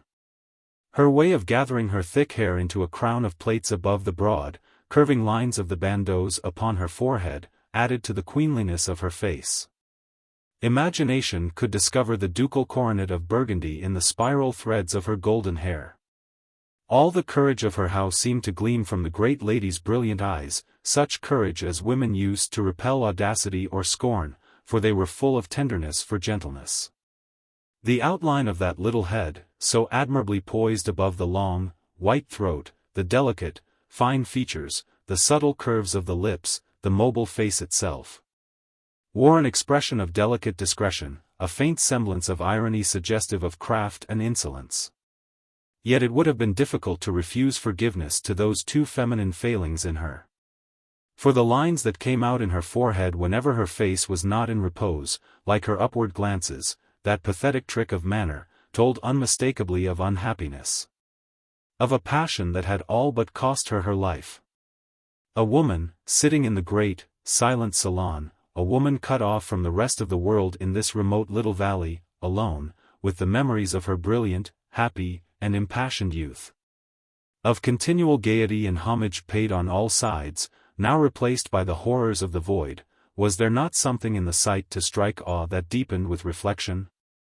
Consciousness of her own value lurked in her smile. She was neither wife nor mother, she was an outlaw. She had lost the one heart that could set her pulses beating without shame. She had nothing from without to support her reeling soul. She must even look for strength from within, live her own life, cherish no hope save that of forsaken love, which looks forward to death's coming, and hastens his lagging footsteps. And this while life was in its prime. Oh! To feel destined for happiness and to die, never having given nor received it. A woman too. What pain was this? These thoughts, flashing across M. de Nul's mind like lightning, left him very humble in the presence of the greatest charm with which woman can be invested. The triple aureole of beauty, nobleness, and misfortune dazzled him. He stood in dreamy, almost open-mouthed admiration of the Vicomtesse. But he found nothing to say to her. Madame de Beausant, by no means displeased, no doubt, by his surprise, held out her hand with a kindly but imperious gesture. Then, summoning a smile to her pale lips, as if obeying, even yet, the woman's impulse to be gracious. I have heard from M. de Champignelles of a message which you have kindly undertaken to deliver, monsieur, she said. Can it be from?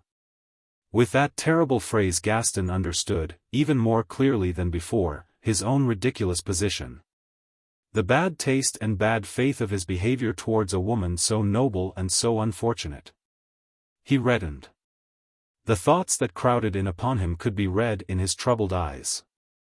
But suddenly, with the courage which youth draws from a sense of its own wrongdoing, he gained confidence, and very humbly interrupted Madame de Beausant. Madam, he faltered out, I do not deserve the happiness of seeing you. I have deceived you basely. However strong the motive may have been, it can never excuse the pitiful subterfuge which I used to gain my end. But, madam, if your goodness will permit me to tell you. The Vicomtesse glanced at M. de Nul, haughty disdain in her whole manner. She stretched her hand to the bell and rang it. Jacques, she said, light this gentleman to the door," and she looked with dignity at the visitor. She rose proudly, bowed to Gaston, and then stooped for the fallen volume. If all her movements on his entrance had been caressingly dainty and gracious, her every gesture now was no less severely frigid. M. de Nulles rose to his feet, but he stood waiting. "Madame." De Beausant flung another glance at him. "Well, why do you not go?" she seemed to say. There was such cutting irony in that glance that Gaston grew white as if he were about to faint. Tears came into his eyes, but he would not let them fall, and scorching shame and despair dried them. He looked back at Madame de Beausant, and a certain pride and consciousness of his own worth was mingled with his humility. The Vicomtesse had a right to punish him, but ought she to use her right? Then he went out. As he crossed the antechamber, a clear head, and wits sharpened by passion, were not slow to grasp the danger of his situation. "If I leave this house, I can never come back to it again," he said to himself. "The Vicomtesse will always think of me as a fool. It is impossible that a woman, and such a woman, should not guess the love that she has called forth. Perhaps she feels a little, vague, involuntary regret for dismissing me so abruptly. But she could not do otherwise, and she cannot recall her sentence. It rests with me to understand her." At that thought Gaston stopped short on the flight of steps with an exclamation. He turned sharply, saying, "I have forgotten something," and went back to the salon. The lackey, all respect for a baron and the rights of property, was completely deceived by the natural utterance, and followed him. Gaston returned quietly and unannounced. The Vicomtesse, thinking that the intruder was the servant, looked up and beheld M. de Nulles. "Jacques lighted me to the door," he said, with a half-sad smile which dispelled any suspicion of jest in those words, while the tone in which they were spoken went to the heart. "Madame." De Beausant was disarmed. "Very well, take a seat," she said. Gaston eagerly took possession of a chair. His eyes were shining with happiness. The Vicomtesse, unable to endure the brilliant light in them, looked down at the book. She was enjoying a delicious, ever-new sensation. The sense of a man's delight in her presence is an unfailing feminine instinct. And then, besides, he had divined her, and a woman is so grateful to the man who has mastered the apparently capricious, yet logical, reasoning of her heart. Who can track her thought through the seemingly contradictory workings of her mind, and read the sensations, shy or bold, written in fleeting red, a bewildering maze of coquetry and self-revelation. "Madam," Gaston exclaimed in a low voice, "my blunder you know, but you do not know how much I am to blame. If you only knew what joy it was to—" "Ah! Take care," she said, holding up one finger with an air of mystery, as she put out her hand towards the bell. The charming gesture, the gracious threat, no doubt called up some sad thought, some memory of the old happy time when she could be wholly charming and gentle without an afterthought. When the gladness of her heart justified every caprice, and put charm into every least movement. The lines in her forehead gathered between her brows, and the expression of her face grew dark in the soft candlelight. Then looking across at M. de Nulles gravely but not unkindly, she spoke like a woman who deeply feels the meaning of every word. "This is all very ridiculous. Once upon a time, monsieur, when thoughtless high spirits were my privilege, I should have laughed fearlessly over your visit with you. But now my life is very much changed. I cannot do as I like, I am obliged to think. What brings you here? Is it curiosity? In that case I am paying dearly for a little fleeting pleasure. Have you fallen passionately in love already with a woman whom you have never seen, a woman with whose name slander has, of course, been busy? If so, your motive in making this visit is based on disrespect, on an error which accident brought into notoriety." She flung her book down scornfully upon the table, then, with a terrible look at Gaston, she went on, "Because I once was weak, must it be supposed that I am always weak? This is horrible, degrading. Or have you come here to pity me? You are very young to offer sympathy with heart troubles. Understand this clearly, sir, that I would rather have scorn than pity. I will not endure compassion from anyone." There was a brief pause. "Well, sir," she continued, and the face that she turned to him was gentle and sad, "whatever motive induced this rash intrusion upon my solitude, it is very painful to me, you see. You are too young to be totally without good feeling, so surely you will feel that this behavior of yours is improper. I forgive you for it, and, as you see, I am speaking of it to you without bitterness. You will not come here again, will you?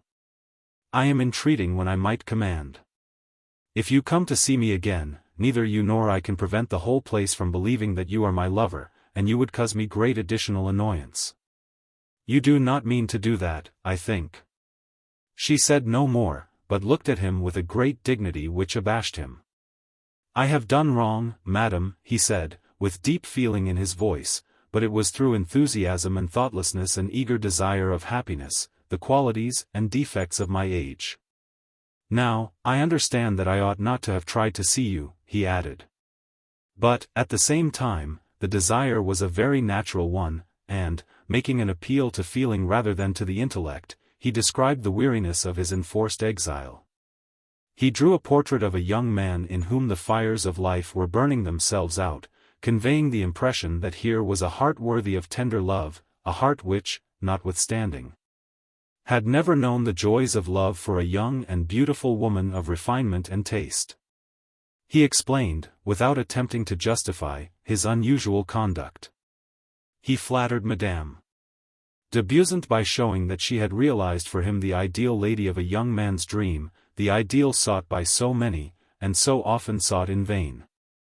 Then he touched upon his morning prowlings under the walls of Corcelles, and his wild thoughts at the first sight of the house.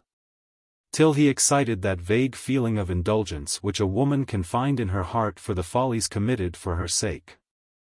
An impassioned voice was speaking in the chill solitude. The speaker brought with him a warm breath of youth and the charms of a carefully cultivated mind.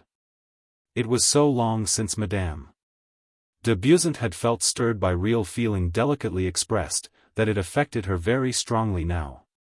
In spite of herself, she watched M.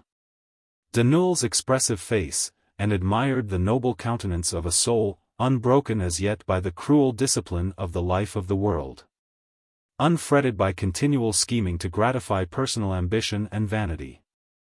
Gaston was in the flower of his youth, he impressed her as a man with something in him, unaware as yet of the great career that lay before him.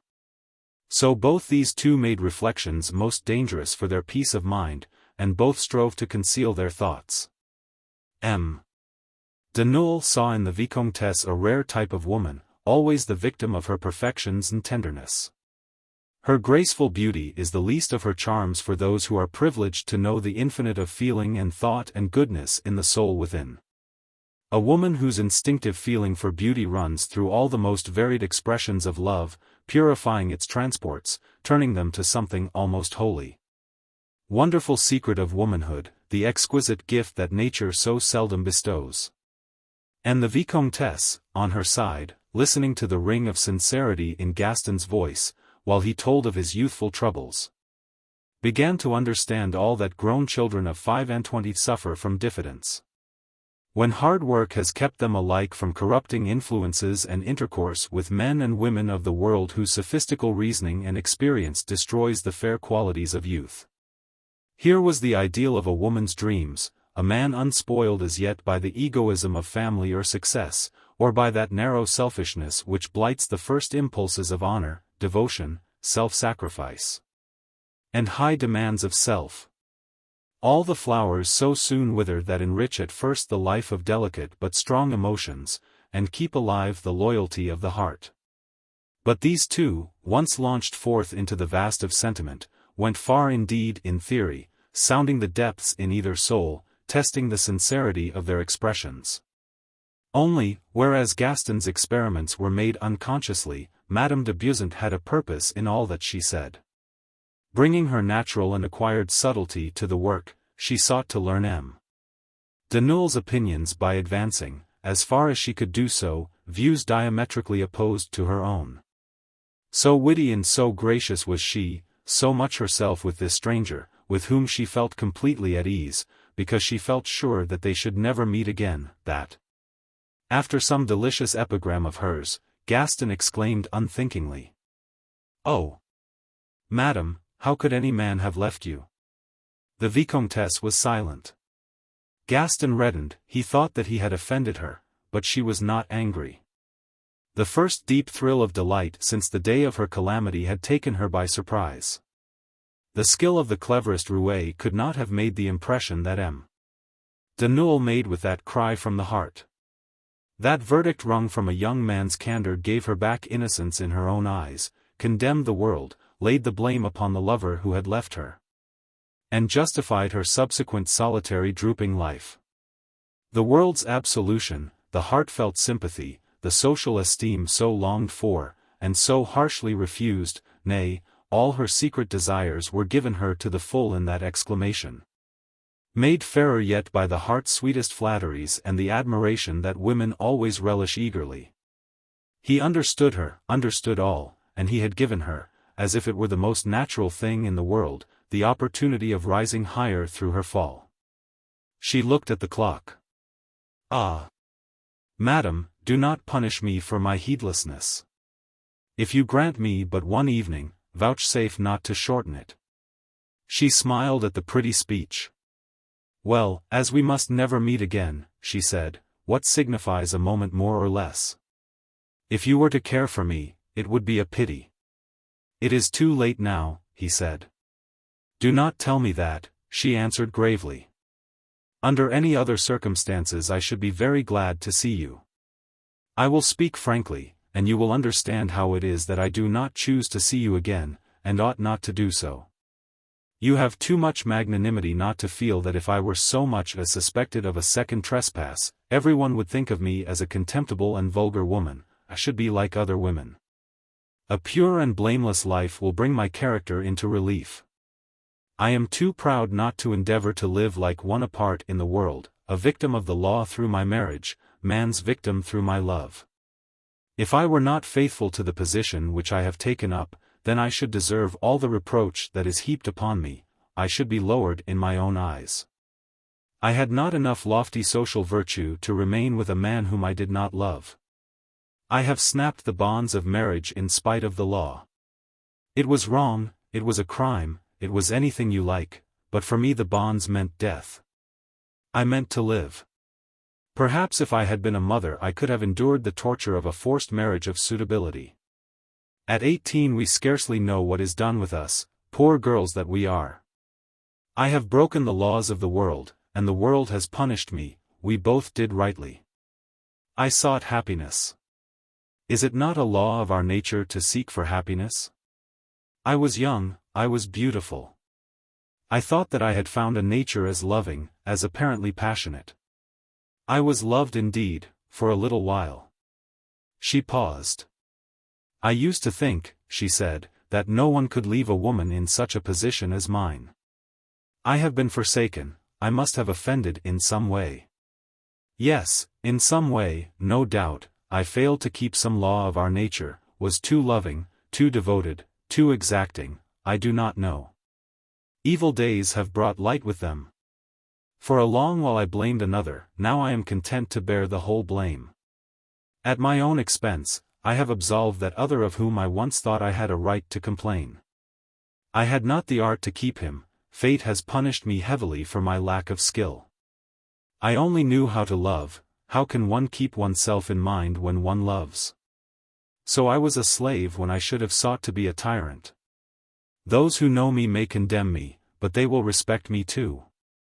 Pain has taught me that I must not lay myself open to this a second time. I cannot understand how it is that I am living yet, after the anguish of that first week of the most fearful crisis in a woman's life. Only from 3 years of loneliness would it be possible to draw strength to speak of that time as I am speaking now. Such agony, monsieur, usually ends in death. But this, well, it was the agony of death with no tomb to end it. Oh! I have known pain indeed. The Vicomtesse raised her beautiful eyes to the ceiling. And the cornice, no doubt, received all the confidences which a stranger might not hear. When a woman is afraid to look at her interlocutor, there is in truth no gentler, meeker, more accommodating confidant than the cornice. The cornice is quite an institution in the boudoir. What is it but the confessional, minus the priest? Madame de Beauseant was eloquent and beautiful at that moment, nay, coquettish, if the word were not too heavy. By justifying herself and love, she was stimulating every sentiment in the man before her, nay, more, the higher she set the goal, the more conspicuous it grew. At last, when her eyes had lost the too eloquent expression given to them by painful memories, she let them fall on Gaston. "You acknowledge, do you not, that I am bound to lead a solitary, self-contained life?" she said quietly. So sublime was she in her reasoning and her madness, that M. de Nulles felt a wild longing to throw himself at her feet, but he was afraid of making himself ridiculous, so he held his enthusiasm and his thoughts in check. He was afraid, too, that he might totally fail to express them, and in no less terror of some awful rejection on her part, or of her mockery. An apprehension which strikes like ice to the most fervid soul. The revulsion which led him to crush down every feeling as it sprang up in his heart cost him the intense pain that diffident and ambitious natures experience in the frequent crises when they are compelled to stifle their longings. And yet, in spite of himself, he broke the silence to say in a faltering voice, "Madam, permit me to give way to one of the strongest emotions of my life, and own to all that you have made me feel. You set the heart in me swelling high. I feel within me a longing to make you forget your mortifications, to devote my life to this, to give you love for all who ever have given you wounds or hate. But this is a very sudden outpouring of the heart, nothing can justify it today, and I ought not." "Enough, monsieur," said Madame de Beauseant, "we have both of us gone too far. By giving you the sad reasons for a refusal which I am compelled to give, I meant to soften it and not to elicit homage. Coquetry only suits a happy woman. Believe me, we must remain strangers to each other. At a later day you will know that ties which must inevitably be broken ought not to be formed at all." She sighed lightly, and her brows contracted, but almost immediately grew clear again. How painful it is for a woman to be powerless to follow the man she loves through all the phases of his life. And if that man loves her truly, his heart must surely vibrate with pain to the deep trouble in hers. Are they not twice unhappy? There was a short pause. Then she rose smiling. "You little suspected, when you came to Courcelles, that you were to hear a sermon, did you?" Gaston felt even further than at first from this extraordinary woman. Was the charm of that delightful hour due after all to the coquetry of the mistress of the house? She had been anxious to display her wit. He bowed stiffly to the Vicomtesse, and went away in desperation. On the way home he tried to detect the real character of a creature supple and hard as a steel spring. But he had seen her pass through so many phases, that he could not make up his mind about her. The tones of her voice, too, were ringing in his ears. Her gestures, the little movements of her head, and the varying expression of her eyes grew more gracious in memory, more fascinating as he thought of them. The Vicomtesse's beauty shone out again for him in the darkness. His reviving impressions called up yet others, and he was enthralled anew by womanly charm and wit, which at first he had not perceived. He fell to wandering musings, in which the most lucid thoughts grow refractory and flatly contradict each other, and the soul passes through a brief frenzy fit. Youth only can understand all that lies in the dithyrambic outpourings of youth when, after a stormy siege, of the most frantic folly and coolest common sense, the heart finally yields to the assault of the latest comber, be it hope, or despair, as some mysterious power determines. At 23, diffidence nearly always rules a man's conduct. He is perplexed with a young girl's shyness, a girl's trouble. He is afraid lest he should express his love ill, sees nothing but difficulties, and takes alarm at them. He would be bolder if he loved less, for he has no confidence in himself, and with a growing sense of the cost of happiness comes a conviction that the woman he loves cannot easily be won. Perhaps, too, he is giving himself up too entirely to his own pleasure, and fears that he can give none. And when, for his misfortune, his idol inspires him with awe, he worships in secret and afar, and unless his love is guessed, it dies away. Then it often happens that one of these dead early loves lingers on, bright with illusions in many a young heart. What man is there but keeps within him these virgin memories that grow fairer every time they rise before him, memories that hold up to him the ideal of perfect bliss? Such recollections are like children who die in the flower of childhood, before their parents have known anything of them but their smiles. So M. de Nulles came home from Courcelles, the victim of a mood fraught with desperate resolutions. Even now he felt that Madame de Beauseant was one of the conditions of his existence, and that death would be preferable to life without her. He was still young enough to feel the tyrannous fascination which fully developed womanhood exerts over immature and impassioned natures. And, consequently, he was to spend one of those stormy nights when a young man's thoughts travel from happiness to suicide and back again, nights in which youth rushes through a lifetime of bliss and falls asleep from sheer exhaustion. Fateful nights are they, and the worst misfortune that can happen is to awake a philosopher afterwards. M. de Nulles was far too deeply in love to sleep. He rose and betook to inditing letters, but none of them were satisfactory, and he burned them all. The next day he went to Courcelles to make the circuit of her garden walls, but he waited till nightfall. He was afraid that she might see him. The instinct that led him to act in this way arose out of so obscure a mood of the soul, that none but a young man, or a man in like case, can fully understand its mute ecstasies and its vagaries. Matter to set those people who are lucky enough to see life only in its matter-of-fact aspect shrugging their shoulders. After painful hesitation, Gaston wrote to Madame de Beauseant. Here is the letter, which may serve as a sample of the epistolary style peculiar to lovers, a performance which, like the drawings prepared with great secrecy by children for the birthdays of father or mother, is found insufferable by every mortal except the recipients.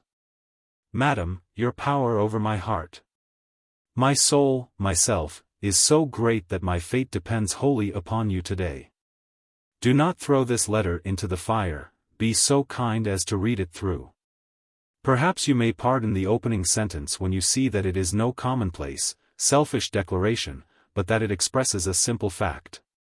Perhaps you may feel moved, because I ask for so little, by the submission of one who feels himself so much beneath you, by the influence that your decision will exercise upon my life. At my age, madam, I only know how to love. I am utterly ignorant of ways of attracting and winning a woman's love, but in my own heart I know raptures of adoration of her. I am irresistibly drawn to you by the great happiness that I feel through you. My thoughts turn to you with the selfish instinct which bids us draw nearer to the fire of life when we find it. I do not imagine that I am worthy of you. It seems impossible that I, young, ignorant, and shy, could bring you 1,000th part of the happiness that I drink in at the sound of your voice and the sight of you.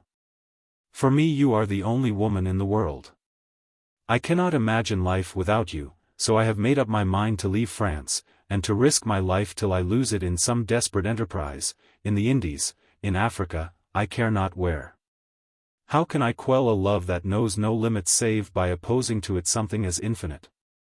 Yet, if you will allow me to hope, not to be yours, but to win your friendship, I will stay. Let me come, not so very often, if you require it, to spend a few such hours with you as those stolen hours of yesterday. The keen delight of that brief happiness to be cut short at the least overardent word from me, will suffice to enable me to endure the boiling torrent in my veins.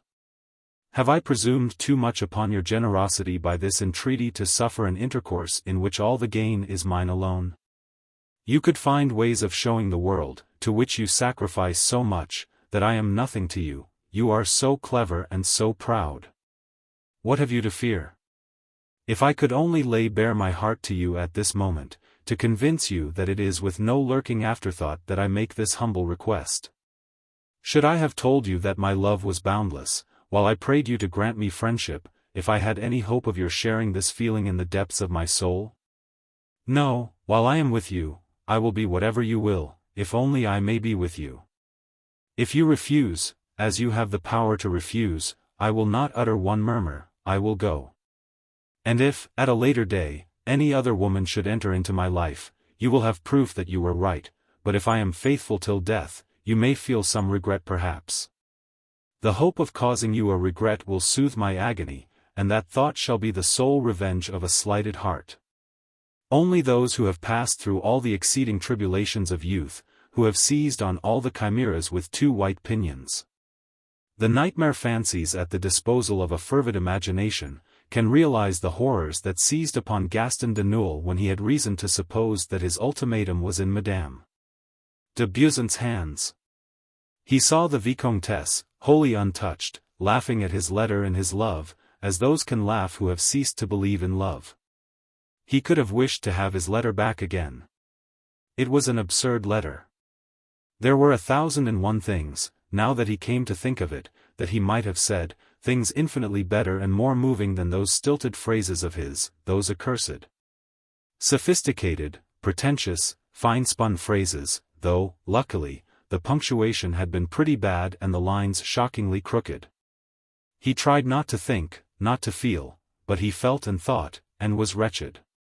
If he had been 30 years old, he might have got drunk, but the innocence of 23 knew nothing of the resources of opium nor of the expedients of advanced civilization.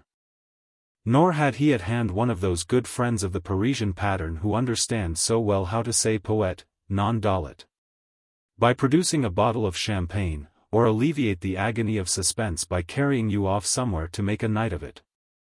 Capital fellows are they, always in low water when you are in funds, always off to some watering place when you go to look them up, always with some bad bargain in horseflesh to sell you. It is true, that when you want to borrow of them, they have always just lost their last louis at play. But in all other respects they are the best fellows on earth, always ready to embark with you on one of the steep downgrades where you lose your time, your soul, and your life. At length M. de Neuil received a missive through the instrumentality of Jacques, a letter that bore the arms of Burgundy on the scented seal, a letter written on vellum notepaper. He rushed away at once to lock himself in, and read and reread her letter. You are punishing me very severely, monsieur, both for the friendliness of my effort to spare you a rebuff, and for the attraction which intellect always has for me. I put confidence in the generosity of youth, and you have disappointed me. And yet, if I did not speak unreservedly, which would have been perfectly ridiculous, at any rate I spoke frankly of my position, so that you might imagine that I was not to be touched by a young soul. My distress is the keener for my interest in you. I am naturally tender-hearted and kindly, but circumstances force me to act unkindly. Another woman would have flung your letter, unread, into the fire. I read it, and I am answering it. My answer will make it clear to you that while I am not untouched by the expression of this feeling which I have inspired, albeit unconsciously, I am still far from sharing it. And the step which I am about to take will show you still more plainly that I mean what I say. I wish besides, to use, for your welfare, that authority, as it were, which you give me over your life, and I desire to exercise it this once to draw aside the veil from your eyes. I am nearly 30 years old, monsieur. You are barely 22. You yourself cannot know what your thoughts will be at my age. The vows that you make so lightly today may seem a very heavy burden to you then. I am quite willing to believe that at this moment you would give me your whole life without a regret, you would even be ready to die for a little brief happiness. But at the age of 30 experience will take from you the very power of making daily sacrifices for my sake, and I myself should feel deeply humiliated if I accepted them. A day would come when everything, even nature, would bid you leave me, and I have already told you that death is preferable to desertion. Misfortune has taught me to calculate. As you see, I am arguing perfectly dispassionately. You force me to tell you that I have no love for you. I ought not to love, I cannot, and I will not. It is too late to yield, as women yield, to a blind unreasoning impulse of the heart, too late to be the mistress whom you seek. My consolations spring from God, not from earth. Ah, and besides, with the melancholy insight of disappointed love, I read hearts too clearly to accept your proffered friendship. It is only instinct. I forgive the boyish ruse, for which you are not responsible as yet. In the name of this passing fancy of yours, for the sake of your career and my own peace of mind, I bid you stay in your own country. You must not spoil a fair and honorable life for an illusion which, by its very nature, cannot last. At a later day, when you have accomplished your real destiny, in the fully developed manhood that awaits you, you will appreciate this answer of mine. Though today it may be that you blame its hardness. You will turn with pleasure to an old woman whose friendship will certainly be sweet and precious to you then, a friendship untried by the extremes of passion and the disenchanting processes of life.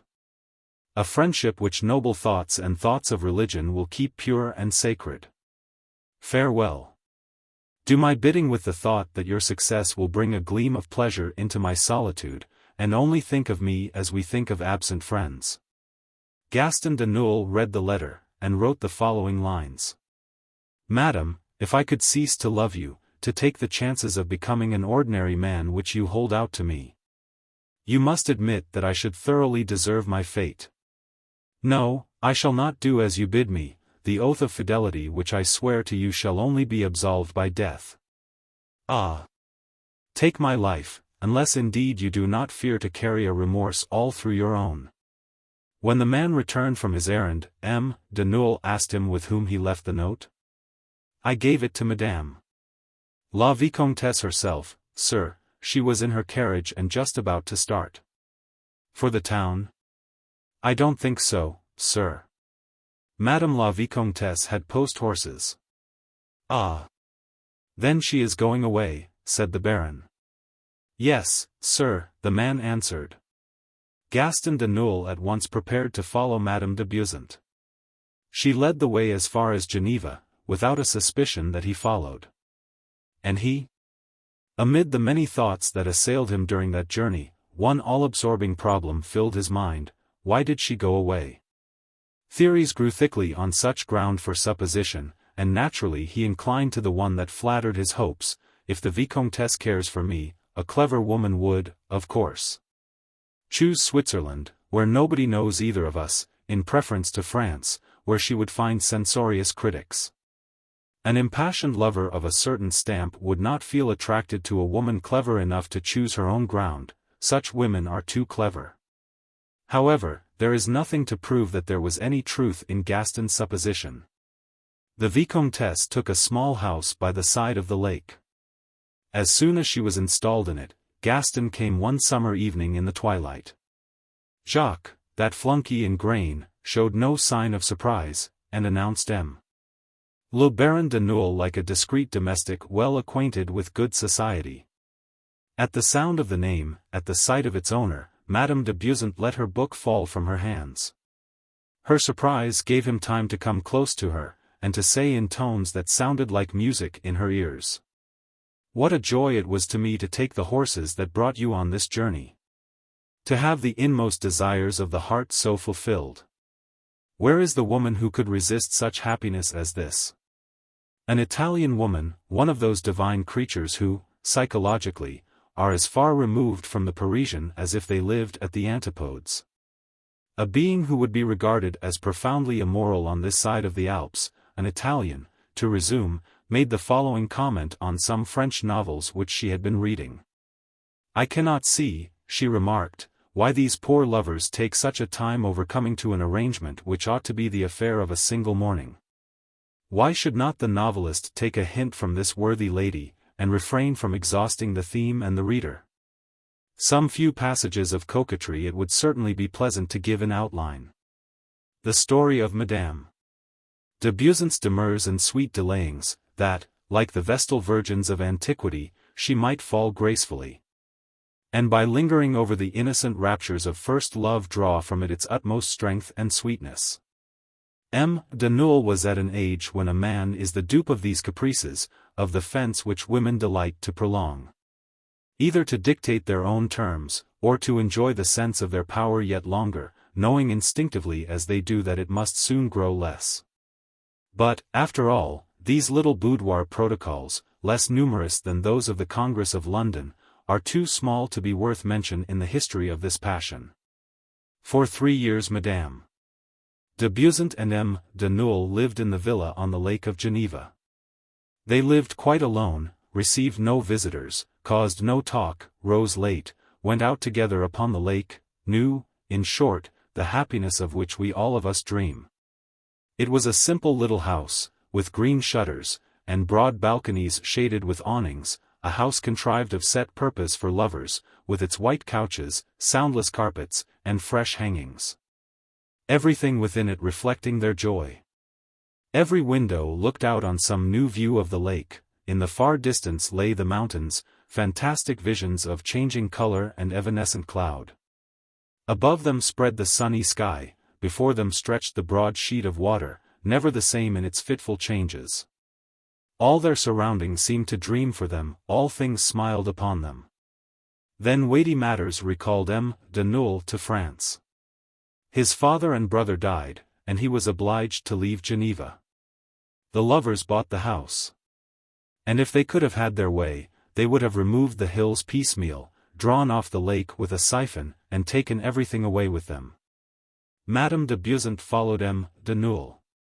She realized her property, and bought a considerable estate near Manorville, adjoining Gaston's lands, and here they lived together. Gaston very graciously giving up Manorville to his mother for the present in consideration of the bachelor freedom in which she left him. Madame de Beausant's estate was close to a little town in one of the most picturesque spots in the valley of the Auge.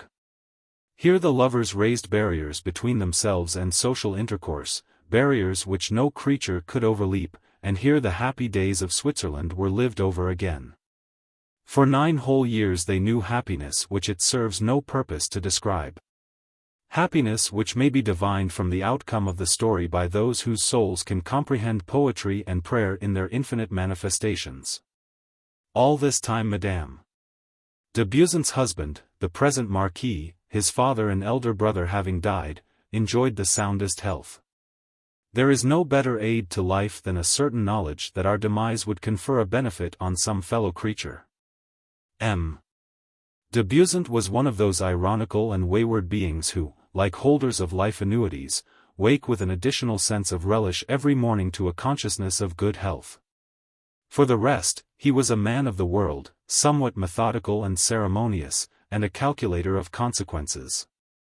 Who could make a declaration of love as quietly as a lackey announces that Madame is served?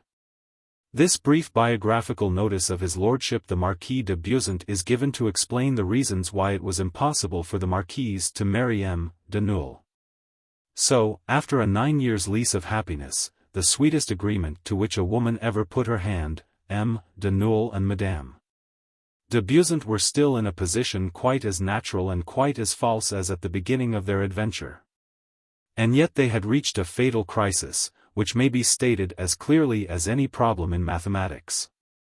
Madame la Comtesse de Newell, Gaston's mother, a straight-laced and virtuous person, who had made the late Baron happy in strictly legal fashion, would never consent to meet Madame de Beausant. Madame de Beausant quite understood that the worthy dowager must of necessity be her enemy, and that she would try to draw Gaston from his unhallowed and immoral way of life. The Marquise de Beausant would willingly have sold her property and gone back to Geneva, but she could not bring herself to do it. It would mean that she distrusted M. de Newell. Moreover, he had taken a great fancy to this very Villeroy estate, where he was making plantations and improvements. She would not deprive him of a piece of pleasurable routine work, such as women always wish for their husbands, and even for their lovers. Amélie de la Rodière, 22 years of age, an heiress with a rent-roll of 40,000 livres, had come to live in the neighborhood. Gaston always met her at Manorville whenever he was obliged to go thither. These various personages being to each other as the terms of a proportioned sum, the following letter will throw light on the appalling problem which Madame de Beausant had been trying for the past month to solve. My beloved angel, it seems like nonsense, does it not, to write to you when there is nothing to keep us apart? When a caress so often takes the place of words, and words too are caresses? Ah, well, no, love. There are some things that a woman cannot say when she is face to face with the man she loves. At the bare thought of them her voice fails her, and the blood goes back to her heart. She has no strength, no intelligence left. It hurts me to feel like this when you are near me, and it happens often. I feel that my heart should be wholly sincere for you, that I should disguise no thought, however transient, in my heart. And I love the sweet carelessness, which suits me so well, too much to endure this embarrassment and constraint any longer. So I will tell you about my anguish. Yes, it is anguish. Listen to me. Do not begin with the little tut, tut, tut, that you use to silence me, an impertinence that I love, because anything from you pleases me. Dear soul from heaven, wedded to mine, let me first tell you that you have effaced all memory of the pain that once was crushing the life out of me. I did not know what love was before I knew you. Only the candor of your beautiful young life, only the purity of that great soul of yours, could satisfy the requirements of an exacting woman's heart. Dear love, how very often I have thrilled with joy to think that in these 9 long, swift years, my jealousy has not been once awakened. All the flowers of your soul have been mine, all your thoughts. There has not been the faintest cloud in our heaven. We have not known what sacrifice is. We have always acted on the impulses of our hearts. I have known happiness, infinite for a woman. Will the tears that drench this sheet tell you all my gratitude? I could wish that I had knelt to write the words, well, out of this felicity has arisen torture more terrible than the pain of desertion.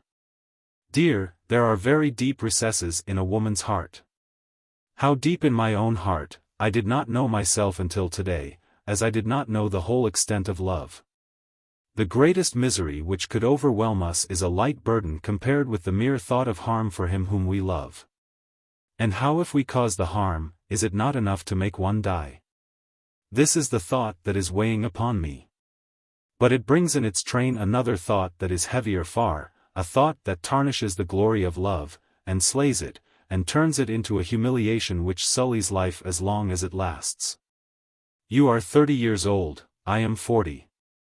What dread this difference in age calls up in a woman who loves. It is possible that, first of all unconsciously, afterwards in earnest, you have felt the sacrifices that you have made by renouncing all in the world for me. Perhaps you have thought of your future from the social point of view, of the marriage which would, of course, increase your fortune, and give you avowed happiness and children who would inherit your wealth. Perhaps you have thought of reappearing in the world, and filling your place there honorably. And then, if so, you must have repressed those thoughts, and felt glad to sacrifice heiress and fortune and a fair future to me without my knowledge. In your young man's generosity, you must have resolved to be faithful to the vows which bind us each to each in the sight of God. My past pain has risen up before your mind, and the misery from which you rescued me has been my protection. To owe your love to your pity. The thought is even more painful to me than the fear of spoiling your life for you. The man who can bring himself to stab his mistress is very charitable if he gives her her death blow while she is happy and ignorant of evil, while illusions are in full blossom. Yes, death is preferable to the 2 thoughts which have secretly saddened the hours for several days. Today, when you asked, "What ails you?" so tenderly, the sound of your voice made me shiver. I thought that, after your wont, you were reading my very soul, and I waited for your confidence to come, thinking that my presentiments had come true, and that I had guessed all that was going on in your mind. Then I began to think over certain little things that you always do for me. And I thought I could see in you the sort of affection by which a man betrays a consciousness that his loyalty is becoming a burden.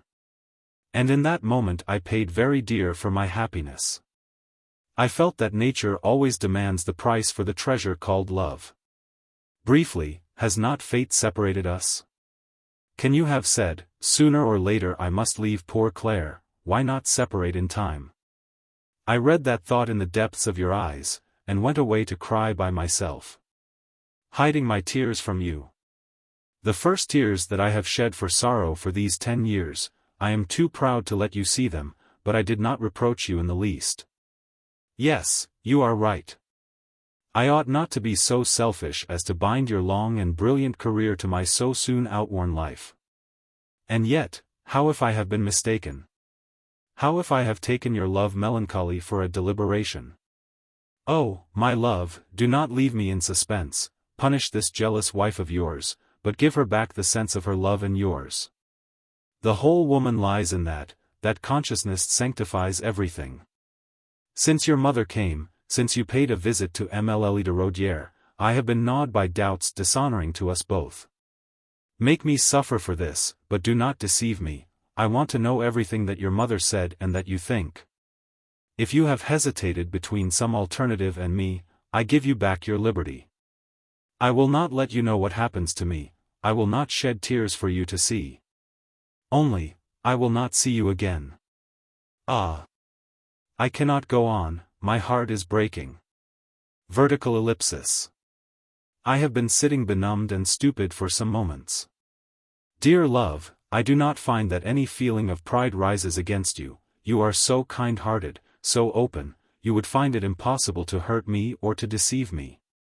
And you will tell me the truth, however cruel it may be. Do you wish me to encourage your confession? Well, then, heart of mine, I shall find comfort in a woman's thought. Has not the youth of your being been mine, your sensitive, wholly gracious, beautiful, and delicate youth? No woman shall find henceforth the Gaston whom I have known, nor the delicious happiness that he has given me. No, you will never love again as you have loved, as you love me now. No, I shall never have a rival, it is impossible. There will be no bitterness in my memories of our love, and I shall think of nothing else. It is out of your power to enchant any woman henceforth by the childish provocations, the charming ways of a young heart, the soul's winning charm, the body's grace, the swift communion of rapture. The whole divine cortege of young love, in fine. Oh, you are a man now, you will obey your destiny, weighing and considering all things. You will have cares, and anxieties, and ambitions, and concerns that will rob her of the unchanging smile that made your lips fair for me. The tones that were always so sweet for me will be troubled at times, and your eyes that lighted up with radiance from heaven at the sight of me, will often be lusterless for her. And besides, as it is impossible to love you as I love you, you will never care for that woman as you have cared for me. She will never keep a constant watch over herself as I have done. She will never study your happiness at every moment with an intuition which has never failed me. Ah, yes, the man, the heart and soul, which I shall have known will exist no longer. I shall bury him deep in my memory, that I may have the joy of him still. I shall live happy in that fair past life of ours, a life hidden from all but our inmost selves. Dear treasure of mine, if all the while no least thought of liberty has risen in your mind, if my love is no burden on you, if my fears are chimerical, if I am still your Eve, the one woman in the world for you, come to me as soon as you have read this letter, come quickly. Ah, in one moment I will love you more than I have ever loved you, I think, in these 9 years. After enduring the needless torture of these doubts of which I am accusing myself, every added day of love, yes, every single day, will be a whole lifetime of bliss. So speak, and speak openly. Do not deceive me, it would be a crime. Tell me, do you wish for your liberty? Have you thought of all that a man's life means? Is there any regret in your mind? That I should cause you a regret. I should die of it. I have said it, I love you enough to set your happiness above mine, your life before my own. Leave on one side, if you can, the wealth of memories of our 9 years' happiness, that they may not influence your decision, but speak. I submit myself to you as to God, the one consoler who remains if you forsake me. When Madame de Beausant knew that her letter was in M. de Nul's hands, she sank in such utter prostration, the overpressure of many thoughts so numbed her faculties, that she seemed almost drowsy. At any rate, she was suffering from a pain not always proportioned in its intensity to a woman's strength, pain which women alone know. And while the unhappy marquise awaited her doom, M. de Nul, reading her letter, felt that he was, in a very difficult position, to use the expression that young men apply to a crisis of this kind. By this time he had all but yielded to his mother's importunities and to the attractions of Mlle de la Rodière, a somewhat insignificant, pink and white young person, as straight as a poplar. It is true that, in accordance with the rules laid down for marriageable young ladies, she scarcely opened her mouth, but her rent-roll of 40,000 livres spoke quite sufficiently for her. Madame de Neuilly, with a mother's sincere affection, tried to entangle her son in virtuous courses. She called his attention to the fact that it was a flattering distinction to be preferred by Mlle de la Rodière, who had refused so many great matches. It was quite time, she urged, that he should think of his future. Such a good opportunity might not repeat itself. Some day he would have 80,000 livres of income from land. Money made everything bearable. If Madame de Beauseant loved him for his own sake, she ought to be the first to urge him to marry. In short, the well-intentioned mother forgot no arguments which the feminine intellect can bring to bear upon the masculine mind, and by these means she had brought her son into a wavering condition. Madame de Beauseant's letter arrived just as Gaston's love of her was holding out against the temptations of a settled life conformable to received ideas. That letter decided the day. He made up his mind to break off with the marquise and to marry. One must live a man's life, said he to himself. Then followed some inkling of the pain that this decision would give to Madame de Beauseant. The man's vanity and the lover's conscience further exaggerated this pain, and a sincere pity for her seized upon him. All at once the immensity of the misery became apparent to him, and he thought it necessary and charitable to deaden the deadly blow. He hoped to bring Madame de Beauseant to a calm frame of mind by gradually reconciling her to the idea of separation, while Mlle de la Rodière, always like a shadowy third between them, should be sacrificed to her at first, only to be imposed upon her later. His marriage should take place later, in obedience to Madame de Beauseant's expressed wish. He went so far as to enlist the marquise's nobleness and pride and all the great qualities of her nature to help him to succeed in this compassionate design. He would write a letter at once to allay her suspicions. A letter. For a woman with the most exquisite feminine perception, as well as the intuition of passionate love, a letter in itself was a sentence of death.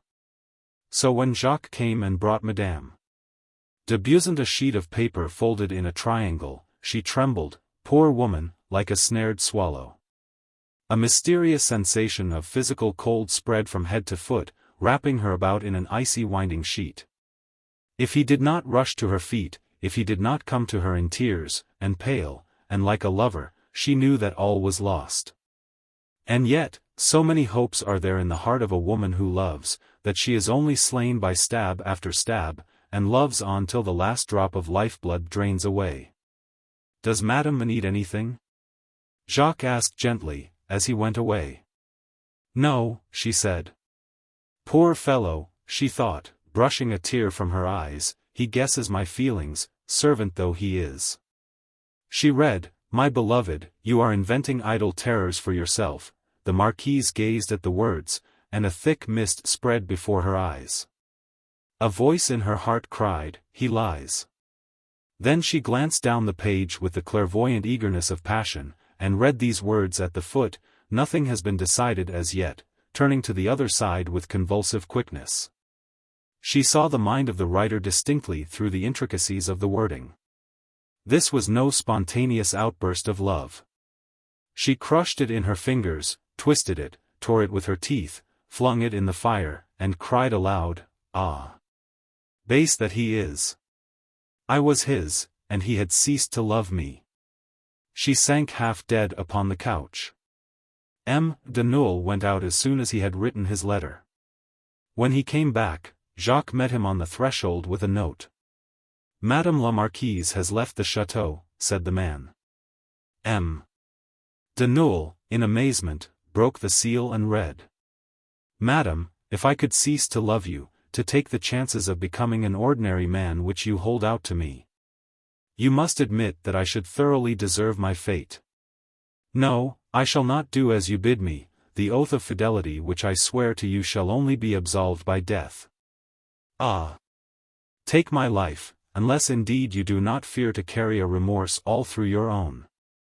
It was his own letter, written to the Marquise as she set out for Geneva 9 years before. At the foot of it Claire de Bourgogne had written, "Monsieur, you are free."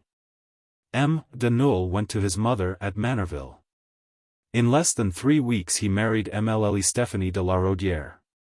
If this commonplace story of real life ended here, it would be to some extent a sort of mystification. The first man you meet can tell you a better. But the widespread fame of the catastrophe, for, unhappily, this is a true tale, and all the memories which it may arouse in those who have known the divine delights of infinite passion, and lost them by their own deed, or through the cruelty of fate, these things may perhaps shelter the story from criticism. Madame la Marquise de Beauzant never left Villeroy after her parting from M. de Nulles.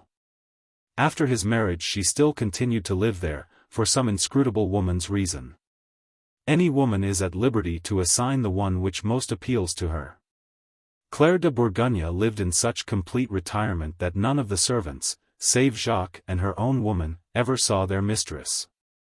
She required absolute silence all about her, and only left her room to go to the chapel on the Villeroy estate, whither a neighboring priest came to say mass every morning. The Comte de Nulles sank a few days after his marriage into something like conjugal apathy, which might be interpreted to mean happiness or unhappiness equally easily. "My son is perfectly happy," his mother said everywhere. Madame Gaston de Nulles, like a great many young women, was a rather colorless character, sweet and passive. A month after her marriage she had expectations of becoming a mother. All this was quite in accordance with ordinary views. M. de Nulles was very nice to her. But 2 months after his separation from the Marquise, he grew notably thoughtful and abstracted. But then he always had been serious, his mother said. After 7 months of this tepid happiness, a little thing occurred, one of those seemingly small matters which imply such great development of thought and such widespread trouble of the soul, that only the bare fact can be recorded. The interpretation of it must be left to the fancy of each individual mind. One day, when M. de Nulles had been shooting over the lands of Manorville and Villeroy, he crossed Madame de Beauzant's park on his way home, summoned Jacques, and when the man came, asked him whether the Marquise was as fond of game as ever. Jacques answering in the affirmative, Gaston offered him a good round sum, accompanied by plenty of specious reasoning, for a very little service. Would he set aside for the Marquise the game that the Count would bring? It seemed to Jacques to be a matter of no great importance whether the partridge on which his mistress dined had been shot by her keeper or by M. de Nulles, especially since the latter particularly wished that the Marquise should know nothing about it. It was killed on her land, said the Count, and for some days Jacques lent himself to the harmless deceit. Day after day M. de Nulles went shooting, and came back at dinner-time with an empty bag. A whole week went by in this way. Gaston grew bold enough to write a long letter to the Marquise, and had it conveyed to her. It was returned to him unopened. The Marquise's servant brought it back about nightfall. The Count, sitting in the drawing-room listening, while his wife at the piano mangled a caprice of Harold's, suddenly sprang up and rushed out to the Marquise, as if he were flying to an assignation. He dashed through a well-known gap into the park, and went slowly along the avenues, stopping now and again for a little to still the loud beating of his heart. Smothered sounds as he came nearer the chateau told him that the servants must be at supper, and he went straight to Madame de Beauzant's room. Madame de Beauzant never left her bedroom. M. de Nulles could gain the doorway without making the slightest sound. There, by the light of 2 wax candles, he saw the thin, white Marquise in a great armchair. Her head was bowed, her hands hung listlessly, her eyes gazing fixedly at some object which she did not seem to see. Her whole attitude spoke of hopeless pain. There was a vague something like hope in her bearing, but it was impossible to say whither Claire de Bourgogne was looking, forwards to the tomb or backwards into the past. Perhaps M. de Nulles' tears glittered in the deep shadows, perhaps his breathing sounded faintly. Perhaps unconsciously he trembled, or again it may have been impossible that he should stand there, his presence unfelt by that quick sense which grows to be an instinct, the glory, the delight, the proof of perfect love. However it was, Madame de Beauseant slowly turned her face towards the doorway, and beheld her lover of bygone days. Then Gaston de Neuilly came forward a few paces. "If you come any further, sir," exclaimed the marquise, growing paler, "I shall fling myself out of the window." She sprang to the window, flung it open, and stood with one foot on the ledge, her hand upon the iron balustrade, her face turned towards Gaston. "Go out! Go out!" she cried, "or I will throw myself over." At that dreadful cry the servants began to stir, and M. de Neuilly fled like a criminal. When he reached his home again he wrote a few lines and gave them to his own man, telling him to give the letter himself into Madame de Beauseant's hands, and to say that it was a matter of life and death for his master. The messenger went. M. de Neuilly went back to the drawing-room where his wife was still murdering the caprice, and sat down to wait till the answer came. An hour later, when the caprice had come to an end, and the husband and wife sat in silence on opposite sides of the hearth, the man came back from Villeroy and gave his master his own letter. Unopened. M. de Neuilly went into a small room beyond the drawing-room, where he had left his rifle, and shot himself. The swift and fatal ending of the drama, contrary as it is to all the habits of young France, is only what might have been expected. Those who have closely observed, or known for themselves by delicious experience, all that is meant by the perfect union of two beings, will understand Gaston de Neuilly's suicide perfectly well. A woman does not bend and form herself in a day to the caprices of passion. The pleasure of loving, like some rare flower, needs the most careful ingenuity of culture. Time alone, and two souls attuned each to each, can discover all its resources, and call into being all the tender and delicate delights for which we are steeped in 1,000 superstitions, imagining them to be inherent in the heart that lavishes them upon us. It is this wonderful response of one nature to another, this religious belief, this certainty of finding peculiar or excessive happiness in the presence of one we love, that accounts in part for perdurable attachments and long-lived passion. If a woman possesses the genius of her sex, love never comes to be a matter of use and wont. She brings all her heart and brain to love, clothes her tenderness in forms so varied, there is such art in her most natural moments, or so much nature in her art, that in absence her memory is almost as potent as her presence. All other women are as shadows compared with her. Not until we have lost or known the dread of losing a love so vast and glorious, do we prize it at its just worth.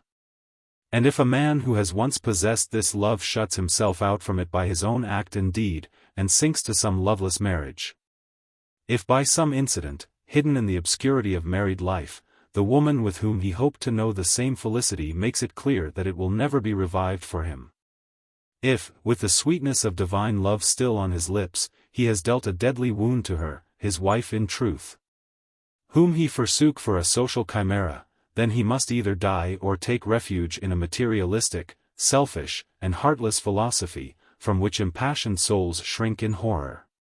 As for Madame de Beauseant, she doubtless did not imagine that her friend's despair could drive him to suicide, when he had drunk deep of love for 9 years. Possibly she may have thought that she alone was to suffer. At any rate, she did quite rightly to refuse the most humiliating of all positions. A wife may stoop for weighty social reasons to a kind of compromise which a mistress is bound to hold in abhorrence, for in the purity of her passion lies all its justification. Honorine. To Monsieur Achille de Viria. An affectionate remembrance from the author. If the French have as great an aversion for traveling as the English have a propensity for it, both English and French have perhaps sufficient reasons. Something better than England is everywhere to be found, whereas it is excessively difficult to find the charms of France outside France. Other countries can show admirable scenery, and they frequently offer greater comfort than that of France, which makes but slow progress in that particular. They sometimes display a bewildering magnificence, grandeur, and luxury, they lack neither grace nor noble manners. But the life of the brain, the talent for conversation, the Attic salt so familiar at Paris, the prompt apprehension of what one is thinking, but does not say, the spirit of the unspoken, which is half the French language, is nowhere else to be met with. Hence a Frenchman, whose raillery, as it is, finds so little comprehension, would wither in a foreign land like an uprooted tree. Emigration is counter to the instincts of the French nation. Many Frenchmen, of the kind here in question, have owned to pleasure at seeing the custom-house officers of their native land, which may seem the most daring hyperbole of patriotism. This preamble is intended to recall to such Frenchmen as have traveled the extreme pleasure they have felt on occasionally finding their native land, like an oasis, in the drawing-room of some diplomat, a pleasure hard to be understood by those who have never left the asphalt of the Boulevard des Italiens, and to whom the quays of the left bank of the Seine are not really Paris. To find Paris again. Do you know what that means, ô Parisians? It is to find, not indeed the cookery of the Rocher de Cancale as Borel elaborates it for those who can appreciate it, for that exists only in the Rue Montorgueil, but a meal which reminds you of it. It is to find the wines of France, which out of France are to be regarded as myths, and as rare as the woman of whom I write. It is to find, not the most fashionable pleasantry, for it loses its aroma between Paris and the frontier, but the witty understanding, the critical atmosphere in which the French live. From the poet down to the artisan, from the duchess to the boy in the street. In 1836, when the Sardinian court was residing at Genoa, two Parisians, more or less famous, could fancy themselves still in Paris when they found themselves in a palazzo taken by the French consul general, on the hill forming the last fold of the Apennines between the gate of San Tommaso and the well-known lighthouse, which is to be seen in all the keepsake views of Genoa. This palazzo is one of the magnificent villas on which Genoese nobles were wont to spend millions at the time when the aristocratic republic was a power. If the early night is beautiful anywhere, it surely is at Genoa, after it has rained as it can rain there, in torrents, all the morning, when the clearness of the sea vies with that of the sky. When silence reigns on the quay and in the groves of the villa, and over the marble heads with yawning jaws, from which water mysteriously flows, when the stars are beaming. When the waves of the Mediterranean lap one after another like the avowal of a woman, from whom you drag it word by word. It must be confessed, that the moment when the perfumed air brings fragrance to the lungs and to our daydreams, when voluptuousness, made visible and ambient as the air, holds you in your easy chair. When, a spoon in your hand, you sip an ice or a sorbet, the town at your feet and fair woman opposite, such Boccaccio hours can be known only in Italy and on the shores of the Mediterranean. Imagine to yourself, round the table, the Marquis di Negro, a night hospitaller to all men of talent on their travels, and the Marquis de Maso Pareto, two Frenchmen disguised as Genoese. A consul general with a wife as beautiful as a Madonna, and two silent children, silent because sleep has fallen on them, the French ambassador and his wife. A secretary to the embassy who believes himself to be crushed and mischievous. Finally, two Parisians, who have come to take leave of the consul's wife at a splendid dinner. And you will have the picture presented by the terrace of the villa about the middle of May, a picture in which the predominant figure was that of a celebrated woman, on whom all eyes centered now and again, the heroine of this improvised festival. One of the two Frenchmen was the famous landscape painter, Léon de Lora, the other a well-known critic Claude Vignon. They had both come with this lady, one of the glories of the fair sex, Mademoiselle de Touches, known in the literary world by the name of Camille Maupin. Mademoiselle de Touches had been to Florence on business. With the charming kindness of which she is prodigal, she had brought with her Léon de Lora to show him Italy, and had gone on as far as Rome that he might see the Campagna. She had come by Simplon, and was returning by the Cornice road to Marseilles. She had stopped at Genoa, again on the landscape painter's account. The consul general had, of course, wished to do the honors of Genoa, before the arrival of the court, to a woman whose wealth, name, and position recommend her no less than her talents. Camille Maupin, who knew her Genoa down to its smallest chapels, had left her landscape painter to the care of the diplomat and the 2 Genoese marquises, and was miserly of her minutes. Though the ambassador was a distinguished man of letters, the celebrated lady had refused to yield to his advances, dreading what the English call an exhibition. But she had drawn in the clause of her refusals when it was proposed that they should spend a farewell day at the consul's villa. Léon de Lora had told Camille that her presence at the villa was the only return he could make to the ambassador and his wife, the 2 Genoese noblemen, the consul and his wife. So Mademoiselle de Touches had sacrificed one of those days of perfect freedom, which are not always to be had in Paris by those on whom the world has its eye. Now, the meeting being accounted for, it is easy to understand that etiquette had been banished, as well as a great many women even of the highest rank, who were curious to know whether Camille Maupin's manly talent impaired her grace as a pretty woman, and to see, in a word, whether the trousers showed below her petticoats.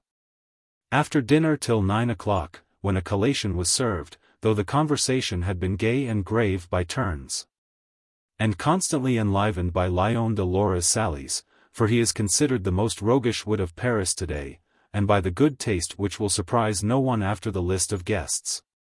Literature had scarcely been mentioned.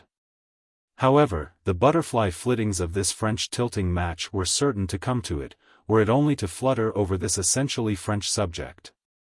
But before coming to the turn in the conversation which led the Consul General to speak, it will not be out of place to give some account of him and his family. This diplomat, a man of 34, who had been married about 6 years, was the living portrait of Lord Byron. The familiarity of that face makes a description of the consul's unnecessary. It may, however, be noted that there was no affectation in his dreamy expression. Lord Byron was a poet, and the consul was poetical. Women know and recognize the difference, which explains without justifying some of their attachments. His handsome face, thrown into relief by a delightful nature, had captivated a Genoese heiress. A Genoese heiress. The expression might raise a smile at Genoa, where, in consequence of the inability of daughters to inherit, a woman is rarely rich. But Honorine Pedrotti, the only child of a banker without heirs male, was an exception. Notwithstanding all the flattering advances prompted by a spontaneous passion, the Consul General had not seemed to wish to marry. Nevertheless, after living in the town for 2 years, and after certain steps taken by the ambassador during his visits to the Genoese court, the marriage was decided on. The young man withdrew his former refusal, less on account of the touching affection of Honorine Pedrotti than by reason of an unknown incident. One of those crises of private life which are so instantly buried under the daily tide of interests that, at a subsequent date, the most natural actions seem inexplicable. This involution of causes sometimes affects the most serious events of history. This, at any rate, was the opinion of the town of Genoa, where, to some women, the extreme reserve, the melancholy of the French consul could be explained only by the word passion. It may be remarked, in passing, that women never complain of being the victims of a preference, they are very ready to immolate themselves for the common weal. Honorine Pedrotti, who might have hated the consul if she had been altogether scorned, loved her sposo no less, and perhaps more, when she knew that he had loved. Women allow precedence in love affairs. All is well if other women are in question. A man is not a diplomat with impunity. The sposo was as secret as the grave, so secret that the merchants of Genoa chose to regard the young consul's attitude as premeditated. And the heiress might perhaps have slipped through his fingers if he had not played his part of a lovesick malade imaginaire. If it was real, the women thought it too degrading to be believed. Pedrotti's daughter gave him her love as a consolation. She lulled these unknown griefs in a cradle of tenderness and Italian caresses. Signor Pedrotti had indeed no reason to complain of the choice to which he was driven by his beloved child. Powerful protectors in Paris watched over the young diplomat's fortunes. In accordance with a promise made by the ambassador to the Consul General's father-in-law, the young man was created Baron and Commander of the Legion of Honor. Signor Pedrotti himself was made a Count by the King of Sardinia. Honorina's dower was 1,000,000 of francs. As to the fortune of the Casa Pedrotti, estimated at 2 millions, made in the corn trade, the young couple came into it within 6 months of their marriage.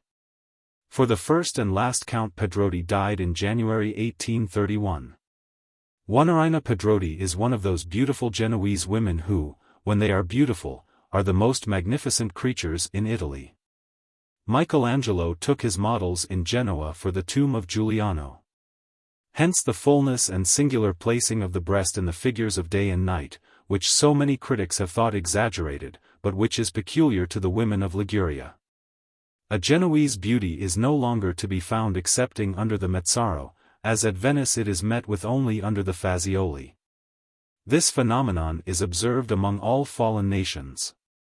The noble type survives only among the populace, as after the burning of a town coins are found hidden in the ashes. And Honorine, an exception as regards her fortune, is no less an exceptional patrician beauty. Recall to mind the figure of Night which Michelangelo has placed at the feet of the Pensieroso, dress her in modern garb, twist that long hair round the magnificent head, a little dark in complexion. Set a spark of fire in those dreamy eyes, throw a scarf about the massive bosom, see the long dress, white, embroidered with flowers, imagine the statue sitting upright, with her arms folded like those of Mademoiselle Georges, and you will see before you the consul's wife, with a boy of 6, as handsome as a mother's desire, and a little girl of 4 on her knees. As beautiful as the type of childhood so laboriously sought out by the sculptor David to grace a tomb. This beautiful family was the object of Camille's secret study. It struck Mademoiselle de Touches that the consul looked rather too absent-minded for a perfectly happy man. Although, throughout the day, the husband and wife had offered her the pleasing spectacle of complete happiness, Camille wondered why one of the most superior men she had ever met, and whom she had seen too in Paris drawing-rooms, remained as consul general at Genoa when he possessed a fortune of 100,000 francs a year. But, at the same time, she had discerned, by many of the little nothings which women perceive with the intelligence of the Arab sage in Zadig, that the husband was faithfully devoted. These two handsome creatures would no doubt love each other without a misunderstanding till the end of their days. So Camille said to herself alternately, "What is wrong?" Nothing is wrong, following the misleading symptoms of the consul's demeanor. And he, it may be said, had the absolute calmness of Englishmen, of savages, of Orientals, and of consummate diplomatists. In discussing literature, they spoke of the perennial stock-in-trade of the Republic of Letters, woman's sin. And they presently found themselves confronted by two opinions: when a woman sins, is the man or the woman to blame?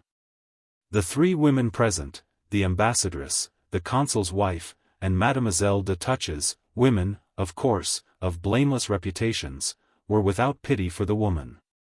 The men tried to convince these fair flowers of their sex that some virtues might remain in a woman after she had fallen. "How long are we going to play at hide-and-seek in this way?" said Léon de Lora. "Cara vita, go and put your children to bed, and send me by Gina the little black pocketbook that lies on my buhl cabinet," said the consul to his wife. She rose without a reply, which shows that she loved her husband very truly, for she already knew French enough to understand that her husband was getting rid of her. "I will tell you a story in which I played a part, and after that we can discuss it, for it seems to me childish to practice with the scalpel on an imaginary body. Begin by dissecting a corpse." Everyone prepared to listen, with all the greater readiness because they had all talked enough, and this is the moment to be chosen for telling a story. This, then, is the Consul General's tale.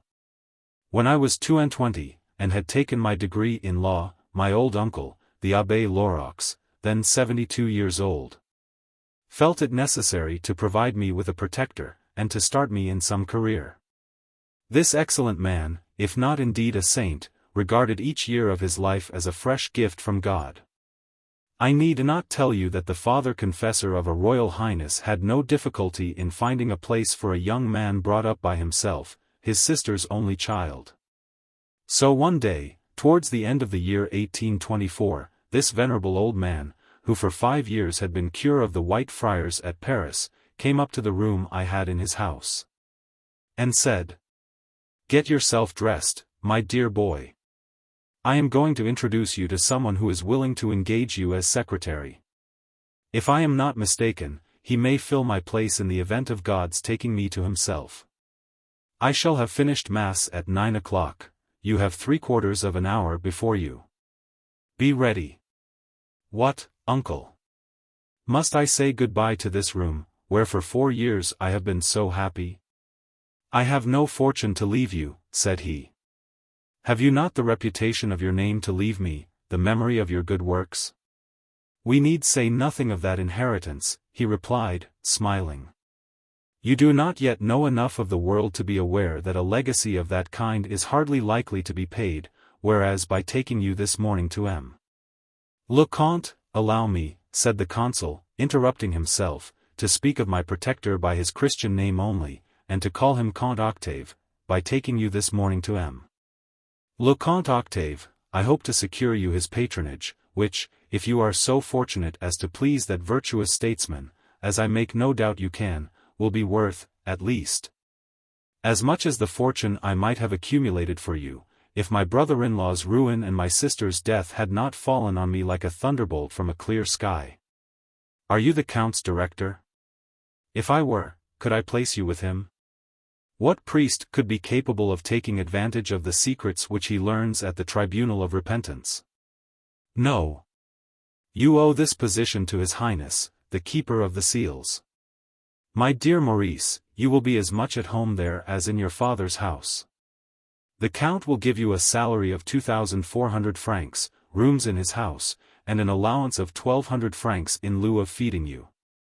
He will not admit you to his table, nor give you a separate table, for fear of leaving you to the care of servants. I did not accept the offer when it was made to me till I was perfectly certain that Comte Octave's secretary was never to be a mere upper servant. You will have an immense amount of work, for the Count is a great worker, but when you leave him, you will be qualified to fill the highest posts. I need not warn you to be discreet.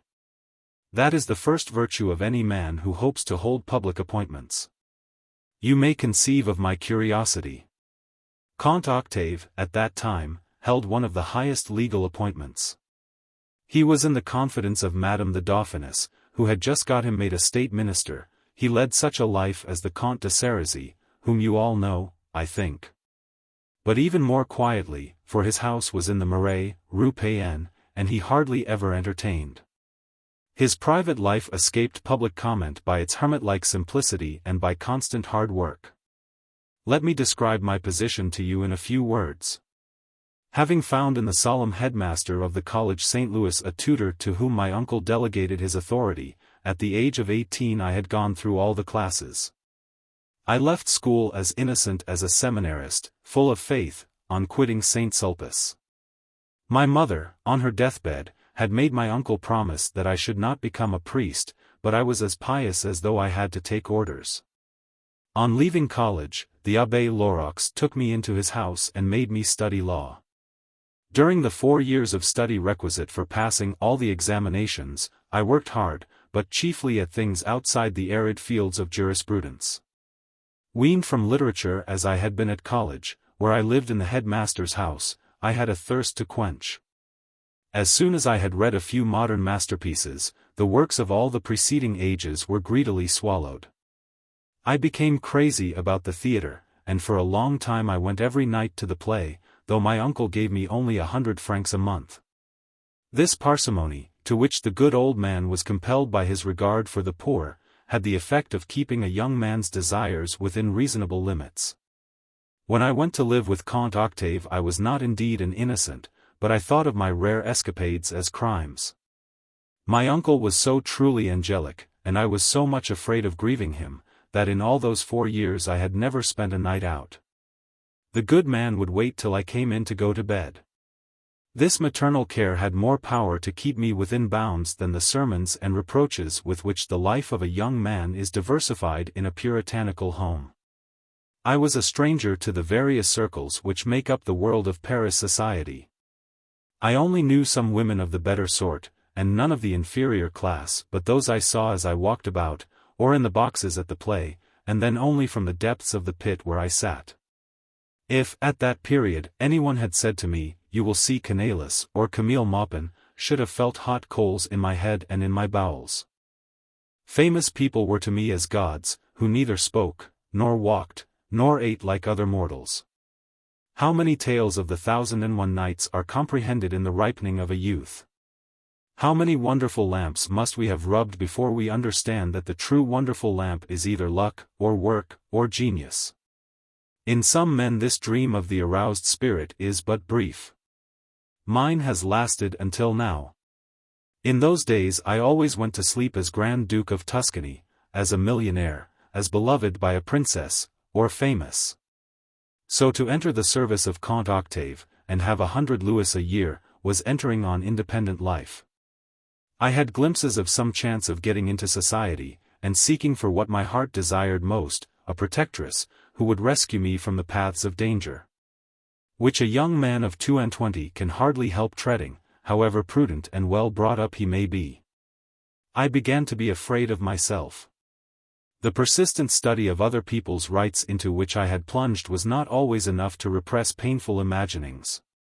Yes, sometimes in fancy I threw myself into theatrical life. I thought I could be a great actor. I dreamed of endless triumphs and loves, knowing nothing of the disillusion hidden behind the curtain, as everywhere else, for every stage has its reverse behind the scenes.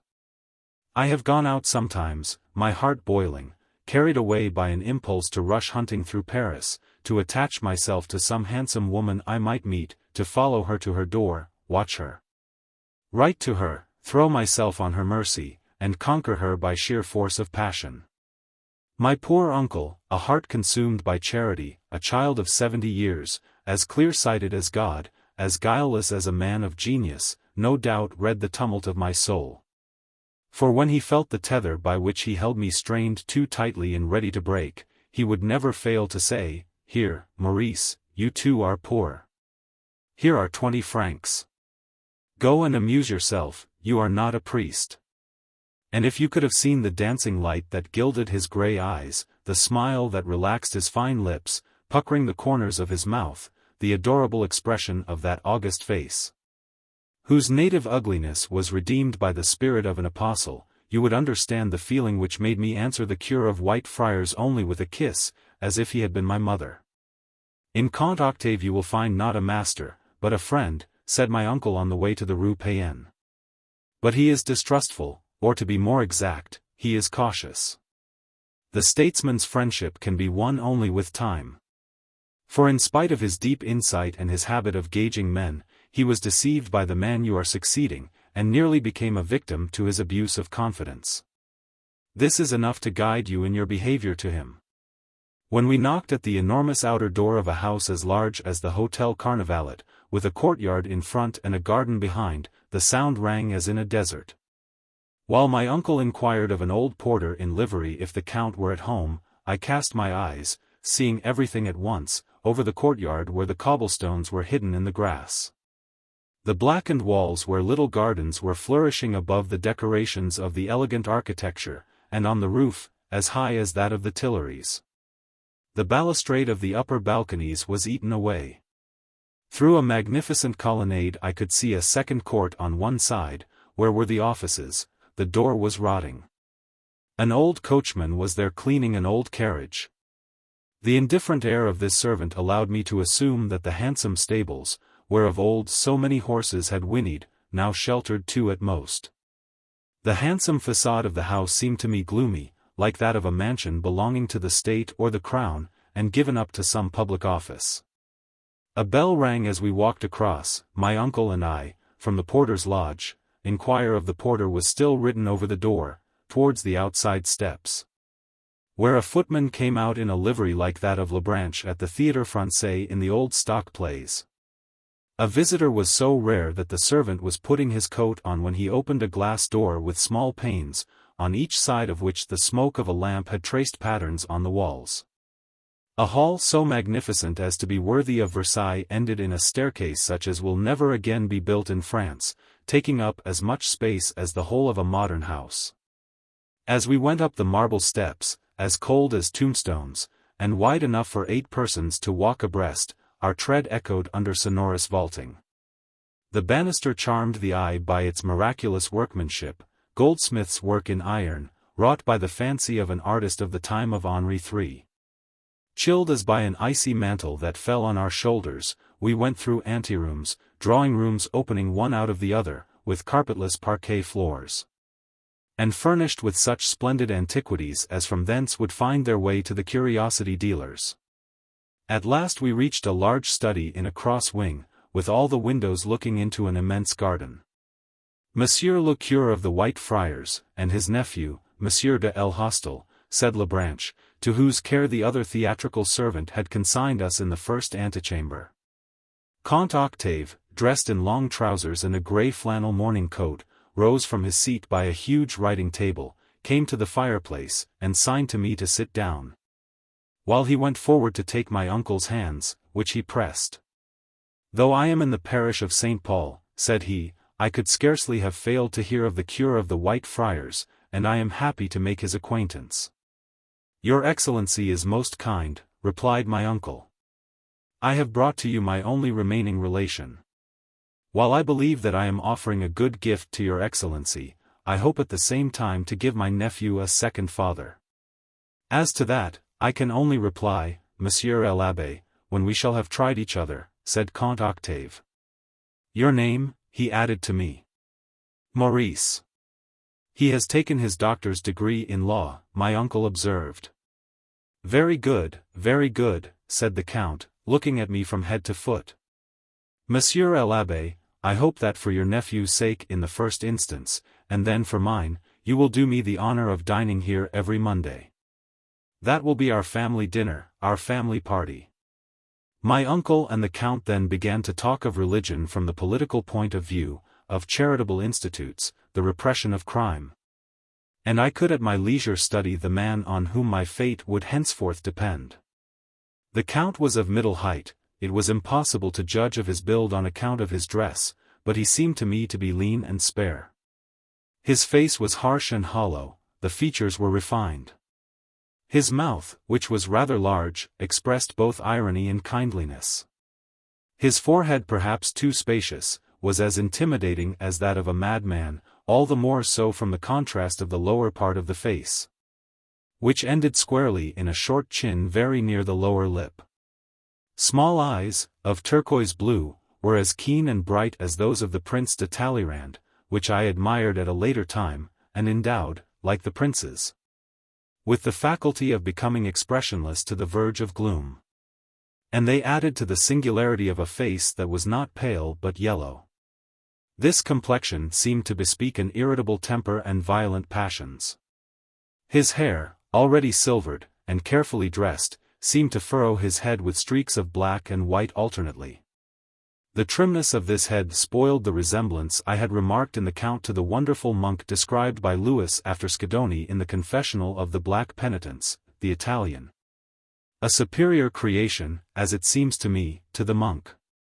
The Count was already shaved, having to attend early at the law courts.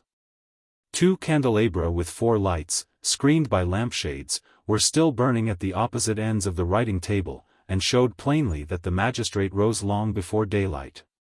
His hands, which I saw when he took hold of the bell-pull to summon his servant, were extremely fine, and as white as a woman's.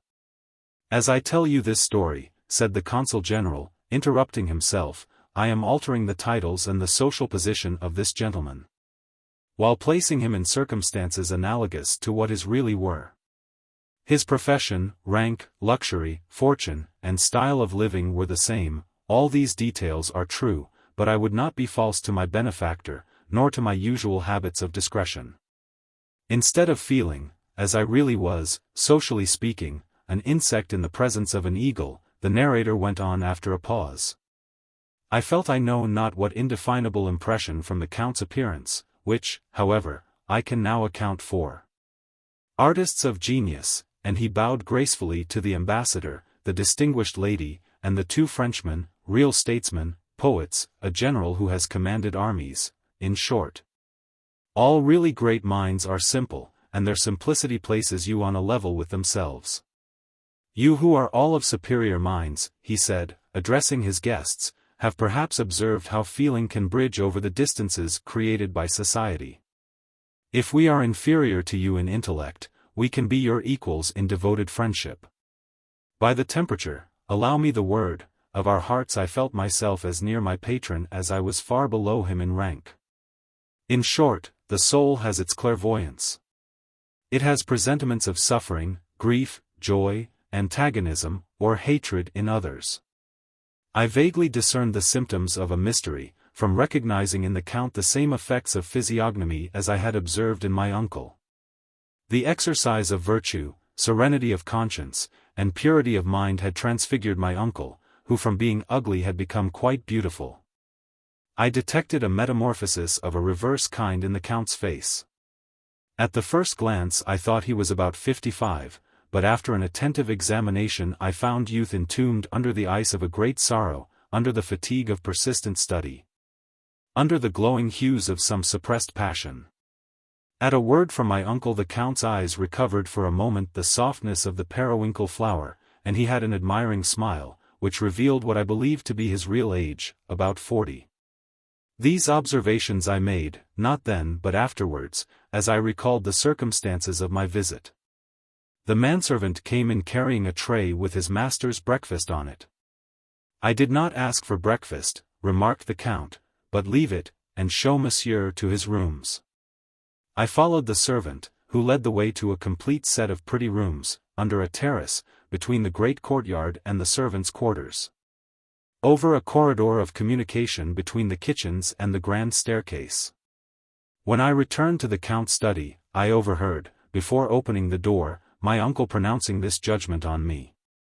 He may do wrong, for he has strong feelings. And we are all liable to honorable mistakes. But he has no vices. Well, said the Count, with a kindly look, do you like yourself there? Tell me. There are so many rooms in this baraque that, if you were not comfortable, I could put you elsewhere. At my uncle's I had but one room, replied I. Well, you can settle yourself this evening, said the Count, for your possessions, no doubt, are such as all students own, and a hackney coach will be enough to convey them. Today we will all three dine together, and he looked at my uncle. A splendid library opened from the Count's study, and he took us in there, showing me a pretty little recess decorated with paintings, which had formerly served, no doubt, as an oratory. This is your cell, said he. You will sit there when you have to work with me, for you will not be tethered by a chain. And he explained in detail the kind and duration of my employment with him. As I listened I felt that he was a great political teacher. It took me about a month to familiarize myself with people and things, to learn the duties of my new office, and accustom myself to the Count's methods. A secretary necessarily watches the man who makes use of him. That man's tastes, passions, temper, and manias become the subject of involuntary study. The union of their two minds is at once more and less than a marriage. During these months the Count and I reciprocally studied each other. I learned with astonishment that Comte Octave was but 37 years old. The merely superficial peacefulness of his life and the propriety of his conduct are the outcome not solely of a deep sense of duty and of stoical reflection. In my constant intercourse with this man, an extraordinary man to those who knew him well, I felt vast depths beneath his toil, beneath his acts of politeness, his mask of benignity. His assumption of resignation, which so closely resembled calmness that it is easy to mistake it. Just as when walking through forest land certain soils give forth under our feet a sound which enables us to guess whether they are dense masses of stone or a void. So intense egoism, though hidden under the flowers of politeness, and subterranean caverns eaten out by sorrow sound hollow under the constant touch of familiar life. It was sorrow and not despondency that dwelt in that really great soul. The Count had understood that actions, deeds, are the supreme law of social man. And he went on his way in spite of secret wounds, looking to the future with a tranquil eye, like a martyr full of faith. His concealed sadness, the bitter disenchantment from which he suffered, had not led him into philosophical deserts of incredulity. This brave statesman was religious, without ostentation. He always attended the earliest Mass at St. Paul's for pious workmen and servants. Not one of his friends, no one at court, knew that he so punctually fulfilled the practice of religion. He was addicted to God as some men are addicted to a vice, with the greatest mystery. Thus one day I came to find the Count at the summit of an Alp of woe much higher than that on which many are who think themselves the most tried. Who laugh at the passions and the beliefs of others because they have conquered their own, who play variations in every key of irony and disdain. He did not mock at those who still follow hope into the swamps whither she leads, nor those who climb a peak to be alone, nor those who persist in the fight, reddening the arena with their blood and strewing it with their illusions. He looked on the world as a whole, he mastered its beliefs, he listened to its complaining, he was doubtful of affection, and yet more of self-sacrifice. But this great and stern judge pitied them or admired them, not with transient enthusiasm, but with silence, concentration, and the communion of a deeply touched soul. He was a sort of Catholic Manfred, and unstained by crime, carrying his choiceness into his faith, melting the snows by the fires of a sealed volcano, holding converse with a star seen by himself alone. I detected many dark riddles in his ordinary life. He evaded my gaze not like a traveler who, following a path, disappears from time to time in dells or ravines according to the formation of the soil, but like a sharpshooter who is being watched, who wants to hide himself, and seeks a cover. I could not account for his frequent absences at the times when he was working the hardest, and of which he made no secret from me, for he would say, "Go on with this for me, and trust me with the work in hand." This man, wrapped in the threefold duties of the statesman, the judge, and the orator, charmed me by a taste for flowers, which shows an elegant mind, and which is shared by almost all persons of refinement. His garden and his study were full of the rarest plants, but he always bought them half-withered. Perhaps it pleased him to see such an image of his own fate. He was fated like these dying flowers, whose almost decaying fragrance mounted strangely to his brain. The Count loved his country. He devoted himself to public interests with the frenzy of a heart that seeks to cheat some other passion, but the studies and work into which he threw himself were not enough for him. There were frightful struggles in his mind, of which some echoes reached me. Finally, he would give utterance to harrowing aspirations for happiness, and it seemed to me he ought yet to be happy. But what was the obstacle? Was there a woman he loved? This was a question I asked myself. You may imagine the extent of the circles of torment that my mind had searched before coming to so simple and so terrible a question. Notwithstanding his efforts, my patron did not succeed in stifling the movements of his heart. Under his austere manner, under the reserve of the magistrate, a passion rebelled, though coerced with such force that no one but I who lived with him ever guessed the secret. His motto seemed to be, "I suffer, and am silent." The escort of respect and admiration which attended him, the friendship of workers as valiant as himself, Granville and Cerisy, both presiding judges, had no hold over the Count. Either he told them nothing, or they knew all.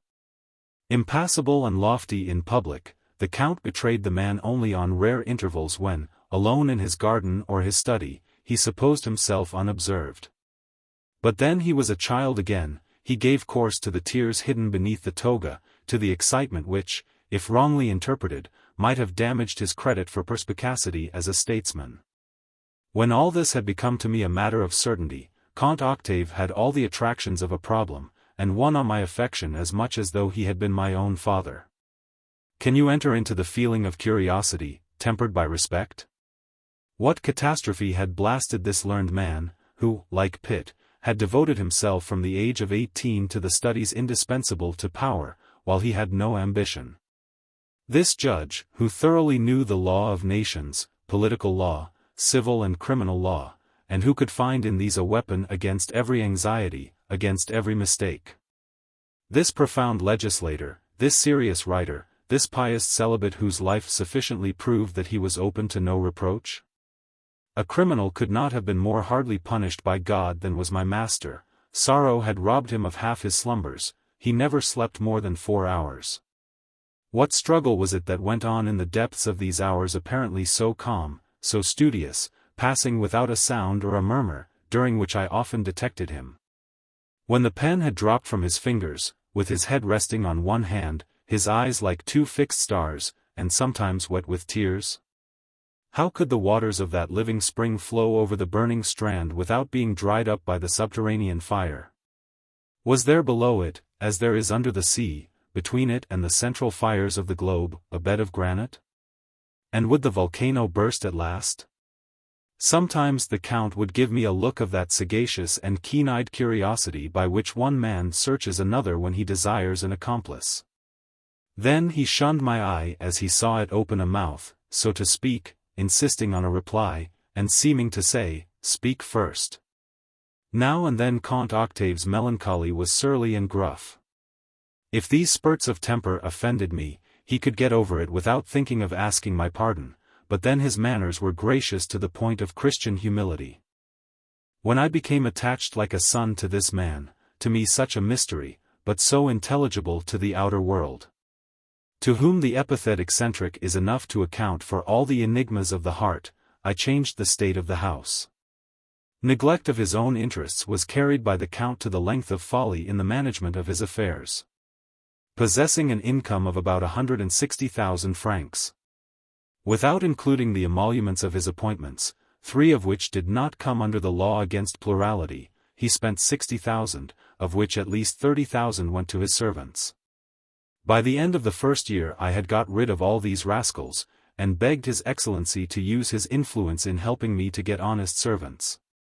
By the end of the second year the Count, better fed and better served, enjoyed the comforts of modern life. He had fine horses, supplied by a coachman to whom I paid so much a month for each horse. His dinners on his reception days, furnished by Chevet at a price agreed upon, did him credit. His daily meals were prepared by an excellent cook found by my uncle, and helped by 2 kitchen maids. The expenditure for housekeeping, not including purchases, was no more than 30,000 francs a year. We had 2 additional menservants, whose care restored the poetical aspect of the house. For this old palace, splendid even in its rust, had an air of dignity which neglect had dishonored. "I am no longer astonished," said he, on hearing of these results, "at the fortunes made by servants. In 7 years I have had 2 cooks, who have become rich restaurant keepers." "And in 7 years you have lost 100,000 francs, replied I. "You, a judge, who in your court signed summonses against crime, encouraged robbery in your own house." Early in the year 1826 the Count had, no doubt, ceased to watch me, and we were as closely attached as 2 men can be when one is subordinate to the other. He had never spoken to me of my future prospects, but he had taken an interest, both as a master and as a father, in training me. He often required me to collect materials for his most arduous labors. I drew up some of his reports, and he corrected them, showing the difference between his interpretation of the law, his views, and mine. When at last I had produced a document which he could give in as his own he was delighted. This satisfaction was my reward, and he could see that I took it so. This little incident produced an extraordinary effect on a soul which seemed so stern. The Count pronounced sentence on me, to use a legal phrase, as supreme and royal judge. He took my head in his hands, and kissed me on the forehead. "Maurice," he exclaimed, "you are no longer my apprentice. I know not yet what you will be to me, but if no change occurs in my life, perhaps you will take the place of a son." Count Octave had introduced me to the best houses in Paris, whither I went in his stead, with his servants and carriage, on the 2 frequent occasions when, on the point of starting, he changed his mind, and sent for a hackney cab to take him. Where? That was the mystery. By the welcome I met with I could judge of the Count's feelings towards me, and the earnestness of his recommendations. He supplied all my wants with the thoughtfulness of a father, and with all the greater liberality because my modesty left it to him always to think of me. Towards the end of January 1827, at the house of the Comtesse de Cerisy, I had such persistent ill luck at play that I lost 2,000 francs, and I would not draw them out of my savings. Next morning I asked myself, had I better ask my uncle for the money, or put my confidence in the Count? I decided on the second alternative. Yesterday, said I, when he was at breakfast, I lost persistently at play, I was provoked, and went on, I owe 2,000 francs. Will you allow me to draw the sum on account of my year's salary? No, said he, with the sweetest smile, when a man plays in society, he must have a gambling purse. Draw 6,000 francs. Pay your debts. Henceforth we must go halves, for since you are my representative on most occasions, your self-respect must not be made to suffer for it. I made no speech of thanks. Thanks would have been superfluous between us. This shade shows the character of our relations. And yet we had not yet unlimited confidence in each other.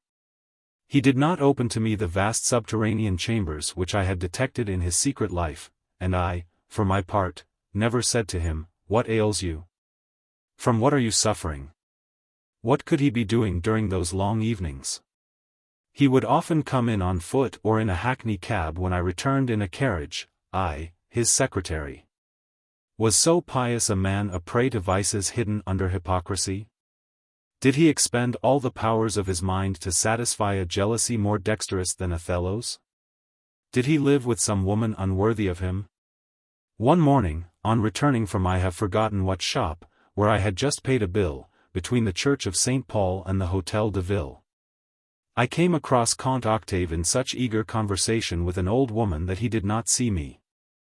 The appearance of this hag filled me with strange suspicions, suspicions that were all the better founded because I never found that the Count invested his savings. Is it not shocking to think of? I was constituting myself my patron's censor. At that time I knew that he had more than 600,000 francs to invest. And if he had bought securities of any kind, his confidence in me was so complete in all that concerned his pecuniary interests, that I certainly should have known it. Sometimes, in the morning, the Count took exercise in his garden, to and fro, like a man to whom a walk is the hippogriff ridden by dreamy melancholy. He walked and walked. And he rubbed his hands enough to rub the skin off. And then, if I met him unexpectedly as he came to the angle of a path, I saw his face beaming. His eyes, instead of the hardness of a turquoise, had that velvety softness of the blue periwinkle, which had so much struck me on the occasion of my first visit. By reason of the astonishing contrast in the two different looks. The look of a happy man, and the look of an unhappy man. 2 or 3 times at such a moment he had taken me by the arm and led me on, then he had said, "What have you come to ask?" Instead of pouring out his joy into my heart that opened to him. But more often, especially since I could do his work for him and write his reports. The unhappy man would sit for hours staring at the goldfish that swarmed in a handsome marble basin in the middle of the garden, round which grew an amphitheatre of the finest flowers. He, an accomplished statesman, seemed to have succeeded in making a passion of the mechanical amusement of crumbling bread to fishes. This is how the drama was disclosed of this second inner life, so deeply ravaged and storm-tossed, where, in a circle overlooked by Dante in his Inferno, horrible joys had their birth. The Consul General paused. On a certain Monday, he resumed, as chance would have it, le President de Grandville and M.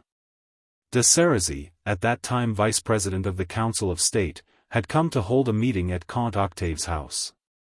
They formed a committee of 3, of which I was the secretary. The Count had already got me the appointment of auditor to the Council of State. All the documents requisite for their inquiry into the political matter privately submitted to these 3 gentlemen were laid out on one of the long tables in the library. M. de Grandville and de Cerisy had trusted to the Count to make the preliminary examination of the papers relating to the matter. To avoid the necessity for carrying all the papers to M. de Cerisy, as president of the commission, it was decided that they should meet first in the Rue Payenne. The cabinet at the Tuileries attached great importance to this piece of work, of which the chief burden fell on me, and to which I owed my appointment, in the course of that year. to be master of appeals. Though the Counts de Granville and de Sérisy, whose habits were much the same as my patron's, never dined away from home, we were still discussing the matter at a late hour, when we were startled by the manservant calling me aside to say, The cures of St. Paul and of the White Friars have been waiting in the drawing-room for 2 hours. It was 9 o'clock. Well, gentlemen, you find yourselves compelled to dine with priests, said Count Octave to his colleagues. I do not know whether Granville can overcome his horror of a priest's gown. It depends on the priest. One of them is my uncle, and the other is the Abbé Gaudrin, said I. Do not be alarmed, the Abbé Fontanon is no longer second priest at St. Paul. Well, let us dine, replied the President de Granville. A bigot frightens me, but there is no one so cheerful as a truly pious man. We went into the drawing-room. The dinner was delightful. Men of real information, politicians to whom business gives both consummate experience and the practice of speech, are admirable storytellers, when they tell stories. With them there is no medium. They are either heavy, or they are sublime. In this delightful sport Prince Metternich is as good as Charles Nodier. The fun of a statesman, cut in facets like a diamond, is sharp, sparkling, and full of sense. Being sure that the proprieties would be observed by these three superior men, my uncle allowed his wit full play, a refined wit, gentle, penetrating, and elegant. Like that of all men who are accustomed to conceal their thoughts under the black robe. And you may rely upon it, there was nothing vulgar nor idle in this light talk, which I would compare, for its effect on the soul, to Rossini's music. The Abbé Gaudrin was, as M. de Granville said, a Saint Peter rather than a Saint Paul, a peasant full of faith, as square on his feet as he was tall. A sacerdotal of whose ignorance in matters of the world and of literature enlivened the conversation by guileless amazement and unexpected questions. They came to talking of one of the plague spots of social life, of which we were just now speaking, adultery. My uncle remarked on the contradiction which the legislators of the Code, still feeling the blows of the revolutionary storm, had established between civil and religious law, and which he said was at the root of all the mischief.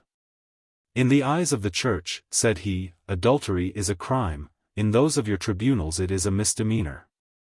Adultery drives to the police court in a carriage instead of standing at the bar to be tried. Napoleon's Council of State, touched with tenderness towards erring women, was quite inefficient. Ought they not in this case to have harmonized the civil and the religious law, and have sent the guilty wife to a convent, as of old? To a convent, said M. de Sérisy. They must first have created convents, and in those days monasteries were being turned into barracks. Besides, think of what you say, M. l'Abbé, give to God what society would have none of. Oh, said the Comte de Granville, you do not know France. They were obliged to leave the husband free to take proceedings. Well, there are not 10 cases of adultery brought up in a year. M. l'Abbé preaches for his own saint, for it was Jesus Christ who invented adultery, said Count Octave. In the East, the cradle of the human race, woman was merely a luxury, and there was regarded as a chattel, no virtues were demanded of her but obedience and beauty. By exalting the soul above the body, the modern family in Europe, a daughter of Christ, invented indissoluble marriage, and made it a sacrament. Ah! The Church saw the difficulties, exclaimed M. de Granville. This institution has given rise to a new world, the Count went on with a smile. But the practices of that world will never be that of a climate where women are marriageable at 7 years of age, and more than old at 25. The Catholic Church overlooked the needs of half the globe, so let us discuss Europe only. Is woman our superior or our inferior? That is the real question so far as we are concerned. If woman is our inferior, by placing her on so high a level as the Church does, fearful punishments for adultery were needful. And formerly that was what was done. The cloister or death sums up early legislation. But since then practice has modified the law, as is always the case. The throne served as a hotbed for adultery, and the increase of this inviting crime marks the decline of the dogmas of the Catholic Church. In these days, in cases where the Church now exacts no more than sincere repentance from the erring wife, society is satisfied with a brand mark instead of an execution. The law still condemns the guilty, but it no longer terrifies them. In short, there are two standards of morals, that of the world, and that of the code. Where the code is weak, as I admit with our dear Abbé, the world is audacious and satirical. There are so few judges who would not gladly have committed the fault against which they hurl the rather stolid thunders of their inasmuch. The world, which gives the lie to the law alike in its rejoicings, in its habits, and in its pleasures, is severer than the code and the Church. The world punishes a blunder after encouraging hypocrisy. The whole economy of the law on marriage seems to me to require reconstruction from the bottom to the top. The French law would be perfect perhaps if it excluded daughters from inheriting. We three among us know the question very thoroughly, said the Comte de Grandville with a laugh. I have a wife I cannot live with. Cerisy has a wife who will not live with him. As for you, Octave, yours ran away from you. So we three represent every case of the conjugal conscience, and, no doubt, if ever divorce is brought in again, we shall form the committee. Octave's fork dropped on his glass, broke it, and broke his plate. He had turned as pale as death, and flashed a thunderous glare at M. de Grandville, by which he hinted at my presence, and which I caught. Forgive me, my dear fellow. I did not see Maurice, the president went on. Cerisy and I, after being the witnesses to your marriage, became your accomplices. I did not think I was committing an indiscretion in the presence of these two venerable priests. M. de Cerisy changed the subject by relating all he had done to please his wife without ever succeeding. The old man concluded that it was impossible to regulate human sympathies and antipathies. He maintained that social law was never more perfect than when it was nearest to natural law. Now nature takes no account of the affinities of souls. Her aim is fulfilled by the propagation of the species. Hence, the code, in its present form, was wise in leaving a wide latitude to chance. The incapacity of daughters to inherit so long as there were male heirs was an excellent provision, whether to hinder the degeneration of the race, or to make households happier by abolishing scandalous unions and giving the sole preference to moral qualities and beauty. But then, he exclaimed, lifting his hand with a gesture of disgust, how are we to perfect legislation in a country which insists on bringing together 700 or 800 legislators? After all, if I am sacrificed, he added, I have a child to succeed me. Setting aside all the religious question, my uncle said, would remark to your excellency that nature only owes us life, and that it is society that owes us happiness. Are you a father? Asked my uncle. And I, have I any children? Said Comte Octave in a hollow voice, and his tone made such an impression that there was no more talk of wives or marriage. When coffee had been served, the two counts and the two priests stole away, seeing that poor Octave had fallen into a fit of melancholy which prevented his noticing their disappearance. My patron was sitting in an armchair by the fire, in the attitude of a man crushed. You now know the secret of my life, said he to me on noticing that we were alone. After 3 years of married life, one evening when I came in I found a letter in which the Countess announced her flight. The letter did not lack dignity, for it is in the nature of women to preserve some virtues even when committing that horrible sin. The story is now that my wife went abroad in a ship that was wrecked. She is supposed to be dead. I have lived alone for 7 years, enough for this evening, Maurice. We will talk of my situation when I have grown used to the idea of speaking of it to you. When we suffer from a chronic disease, it needs time to become accustomed to improvement. That improvement often seems to be merely another aspect of the complaint. I went to bed greatly agitated, for the mystery, far from being explained, seemed to me more obscure than ever. I foresaw some strange drama indeed, for I understood that there could be no vulgar difference between the woman that Count could choose and such a character as his. The events which had driven the Countess to leave a man so noble, so amiable, so perfect, so loving, so worthy to be loved, must have been singular, to say the least. M. de Granville's remark had been like a torch flung into the caverns over which I had so long been walking, and though the flame lighted them but dimly, my eyes could perceive their wide extent. I could imagine the Count's sufferings without knowing their depths or their bitterness. That sallow face, those parched temples, those overwhelming studies, those moments of absent-mindedness, the smallest details of the life of this married bachelor. All stood out in luminous relief during the hour of mental questioning, which is, as it were, the twilight before sleep, and to which any man would have given himself up, as I did. Oh! How I loved my poor master! He seemed to me sublime. I read a poem of melancholy, I saw perpetual activity in the heart I had accused of being torpid. Must not supreme grief always come at last to stagnation? Had this judge, who had so much in his power, ever revenged himself? Was he feeding himself on her long agony? Is it not a remarkable thing in Paris to keep anger always seething for 10 years?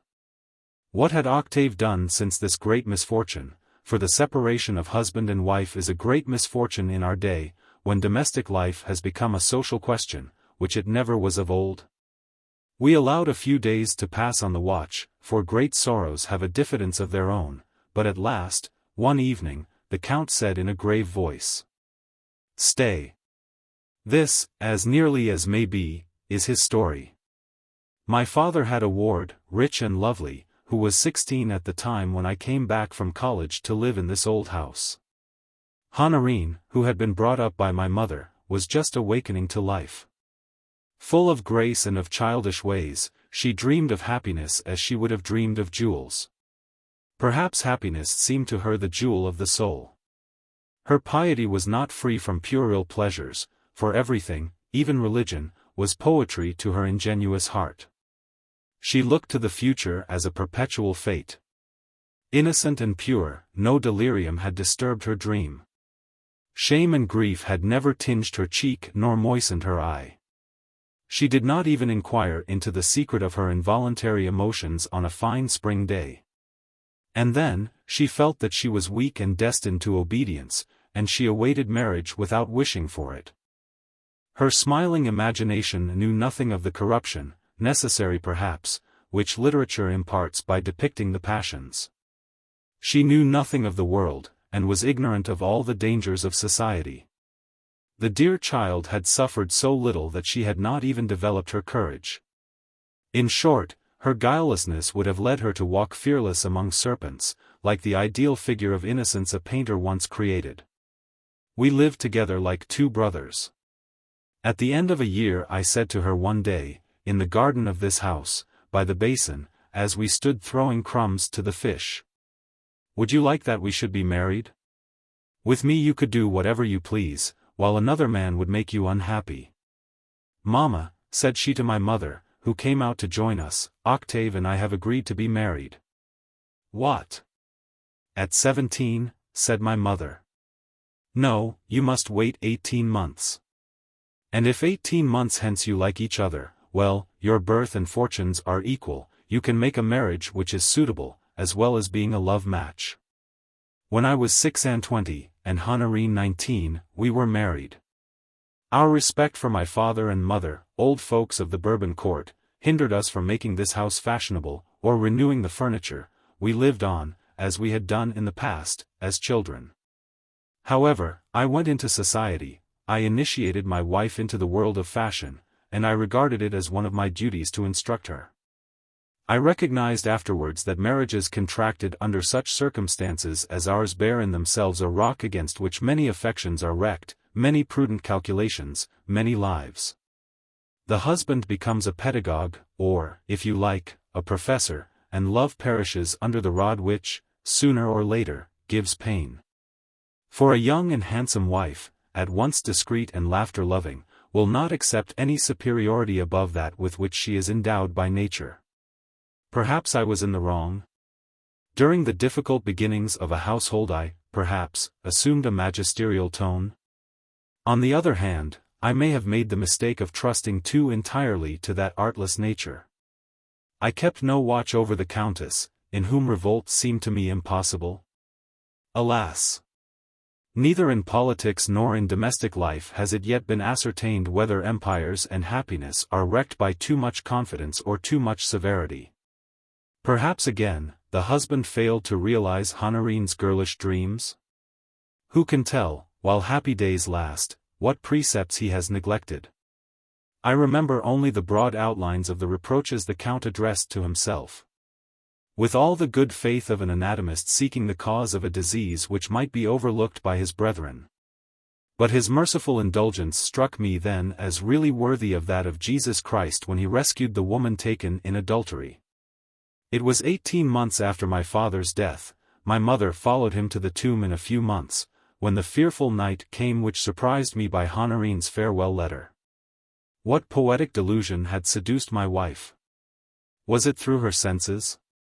Was it the magnetism of misfortune or of genius? Which of these powers had taken her by storm or misled her, I would not know. The blow was so terrible, that for a month I remained stunned. Afterwards, reflection counseled me to continue in ignorance, and Honorine's misfortunes have since taught me too much about all these things. So far, Maurice, the story is commonplace enough. But one word will change it all. I love Honorine. I have never ceased to worship her. From the day when she left me I have lived on memory. One by one I recall the pleasures for which Honorine no doubt had no taste. "Oh," said he, seeing the amazement in my eyes, "do not make a hero of me, do not think me such a fool, as the Colonel of the Empire would say, as to have sought no diversion. Alas, my boy! I was either too young or too much in love. I have not in the whole world met with another woman. After frightful struggles with myself, I tried to forget. Money in hand, I stood on the very threshold of infidelity, but there the memory of Honorine rose before me like a white statue. As I recalled the infinite delicacy of that exquisite skin, through which the blood might be seen coursing and the nerves quivering. As I saw in fancy that ingenuous face, as guileless on the eve of my sorrows as on the day when I said to her, "Shall we marry?" As I remembered a heavenly fragrance, the very odor of virtue, and the light in her eyes, the prettiness of her movements, I fled like a man preparing to violate a tomb. Who sees emerging from it the transfigured soul of the dead? At consultations, in court, by night, I dream so incessantly of Honorine that only by excessive strength of mind do I succeed in attending to what I am doing and saying. This is the secret of my labors. Well, I felt no more anger with her than a father can feel on seeing his beloved child in some danger it has imprudently rushed into. I understood that I had made a poem of my wife, a poem I delighted in with such intoxication, that I fancied she shared the intoxication. Ah! Maurice, an indiscriminating passion in a husband is a mistake that may lead to any crime in a wife. I had no doubt left all the faculties of this child, loved as a child, entirely unemployed. I had perhaps wearied her with my love before the hour of loving had struck for her. Too young to understand that in the constancy of the wife lies the germ of the mother's devotion, she mistook this first test of marriage for life itself, and the refractory child cursed life. Unknown to me, nor daring to complain to me, out of sheer modesty perhaps.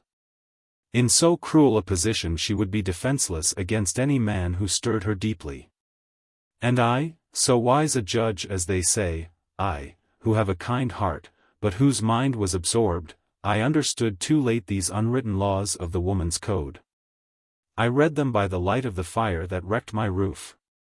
Then I constituted my heart a tribunal by virtue of the law, for the law makes the husband a judge. I acquitted my wife, and I condemned myself. But love took possession of me as a passion, the mean, despotic passion which comes over some old men. At this day I love the absent Honorine as a man of 60 loves a woman whom he must possess at any cost, and yet I feel the strength of a young man. I have the insolence of the old man and the reserve of a boy. My dear fellow, society only laughs at such a desperate conjugal predicament. Where it pities a lover, it regards a husband as ridiculously inept. It makes sport of those who cannot keep the woman they have secured under the canopy of the church, and before the mayor's scarf of office. And I had to keep silence. Cerisy is happy.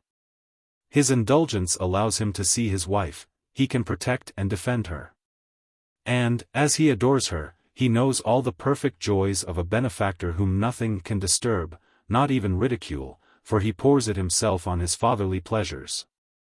I remain married only for my wife's sake, he said to me one day on coming out of court.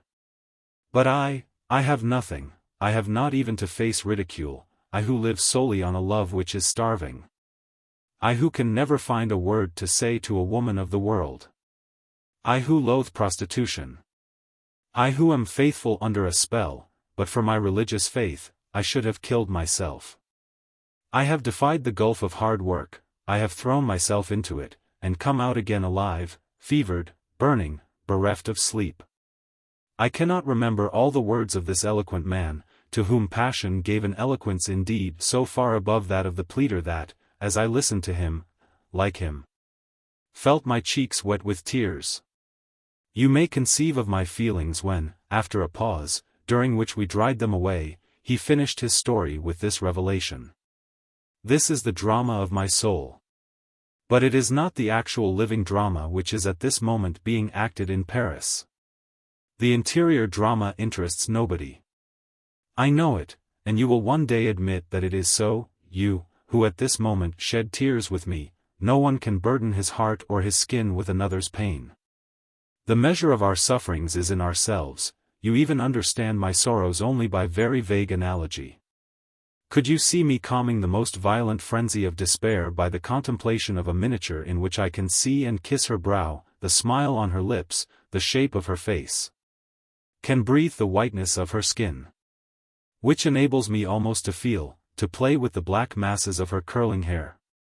Could you see me when I leap with hope, when I writhe under the myriad darts of despair, when I tramp through the mire of Paris to quell my irritation by fatigue? I have fits of collapse comparable to those of a consumptive patient, moods of wild hilarity, terrors as of a murderer who meets a sergeant of police. In short, my life is a continual paroxysm of fears, joy, and dejection. As to the drama, it is this. You imagine that I am occupied with the Council of State, the Chamber, the courts, politics. Why, dear me, 7 hours at night are enough for all that, so much are my faculties overwrought by the life I lead. Honorine is my real concern. To recover my wife is my only study. To guard her in her cage, without her suspecting that she is in my power. To satisfy her needs, to supply the little pleasure she allows herself, to be always about her like a sylph without allowing her to see or to suspect me, for if she did, the future would be lost. That is my life, my true life. For 7 years I have never gone to bed without going first to see the light of her night lamp, or her shadow on the window curtains. She left my house, choosing to take nothing but the dress she wore that day. The child carried her magnanimity to the point of folly. Consequently, 18 months after her flight she was deserted by her lover, who was appalled by the cold, cruel, sinister, and revolting aspect of poverty, the coward. The man had, no doubt, counted on the easy and luxurious life in Switzerland or Italy which fine ladies indulge in when they leave their husbands. Honorine has 60,000 francs a year of her own. The wretch left the dear creature expecting an infant, and without a penny. In the month of November 1820 I found means to persuade the best accouteur in Paris to play the part of a humble suburban apothecary. I induced the priest of the parish in which the countess was living to supply her needs as though he were performing an act of charity. Then to hide my wife, to secure her against discovery, to find her a housekeeper who would be devoted to me and be my intelligent confidant, it was a task worthy of Figaro. You may suppose that to discover where my wife had taken refuge I had only to make up my mind to it. After 3 months of desperation rather than despair, the idea of devoting myself to Honorine with God only in my secret was one of those poems which occur only to the heart of a lover through life and death. Love must have its daily food. And ought I not to protect this child, whose guilt was the outcome of my imprudence, against fresh disaster, to fulfill my part, in short, as a guardian angel? At the age of 7 months her infant died, happily for her and for me. For 9 months more my wife lay between life and death, deserted at the time when she most needed a manly arm. But this arm, said he, holding out his own with a gesture of angelic dignity, was extended over her head. Honorine was nursed as she would have been in her own home. When, on her recovery, she asked how and by whom she had been assisted, she was told, by the Sisters of Charity in the neighborhood, by the Maternity Society, by the parish priest, who took an interest in her. This woman, whose pride amounts to a vice, has shown a power of resistance in misfortune, which on some evenings I call the obstinacy of a mule. Honorine was bent on earning her living. My wife works. For 5 years past I have lodged her in the Rue Saint-Maur, in a charming little house, where she makes artificial flowers and articles of fashion.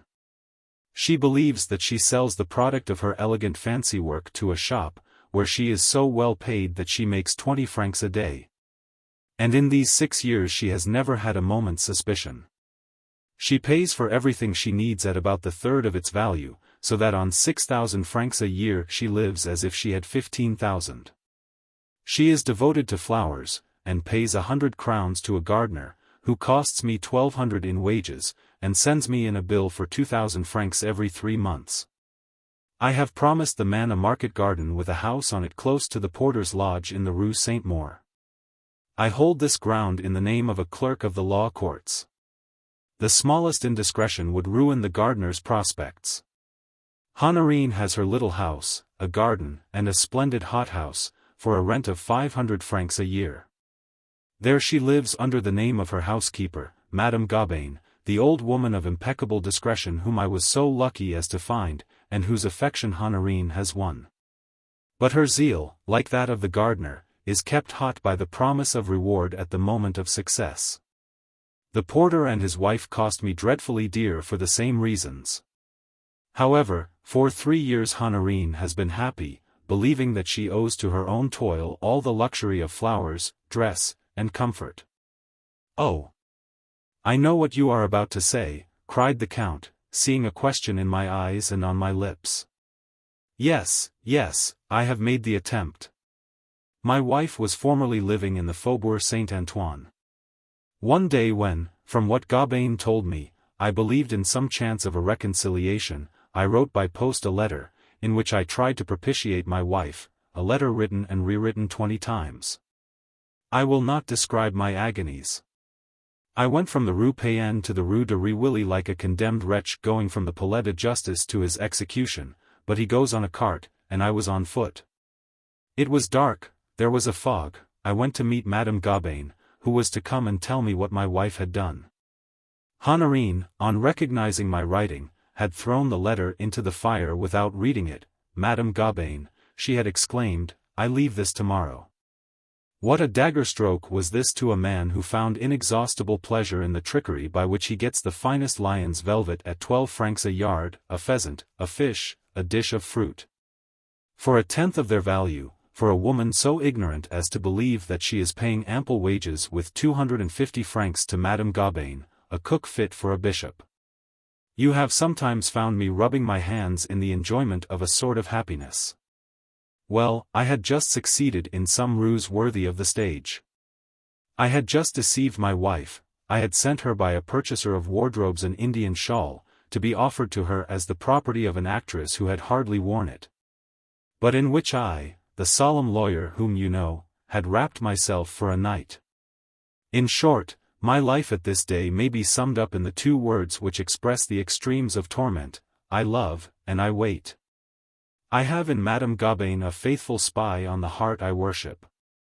I go every evening to chat with the old woman, to hear from her all that Honorine has done during the day, the lightest word she has spoken. For a single exclamation might betray to me the secrets of that soul which is wilfully deaf and dumb. Honorine is pious, she attends the church services and prays, but she has never been to confession or taken the communion. She foresees what a priest would tell her. She will not listen to the advice, to the injunction, that she should return to me. This horror of me overwhelms me, dismays me, for I have never done her the smallest harm. I have always been kind to her. Granting even that I may have been a little hasty when teaching her, that my man's irony may have hurt her legitimate girlish pride. Is that a reason for persisting in a determination which only the most implacable hatred could have inspired? Honorine has never told Madame Gobin who she is. She keeps absolute silence as to her marriage, so that the worthy and respectable woman can never speak a word in my favor, for she is the only person in the house who knows my secret. The others know nothing, they live under the awe caused by the name of the prefect of police, and their respect for the power of a minister. Hence it is impossible for me to penetrate that heart. The citadel is mine, but I cannot get into it. I have not a single means of action. An act of violence would ruin me forever. How can I argue against reasons of which I know nothing? Should I write a letter, and have it copied by a public writer, and laid before Honorine? But that would be to run the risk of a third removal. The last cost me 50,000 francs. The purchase was made in the first instance in the name of the secretary whom you succeeded. The unhappy man, who did not know how lightly I sleep, was detected by me in the act of opening a box in which I had put the private agreement. I coughed, and he was seized with a panic. Next day I compelled him to sell the house to the man in whose name it now stands, and I turned him out. If it were not that I feel all my noblest faculties as a man satisfied, happy, expansive.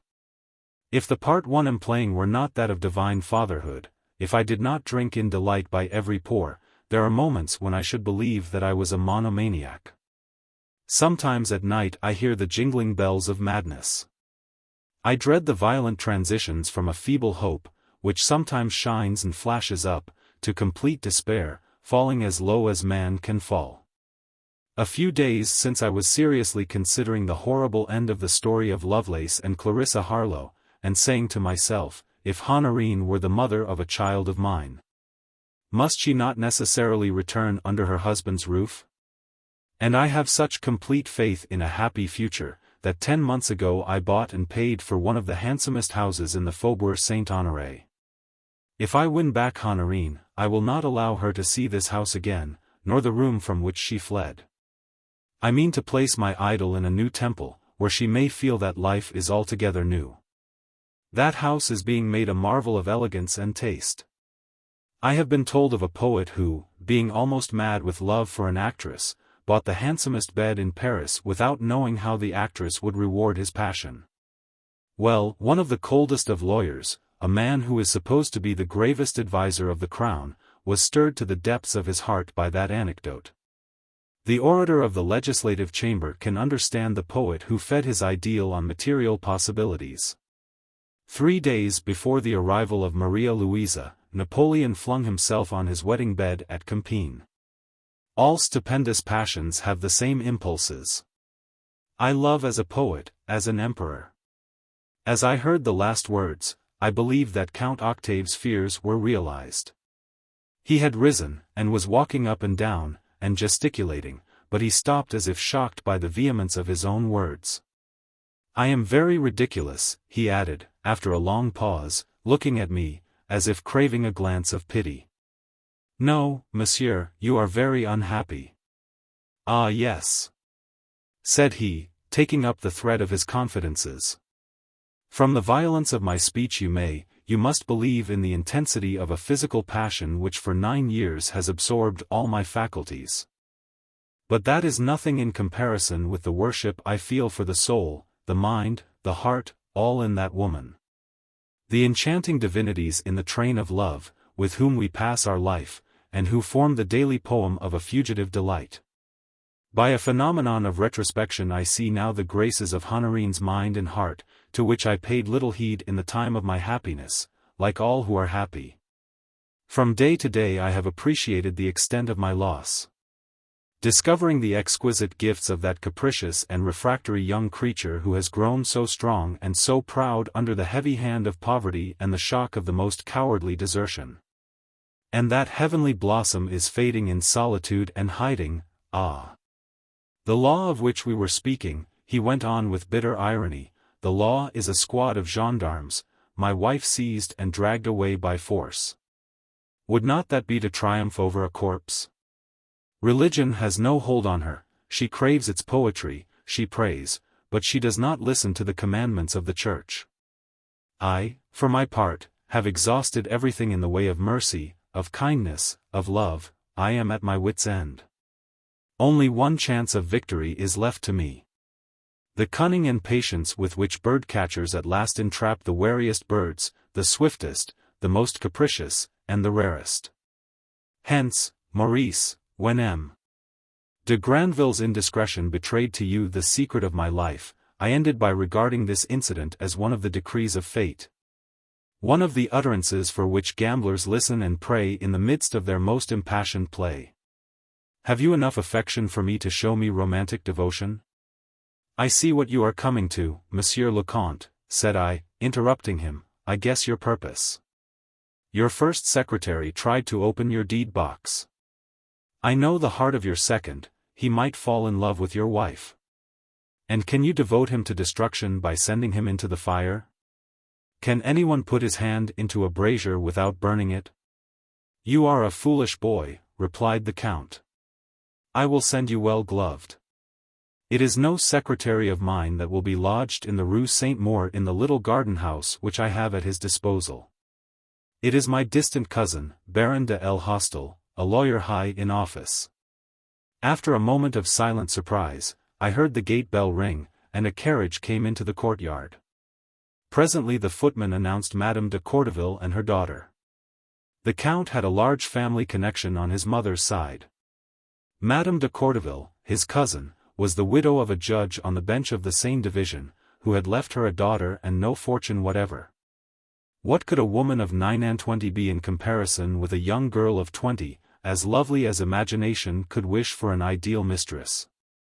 Baron, and Master of Appeals, till you get something better, and this old house settled on her, would not you have enough good reasons for not falling in love with the Countess? He said to me in a whisper, as he took me by the hand and introduced me to Madame de Courteville and her daughter. I was dazzled, not so much by these advantages of which I had never dreamed, but by Amélie de Courteville, whose beauty was thrown into relief by one of those well-chosen toilets which a mother can achieve for a daughter when she wants to see her married. But I will not talk of myself, said the consul after a pause.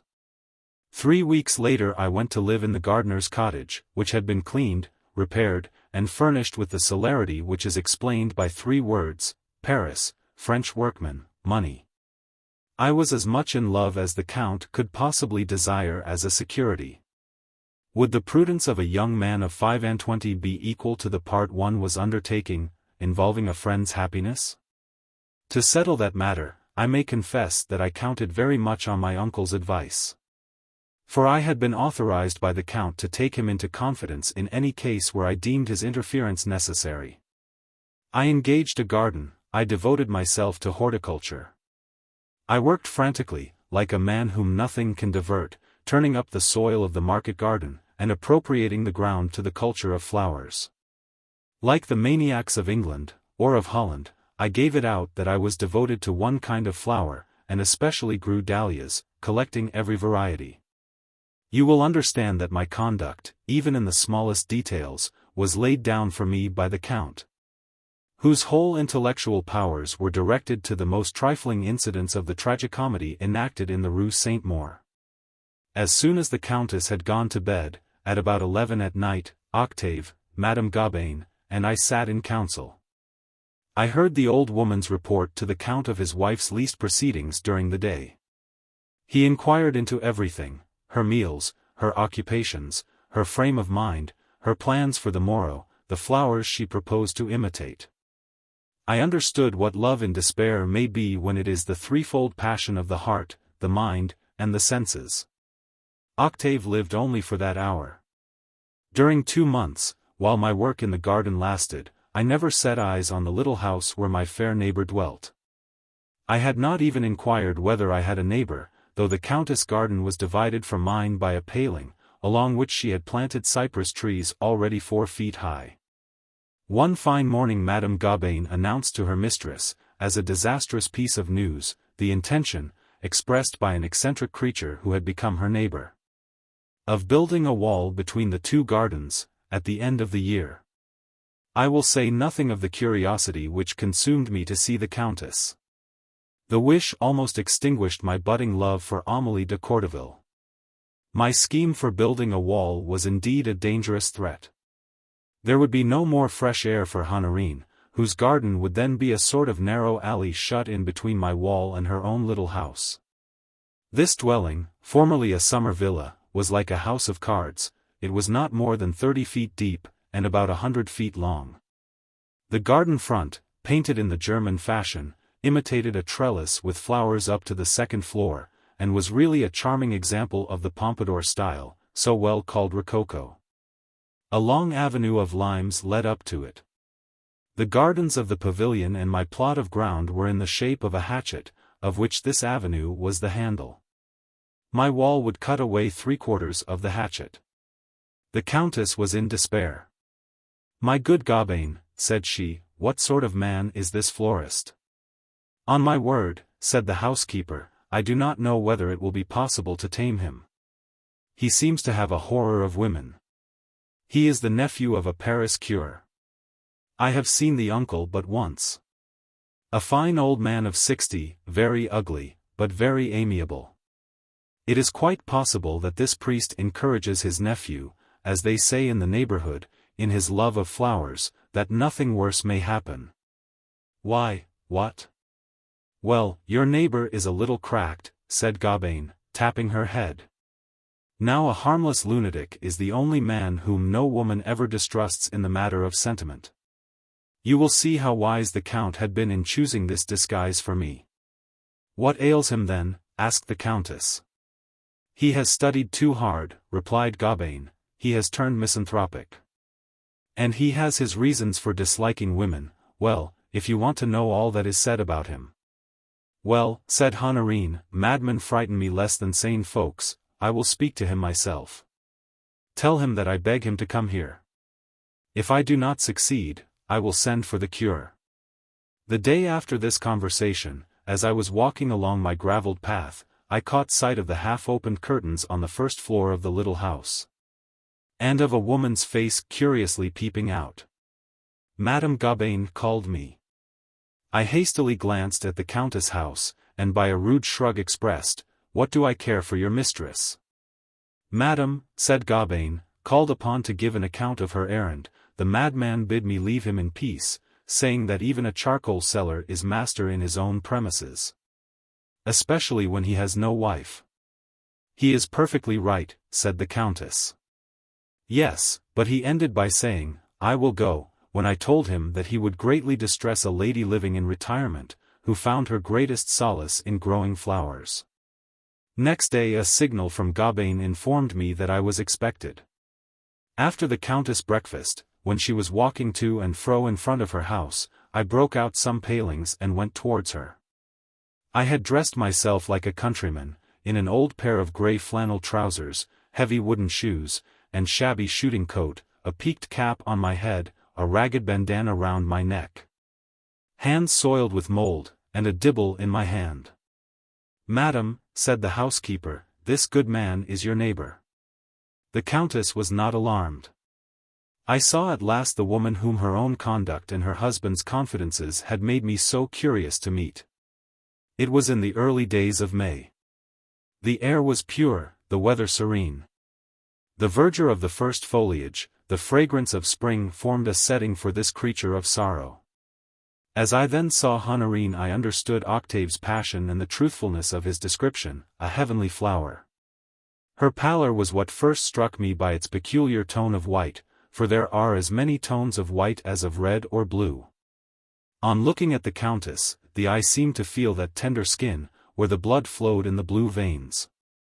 At the slightest emotion the blood mounted under the surface in rosy flushes like a cloud. When we met, the sunshine, filtering through the light foliage of the acacias, shed on Honorine the pale gold, ambient glory in which Raphael and Titian, alone of all painters, have been able to enwrap the Virgin. Her brown eyes expressed both tenderness and vivacity, their brightness seemed reflected in her face through the long downcast lashes. Merely by lifting her delicate eyelids, Honorine could cast a spell. There was so much feeling, dignity, terror, or contempt in her way of raising or dropping those veils of the soul. She could freeze or give life by a look. Her light brown hair, carelessly knotted on her head, outlined a poet's brow, high, powerful, and dreamy. The mouth was wholly voluptuous. And to crown all by a grace, rare in France, though common in Italy, all the lines and forms of the head had a stamp of nobleness which would defy the outrages of time. Though slight, Honorine was not thin, and her figure struck me as being one that might revive love when it believed itself exhausted. She perfectly represented the idea conveyed by the word mignonne, for she was one of those pliant little women who allow themselves to be taken up, petted, set down, and taken up again like a kitten. Her small feet, as I heard them on the gravel, made a light sound essentially their own, that harmonized with the rustle of her dress, producing a feminine music which stamped itself on the heart, and remained distinct from the footfall of 1,000 other women. Her gait bore all the quarterings of her race with so much pride, that, in the street, the least respectful working man would have made way for her. Gay and tender, haughty and imposing, it was impossible to understand her, excepting as gifted with these apparently incompatible qualities, which, nevertheless, had left her still a child. But it was a child who might be as strong as an angel, and, like the angel, once heard in her nature, she would be implacable. Coldness on that face must no doubt be death to those on whom her eyes had smiled, for whom her set lips had parted, for those whose soul had drunk in the melody of that voice, lending to her words the poetry of song by its peculiar intonation. Inhaling the perfume of violets that accompanied her, I understood how the memory of this wife had arrested the Count on the threshold of debauchery, and how impossible it would be ever to forget a creature who really was a flower to the touch, a flower to the eye, a flower of fragrance, a heavenly flower to the soul. Honorine inspired devotion, chivalrous devotion, regardless of reward. A man on seeing her must say to himself, "Think, and I will divine your thought, speak, and I will obey. If my life, sacrificed in torments, can procure you one day's happiness, take my life, I will smile like a martyr at the stake, for I shall offer that day to God." As a token to which a father responds on recognizing a gift to his child. Many women study their expression, and succeed in producing effects similar to those which would have struck you at first sight of the Countess. Only, in her, it was all the outcome of a delightful nature, that inimitable nature went at once to the heart. If I tell you all this, it is because her soul, her thoughts, the exquisiteness of her heart, are all we are concerned with, and you would have blamed me if I had not sketched them for you. I was very near forgetting my part as a half-crazy lout, clumsy, and by no means chivalrous. I am told, madam, that you are fond of flowers? I am an artificial flower-maker, said she. After growing flowers, I imitate them, like a mother who is artist enough to have the pleasure of painting her children. That is enough to tell you that I am poor and unable to pay for the concession I am anxious to obtain from you. But how, said I, as grave as a judge, can a lady of such rank as yours would seem to be, ply so humble a calling? Have you, like me, good reasons for employing your fingers so as to keep your brains from working? Let us stick to the question of the wall, said she, with a smile. Why, we have begun at the foundations, said I. Must not I know which of us ought to yield to the other in behalf of our suffering, or, if you choose, of our mania? Oh! What a charming clump of narcissus! They are as fresh as this spring morning. I assure you, she had made for herself a perfect museum of flowers and shrubs, which none might see but the sun, and of which the arrangement had been prompted by the genius of an artist. The most heartless of landlords must have treated it with respect. The masses of plants, arranged according to their height, or in single clumps, were really a joy to the soul. This retired and solitary garden breathed comforting scents, and suggested none but sweet thoughts and graceful, nay, voluptuous pictures. On it was set that inscrutable sign manual, which our true character stamps on everything, as soon as nothing compels us to obey the various hypocrisies, necessary as they are, which society insists on. I looked alternately at the mass of Narcissus and at the Countess, affecting to be far more in love with the flowers than with her, to carry out my part. "So you are very fond of flowers?" said she. "They are," I replied, "the only beings that never disappoint our cares and affection." And I went on to deliver such a diatribe while comparing botany and the world, that we ended miles away from the dividing wall. And the Countess must have supposed me to be a wretched and wounded sufferer worthy of her pity. However, at the end of half an hour my neighbor naturally brought me back to the point, for women, when they are not in love, have all the cold blood of an experienced attorney. "If you insist on my leaving the paling," said I, "you will learn all the secrets of gardening that I want to hide. I am seeking to grow a blue dahlia, a blue rose, I am crazy for blue flowers. Is not blue the favorite color of superior souls? We are neither of us really at home, we might as well make a little door of open railings to unite our gardens. You, too, are fond of flowers. You will see mine, I shall see yours. If you receive no visitors at all, for my part, have none but my uncle, the cure of the White Friars." "No," said she, "I will give you the right to come into my garden, my premises at any hour. Come and welcome, you will always be admitted as a neighbor with whom I hope to keep on good terms. But I like my solitude too well to burden it with any loss of independence." "As you please," said I, and with one leap I was over the paling. "Now, of what use would a door be?" said I, from my own domain, turning round to the Countess, and mocking her with a madman's gesture and grimace. For a fortnight I seemed to take no heed of my neighbor. Towards the end of May, one lovely evening, we happened both to be out on opposite sides of the paling, both walking slowly. Having reached the end, we could not help exchanging a few civil words. She found me in such deep dejection, lost in such painful meditations, that she spoke to me of hopefulness, in brief sentences that sounded like the songs with which nurses lull their babies. I then leaped the fence, and found myself for the second time at her side. The Countess led me into the house, wishing to subdue my sadness. So at last I had penetrated the sanctuary where everything was in harmony with the woman I have tried to describe to you. Exquisite simplicity reigned there. The interior of the little house was just such a dainty box as the art of the 18th century devised for the pretty profligacy of a fine gentleman. The dining room, on the ground floor, was painted in fresco, with garlands of flowers, admirably and marvelously executed. The staircase was charmingly decorated in monochrome. The little drawing room, opposite the dining room, was very much faded, but the Countess had hung it with panels of tapestry of fanciful designs, taken off old screens. A bathroom came next. Upstairs there was but one bedroom, with a dressing room, and a library which she used as her workroom. The kitchen was beneath in the basement on which the house was raised, for there was a flight of several steps outside. The balustrade of a balcony in garlands à la Pompadour concealed the roof. Only the lead cornices were visible. In this retreat one was 100 leagues from Paris.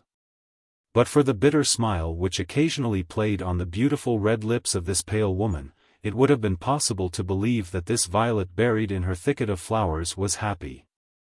In a few days we had reached a certain degree of intimacy, the result of our close neighborhood and of the Countess' conviction that I was indifferent to women.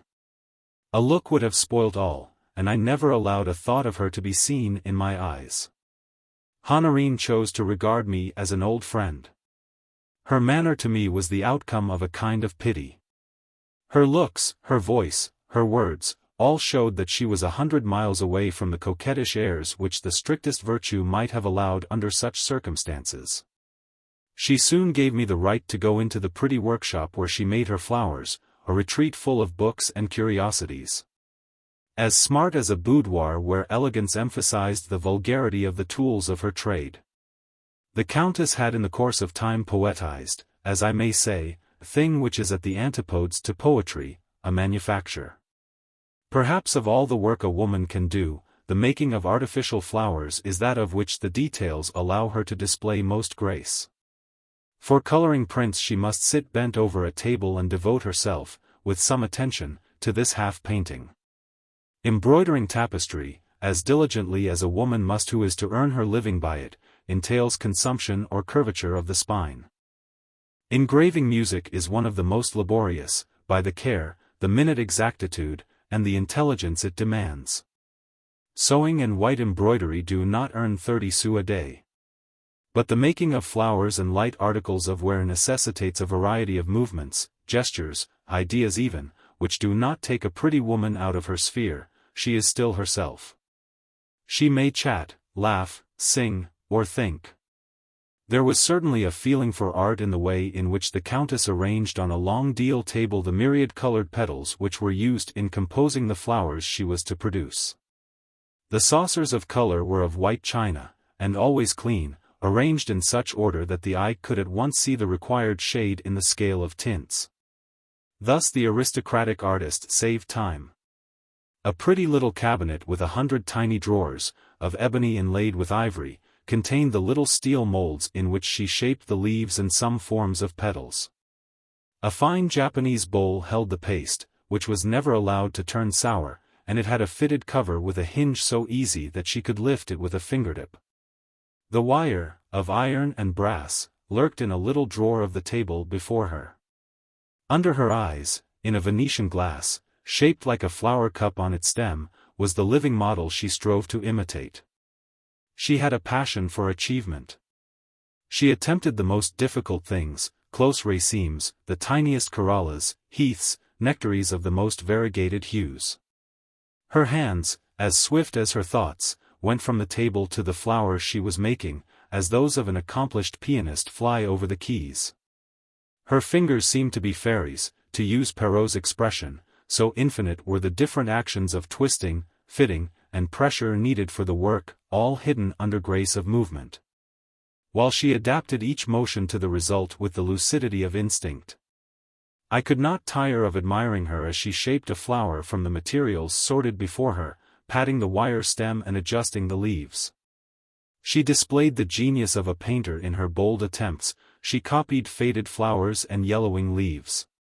She struggled even with wildflowers, the most artless of all, and the most elaborate in their simplicity. This art, she would say, is in its infancy. If the women of Paris had a little of the genius which the slavery of the harem brings out in Oriental women, they would lend a complete language of flowers to the wreaths they wear on their head.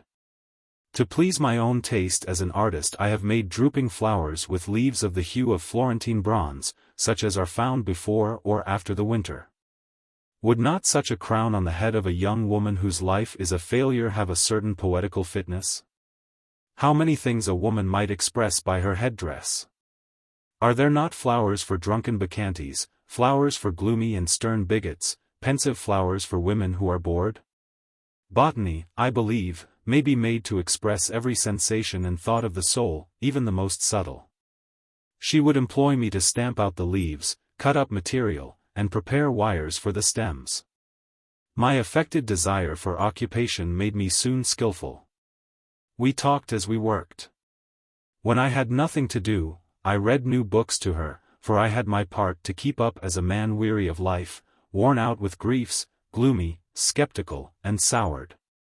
My person led to adorable banter as to my purely physical resemblance, with the exception of his club foot, to Lord Byron. It was tacitly acknowledged that her own troubles, as to which she kept the most profound silence, far outweighed mine. Though the causes I assigned for my misanthropy might have satisfied Young or Job. I will say nothing of the feelings of shame which tormented me as I inflicted on my heart, like the beggars in the street, false wounds to excite the compassion of that enchanting woman. I soon appreciated the extent of my devotedness by learning to estimate the baseness of a spy. The expressions of sympathy bestowed on me would have comforted the greatest grief. This charming creature, weaned from the world, and for so many years alone, having, besides love, treasures of kindliness to bestow. offered these to me with childlike effusiveness and such compassion as would inevitably have filled with bitterness any profligate who should have fallen in love with her. For, alas, it was all charity, all sheer pity. Her renunciation of love, her dread of what is called happiness for women, she proclaimed with equal vehemence and candor. These happy days proved to me that a woman's friendship is far superior to her love. I suffered the revelations of my sorrows to be dragged from me with as many grimaces as a young lady allows herself before sitting down to the piano. So conscious are they of the annoyance that will follow. As you may imagine, the necessity for overcoming my dislike to speak had induced the Countess to strengthen the bonds of our intimacy. But she found in me so exact a counterpart of her own antipathy to love, that I fancied she was well content with the chance which had brought to her desert island a sort of man Friday. Solitude was perhaps beginning to weigh on her.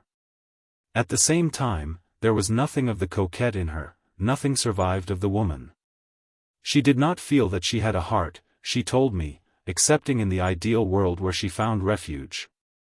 I involuntarily compared these two lives, hers and the Count's, his, all activity, agitation, and emotion, hers, all inaction, quiescence, and stagnation. The woman and the man were admirably obedient to their nature. My misanthropy allowed me to utter cynical sallies against men and women both, and I indulged in them, hoping to bring Honorine to the confidential point. But she was not to be caught in any trap, and I began to understand that mulish obstinacy which is commoner among women than is generally supposed. The Orientals are right, I said to her one evening, when they shut you up and regard you merely as the playthings of their pleasure. Europe has been well punished for having admitted you to form an element of society and for accepting you on an equal footing. In my opinion, woman is the most dishonorable and cowardly being to be found. Nay, and that is where her charm lies. Where would be the pleasure of hunting a tame thing? When once a woman has inspired a man's passion, she is to him forever sacred, in his eyes she is hedged round by an imprescriptible prerogative. In men gratitude for past delights is eternal. Though he should find his mistress grown old or unworthy, the woman still has rights over his heart, but to you women the man you have loved is as nothing to you. Nay, more, he is unpardonable in one thing, he lives on. You dare not own it. But you all have in your hearts the feeling which that popular calumny called tradition ascribes to the lady of the Tour de Nesle. What a pity it is that we cannot live on love as we live on fruit. And that when we have had our fill, nothing should survive but the remembrance of pleasure. God has, no doubt, reserved such perfect bliss for paradise, said she. But, she added, if your argument seems to you very witty, to me it has the disadvantage of being false. What can those women be who give themselves up to a succession of loves, she asked, looking at me as the Virgin in Ingres picture looks at Louis XIII offering her his kingdom. You are an actress in good faith, said I, for you gave me a look just now which would make the fame of an actress. Still, lovely as you are, you have loved, ergo, you forget. She exclaimed, evading my question, I am not a woman. I am a nun, and 72 years old. Then, how can you so positively assert that you feel more keenly than I? Sorrow has but one form for women. The only misfortunes they regard are disappointments of the heart. She looked at me sweetly, and, like all women when stuck between the issues of a dilemma, or held in the clutches of truth, she persisted, nevertheless, in her willfulness. I am a nun, she said, and you talk to me of the world where I shall never again set foot. Not even in thought, said I. Is the world so much to be desired? She replied. Oh! When my mind wanders, it goes higher. The angel of perfection, the beautiful angel Gabriel, often sings in my heart. If I were rich, I should work, all the same, to keep me from soaring too often on the many-tinted wings of the angel, and wandering in the world of fancy. There are meditations which are the ruin of us women. I owe much peace of mind to my flowers, though sometimes they fail to occupy me. On some days I find my soul invaded by a purposeless expectancy. I cannot banish some idea which takes possession of me, which seems to make my fingers clumsy. I feel that some great event is impending, that my life is about to change. I listen vaguely, I stare into the darkness, I have no liking for my work, and after 1,000 fatigues I find life once more, everyday life. Is this a warning from heaven? I ask myself. After 3 months of this struggle between two diplomats, concealed under the semblance of youthful melancholy, and a woman whose disgust of life made her invulnerable, I told the Count that it was impossible to drag this tortoise out of her shell. It must be broken. The evening before, in our last quite friendly discussion, the Countess had exclaimed. Lucretia's dagger wrote in letters of blood the watchword of woman's charter, liberty. From that moment the Count left me free to act. I have been paid 100 francs for the flowers and caps I made this week. Honorine exclaimed gleefully one Saturday evening when I went to visit her in the little sitting room on the ground floor, which the unavowed proprietor had regilt. It was 10 o'clock. The twilight of July and a glorious moon lent us their misty light. Gusts of mingled perfumes soothed the soul. The Countess was clinking in her hand the 5 gold pieces given to her by a supposititious dealer in fashionable frippery, another of Octave's accomplices found for him by a judge, M. Popinot. I earn my living by amusing myself, said she. I am free, when men, armed with their laws, have tried to make us slaves. Oh, I have transports of pride every Saturday. In short, I like M. Gaudissart's gold pieces as much as Lord Byron, your double, liked Mr. Murray's. This is not becoming in a woman, said I. Pooh! Am I a woman? I am a boy gifted with a soft soul, that is all, a boy whom no woman can torture. Your life is the negation of your whole being, I replied. What? You, on whom God has lavished his choicest treasures of love and beauty, do you never wish? For what? Said she, somewhat disturbed by a speech which, for the first time, gave the lie to the part one had assumed. For a pretty little child, with curling hair, running, playing among the flowers, like a flower itself of life and love, and calling you mother.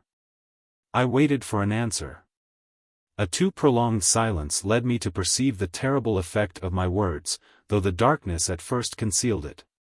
Leaning on her sofa, the Countess had not indeed fainted, but frozen under a nervous attack of which the first chill, as gentle as everything that was part of her, felt, as she afterward said, like the influence of a most insidious poison. I called Madame Gaubain, who came and led away her mistress, laid her on her bed, unlaced her, undressed her, and restored her, not to life, it is true, but to the consciousness of some dreadful suffering. I meanwhile walked up and down the path behind the house, weeping, and doubting my success. I only wished to give up this part of the bird-catcher which I had so rashly assumed. Madame Gaubain, who came down and found me with my face wet with tears, hastily went up again to say to the Countess. What has happened, madame? Monsieur Maurice is crying like a child. Roused to action by the evil interpretation that might be put on our mutual behavior, she summoned superhuman strength to put on a wrapper and come down to me. You are not the cause of this attack, said she. I am subject to these spasms, a sort of cramp of the heart. And will you not tell me of your troubles? Said I, in a voice which cannot be affected, as I wiped away my tears. Have you not just now told me that you have been a mother, and have been so unhappy as to lose your child? Marie! She called as she rang the bell. Gaubain came in. Bring lights and some tea, said she, with the calm decision of a milady clothed in the armor of pride by the dreadful English training which you know too well. When the housekeeper had lighted the tapers and closed the shutters, the Countess showed me a mute countenance. Her indomitable pride and gravity, worthy of a savage, had already reasserted their mastery. She said, Do you know why I like Lord Byron so much? It is because he suffered as animals do. Of what use are complaints when they are not an elegy like Manfred's, nor bitter mockery like Don Juan's, nor a reverie like Childe Harold's? Nothing shall be known of me. My heart is a poem that I lay before God. If I chose, said I. If, she repeated.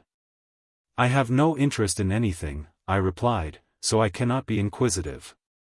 But, if I chose, I could know all your secrets by tomorrow. I defy you, she exclaimed, with ill-disguised uneasiness. Seriously? Certainly, said she, tossing her head. If such a crime is possible, I ought to know it.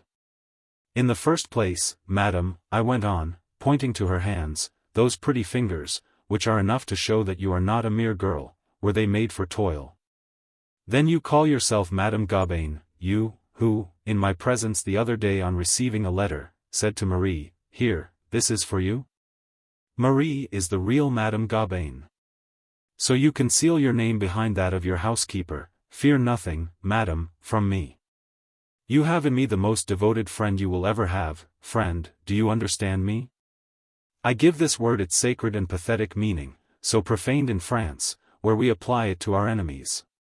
And your friend, who will defend you against everything, only wishes that you should be as happy as such a woman ought to be. Who can tell whether the pain I have involuntarily caused you was not a voluntary act? Yes, replied she with threatening audacity, I insist on it. Be curious, and tell me all that you can find out about me, but, and she held up her finger, you must also tell me by what means you obtain your information. The preservation of the small happiness I enjoy here depends on the steps you take. That means that you will fly. On wings. She cried, to the new world. Where you will be at the mercy of the brutal passions you will inspire, said I, interrupting her. Is it not the very essence of genius and beauty to shine, to attract men's gaze, to excite desires and evil thoughts? Paris is a desert with Bedouins. Paris is the only place in the world where those who must work for their livelihood can hide their life. What have you to complain of? Who am I? An additional servant, M. Gaubain, that is all. If you have to fight a duel, you may need a second. Never mind, find out who I am. I have already said that I insist. Now, I beg that you will, she went on, with the grace which you ladies have at command, said the consul, looking at the ladies. Well, then, tomorrow, at the same hour, I will tell you what I may have discovered, replied I, but do not therefore hate me. Will you behave like other women? What do other women do? They lay upon us immense sacrifices, and when we have made them, they reproach us for it some time later as if it were an injury. They are right if the thing required appears to be a sacrifice, replied she pointedly. Instead of sacrifices, say efforts and. It would be an impertinence, said she. Forgive me, said I forget that woman and the Pope are infallible. Good heavens! Said she after a long pause, only 2 words would be enough to destroy the peace so dearly bought, and which I enjoy like a fraud. She rose and paid no further heed to me. Where can I go? She said. What is to become of me? Must I leave this quiet retreat, that I had arranged with such care to end my days in? To end your days, exclaimed I with visible alarm. Has it never struck you that a time would come when you could no longer work, when competition will lower the price of flowers and articles of fashion?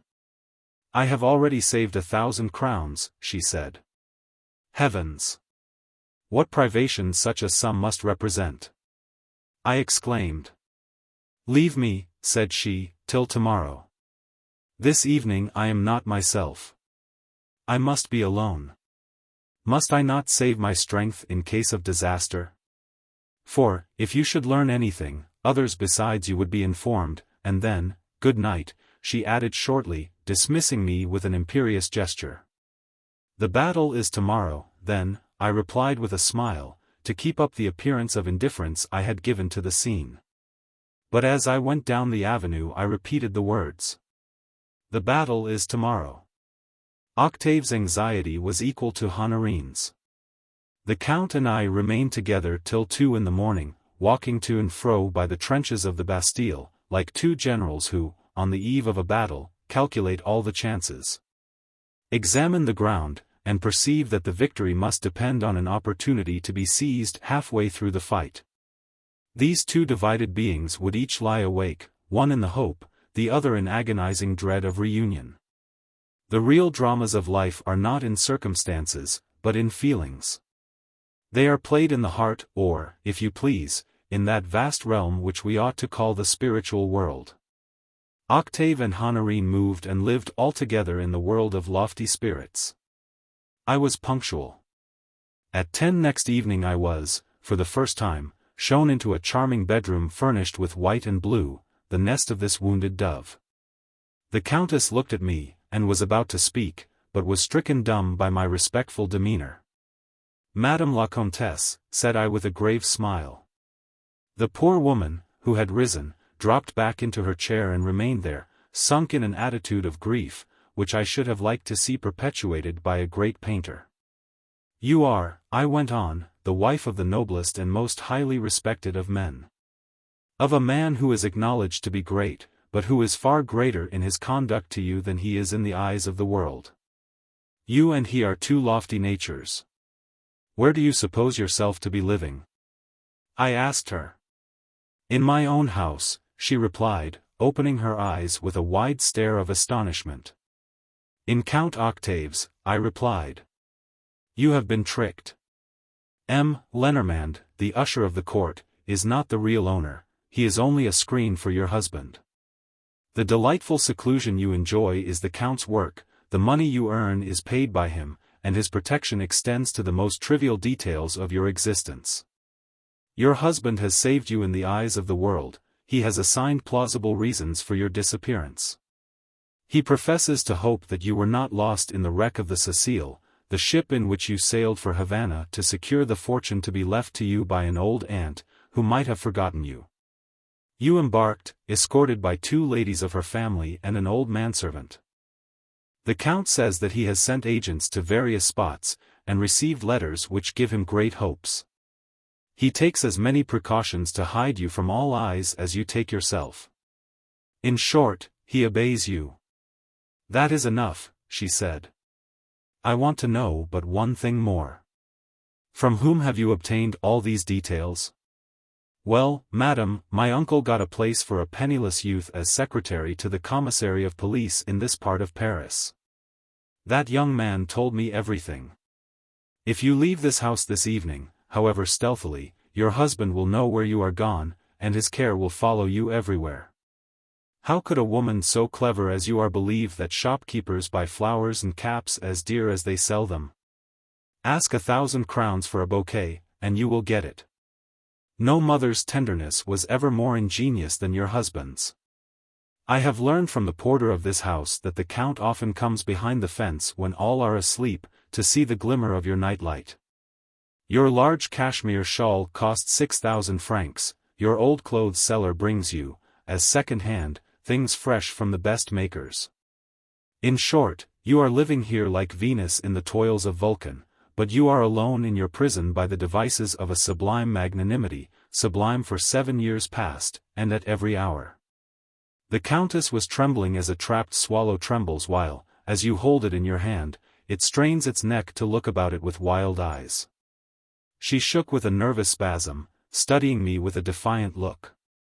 Her dry eyes glittered with a light that was almost hot. Still, she was a woman. The moment came when her tears forced their way, and she wept, not because she was touched, but because she was helpless. They were tears of desperation. She had believed herself independent and free, marriage weighed on her as the prison cell does on the captive. "I will go," she cried through her tears. "He forces me to it. I will go where no one certainly will come after me." "What?" I said, "you would kill yourself, madam, you must have some very powerful reasons for not wishing to return to Count Octave." "Certainly I have." "Well, then, tell them to me, tell them to my uncle. In us you will find 2 devoted advisers. Though in the confessional my uncle is a priest, he never is one in a drawing-room. We will hear you, we will try to find a solution of the problems you may lay before us. And if you are the dupe or the victim of some misapprehension, perhaps we can clear the matter up. Your soul, I believe, is pure, but if you have done wrong, your fault is fully expiated. At any rate, remember that in me you have a most sincere friend. If you should wish to evade the Count's tyranny, I will find you the means, he shall never find you. Oh! There is always a convent, said she. Yes. But the Count, as Minister of State, can procure your rejection by every convent in the world. Even though he is powerful, I will save you from him. But, only when you have demonstrated to me that you cannot and ought not to return to him. Oh! Do not fear that you would escape his power only to fall into mine, I added, noticing a glance of horrible suspicion, full of exaggerated dignity. You shall have peace, solitude, and independence. In short, you shall be as free and as little annoyed as if you were an ugly, cross old maid. I myself would never be able to see you without your consent. And how? By what means? That is my secret. I am not deceiving you, of that you may be sure. Prove to me that this is the only life you can lead, that it is preferable to that of the Comtesse Octave, rich, admired, in one of the finest houses in Paris, beloved by her husband. A happy mother, and I will decide in your favor. But, said she, will there never be a man who understands me? No. And that is why I appeal to religion to decide between us. The cure of the White Friars is a saint, 75 years of age. My uncle is not a Grand Inquisitor, he is Saint John. But for you he will be Fenelon, the Fenelon who said to the Duc de Bourgogne, eat a calf on a Friday by all means, Monseigneur. But be a Christian. Nay, nay, monsieur, the convent is my last hope and my only refuge. There is none but God who can understand me. No man, not Saint Augustine himself, the tenderest of the fathers of the Church, could enter into the scruples of my conscience, which are to me as the circles of Dante's hell, whence there is no escape. Another than my husband, a different man, however unworthy of the offering, has had all my love. No, he has not had it, for he did not take it. I gave it him as a mother gives her child a wonderful toy, which it breaks. For me there never could be two loves. In some natures love can never be on trial, it is, or it is not. When it comes, when it rises up, it is complete. Well, that life of 18 months was to me a life of 18 years. I threw into it all the faculties of my being, which were not impoverished by their effusiveness, they were exhausted by that delusive intimacy in which I alone was genuine. For me the cup of happiness is not drained, nor empty, and nothing can refill it, for it is broken. I am out of the fray, I have no weapons left. Having thus utterly abandoned myself, what am I? The leavings of a feast. I had but one name bestowed on me, Honorine, as I had but one heart. My husband had the young girl, a worthless lover had the woman, there is nothing left. Then let myself be loved. That is the great idea you mean to utter to me. Oh! But I still am something, and I rebel at the idea of being a prostitute. Yes, by the light of the conflagration I saw clearly, and I tell you, well, I could imagine surrendering to another man's love, but to Octave's, no, never. Ah! You love him, I said. I esteem him, respect him, venerate him, he never has done me the smallest hurt, he is kind, he is tender, but I can never more love him. However, she went on, let us talk no more of this. Discussion makes everything small. I will express my notions on this subject in writing to you, for at this moment they are suffocating me. I am feverish, my feet are standing in the ashes of my paraclete. All that I see, these things which I believed I had earned by my labor, now remind me of everything I wish to forget. Ah! I must fly from hence as I fled from my home. Where will you go? I asked. Can a woman exist unprotected? At 30, in all the glory of your beauty, rich in powers of which you have no suspicion, full of tenderness to be bestowed, are you prepared to live in the wilderness where I could hide you? Be quite easy. The Count, who for 9 years has never allowed himself to be seen here, will never go there without your permission. You have his sublime devotion of 9 years as a guarantee for your tranquility. You may therefore discuss the future in perfect confidence with my uncle and me. My uncle has as much influence as a minister of state. So compose yourself, do not exaggerate your misfortune. A priest whose hair has grown white in the exercise of his functions is not a boy. You will be understood by him to whom every passion has been confided for nearly 50 years now, and who weighs in his hands the ponderous heart of kings and princes. If he is stern under his stole, in the presence of your flowers he will be as tender as they are, and as indulgent as his divine master. I left the countess at midnight. She was apparently calm, but depressed, and had some secret purpose which no perspicacity could guess. I found the count a few paces off, in the Rue Saint-Maur. Drawn by an irresistible attraction, he had quitted the spot on the boulevards where we had agreed to meet. "What a night my poor child will go through!" he exclaimed, when I had finished my account of the scene that had just taken place. "Supposing I were to go to her," he added, "supposing she were to see me suddenly?" "At this moment she is capable of throwing herself out of the window," I replied. "The Countess is one of those Lucretias who could not survive any violence, even if it were done by a man into whose arms she could throw herself." "You are young," he answered. "You do not know that in a soul tossed by such dreadful alternatives the will is like waters of a lake lashed by a tempest. The wind changes every instant, and the waves are driven now to one shore, now to the other. During this night the chances are quite as great that on seeing me Honorine might rush into my arms as that she would throw herself out of the window." "And you would accept the equal chances," said I. "Well, come," said he, "I have at home, to enable me to wait till tomorrow, a dose of opium which Desplaine prepared for me to send me to sleep without any risk." Next day at noon Gabain brought me a letter, telling me that the Countess had gone to bed at 6, worn out with fatigue, and that, having taken a soothing draught prepared by the chemist, she had now fallen asleep. "This is her letter, of which I kept a copy, for you, mademoiselle," said the consul, addressing Camille, "know all the resources of art, the tricks of style, and the efforts made in their compositions by writers who do not lack skill. But you will acknowledge that literature could never find such language in its assumed pathos. There is nothing so terrible as truth. Here is the letter written by this woman, or rather by this anguish. Monsieur Maurice. I know all your uncle would say to me, he is not better informed than my own conscience. Conscience is the interpreter of God to man. I know that if I am not reconciled to Octave, I shall be damned, that is the sentence of religious law. Civil law condemns me to obey, cost what it may. If my husband does not reject me, the world will regard me as pure, as virtuous, whatever I may have done. Yes, that much is sublime in marriage, society ratifies the husband's forgiveness. But it forgets that the forgiveness must be accepted.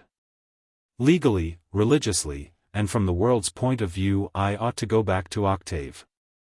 Keeping only to the human aspect of the question, is it not cruel to refuse him happiness, to deprive him of children, to wipe his name out of the golden book and the list of peers? My sufferings, my repugnance, my feelings, all my egoism, for I know that I am an egoist, ought to be sacrificed to the family. I shall be a mother. The caresses of my child will wipe away many tears. I shall be very happy, I certainly shall be much looked up to. I shall ride, haughty and wealthy, in a handsome carriage. I shall have servants and a fine house, and be the queen of as many parties as there are weeks in the year. The world will receive me handsomely. I shall not have to climb up again to the heaven of aristocracy, I shall never have come down from it. So God, the law, society are all in accord. What are you rebelling against? I am asked from the height of heaven, from the pulpit, from the judge's bench, and from the throne, whose august intervention may at need be invoked by the Count. Your uncle, indeed, at need, would speak to me of a certain celestial grace which will flood my heart when I know the pleasure of doing my duty. God, the law, the world, and Octave all wish me to live, no doubt. Well, if there is no other difficulty, my reply cuts the knot, I will not live. I will become white and innocent again. For I will lie in my shroud, white with the blameless pallor of death. This is not in the least mulish obstinacy. That mulish obstinacy of which you jestingly accused me is in a woman the result of confidence, of a vision of the future. Though my husband, sublimely generous, may forget all, I shall not forget. Does forgetfulness depend on our will? When a widow remarries, love makes a girl of her, she marries a man she loves. But I cannot love the Count. It all lies in that, do not you see? Every time my eyes met his I should see my sin in them, even when his were full of love. The greatness of his generosity would be the measure of the greatness of my crime. My eyes, always uneasy, would be forever reading an invisible condemnation. My heart would be full of confused and struggling memories. Marriage can never move me to the cruel rapture, the mortal delirium of passion. I should kill my husband by my coldness, by comparisons which he would guess, though hidden in the depths of my conscience. Oh! On the day when I should read a trace of involuntary, even of suppressed reproach in a furrow on his brow, in a saddened look, in some imperceptible gesture. Nothing could hold me, I should be lying with a fractured skull on the pavement, and find that less hard than my husband.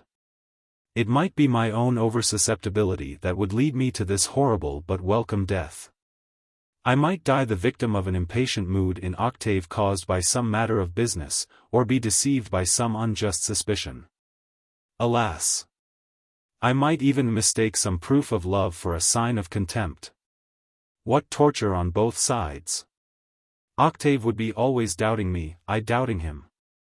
I, quite involuntarily, should give him a rival wholly unworthy of him, a man whom I despise, but with whom I have known raptures branded on me with fire, which are my shame.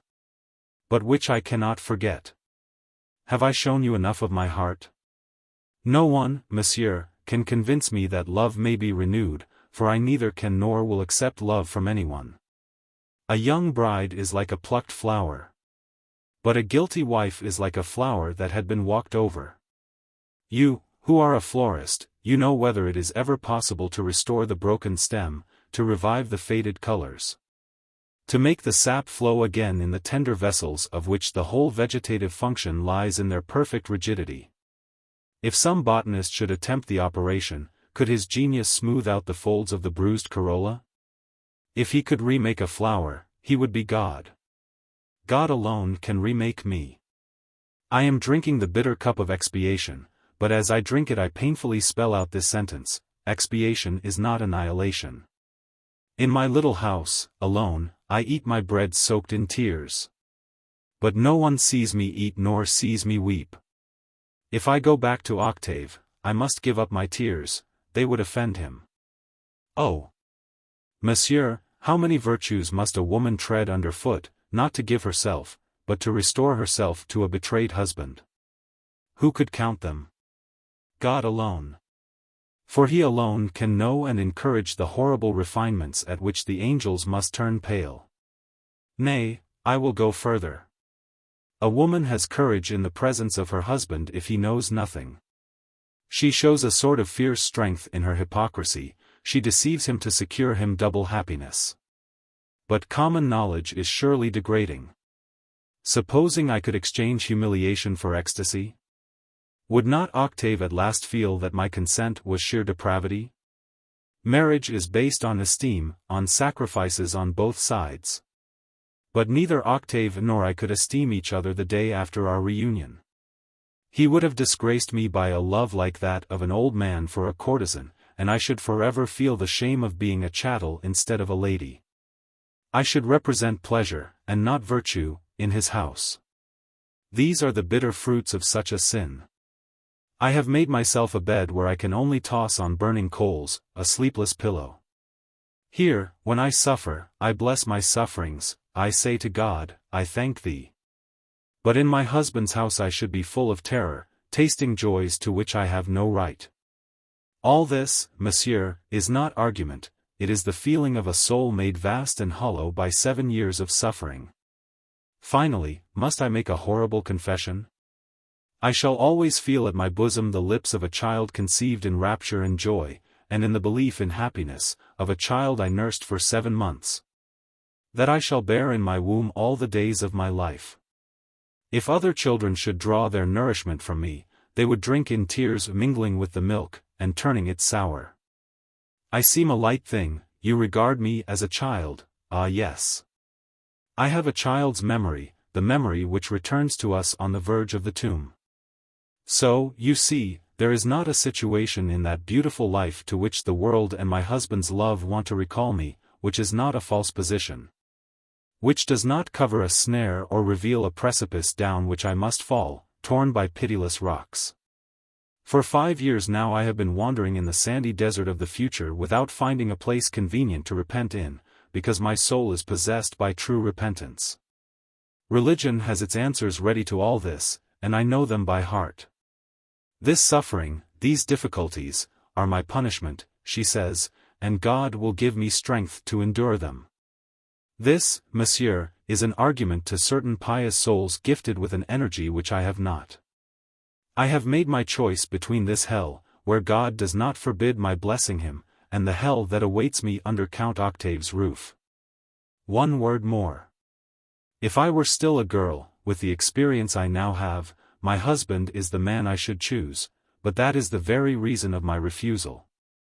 I could not bear to blush before that man. What? I should be always on my knees, he always standing upright, and if we were to exchange positions, I should scorn him. I will not be better treated by him in consequence of my sin. The angel who might venture under such circumstances on certain liberties which are permissible when both are equally blameless, is not on earth, he dwells in heaven. Octave is full of delicate feeling, I know, but even in his soul, which, however generous, is a man's soul after all, there is no guarantee for the new life I should lead with him. Come then, and tell me where I may find the solitude, the peace, the silence, so kindly to irreparable woes, which you promised me. After making this copy of the letter to preserve it complete, I went to the Rue Payenne. Anxiety had conquered the power of opium. Octave was walking up and down his garden like a madman. Answer that, said I, giving him his wife's letter.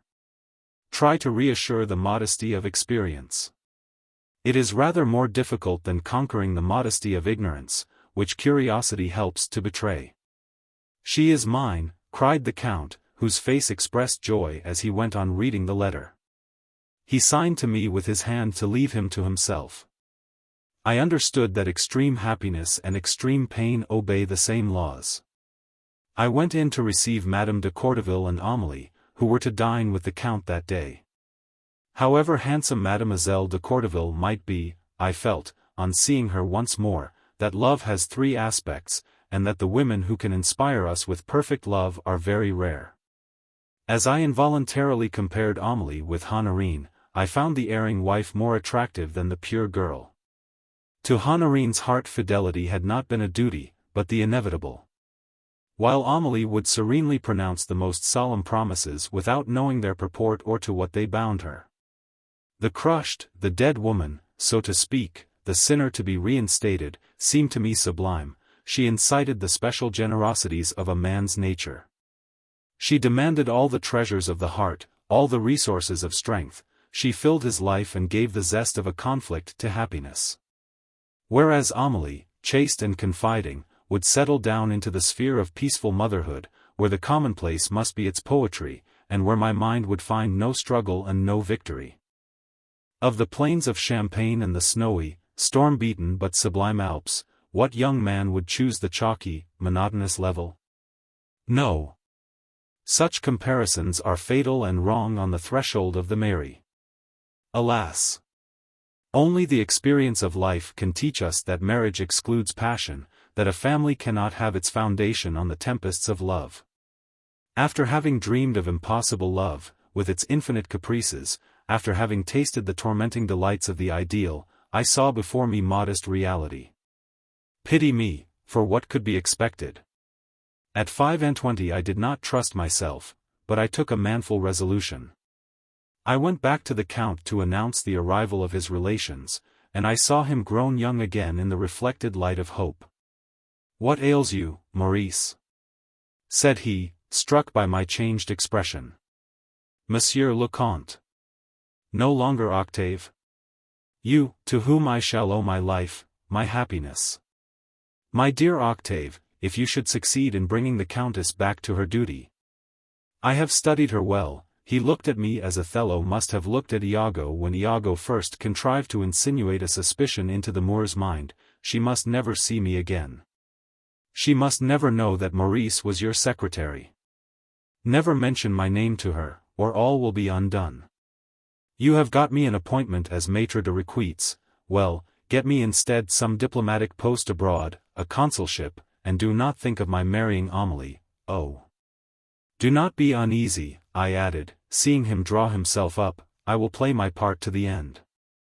"Poor boy," said he, taking my hand, which he pressed, while he kept back the tears that were starting to his eyes. "You gave me the gloves," I said, laughing, "but I have not put them on, that is all." We then agreed as to what I was to do that evening at Honorine's house, whither I presently returned. It was now August. The day had been hot and stormy, but the storm hung overhead, the sky was like copper. The scent of the flowers was heavy, I felt as if I were in an oven, and caught myself wishing that the Countess might have set out for the Indies.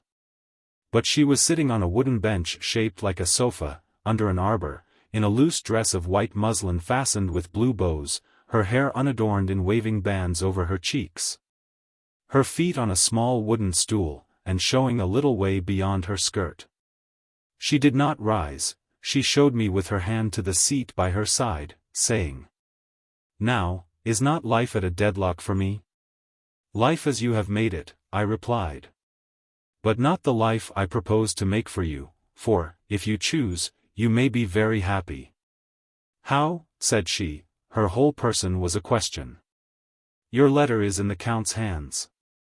Honorine started like a frightened doe, sprang to a few paces off, walked down the garden, turned about, remained standing for some minutes, and finally went in to sit alone in the drawing-room, where I joined her, after giving her time to get accustomed to the pain of this poniard thrust. "You, a friend?" "Say rather a traitor. A spy, perhaps, sent by my husband. Instinct in women is as strong as the perspicacity of great men. You wanted an answer to your letter, did you not? And there was but one man in the world who could write it. You must read the reply, my dear Countess. And if after reading it you still find that your life is a deadlock, the spy will prove himself a friend. I will place you in a convent whence the Count's power cannot drag you. But, before going there, let us consider the other side of the question. There is a law, alike divine and human, which even hatred affects to obey, and which commands us not to condemn the accused without hearing his defense. Till now you have passed condemnation, as children do, with your ears stopped. The devotion of 7 years has its claims. So you must read the answer your husband will send you. I have forwarded to him, through my uncle, a copy of your letter, and my uncle asked him what his reply would be if his wife wrote him a letter in such terms. Thus you are not compromised. He will himself bring the Count's answer. In the presence of that saintly man, and in mine, out of respect for your own dignity, you must read it, or you will be no better than a willful, passionate child. You must make this sacrifice to the world, to the law, and to God. As she saw in this concession no attack on her womanly resolve, she consented. All the labor or 4 or 5 months had been building up to this moment. But do not the pyramids end in a point on which a bird may perch? The Count had set all his hopes on this supreme instant, and he had reached it. In all my life I remember nothing more formidable than my uncle's entrance into that little Pompadour drawing-room, at 10 that evening. The fine head, with its silver hair thrown into relief by the entirely black dress, and the divinely calm face, had a magical effect on the Comtesse Honorine. She had the feeling of cool balm on her wounds, and beamed in the reflection of that virtue which gave light without knowing it. "Monsieur the Cure of the White Friars," said old Gobain. "Are you come, uncle, with a message of happiness and peace?" said I. "Happiness and peace are always to be found in obedience to the precepts of the Church," replied my uncle. And he handed the Countess the following letter. "My dear Honorine, if you had but done me the favor of trusting me, if you had read the letter I wrote to you 5 years since, you would have spared yourself 5 years of useless labor, and of privations which have grieved me deeply. In it I proposed an arrangement of which the stipulations will relieve all your fears, and make our domestic life possible. I have much to reproach myself with, and in 7 years of sorrow I have discovered all my errors. I misunderstood marriage. I failed to scent danger when it threatened you. An angel was in the house. The Lord bid me guard it well. The Lord has punished me for my audacious confidence. You cannot give yourself a single lash without striking me. Have mercy on me, my dear Honorine. I so fully appreciated your susceptibilities that I would not bring you back to the old house in the Rue Payenne, where I can live without you, but which I could not bear to see again with you. I am decorating, with great pleasure, another house, in the Faubourg Saint-Honoré, to which, in hope, I conduct not a wife whom I owe to her ignorance of life, and secured to me by law, but a sister who will allow me to press on her brow such a kiss as a father gives the daughter he blesses every day. Will you bereave me of the right I have conquered from your despair, that of watching more closely over your needs, your pleasures, your life even? Women have one heart always on their side, always abounding in excuses, their mothers. You never knew any mother but my mother, who would have brought you back to me. But how is it that you never guessed that I had for you the heart of a mother, both of my mother and of your own?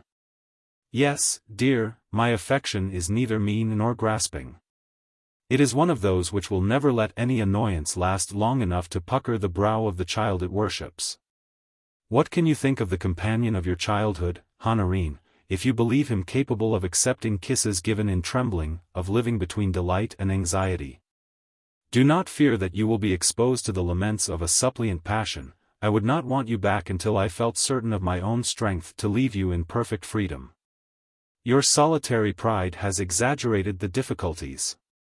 You may, if you will, look on at the life of a brother, or of a father, without either suffering or joy. But you will find neither mockery nor indifference, nor have any doubt as to his intentions. The warmth of the atmosphere in which you live will be always equable and genial, without tempests, without a possible squall. If, later, when you feel secure that you are as much at home as in your own little house, you desire to try some other elements of happiness, pleasures, or amusements, you can expand their circle at your will. The tenderness of a mother knows neither contempt nor pity. What is it? Love without desire. Well, in me admiration shall hide every sentiment in which you might see an offense. Thus, living side by side, we may both be magnanimous. In you the kindness of a sister, the affectionate thoughtfulness of a friend, will satisfy the ambition of him who wishes to be your life's companion. And you may measure his tenderness by the care he will take to conceal it. Neither you nor I will be jealous of the past, for we may each acknowledge that the other has sense enough to look only straight forward. Thus you will be at home in your new house exactly as you are in the Rue Saint-Maur, unapproachable, alone, occupied as you please, living by your own law. But having in addition the legitimate protection, of which you are now exacting the most chivalrous labors of love, with the consideration which lends so much luster to a woman, and the fortune which will allow of your doing many good works. Honorine, when you long for an unnecessary absolution, you have only to ask for it. It will not be forced upon you by the Church or by the law, it will wait on your pride, on your own impulsion. My wife might indeed have to fear all the things you dread, but not my friend and sister, towards whom I am bound to show every form and refinement of politeness. To see you happy is enough happiness for me. I have proved this for the 7 years past. The guarantee for this, Honorine, is to be seen in all the flowers made by you, carefully preserved, and watered by my tears. Like the quipos, the tally cords of the Peruvians, they are the record of our sorrows. If this secret compact does not suit you, my child, I have begged the saintly man who takes charge of this letter not to say a word in my behalf.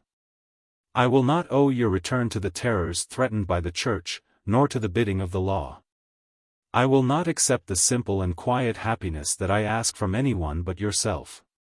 If you persist in condemning me to the lonely life, bereft even of a fraternal smile, which I have led for 9 years, if you remain in your solitude and show no sign, my will yields to yours.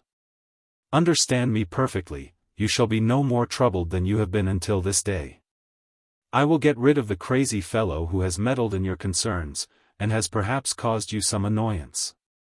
Monsieur, said Honorine, folding up the letter, which she placed in her bosom, and looking at my uncle, thank you very much.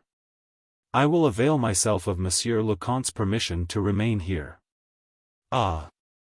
I exclaimed. This exclamation made my uncle look at me uneasily, and won from the Countess a mischievous glance, which enlightened me as to her motives. Honorine had wanted to ascertain whether I were an actor, a bird snarer. And I had the melancholy satisfaction of deceiving her by my exclamation, which was one of those cries from the heart which women understand so well. Ah, Maurice, said she, you know how to love. The light that flashed in my eyes was another reply which would have dissipated the Countess' uneasiness if she still had any. Thus the Count found me useful to the very last. Honorine then took out the Count's letter again to finish reading it. My uncle signed to me, and I rose. Let us leave the Countess, said he. You are going already, Maurice, she said, without looking at me. She rose, and still reading, followed us to the door. On the threshold she took my hand, pressed it very affectionately, and said, we shall meet again. No, I replied, wringing her hand, so that she cried out. You love your husband. I leave tomorrow. And I rushed away, leaving my uncle, to whom she said, why, what is the matter with your nephew? The good abbé completed my work by pointing to his head and heart, as much as to say, he is mad, madam, you must forgive him, and with all the more truth, because he really thought it. 6 days after, I set out with an appointment as vice-consul in Spain, in a large commercial town, where I could quickly qualify to rise in the career of a consul, to which I now restricted my ambition. After I had established myself there, I received this letter from the Count. My dear Maurice, if I were happy, I should not write to you, but I have entered on a new life of suffering. I have grown young again in my desires, with all the impatience of a man of 40, and the prudence of a diplomatist, who has learned to moderate his passion. When you left I had not yet been admitted to the pavilion in the Rue Saint-Maur. But a letter had promised me that I should have permission, the mild and melancholy letter of a woman who dreaded the agitations of a meeting. After waiting for more than a month, I made bold to call, and desired Gobain to inquire whether I could be received. I sat down in a chair in the avenue near the lodge, my head buried in my hands, and there I remained for almost an hour. Madame had to dress, said Gobain, to hide Honorine's hesitancy under a pride of appearance which was flattering to me. During a long quarter of an hour we both of us were possessed by an involuntary nervous trembling as great as that which seizes a speaker on the platform. And we spoke to each other sacred phrases, like those of persons taken by surprise who make believe a conversation. You see, Honorine, said I, my eyes full of tears, the ice is broken, and I am so tremulous with happiness that you must forgive the incoherency of my language. It will be so for a long time yet. There is no crime in being in love with your wife, said she with a forced smile. Do me the favor, said I, no longer to work as you do. I have heard from Madame Gobain that for 3 weeks you have been living on your savings. You have 60,000 francs a year of your own, and if you cannot give me back your heart, at least do not abandon your fortune to me. I have long known your kindness, said she. Though you should prefer to remain here, said I, and to preserve your independence, though the most ardent love should find no favor in your eyes, still, do not toil. I gave her 3 certificates for 12,000 francs a year each. She took them, opened them languidly, and after reading them through she gave me only a look as my reward. She fully understood that I was not offering her money, but freedom. "I am conquered," said she, holding out her hand, which I kissed. "Come and see me as often as you like." So she had done herself a violence in receiving me. Next day I found her armed with affected high spirits, and it took 2 months of habit before I saw her in her true character. But then it was like a delicious May, a springtime of love that gave me ineffable bliss. She was no longer afraid, she was studying me. Alas! When I proposed that she should go to England to return ostensibly to me, to our home, that she should resume her rank and live in our new residence, she was seized with alarm.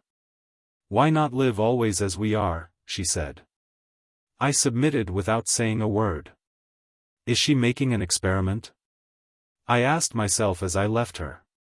On my way from my own house to the Rue Saint-Maur, thoughts of love had swelled in my heart, and I had said to myself, like a young man, "This evening she will yield."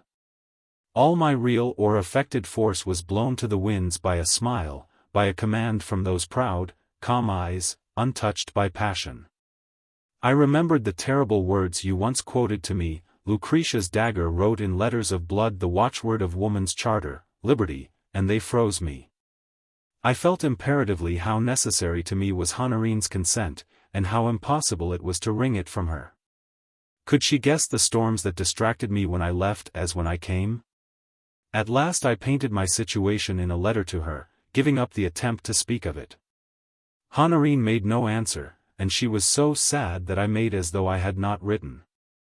I was deeply grieved by the idea that I could have distressed her. She read my heart and forgave me. And this was how.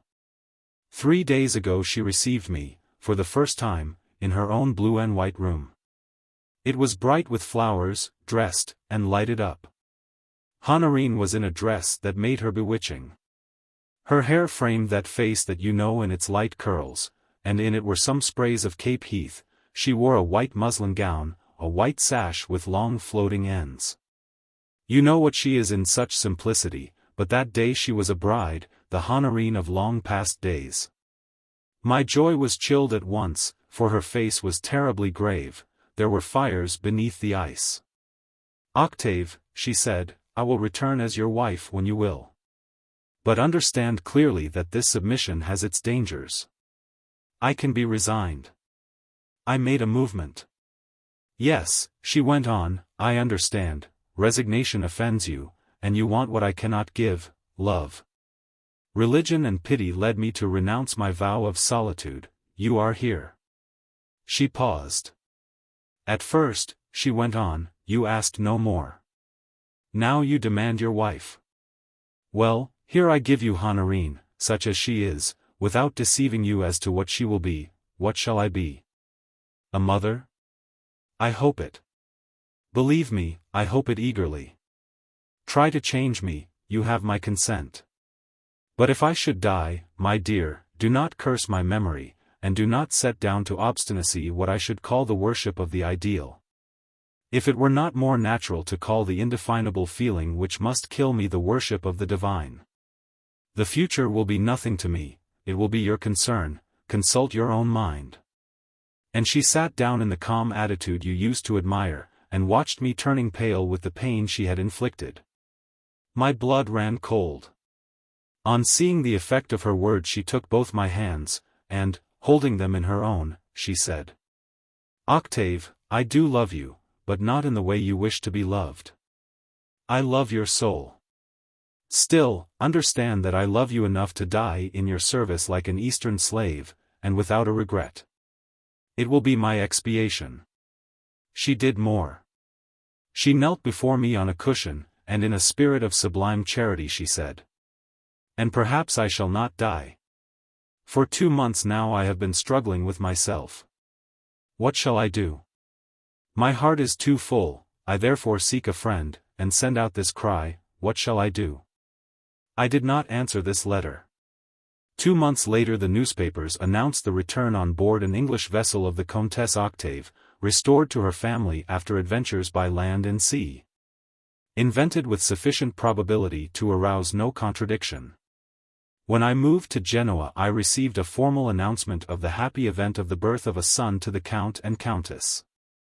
I held that letter in my hand for 2 hours, sitting on this terrace, on this bench. 2 months after, urged by Octave, by M. de Granville, and Monsieur de Serizy, my kind friends, and broken by the death of my uncle, I agreed to take a wife. 6 months after the Revolution of July I received this letter, which concludes the story of this couple.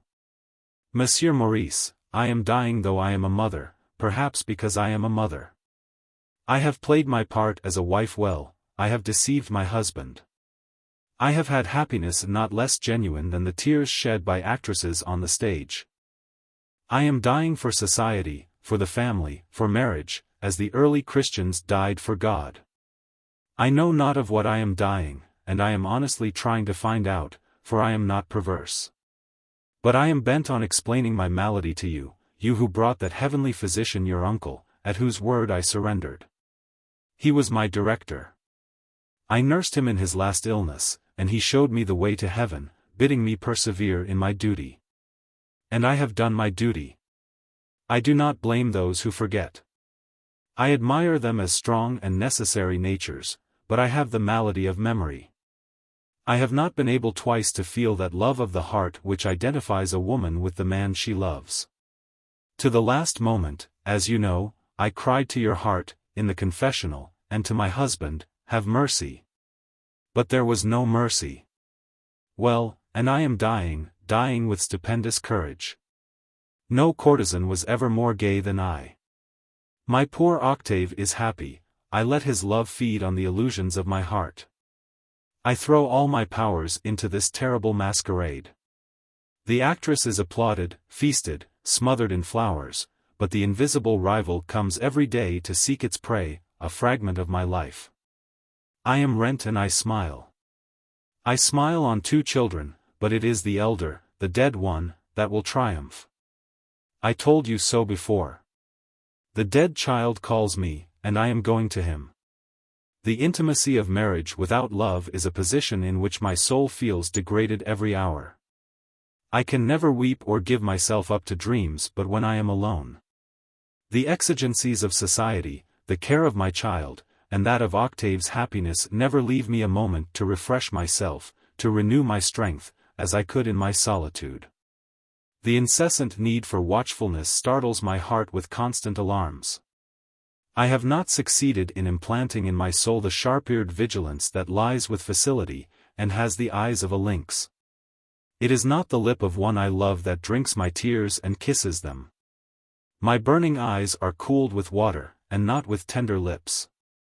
It is my soul that acts a part, and that perhaps is why I am dying. I lock up my griefs with so much care that nothing is to be seen of it, it must eat into something, and it has attacked my life. I said to the doctors, who discovered my secret, make me die of some plausible complaint, or I shall drag my husband with me. So it is quite understood by M.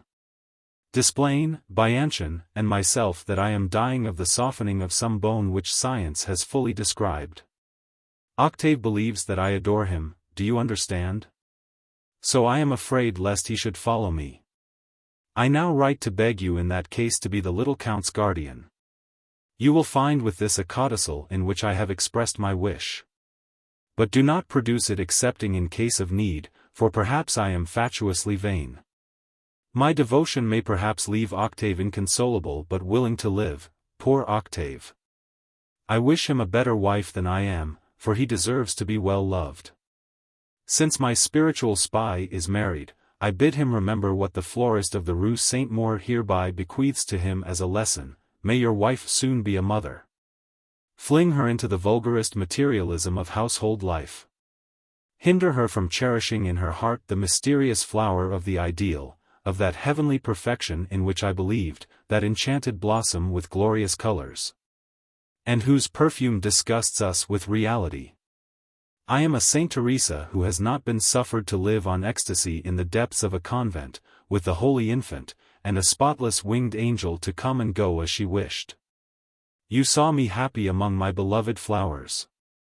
I did not tell you all, I saw love budding under your affected madness, and I concealed from you my thoughts, my poetry.